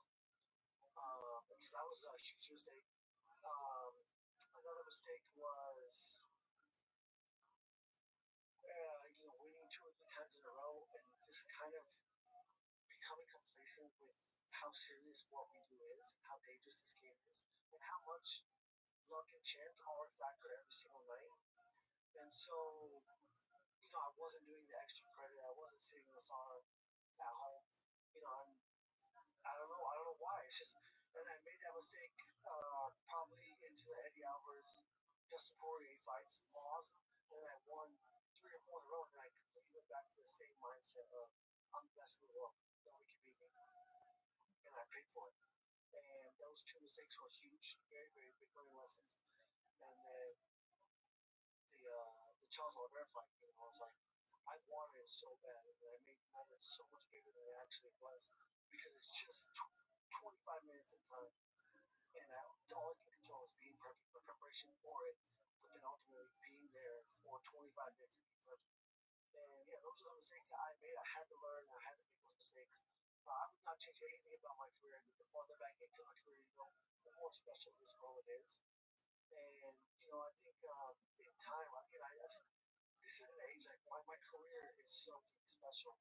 The way that I did it, the way that I lost, the way that I stayed on track, the way that I, threatened retirement if I wasn't going to get a title shot, the way I called my shots along the way, and the discipline I had. I mean, it's second to none. I've watched this sport my whole life.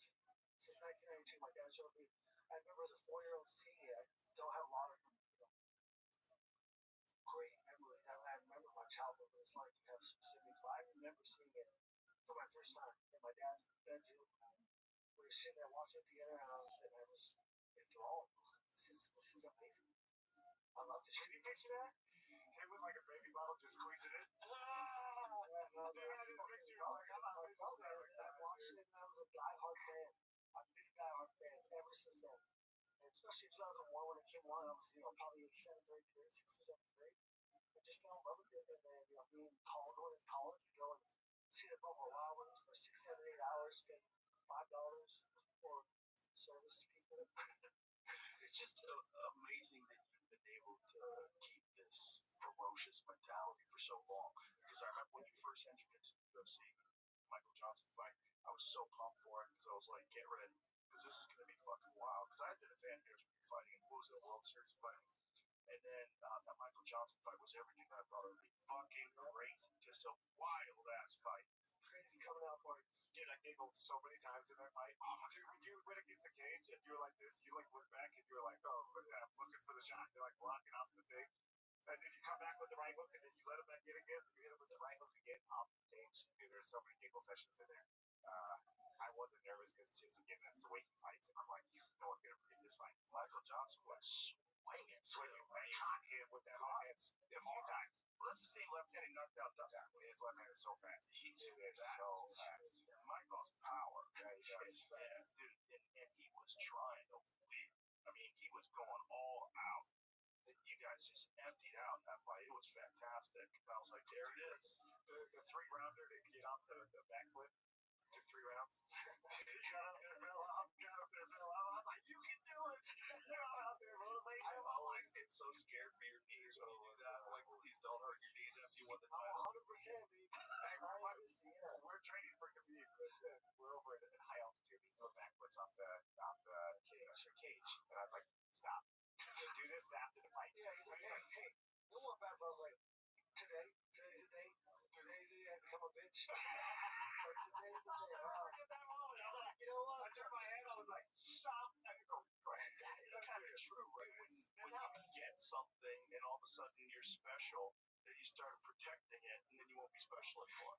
Yeah. Right? What makes That's what I told him. I was like, so today's the day. Fucking crazy. Like, I never let him to not being fucking crazy. Like, everything about him in life, when you play golf with him, he's the highlight. He does shit that, like, you'll never fucking see. Like, it's like everything you do is a highlight. Like, his life is like his fighting. He's fucking wild. So your mentality, you've never had to work on. I mean, obviously you've learned lessons along the way, but you've never had to like sit down and work on this mindset. It's always been something you inherently possessed. Yeah. Yeah, I think I think people just complicate things so much. Like when you can truly understand that there is things you can't control, but it's not everything. You can only control what's inside of you. You know, you can only control how you perceive things, how you react to things, the work you put in. Obviously the preparation. Yeah. But it's there's so much. You know, I guess I always knew that something was coming because no matter how far off the road, you know, like I've made mistakes. You know, I've done. I was never. Thank God I was never an alcoholic. Never. But I can say I was probably a drug addict. That's for one time in my life. And what drug? I don't know. I have never told my parents about this. I don't know. You don't have to. All of them. I want so. But it's and no, this is gonna sound stupid, but so I went to school for human services. I wanted to help people. A big part of that is helping people come off drugs, and I lost maybe over a handful of friends, really close friends from drugs. Where I come from, we're not far from Mexico, but we had the best.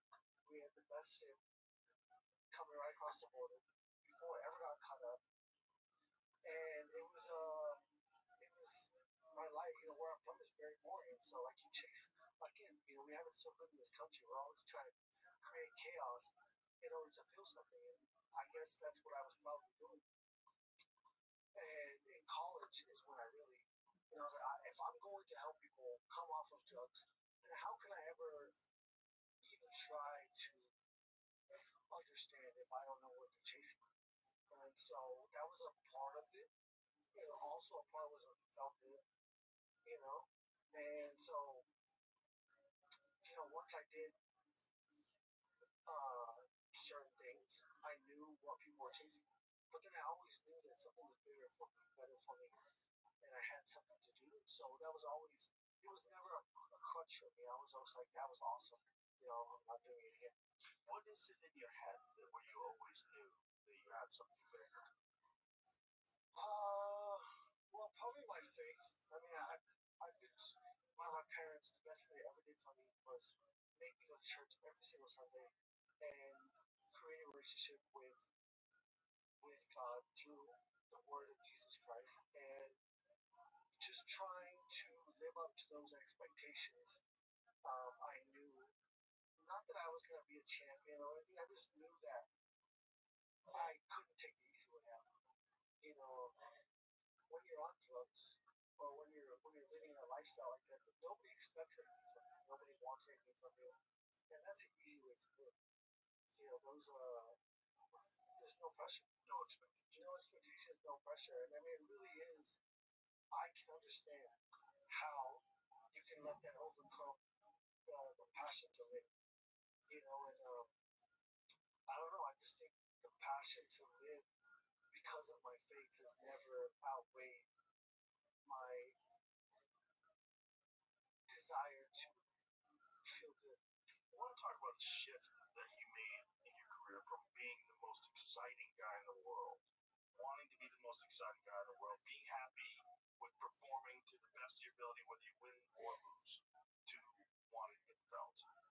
What started that decision? It's weird because I don't remember a time or day where I made change, other than I'm not going to get hit. You know, in the Dustin Poirier fight, in the Eddie Alvarez fight, I absolutely almost broke it. And there was nobody with any of my other fights, nobody just ever, same with Ilya, you know, like nobody had ever got past me. Nobody had ever been able to withstand the ferocity of my actions for 2 or 3 rounds. And then those guys did, and I was like, what happened? You know, and ultimately I put myself in a position and I got hit with a shot that um, took me out of the fight. And so after those fights, I was like, I have to not take these shots. And that was ultimately all I can say that I changed mentally is I don't want to get hit. I used to never care about getting hit because it's like, it doesn't hurt. Nothing hurts. You don't feel nothing. It's never hurt.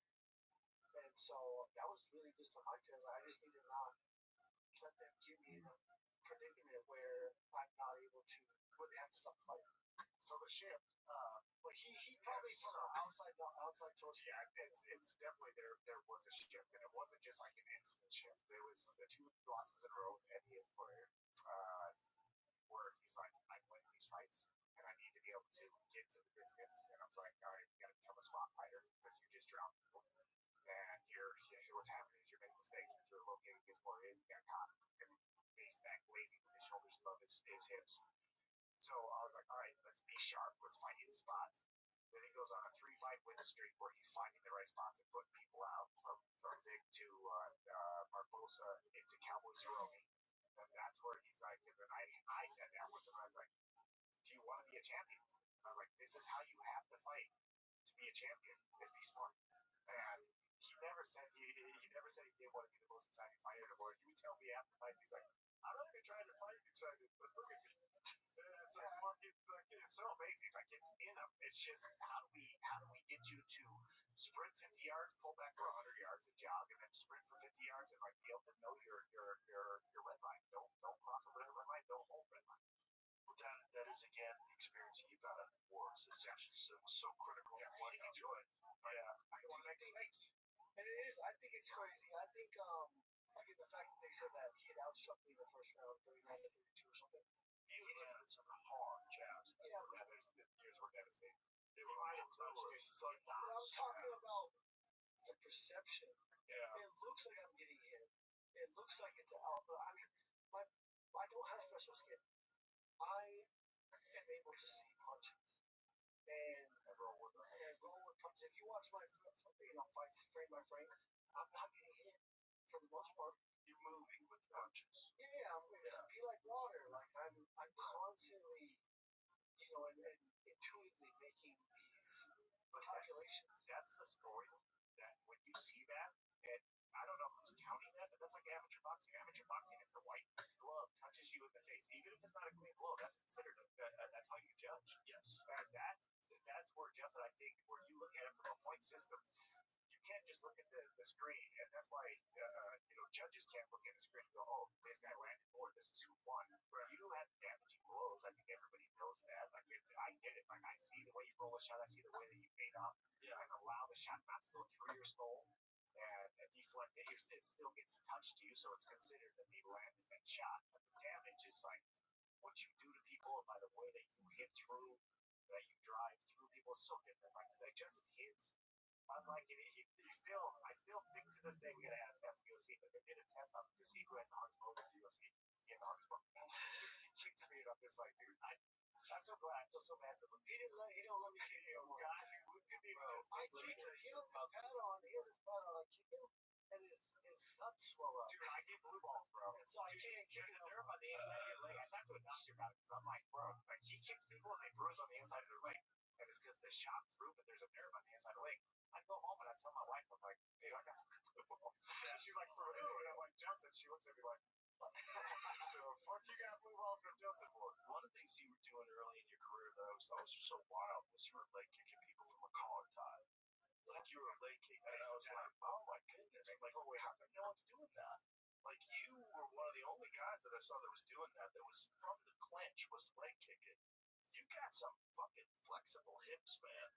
Because the way you were able to do that from like right in tight like this and not just throw the leg out, you're whipping it. Yeah, he pulls him to their lead leg, so he's making a base on that knee, and then it's just like you got to stuff in the ground. You're just trying to bend that tree. Yeah, he's very good at that. Let me tell you something about Luke, because I got into the octagon and right after he won, and Luke and I looked at each other. He was like, bastard. He's so happy. So hard. He was so happy. It was amazing seeing all those videos and knowing he's in camp with you all the time and knowing how much he loves you. Watching the happiness that he had when he won was fucking incredible. Luke is one of my really, really good friends. He shoots every time before the fight. Every time. Before Trevor was in my corner, Luke Corn, he used to go to Arizona with me. I had no coaches. Just doing in between wrestling seasons. And yeah, he would go down there with me and just grab my hands and just be there. Wow.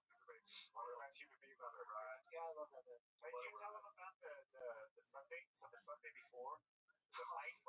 So there was one time, I think it was in that cowboy fight where you were pummeling with Ben, and he finished with a low kick on Ben every time. And I'm like, stop getting your coach. And he looks at me he's like, Trevor, he used to drag me back from the mats. He's like, I'm gonna kick. I was like, all right, cool. Give me this opportunity to beat his ass. So we go golfing.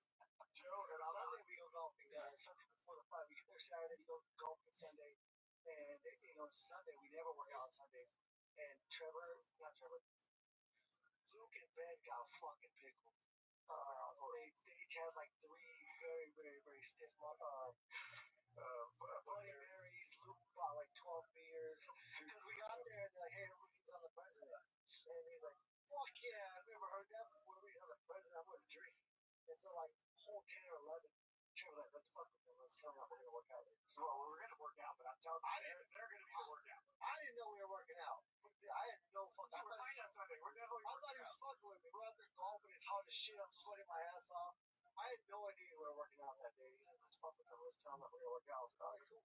So I told him I was going to text him and give the workout because I was getting my way out the workout for everybody. And I told him he was going to go 3 rounds of sparring, full on sparring. And then Ben's got to go for 40 minutes straight. No breaks. Just grappling. Not wrestling. Just grappling. And dude, I told Justin, I was like, all right, let's fuck with it. See how it is. And dude, instantly, before I didn't text him, we just started talking about it. So we're on the way home, driving home. And dude, Ben is like, he's like, I'll just take you down. And he's like, I asked him how many times you gonna take him down. And he's like, as I want. Dude, it's like 40 minutes. It's still 16 minutes. So they went 20. Dude, you got 7 submissions on your coach. He drug him back on the mats. It was so funny because I was like, dude, you gotta drag him back on the mats. We're gonna win this thing. It's funny because I got a video. So we get home. I go down and take a nap for like 2 hours, and then just stay drinking. My YouTube guy filmed everything and was talking so much shit. Luke was good though. Luke was like, Luke's been through it. Luke's like, you really gonna say that? Like, Luke's like, hey, I ain't saying any of this. Bobby and Tim, they're making a plan how they're gonna team up on me. And so it's funny. And then you got the video that I'm beating Ben's ass. But no, actually, I went with Luke first, and I was fucking him up. Luke's punching Ben because Ben won't jump in. Yeah, so Ben's like, he's like, what the fuck, Ben? What the fuck, Ben? Now's the time. And he's asking for help. I beat his ass.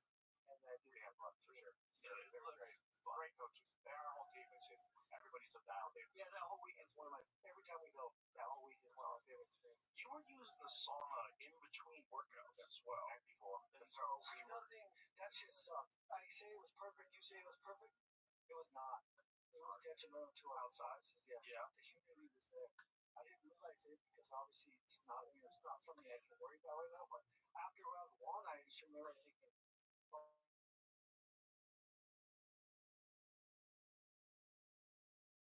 I'm so tired right now. How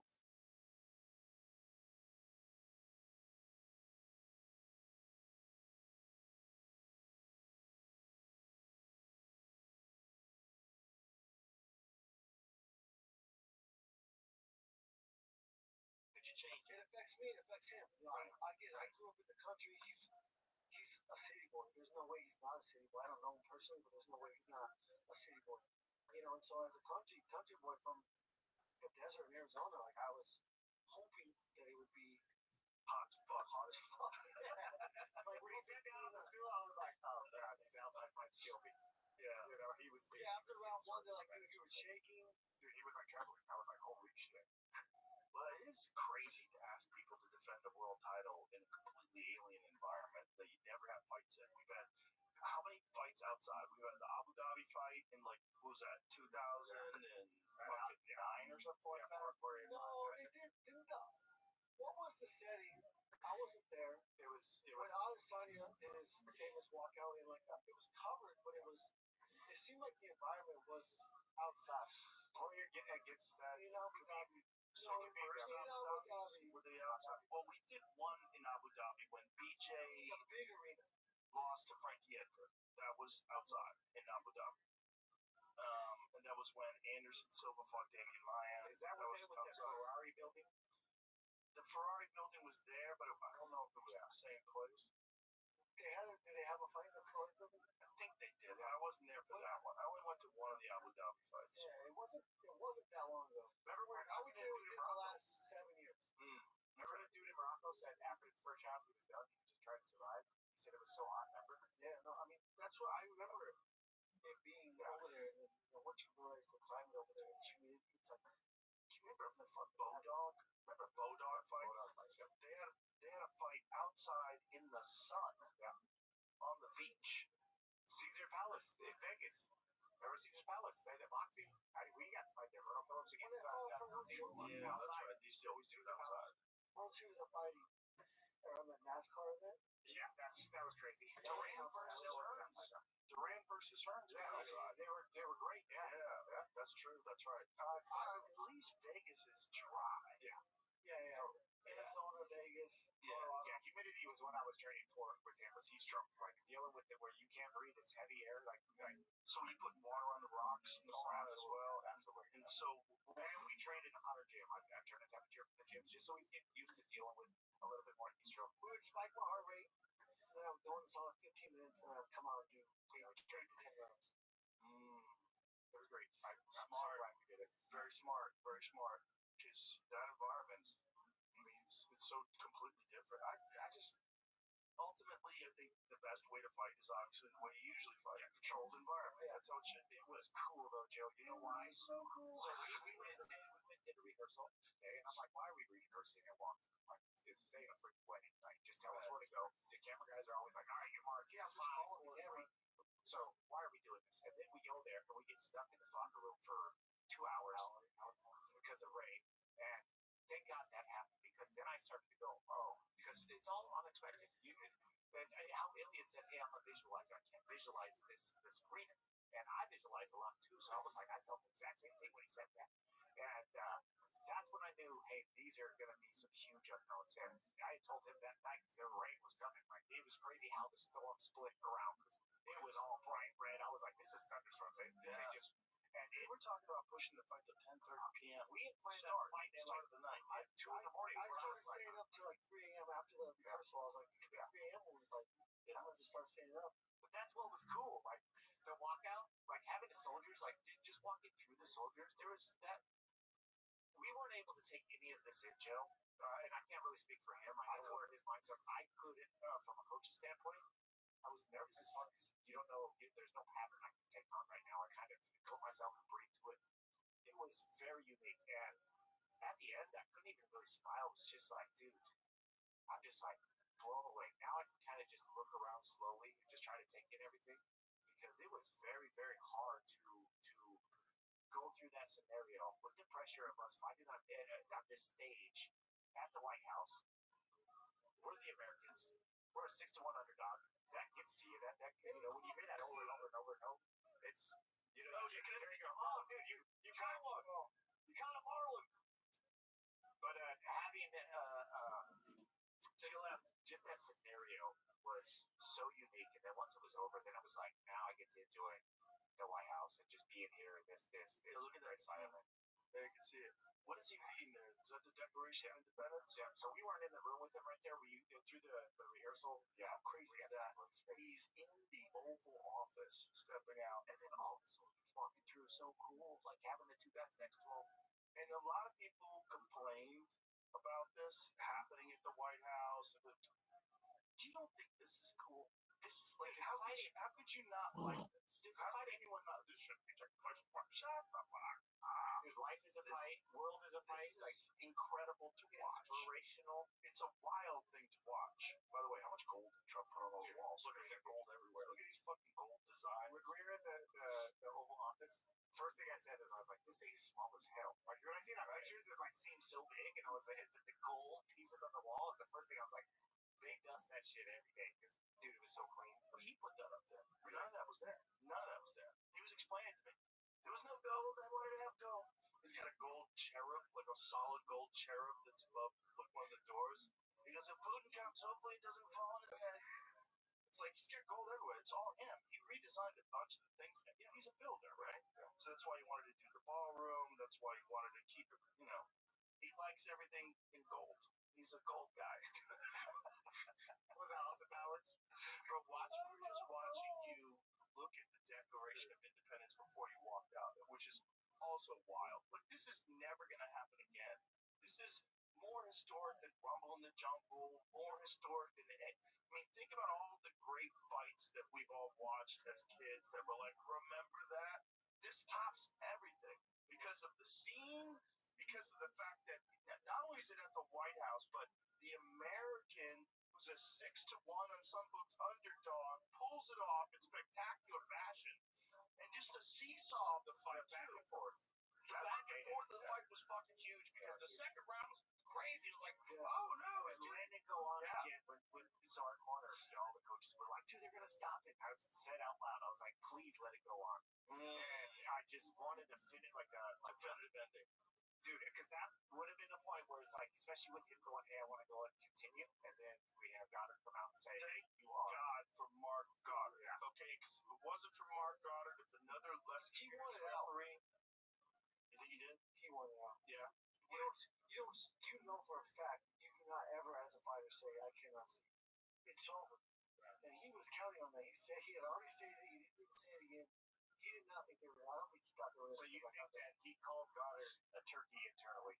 He was like, when he said, "Oh, you're gonna go like, I mean, hey, I was playing." In that moment, he just like, I don't, I'm trying, and it might have been like, the little devil on the shoulder trying to get him out, and then he reevaluated and rethunk it, and understood that he had to keep fighting. Because you said thunk it, rethunk it. That's what I stopped. No, I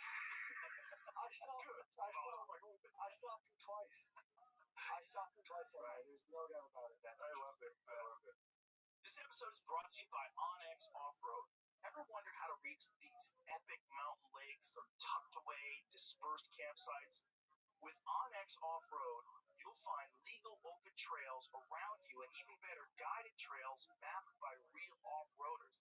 Each one includes photos, terrain descriptions, and difficulty ratings, so you'll know if your vehicle is capable before you go. Unlike other apps, Onyx gives you turn-by-turn directions on the trail, and their new dispersed camping layer shows where you can legally set up camp. You also get private land boundaries, public land overlays, and the ability to download maps for offline use so that you're never guessing even when you're off the grid. It's a powerful tool built for serious off-roaders. Try Onyx Off-Road for 50% off. Go to onxmaps.com/Joe Rogan.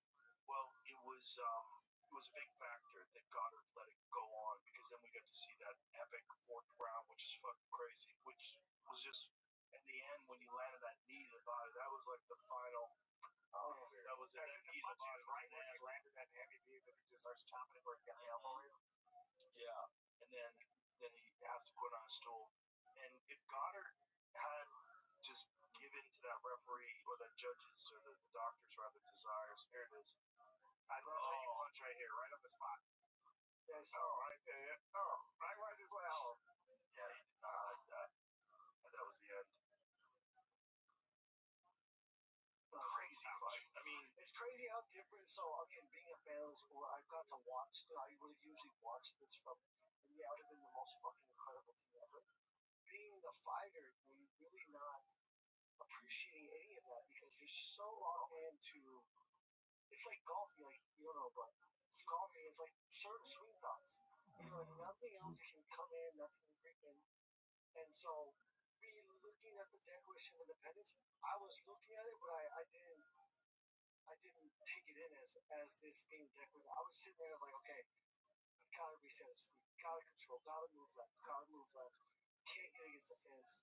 And then those are the thoughts I'm having through the whole walkout.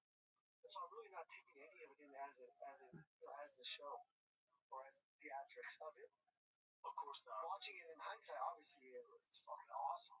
There was something special about you warming up with the American flag on shoulder to. We were watching that. There was something special about watching you shadow box before all this with the American flag on.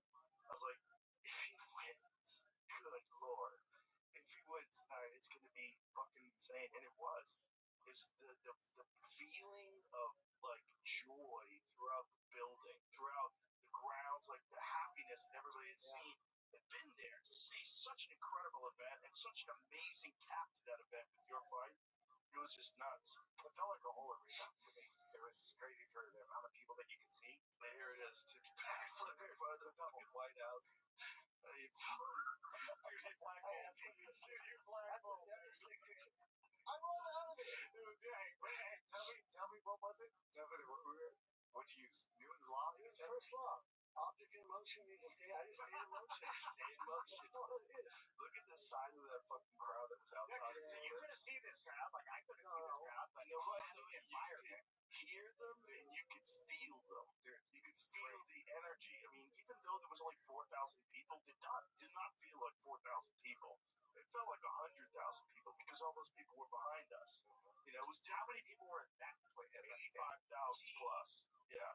It happened so fast. The size of the group outside was insane. Yeah. I mean, and they're watching on these giant screens and freaking out.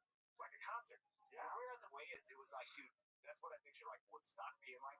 Dude, I looked and I could not see the end of the music. Yeah. No, it was nuts. The weigh-ins were nuts. When we first walked out, I was like, holy shit, this is crazy. But it just shows how hyped people were for this event. You know, I mean, it was an incredible event. I mean, the UFC production team, they just knocked it out of the park. And then more importantly, you knocked it out of the park. Because the cap, it couldn't have gone better. And the most important thing was that you did have to overcome. And we did see a real back and forth. And we did see the skills that led people to believe that this guy is the number one pound for pound fighter in the world. His fucking boxing is elite. It is sharpshooter. But, I mean, my coach is a fucking genius. I mean, when it comes to, like, again, it's really hard to, you always sound right in hindsight, but the strategy we had was so perfect to fight a guy like that. I mean, I think if you ask him right now, which way was Justin moving, he's going to think I was moving right the whole time because my head is so heavy and I lean over to that side. But I was moving left the entire time. And he's so pointed that, you know, he's powerful here, but when you put him here, like, nobody can push and sprint. Like, he's not ever going to take off sprinting that way as fast as he can. He's going to have to gather and reset and then point and then go. And I constantly kept readjusting it. And it was so subtle. And that's what fighting is. It's subtle movements. But I mean, his game plan was and then his game plan, his mind, my ability, but really it's my athletic ability. Like, people don't understand how athletic I am. And I think that is what surprises every opponent I've ever fought is how, you know, herky-jerky, twitchy, how explosive, and how athletic I am. And I think that's the biggest asset that I have. Why do you think anybody would be surprised by that at this stage? Why do you think they're surprised? Because it doesn't look like that. I think you're looking into the Patty fight. I feel like the Patty fight, because a lot of people are like, oh, you look older, you look this, because the way we fought, like our game plan is Patty fight. How sweet is that now? I mean, if you watch the Patty fight, you would only expect punches coming from him. That's all I threw. Because he would pull in his body to like wrangle him in. And this guy, no shot. Like palm strikes. Like we need a palm strike, but we need to keep him inside of our loop. And if you're throwing straight shots at Patty will disengage very long with his upper body.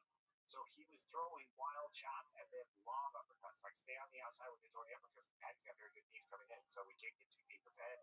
Very simple plan, but also it was like make it chaotic. As most chaotic as you could be to be able to do that. Because Patty, his blitzing was very fast. He's a very good blitzer. He'll blitz past you and almost like running type of punches, like old Vito Belfort. But this fight is a lot different, where it's now doubles in. We have to be tight in these types of positions, and we need to step to his center and get on his back foot line or outside of his back foot line.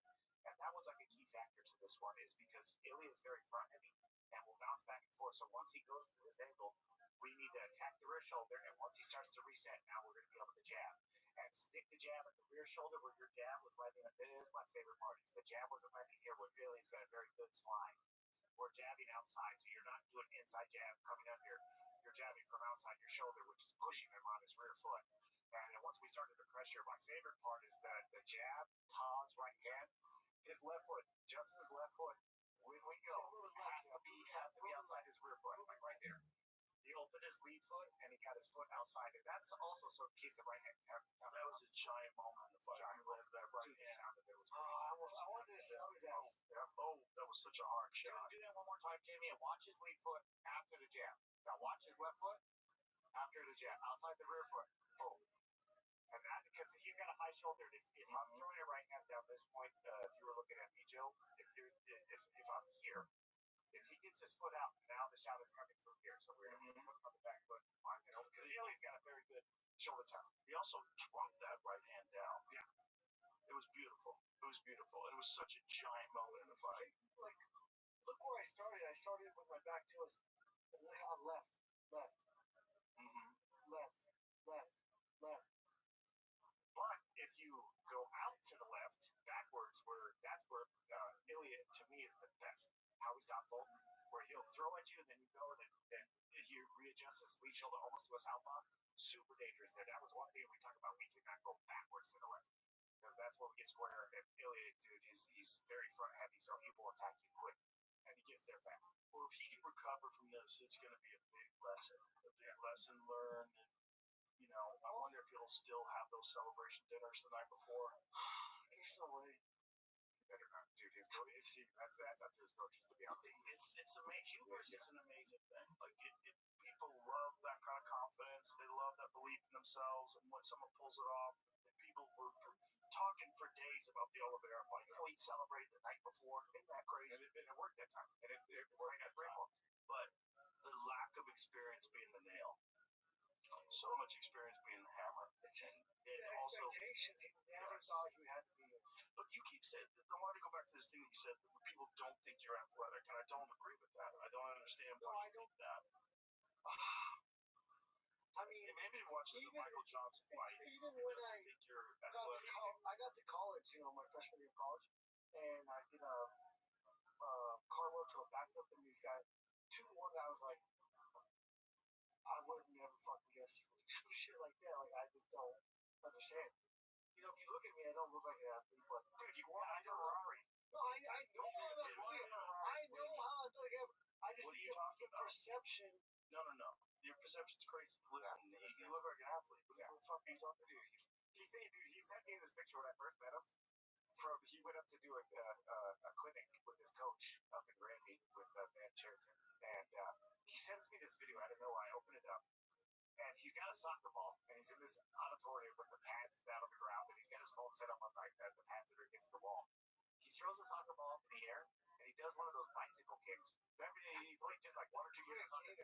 He did a bicycle kick, landed on his feet, and the ball knocked the phone off the freaking thing, dude. He hit the freaking phone. It was the coolest thing I've ever seen. I was like, bro, you are nuts. This guy's snowboarding when we snowboard, because I were professional when I was younger. Got taken out of the high school board. And this dude, he would catch things so fast that his tumbling. There was one time we were watching him, and he was in moguls snowboard. He does this 360, catches his edge, falls to his back, and bounces off one of the moguls to a backflip right back into the moguls. And these people on the side thought he meant to do that shit. Dude! I was like, bro, his tumbling skills, dude, you're freaking nuts. You are an athlete. I think everybody knows you're an athlete. Well, you're not built like Paulo Costa, if that's what you mean. Yeah, it's like you're not. There's guys that have less body fat than you, and guys that have more prominent muscles than you, but nobody looks at you fighting and doesn't think you're athletic. That's crazy. I think it's the experts after the Patty fight saying, "Oh, he looks sloppy," and some fights got to be sloppy. Those people are retarded. Yeah. That fight looked like chaos. Looked like you were going to press him, and it also looked like you were kind of disdainful of his ability to hurt you. Exactly. Yeah, once I didn't respect his power, it was fucking wrong too. Yeah, and that's what it looked like. It looked like you were just trying to make it as chaotic as possible. You make it sound like you had like a water boy, like someone was like, "The water sucks." Yeah. It was like, making the noises, dude. No, you don't believe. But that's also a probably good thing that you think about yourself that way. Because it forces you to rise above and beyond anybody's expectations of you. I think one of the things about this fight that makes it so important is because Ilya was so dangerous, you had to get like deep in this. You couldn't have a moment like the Max fight. The Max fight got me. Without that, I would have never. and is hungry. I said it was going to happen, and it didn't happen. It didn't happen. It didn't happen. Then it happened. It's okay. Now I can never let my parents see me like that. That was a driving factor. Like I can never let my mom. I remember getting knocked out. I don't remember getting knocked out. I got knocked out. I don't remember anything. I don't remember him getting his hand raised, and it had to have been 40 minutes to an hour. And then my first recollection is being in the ambulance and seeing my mom's face. Can I tell that story? Yeah, tell me what I did, because I still don't know. So we're in the ambulance today. You never know. I was sitting there when I came back. Your mom's standing outside the back doors, and we're waiting for the driver. There's a medic in there with us, but he's good. But he keeps asking the same question over and over. I still don't remember any of this. But I'm worried about, like, everybody's parents are different on how they react, and his mom was just cool. Just like, I was so impressed. I was so impressed with her just spirit of seeing that happen. But Justin's laying there, and he's like, he's cool in everything he does. So he's got like this cool like leg, like he's like just got stopped, and he's laying there, and he's like, look at me. He's like his head. He's like, I got knocked out. And I was like, yeah. It's like 40. It's like 40. Like, what round? And I said, last second of the fight. He goes, good for him, dude. Wow. Dude, I'm telling you, like 2 minutes ago, and we just be having a normal conversation, and he looked at me. I get knocked out, and I was like, yep.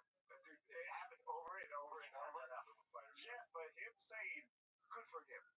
The way he said it every time that he came back to it, like, that's the type of person Justin is. Like, if he loses in competition, the better man won that night. That, to me, is something that stands out to me. That's character. Character of him saying when he does it, that's subconscious traits that you have. That character is also the character that allows you to reach your full potential. Absolutely. Because you're not being held back by any bullshit ego things. Nothing. Because there's a lot of people that are held back. As good as they are, they don't ever reach their full potential because they have some bullshit ego problems. Absolutely. They care what everybody thinks. And that in that situation, losing that fight in the last second of the last round and having that reaction, that is the truest test of character that a man is ever going to go through. Yeah. That is as true a test of character ever in front of the whole world. What I remember first is seeing my mom's face. Saw her face and I saw no concern. She was worried about me, but she was not concerned. She wasn't freaked out. No, she wasn't freaked out at all. I was like, and that's when I never reset and asked if I had gotten knocked out again after that moment. Okay. No. Once it happened for probably, I'd say you probably asked 6 or 7 times, and then once then they were cool for about 5 minutes before we went to the hospital. They were totally cool. The cool part about this, Joe, is those are some of my. And it sucks because he's taking a shot like this, but me as a coach and as someone that just loves fighting and loves the inspiration and what these guys do is. Those are my proudest moments. Winning a fight like this, it was proud. And taking it and you're going, wow, this is a cool spot to be in. And we have to be grateful for it. But there's times where I'm caught smiling when my fighters are down, like, hey, when Kamal got kicked. And I stood next to him with the biggest smile just because I'm like, dude, you went out on your shield, you were looking so good. And this is with the way you stand up, again, so important to me. Justin Salas, one time with Tim Means, it was one of my proudest moments. Just to see his subconscious. Like, I love the mindset of people. Dude, Tim Means hits him with the knee, and he fights through it a little bit, takes another knee, and he goes down, and he's on the ground, and his right leg is still, like, moving, and he's, like, still punching, and he's out. And I'm like, dude, that's a fighting spirit. Like, there is no quitting. Like, you're fighting through being knocked out. And subconsciously, he's still in the fight, and his body is still reacting that way instead of shelling up and being like, I just got rocked, I'm going to shell up. I could not wait to give him the octagon, and they're like, now trying to let me in. I'm like, let me just get over to him and sit next to him, put some ice on the back. When we stop guys, I'm always over to the other opponent first. To me, that's the coolest part is being able to see someone go out there and do their best, and then to watch them come back. And that's why I'm very excited to kind of see what happens with Ilya. This is going to be a hard one to overcome, but I hope he does because he's that talented. If he takes the right lessons, that's going to be a super inspirational thing to overcome. It's going to be hard.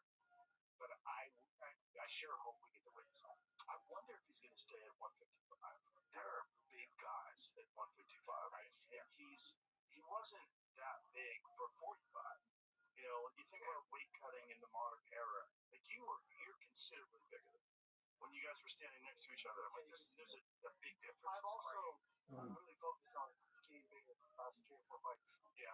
Yeah, I mean, You were 83 in a penny fight. I was 83. 183 in a penny fight, so he was. I touched 80s this fight. We weighed on Saturday 11. Saturday when I went to bed, I was 184. Oh wow! And then I think when I woke up, I was like 176. That's how much water we're flowing. It's crazy. Our bodies are crazy. Right, especially because all the weight cutting. But I think when I got there, I was pissing so much.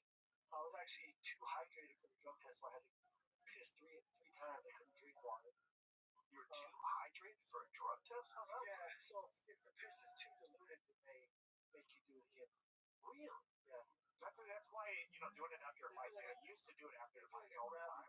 But your adrenaline's going, so you don't pee, so it takes a long time. It's like we've sat in locker rooms for hours waiting for the piss test. But when you're doing it after like rehydration, that's a shit thing because these guys have to hydrate. Everybody's fucking taking as much fluids as they can, so that makes it tough.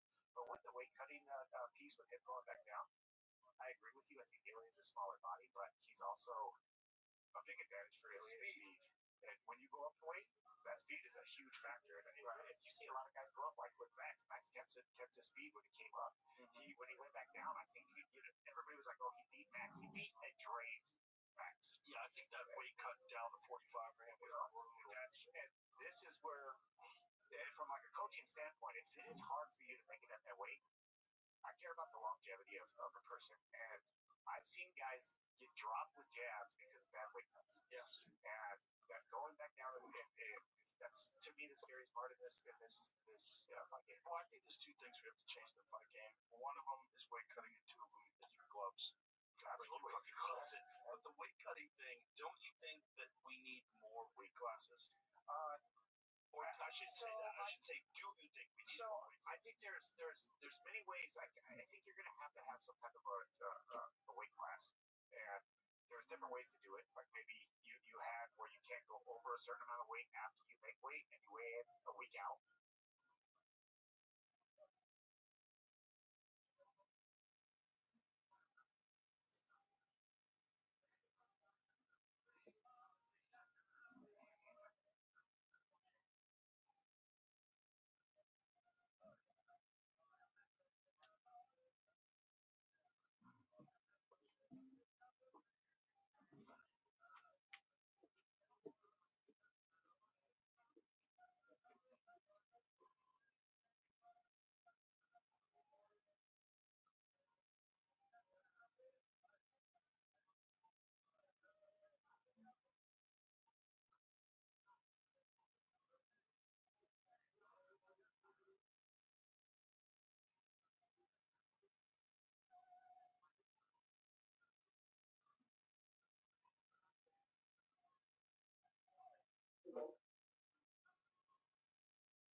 Folks, look at this move.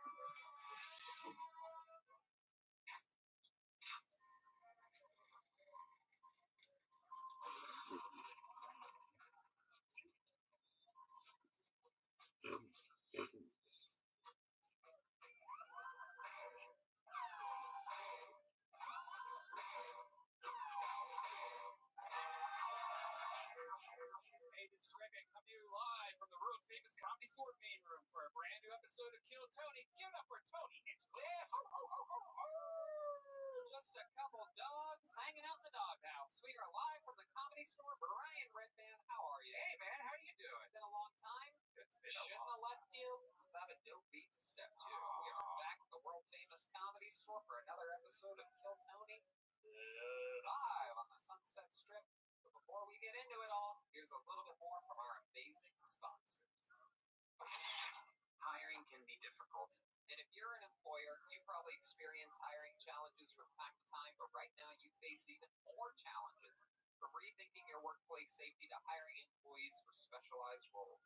Matson Resources could relate. They needed to hire a seasoned senior Citrix administrator to provide IT support. Not an easy job to fill.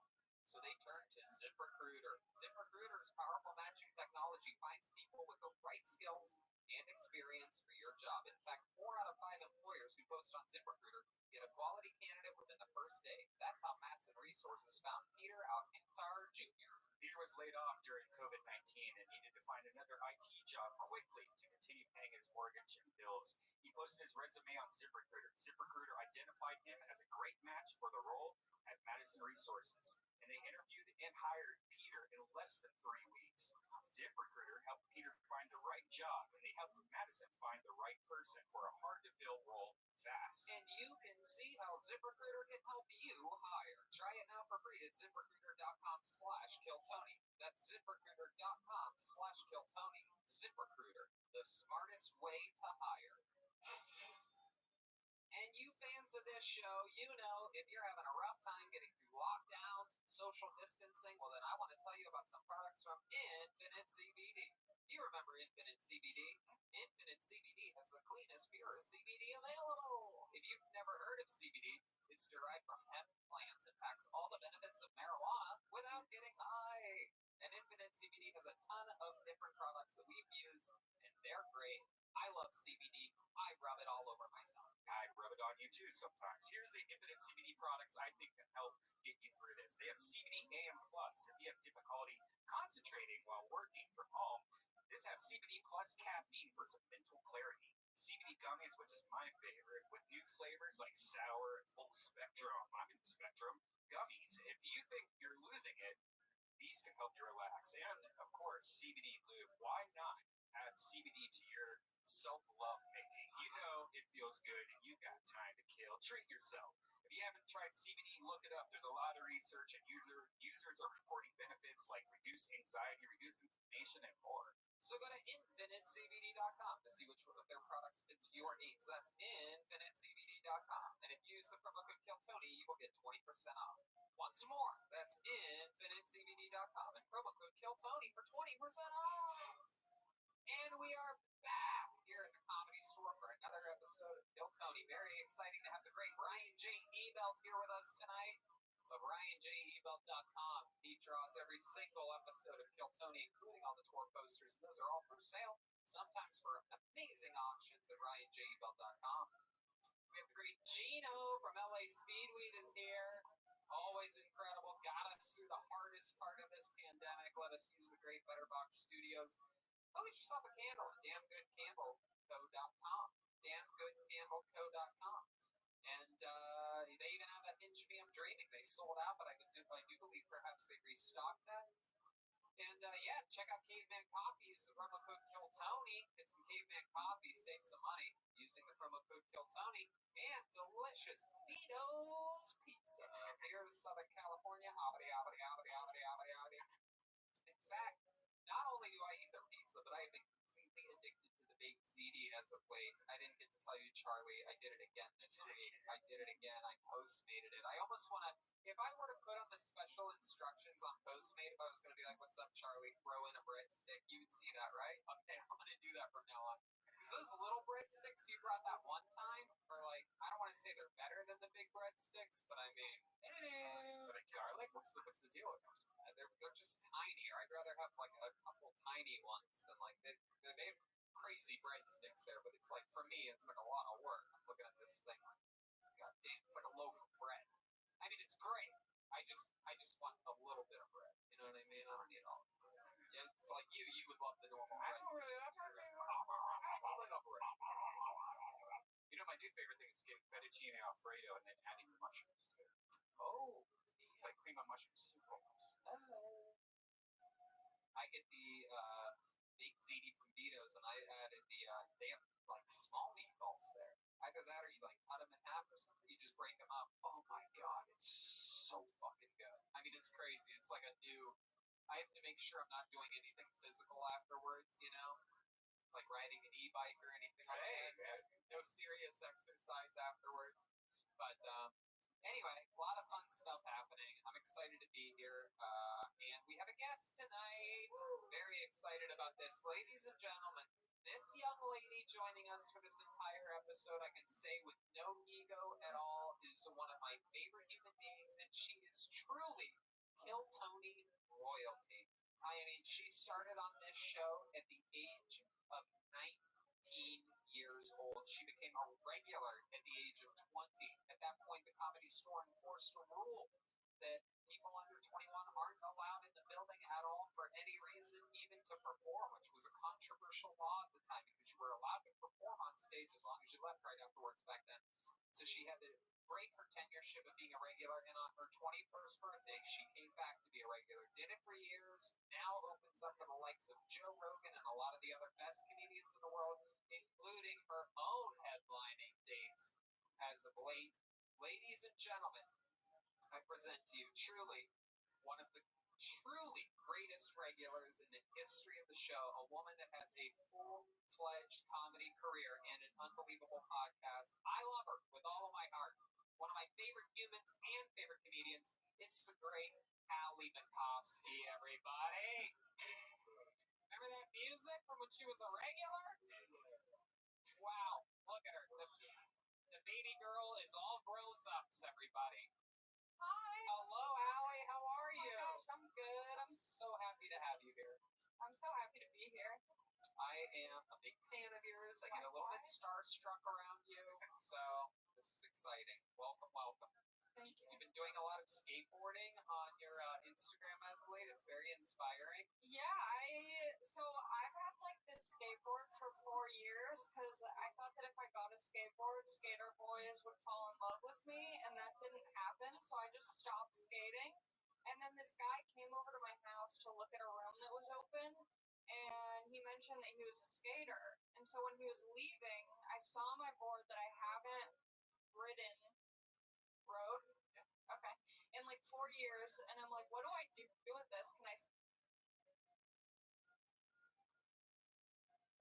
sell it? Do I just give it?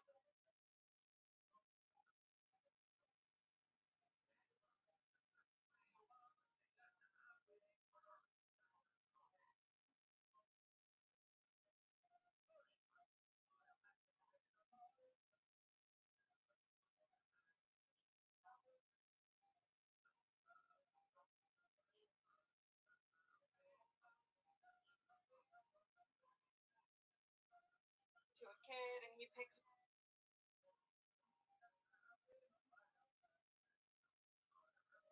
up and he looks at it and he was like, this is my pro model skateboard. So now we've been skating together. Oh, Yeah. Are you learning fast? Kind of, somewhat, to some extent. Well, I actually had Allie, I asked her if she would bring her skateboard here with her, and you did. I brought it. So I'm thinking maybe at the end of tonight's episode, if she's willing to do us the honor, I'm thinking maybe you could try a little trick here on the greatest stage in the history of comedy. It makes me pretty nervous about I am that. nervous because I ate shit went so hard today, just like trying to do a cool turn to like put my skateboard in my trunk. Like I wasn't doing anything except trying to turn, and I fell so hard. There's a lot of people that fall down on this show, but you know what? They pick themselves up, and that's what matters in the end. I believe that's what the great Michael Caine said in all of the Batman movies. It's about picking yourself up. Oh, that's been.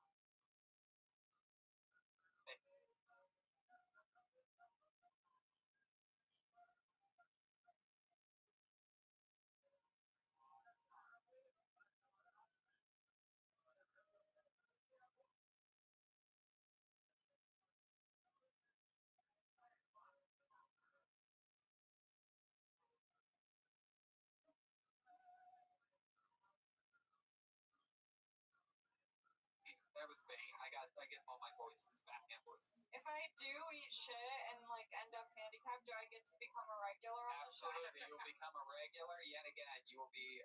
We have many wheelchair regulars now, and you will be added to the club. And you guys can come out in a little choo-choo train once in a while. Okay, Alex. I don't know if you remember this, but there's a band on this show.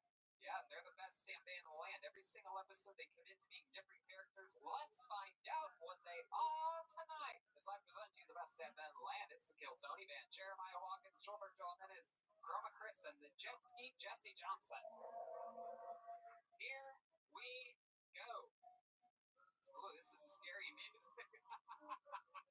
What is this? Oh my god. Just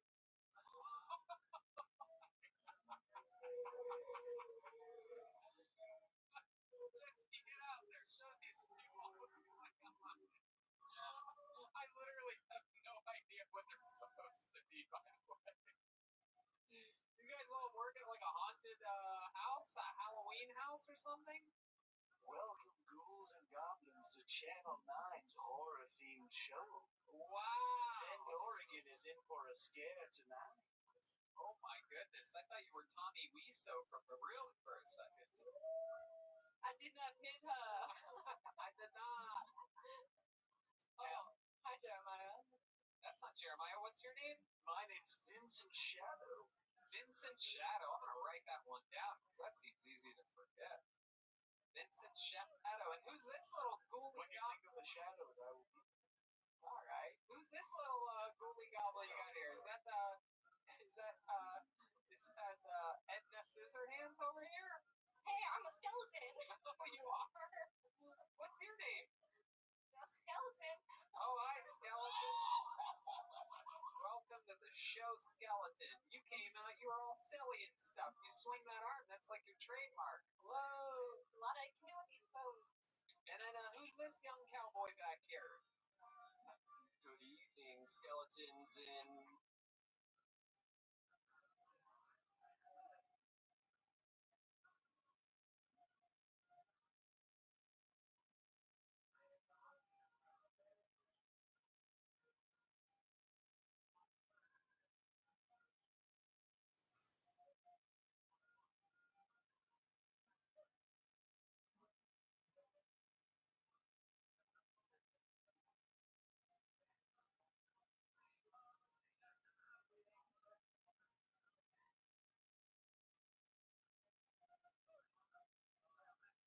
Creatures of the night.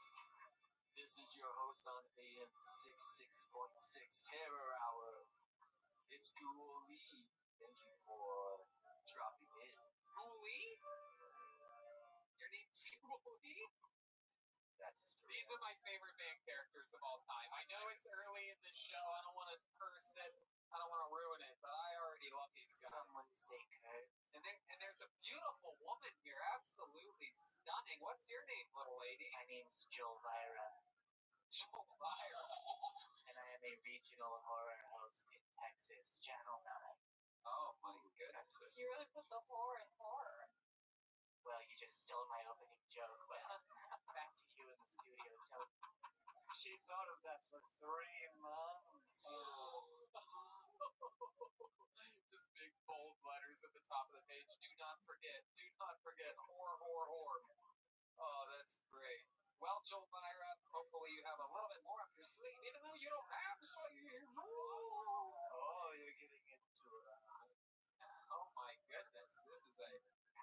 Halloween spectacular, everybody. Welcome to October 31st. The great David Deary is here helping us out. We have a very fun episode, I do believe, planned, so let's just jump right into it.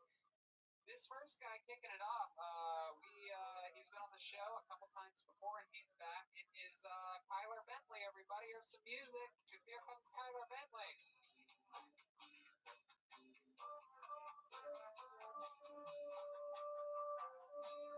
Yeah, here's Kyler Bentley. Hey, I live in a senior living facility, and I know what you're thinking. I'm too young, but they have a saying where I live. It's you're only as old as you feel, and I feel like a dirty old man. So I fit in just fine. I just found out I'm next on the list for a HUD housing rent voucher, so I'm waiting for one of my neighbors to die. Yeah, it's kind of weird hoping for that to happen, but I know who I hope it is, and oddly enough, it is not the alleged pedophile. Yeah, he's a good guy. Lets me use his Wi-Fi. They say there's a lot of cliches about the senior living facility, like everyone has an Esther living there. It's not true. We have 2 Esthers, so somewhere there's a senior center missing an Esther. Fuck yeah, Kyler Bentley. Getting it started with a bang. I love that performance. Very, very funny. Senior living facility. Is that true? I'm not sure. I've never seen evidence of pedophilia there. No, I mean, you live in a senior facility? Yeah. That's cool.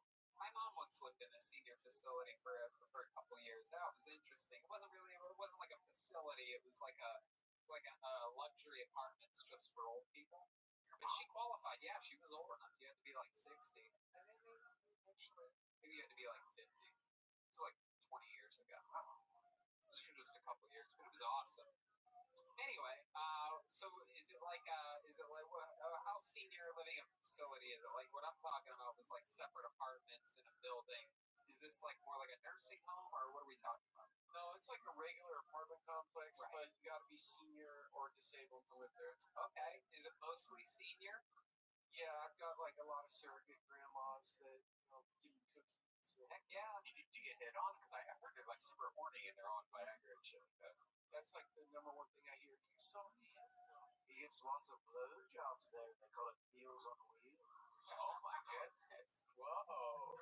Blur, ghouls and hells. Oh my goodness. Channel 9. Welcome to Kill Tony.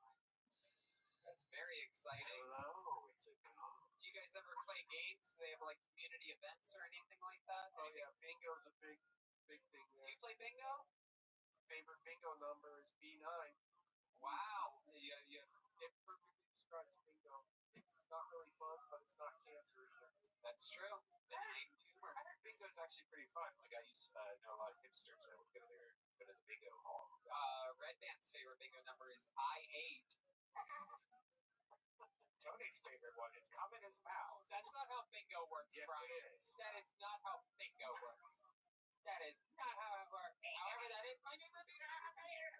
Do you ever do stand-up for the seniors? I actually was doing a monthly show before COVID hit. I get a bunch of other open micers, people I know to come and cheer the old people up. How's the COVID hit the assisted living place? Oh, it's like Hitler running the place over there, man. It's on serious lockdown. Yeah, it's wild, right? Masks required, and even if there's nobody around you, where's your mask? Right. Yeah, exactly. People are freaking out. Has anybody gotten it? A lot of ambulances swinging by as of late? No, crazy enough, nobody's had COVID there. That's good. It must be in a nice part of town, not too far east, huh? No, it's really far east. Oh, it is? How far? I mean, not far east, like China far east, but Montclair. Montclair? Yeah, it's about 45 minutes from here. I'm looking at Joel Byron. We'll put this nail in your coffin, Tony. Joel Byron is our senior East LA correspondent. Yeah, my favorite bingo number is Be Quiet.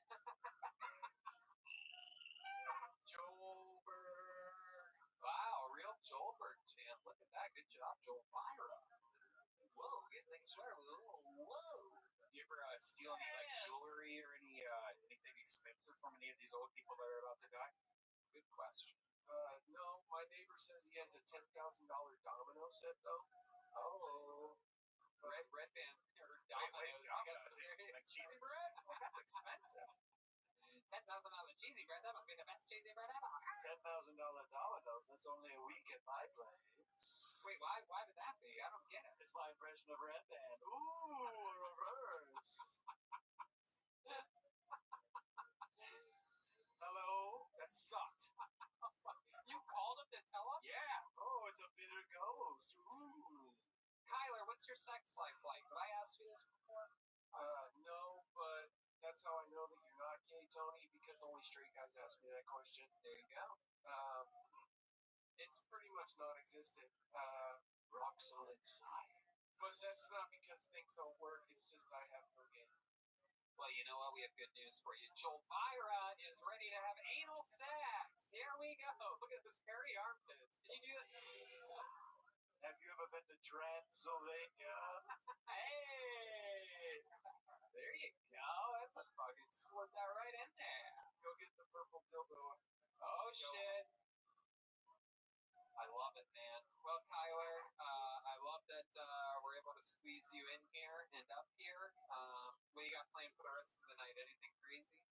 I got Aphrodite waiting in my access right outside. I love that. Yeah, so it's going to be a tight squeeze this evening. Black magic. Cocoa butter. Allie, you've seen Kyler on the circuit, right? Yeah, it's so nice being here because I haven't seen him since, all the stuff closed down, and I always ask him lots of questions about his wheelchair situation. And you are bad at spitting game because I feel like, there could have been some moments where I would have busted down on that chair, but sometimes it falls flat. I remember one of our conversations, me and you have something in common, it's we don't orgasm. Whoa. I didn't want to bring it up. There you go. My goodness. Was that a secret? It looks like the only nuts being busted here tonight are in the peanut gallery.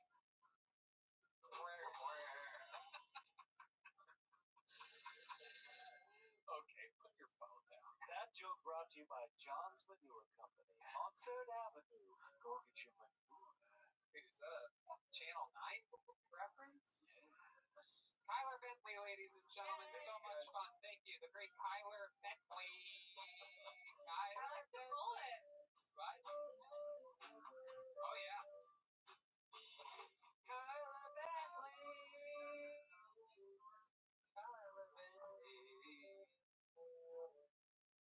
Kyler Bentley stand-up on social media. Absolutely. That's where you can follow him. All right. Let's see. What do we got here? Let's see. William or David in this room. Is that correct? Oh, at the same time? Okay. Yeah.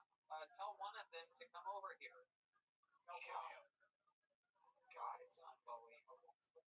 It's just amateurs. Absolutely. Like sub-retarded. Like to call that retarded. When Allie was a regular, we didn't have to do this at all. Waiting, ready, everything written, prepared, professional, ready to go. It cost me so much. Wait.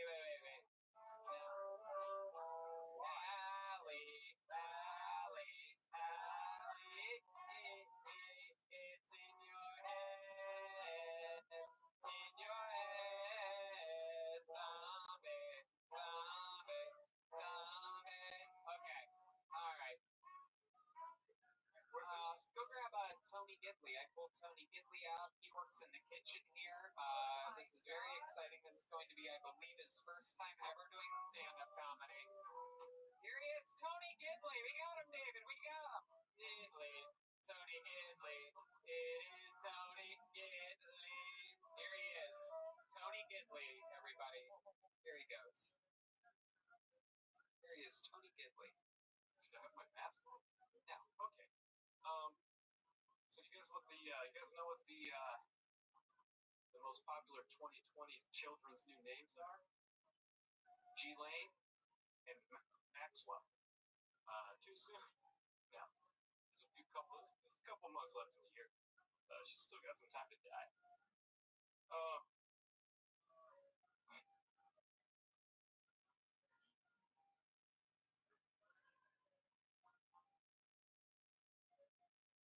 Let's see. I'm really I'm out of breath. Not even running. I was hanging out with my little cousins anyway.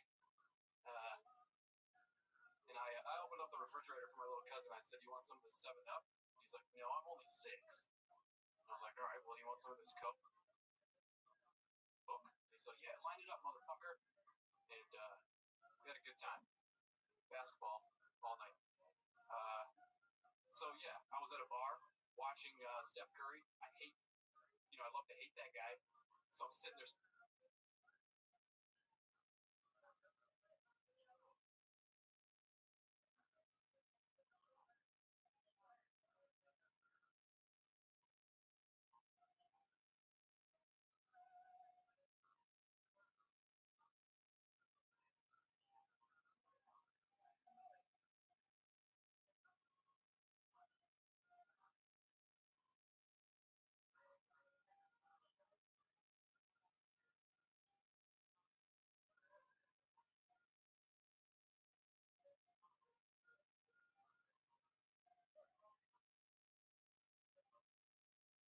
Bring it to the TV. I'm like, "Fuck Curry. I fucking hate Curry. Curry sucks doggy dick." And then just then a guy came out from behind the bar. He said, "Excuse me, sir, but Curry is very important to our native cuisine. Take it easy, bro. Plus it can hit the 3." Wow.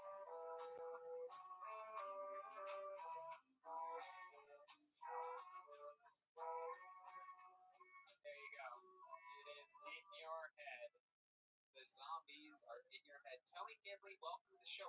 This was your first time doing stand-up comedy? Incorrect. Oh, you've been doing it a while. I started in 2019 in January at a potluck, and I've been doing mics and a show called Comedy Chow ever since. Awesome. And okay. It's your first time on Kill Tony, though. I've signed up, but I've not been on. Correct. Okay. They look a lot different, by the way, than pre-quarantine. It's true. He started drinking water. He was very dehydrated. I used to make fun of him for not drinking enough water, and now you are completely hydrated. Yeah. Yeah? Yep. You've been exercising a lot? You've been out on your e-bike? Nope. No? Oh, your e-bike? Yeah, I don't know what the fuck it is. No, it's nothing. Have you been exercising? I just hiked. Just went for a hike today. That's it. When you're... Let me just catch you guys up on something you might not know. If you're truly white trash, all you need to do is work out once, and you get compliments for like 3 days. People are like, "Oh my god, you look great. Did you do something?" It's like, I put on a 30-minute hike earlier. That's it. I got all of my fucking unemployment money just recently. Oh, really? What'd you do with it? How'd you spend all at it? once? I bought some hiking shoes. Wow. Did you spend $10,000 on at Domino's? No, but I could. You got hiking shoes? What else did you get? I got a couple of pairs of shoes. I got like 4 pairs. You just buy shoes. Jesus. So I think somebody like looting on Melrose in June. I spent all of my money on shoes. Size 15. You're making a grave mistake right now, Joe. 6 feet away, motherfucker. My goodness. So what kind of shoes did you get? I actually got shoes that are like Nike All Conditions gear. So they're called ACG, which is actually my initials. ASG? ACG. ACG. All Conditions gear. Oh my goodness. They're the most comfortable hiking boots that I have worn. Wow. Where are you hiking? Just Kenneth Hahn, primarily. He specializes in trash piles and landfills. Yeah. I grew up on like 14 acres in the woods. Is that true? Where were the woods at? Michigan. Oh, what part of Michigan? Right in the middle. Oh, right by the Capitol. Oh my goodness gracious. Wow, you are truly just born in an ashtray. Absolutely. That is incredible. What do your parents do for work? Both retired now. What did they used to do? My work dad at a factory? Yeah, I worked at plenty of factories. My dad was a Vietnam veteran, is a Vietnam veteran, Marine. I can see. You carried on his looks, the bandana, the facial hair. You look like a young Vietnam vet yourself. This is the longest that my hair has ever been, but yeah. So. Yeah. And how about your mom? She used to be a bus driver. Absolutely not.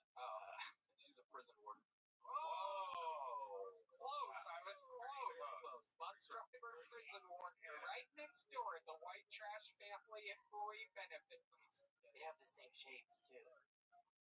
Yes, absolutely. Very, very strong. Your mom has broad shoulders? Sure. Oh, you know she does. Come on. She's a stout young woman still, yeah. Do you remember any stories? Like, was there any, she always got stabbed once? Or... Oh, yeah, I mean, yeah. Well, not she didn't get stabbed, but she would tell me that guys would, cut themselves open just to, be able to go to the hospital or whatever. Oh. And then eventually that fucking scar would just open up with their finger. They call that flirty. So they could just go to the hospital or whatever. You call that foreplay, Joel Byron? Flirty. Oh. They made her, all kinds of crafts and, they painted pictures for her and shit. Oh, my goodness. But there's a picture of me raping you, bitch. And then they also masturbated. I used my own shit to paint it. What did you think about that joke that I just made, Skeleton? I'm laughing to the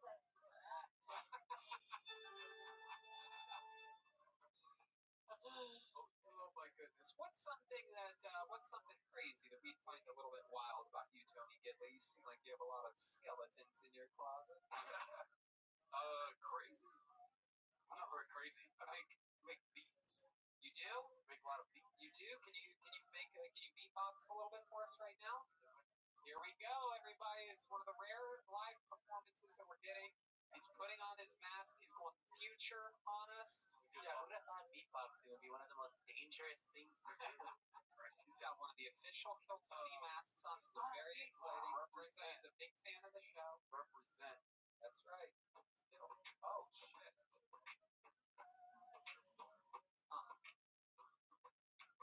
You're permanent program, yes. That's your permanent program, yes. Your permanent program, Oh, yes. here comes that bass. Wow, that was incredible. ACG. Wow. That's right. A prison guard? Let me search it. That is incredible. And speaking about finding out how hard you have to work it, you're actually working in the kitchen right now. You are on duty. You're the only person to get paid while being a guest on Kill Tony in a very, very long time. That is absolutely incredible. How do you like working in the kitchen here at the Comedy Store? Oh, it sucks. It does? Yeah. What do you dislike about it? Just the grease. Just greasy. Yeah, it's a lot of grease. Just greasy. You can't handle the heat. Oh my goodness. I heard they have s'mores there. That's heaven you're thinking of. How the fuck are you gonna cook a s'more in heaven? Yeah, you have your own Air fryers. They have air fryers. Cook it anywhere in microwaves. Snap your fingers. You're in heaven, baby. I can't go. I'm jealous. All you guys go to hell when you die? We're alive. We're TV. I'm sorry. Channel 9, that door. Oh, so these are just characters that you guys play. Your regional TV horror host, Tony. Oh. Wow. That laugh was very scary. How'd you do that? Well, when things are very deep between your legs with secrets, then it just comes from mouths of goodness on the bottom of the tails. Oh, God. All right. Tony. Oh, okay, Tony. That's very... Back to the kitchen you go. Tony Gidley, everybody. What's your social media? Tony Gidley 28. Tony Gidley 28.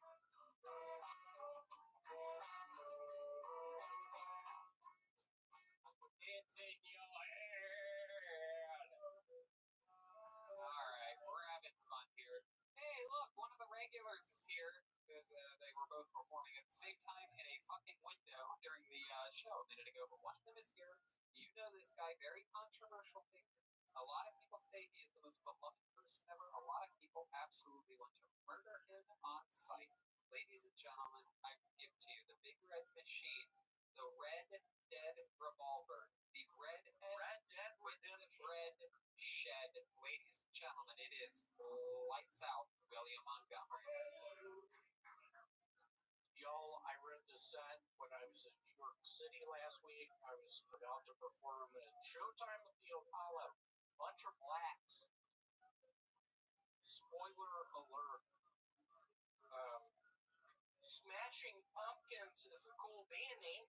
If I named my band after my high school hijinks, we'd call ourselves Shooting Schools. I miss the old Weather Channel. Show me some lo-fi graphics accompanied by elevator jazz. Now you've got World's Strangest Weather and shit as programming. Bitch, I got YouTube. Hey, Red Band, when you receive a gallon of Nugenics in the mail, don't blame me, queer. That's a testosterone joke. Red Band is pretty much a bitch.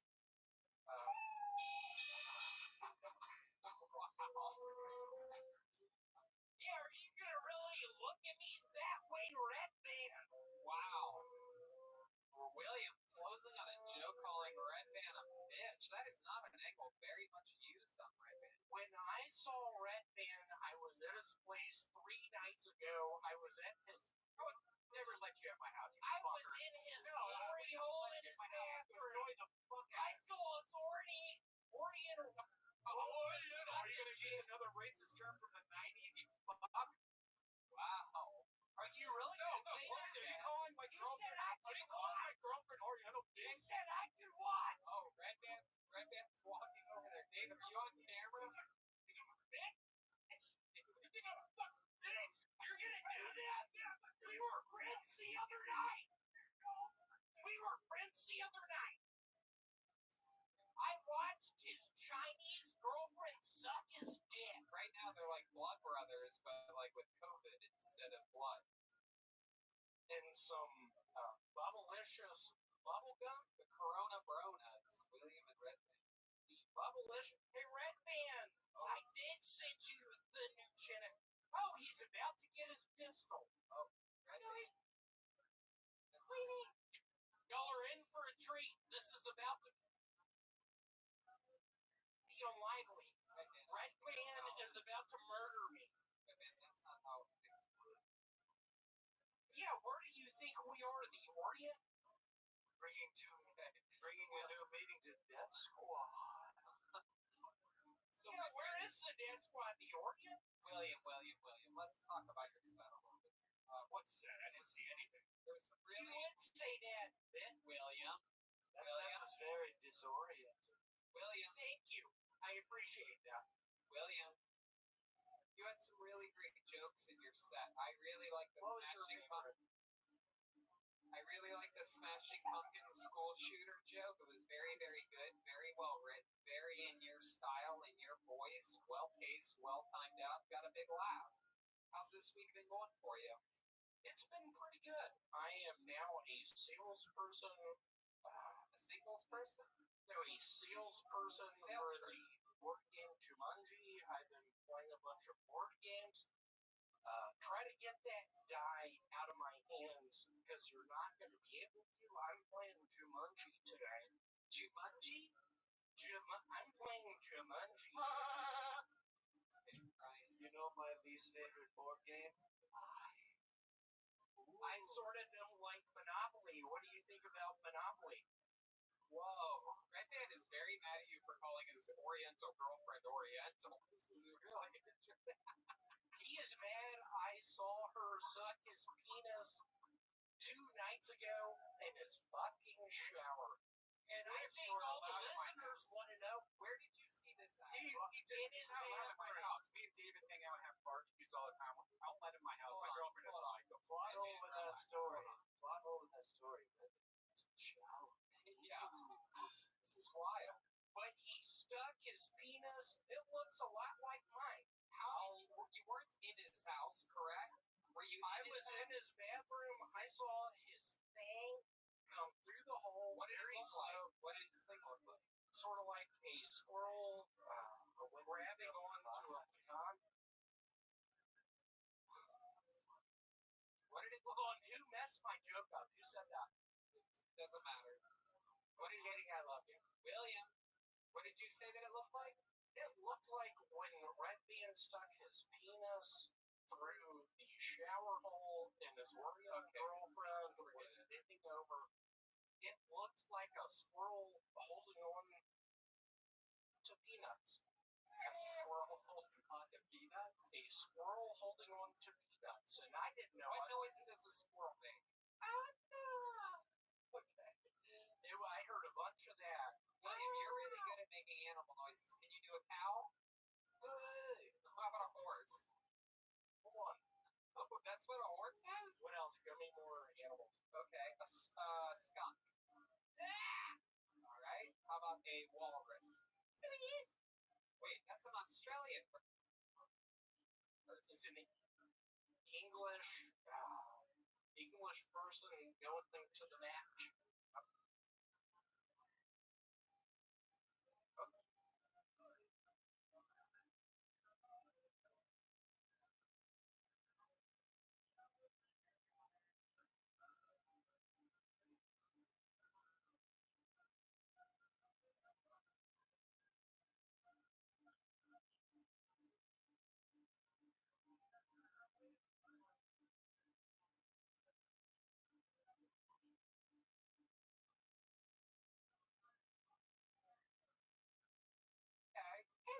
How about a dolphin? What noise does a dolphin make? Okay. This has really gone downhill fast. All right. I don't think it has. One last one. Rally, get my back. Do an impression of a dog. I'm gonna lose the fucking caboose.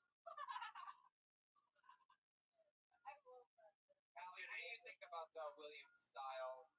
You know, I love William. How long were you the regular? I feel like. How long were you doing it? I've now been doing it a year and 7 months. She's longer than you. I don't remember. It's all a blur. I'm wondering, I have a random question. Would you ever replace Will I Am from the Black Eyed Peas? Yes, last time I heard he was a part of Queen.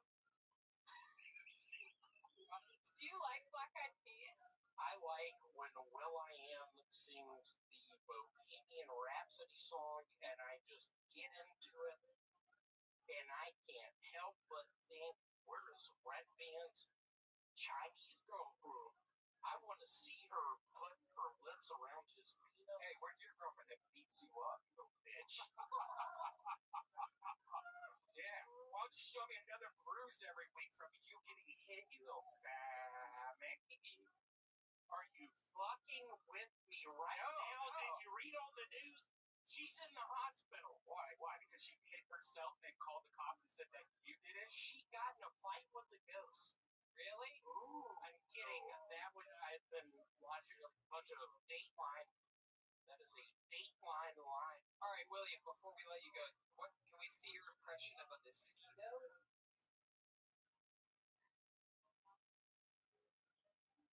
Of a what? Mosquito. The bug.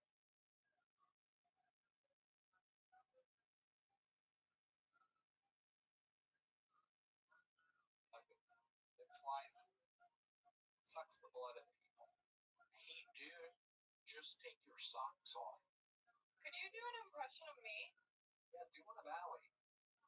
Stand a little closer to the goddamn fence. That's very interesting. It's an interesting. Give me another one. Can you do an impression of Red Band? Hold on, I get it. We're up in outer space now, but y'all realize I am a dice shooting gambler. Is there any sort of, what's that word again? When you're up in space, is there any gravity in here? Oh, that's a great Brian Red Band impression. Put the icing. I was going to throw you back in a cup. Give me another one. No, that's it. Okay. There he goes, William Montgomery, everybody. William Montgomery, it's a William Montgomery.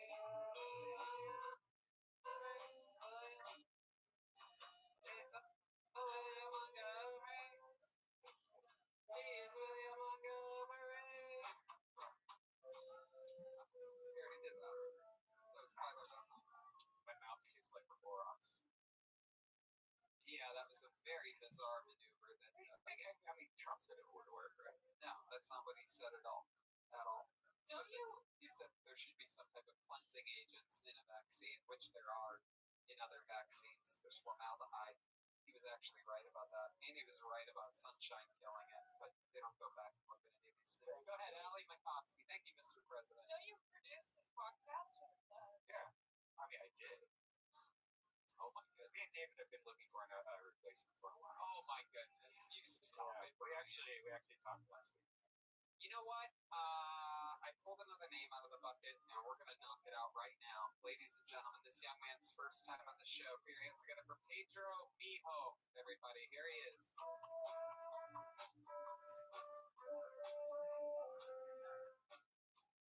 Here's Pedro Mijo. Thank you for the introduction.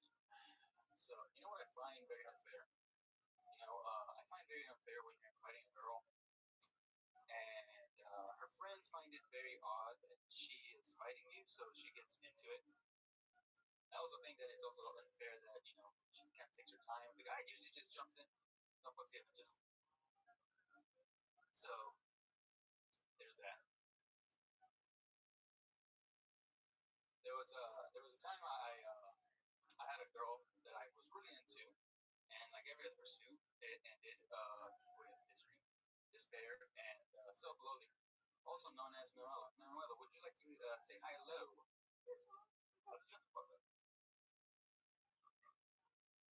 All right, so.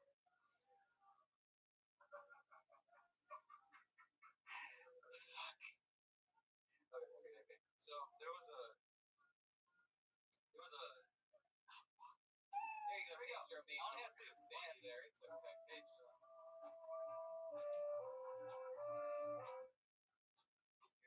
Pedro, that was a very unorthodox set. How long you been on comedy? Doing it for about a month and a half. You started during the pandemic? How old are you?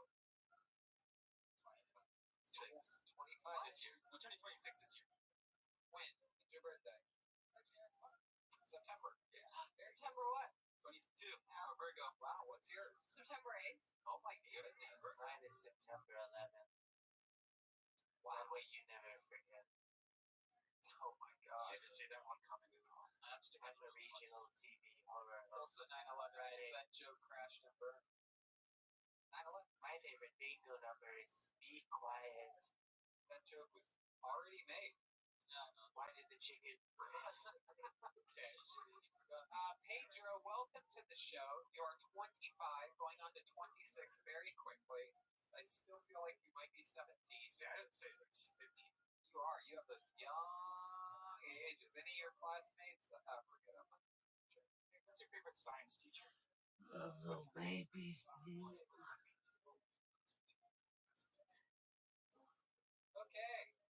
Red Band is still deeply affected from the words of William Montgomery minutes ago, still riding that adrenaline and perhaps a bleach poisoning running through his veins. Pedro, tell us about your life. You're 25. What do you do for work? So I don't really have jobs that work in a factory or whatever I feel like going. Why do you have such a lax schedule at the factory? Well, because I just feel like, there's so many things to do throughout the day. Why do I need to stay over something? What kind of factory is it? You're such a bad comedian, I feel like it would be the Laugh Factory. Cookie factory. It's a good factory. It's a cookie factory? Cookie factory. A cookie factory? Yes. Uh-oh. Red Band's new favorite Canadian of the year. I don't like sweets. Your Instagram at 4 a.m. tells an entirely different story. Yeah, meat and cheese, a different story. You're right.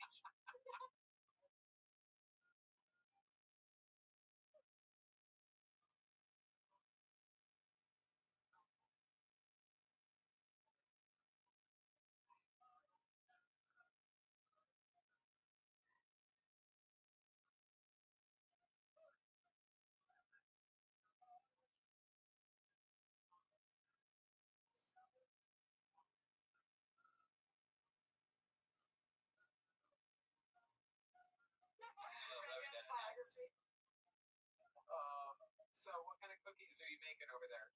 You guys know the J&J,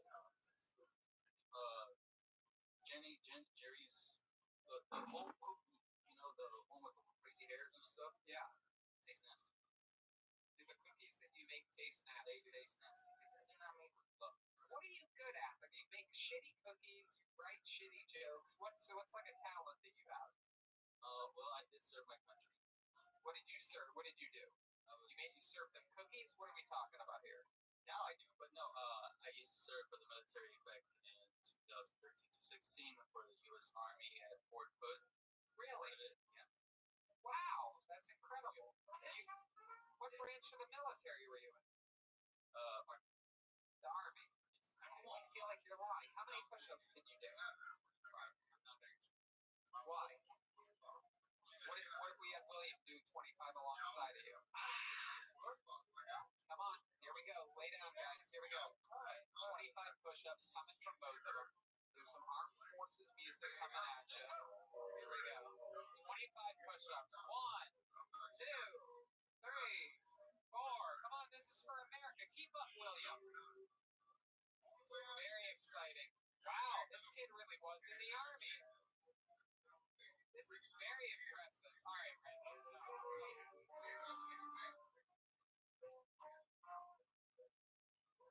this is very impressive. Okay, guys, you're good. You're good. That's enough. That's enough. That's enough. This kid just dominated you in a push-up competition, William. How does that make you feel without using the microphone?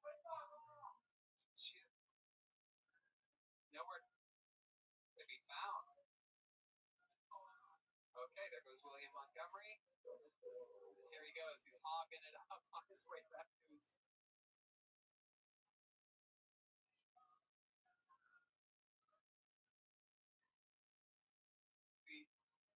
Pedro, what's your love life like? I got a girlfriend that doesn't like go out as much as I should. Wait, what?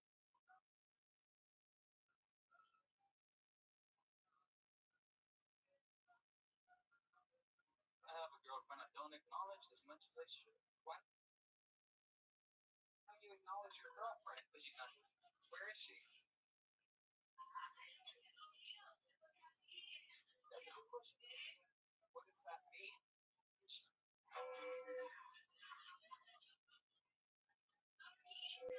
What? Oh, it's just in the way. No, I'm more than sure she's... 3:30 with a chance. Okay. What do you mean you're pretty sure she's with her family? What does this mean? Be more clear. It means that I don't like to keep tracks on her, but I know in good faith that she's... When's the last time you spoke with her? Like about an hour before I got in here. Oh, okay. So she's with her family. Yeah. Jesus fucking Christ. You're paranoid. I don't know where she is right now. She's no longer with us. She's with her family. Yeah, exactly. You have a really interesting energy. Like, thank you.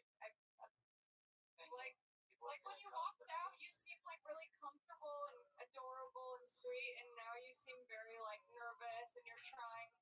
Like, I feel like because you're new, you're like trying to figure out like who you are, but you're not being yourself. So it's really hard to like get a read on you, and it seems like you're really charming and sweet, and you don't have to be like a mysterious bad boy with a girlfriend. Yeah, it's like a helicopter. Having flashbacks to the war. Oh God. Actually, there was a shooting that was there, and they thought it was me, but no, that was... Oh my goodness! Wow. Why did they? I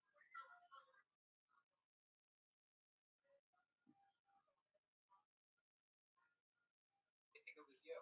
Dude, look at me. I'm white. I was the first person. You're not white. Well, everybody looks at me and they're like, "Hey, that's the white boy." No, they don't. Well, you obviously don't know you don't live where I live. Nobody does that. Your name is Pedro, and you look like a Pedro. Well, Oh, look at...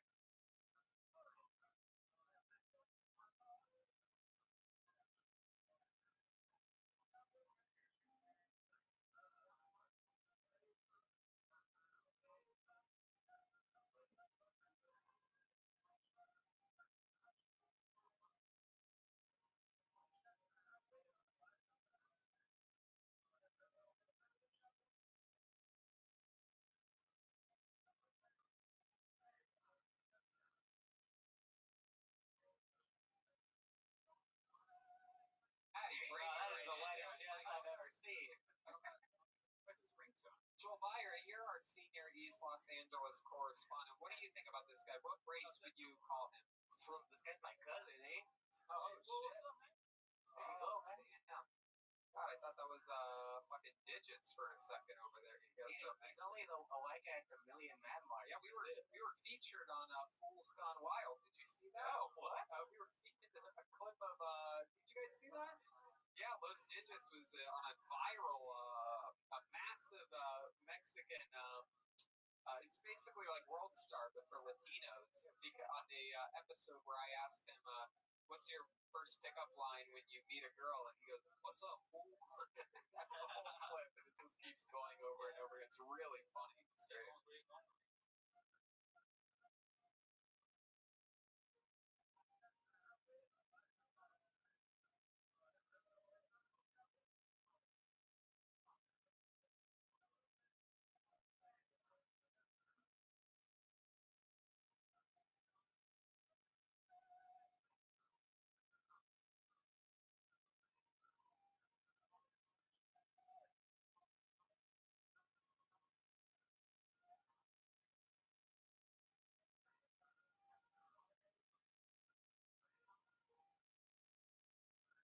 Jerry, you seem to have some 5-minute mile drive. Did you miss me?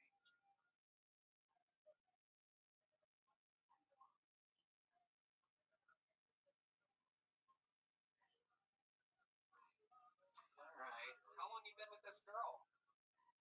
For about 3 years. Is she Latino as well? Yeah, I don't. Is she? Have you ever gotten her pregnant? How many times? 20? Have you ever gotten her pregnant? Pedro, this is an interview. Interviews are supposed to be compelling. How about we talk about Madrid? This is more interesting than.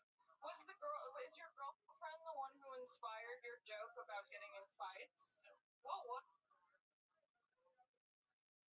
that joke? I was confused. So I thought the joke was funny because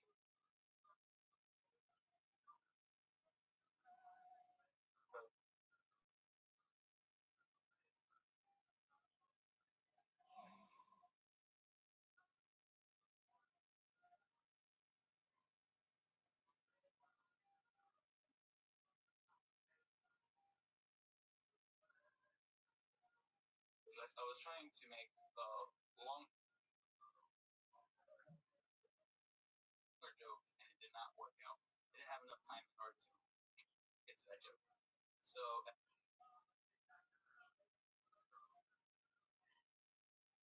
the end, there was a good punchline, and Pedro, I like your style, dude. You just keep writing, keep trying, don't give up.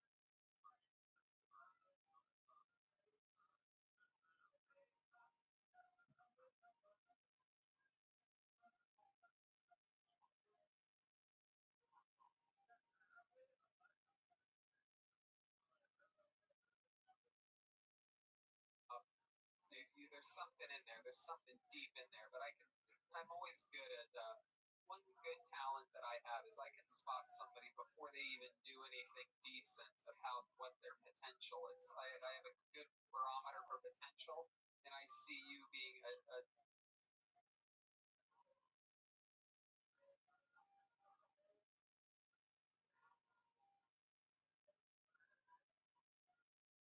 teapot full of potential. thank you so much. There he goes, Pedro Mijo, ladies and gentlemen. The king of potential.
yeah.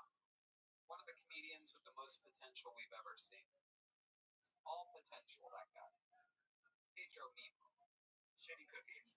Shitty cookies, shitty at his factory. He was bad at the military. He's a bad boyfriend, but a lot of potential as a comedian.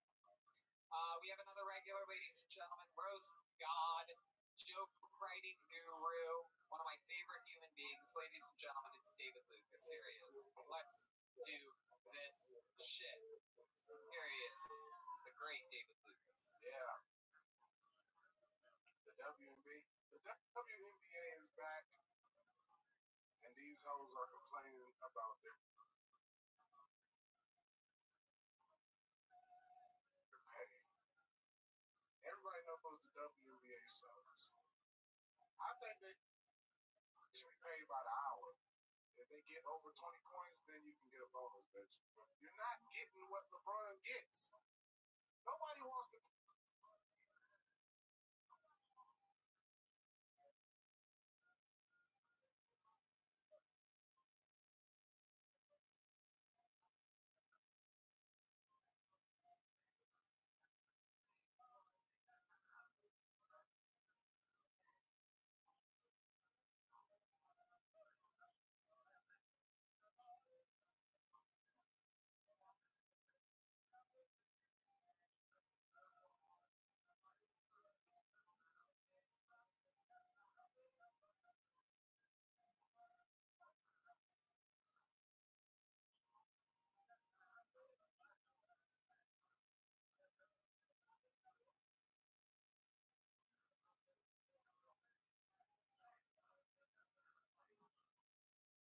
1,000s of dollars to sit courtside to see a game full of layups.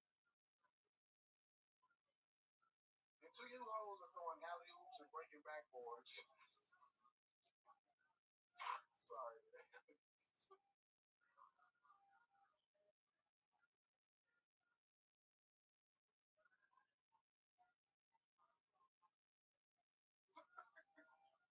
Oh,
30, they're like, who's this guy? You know what I'm saying?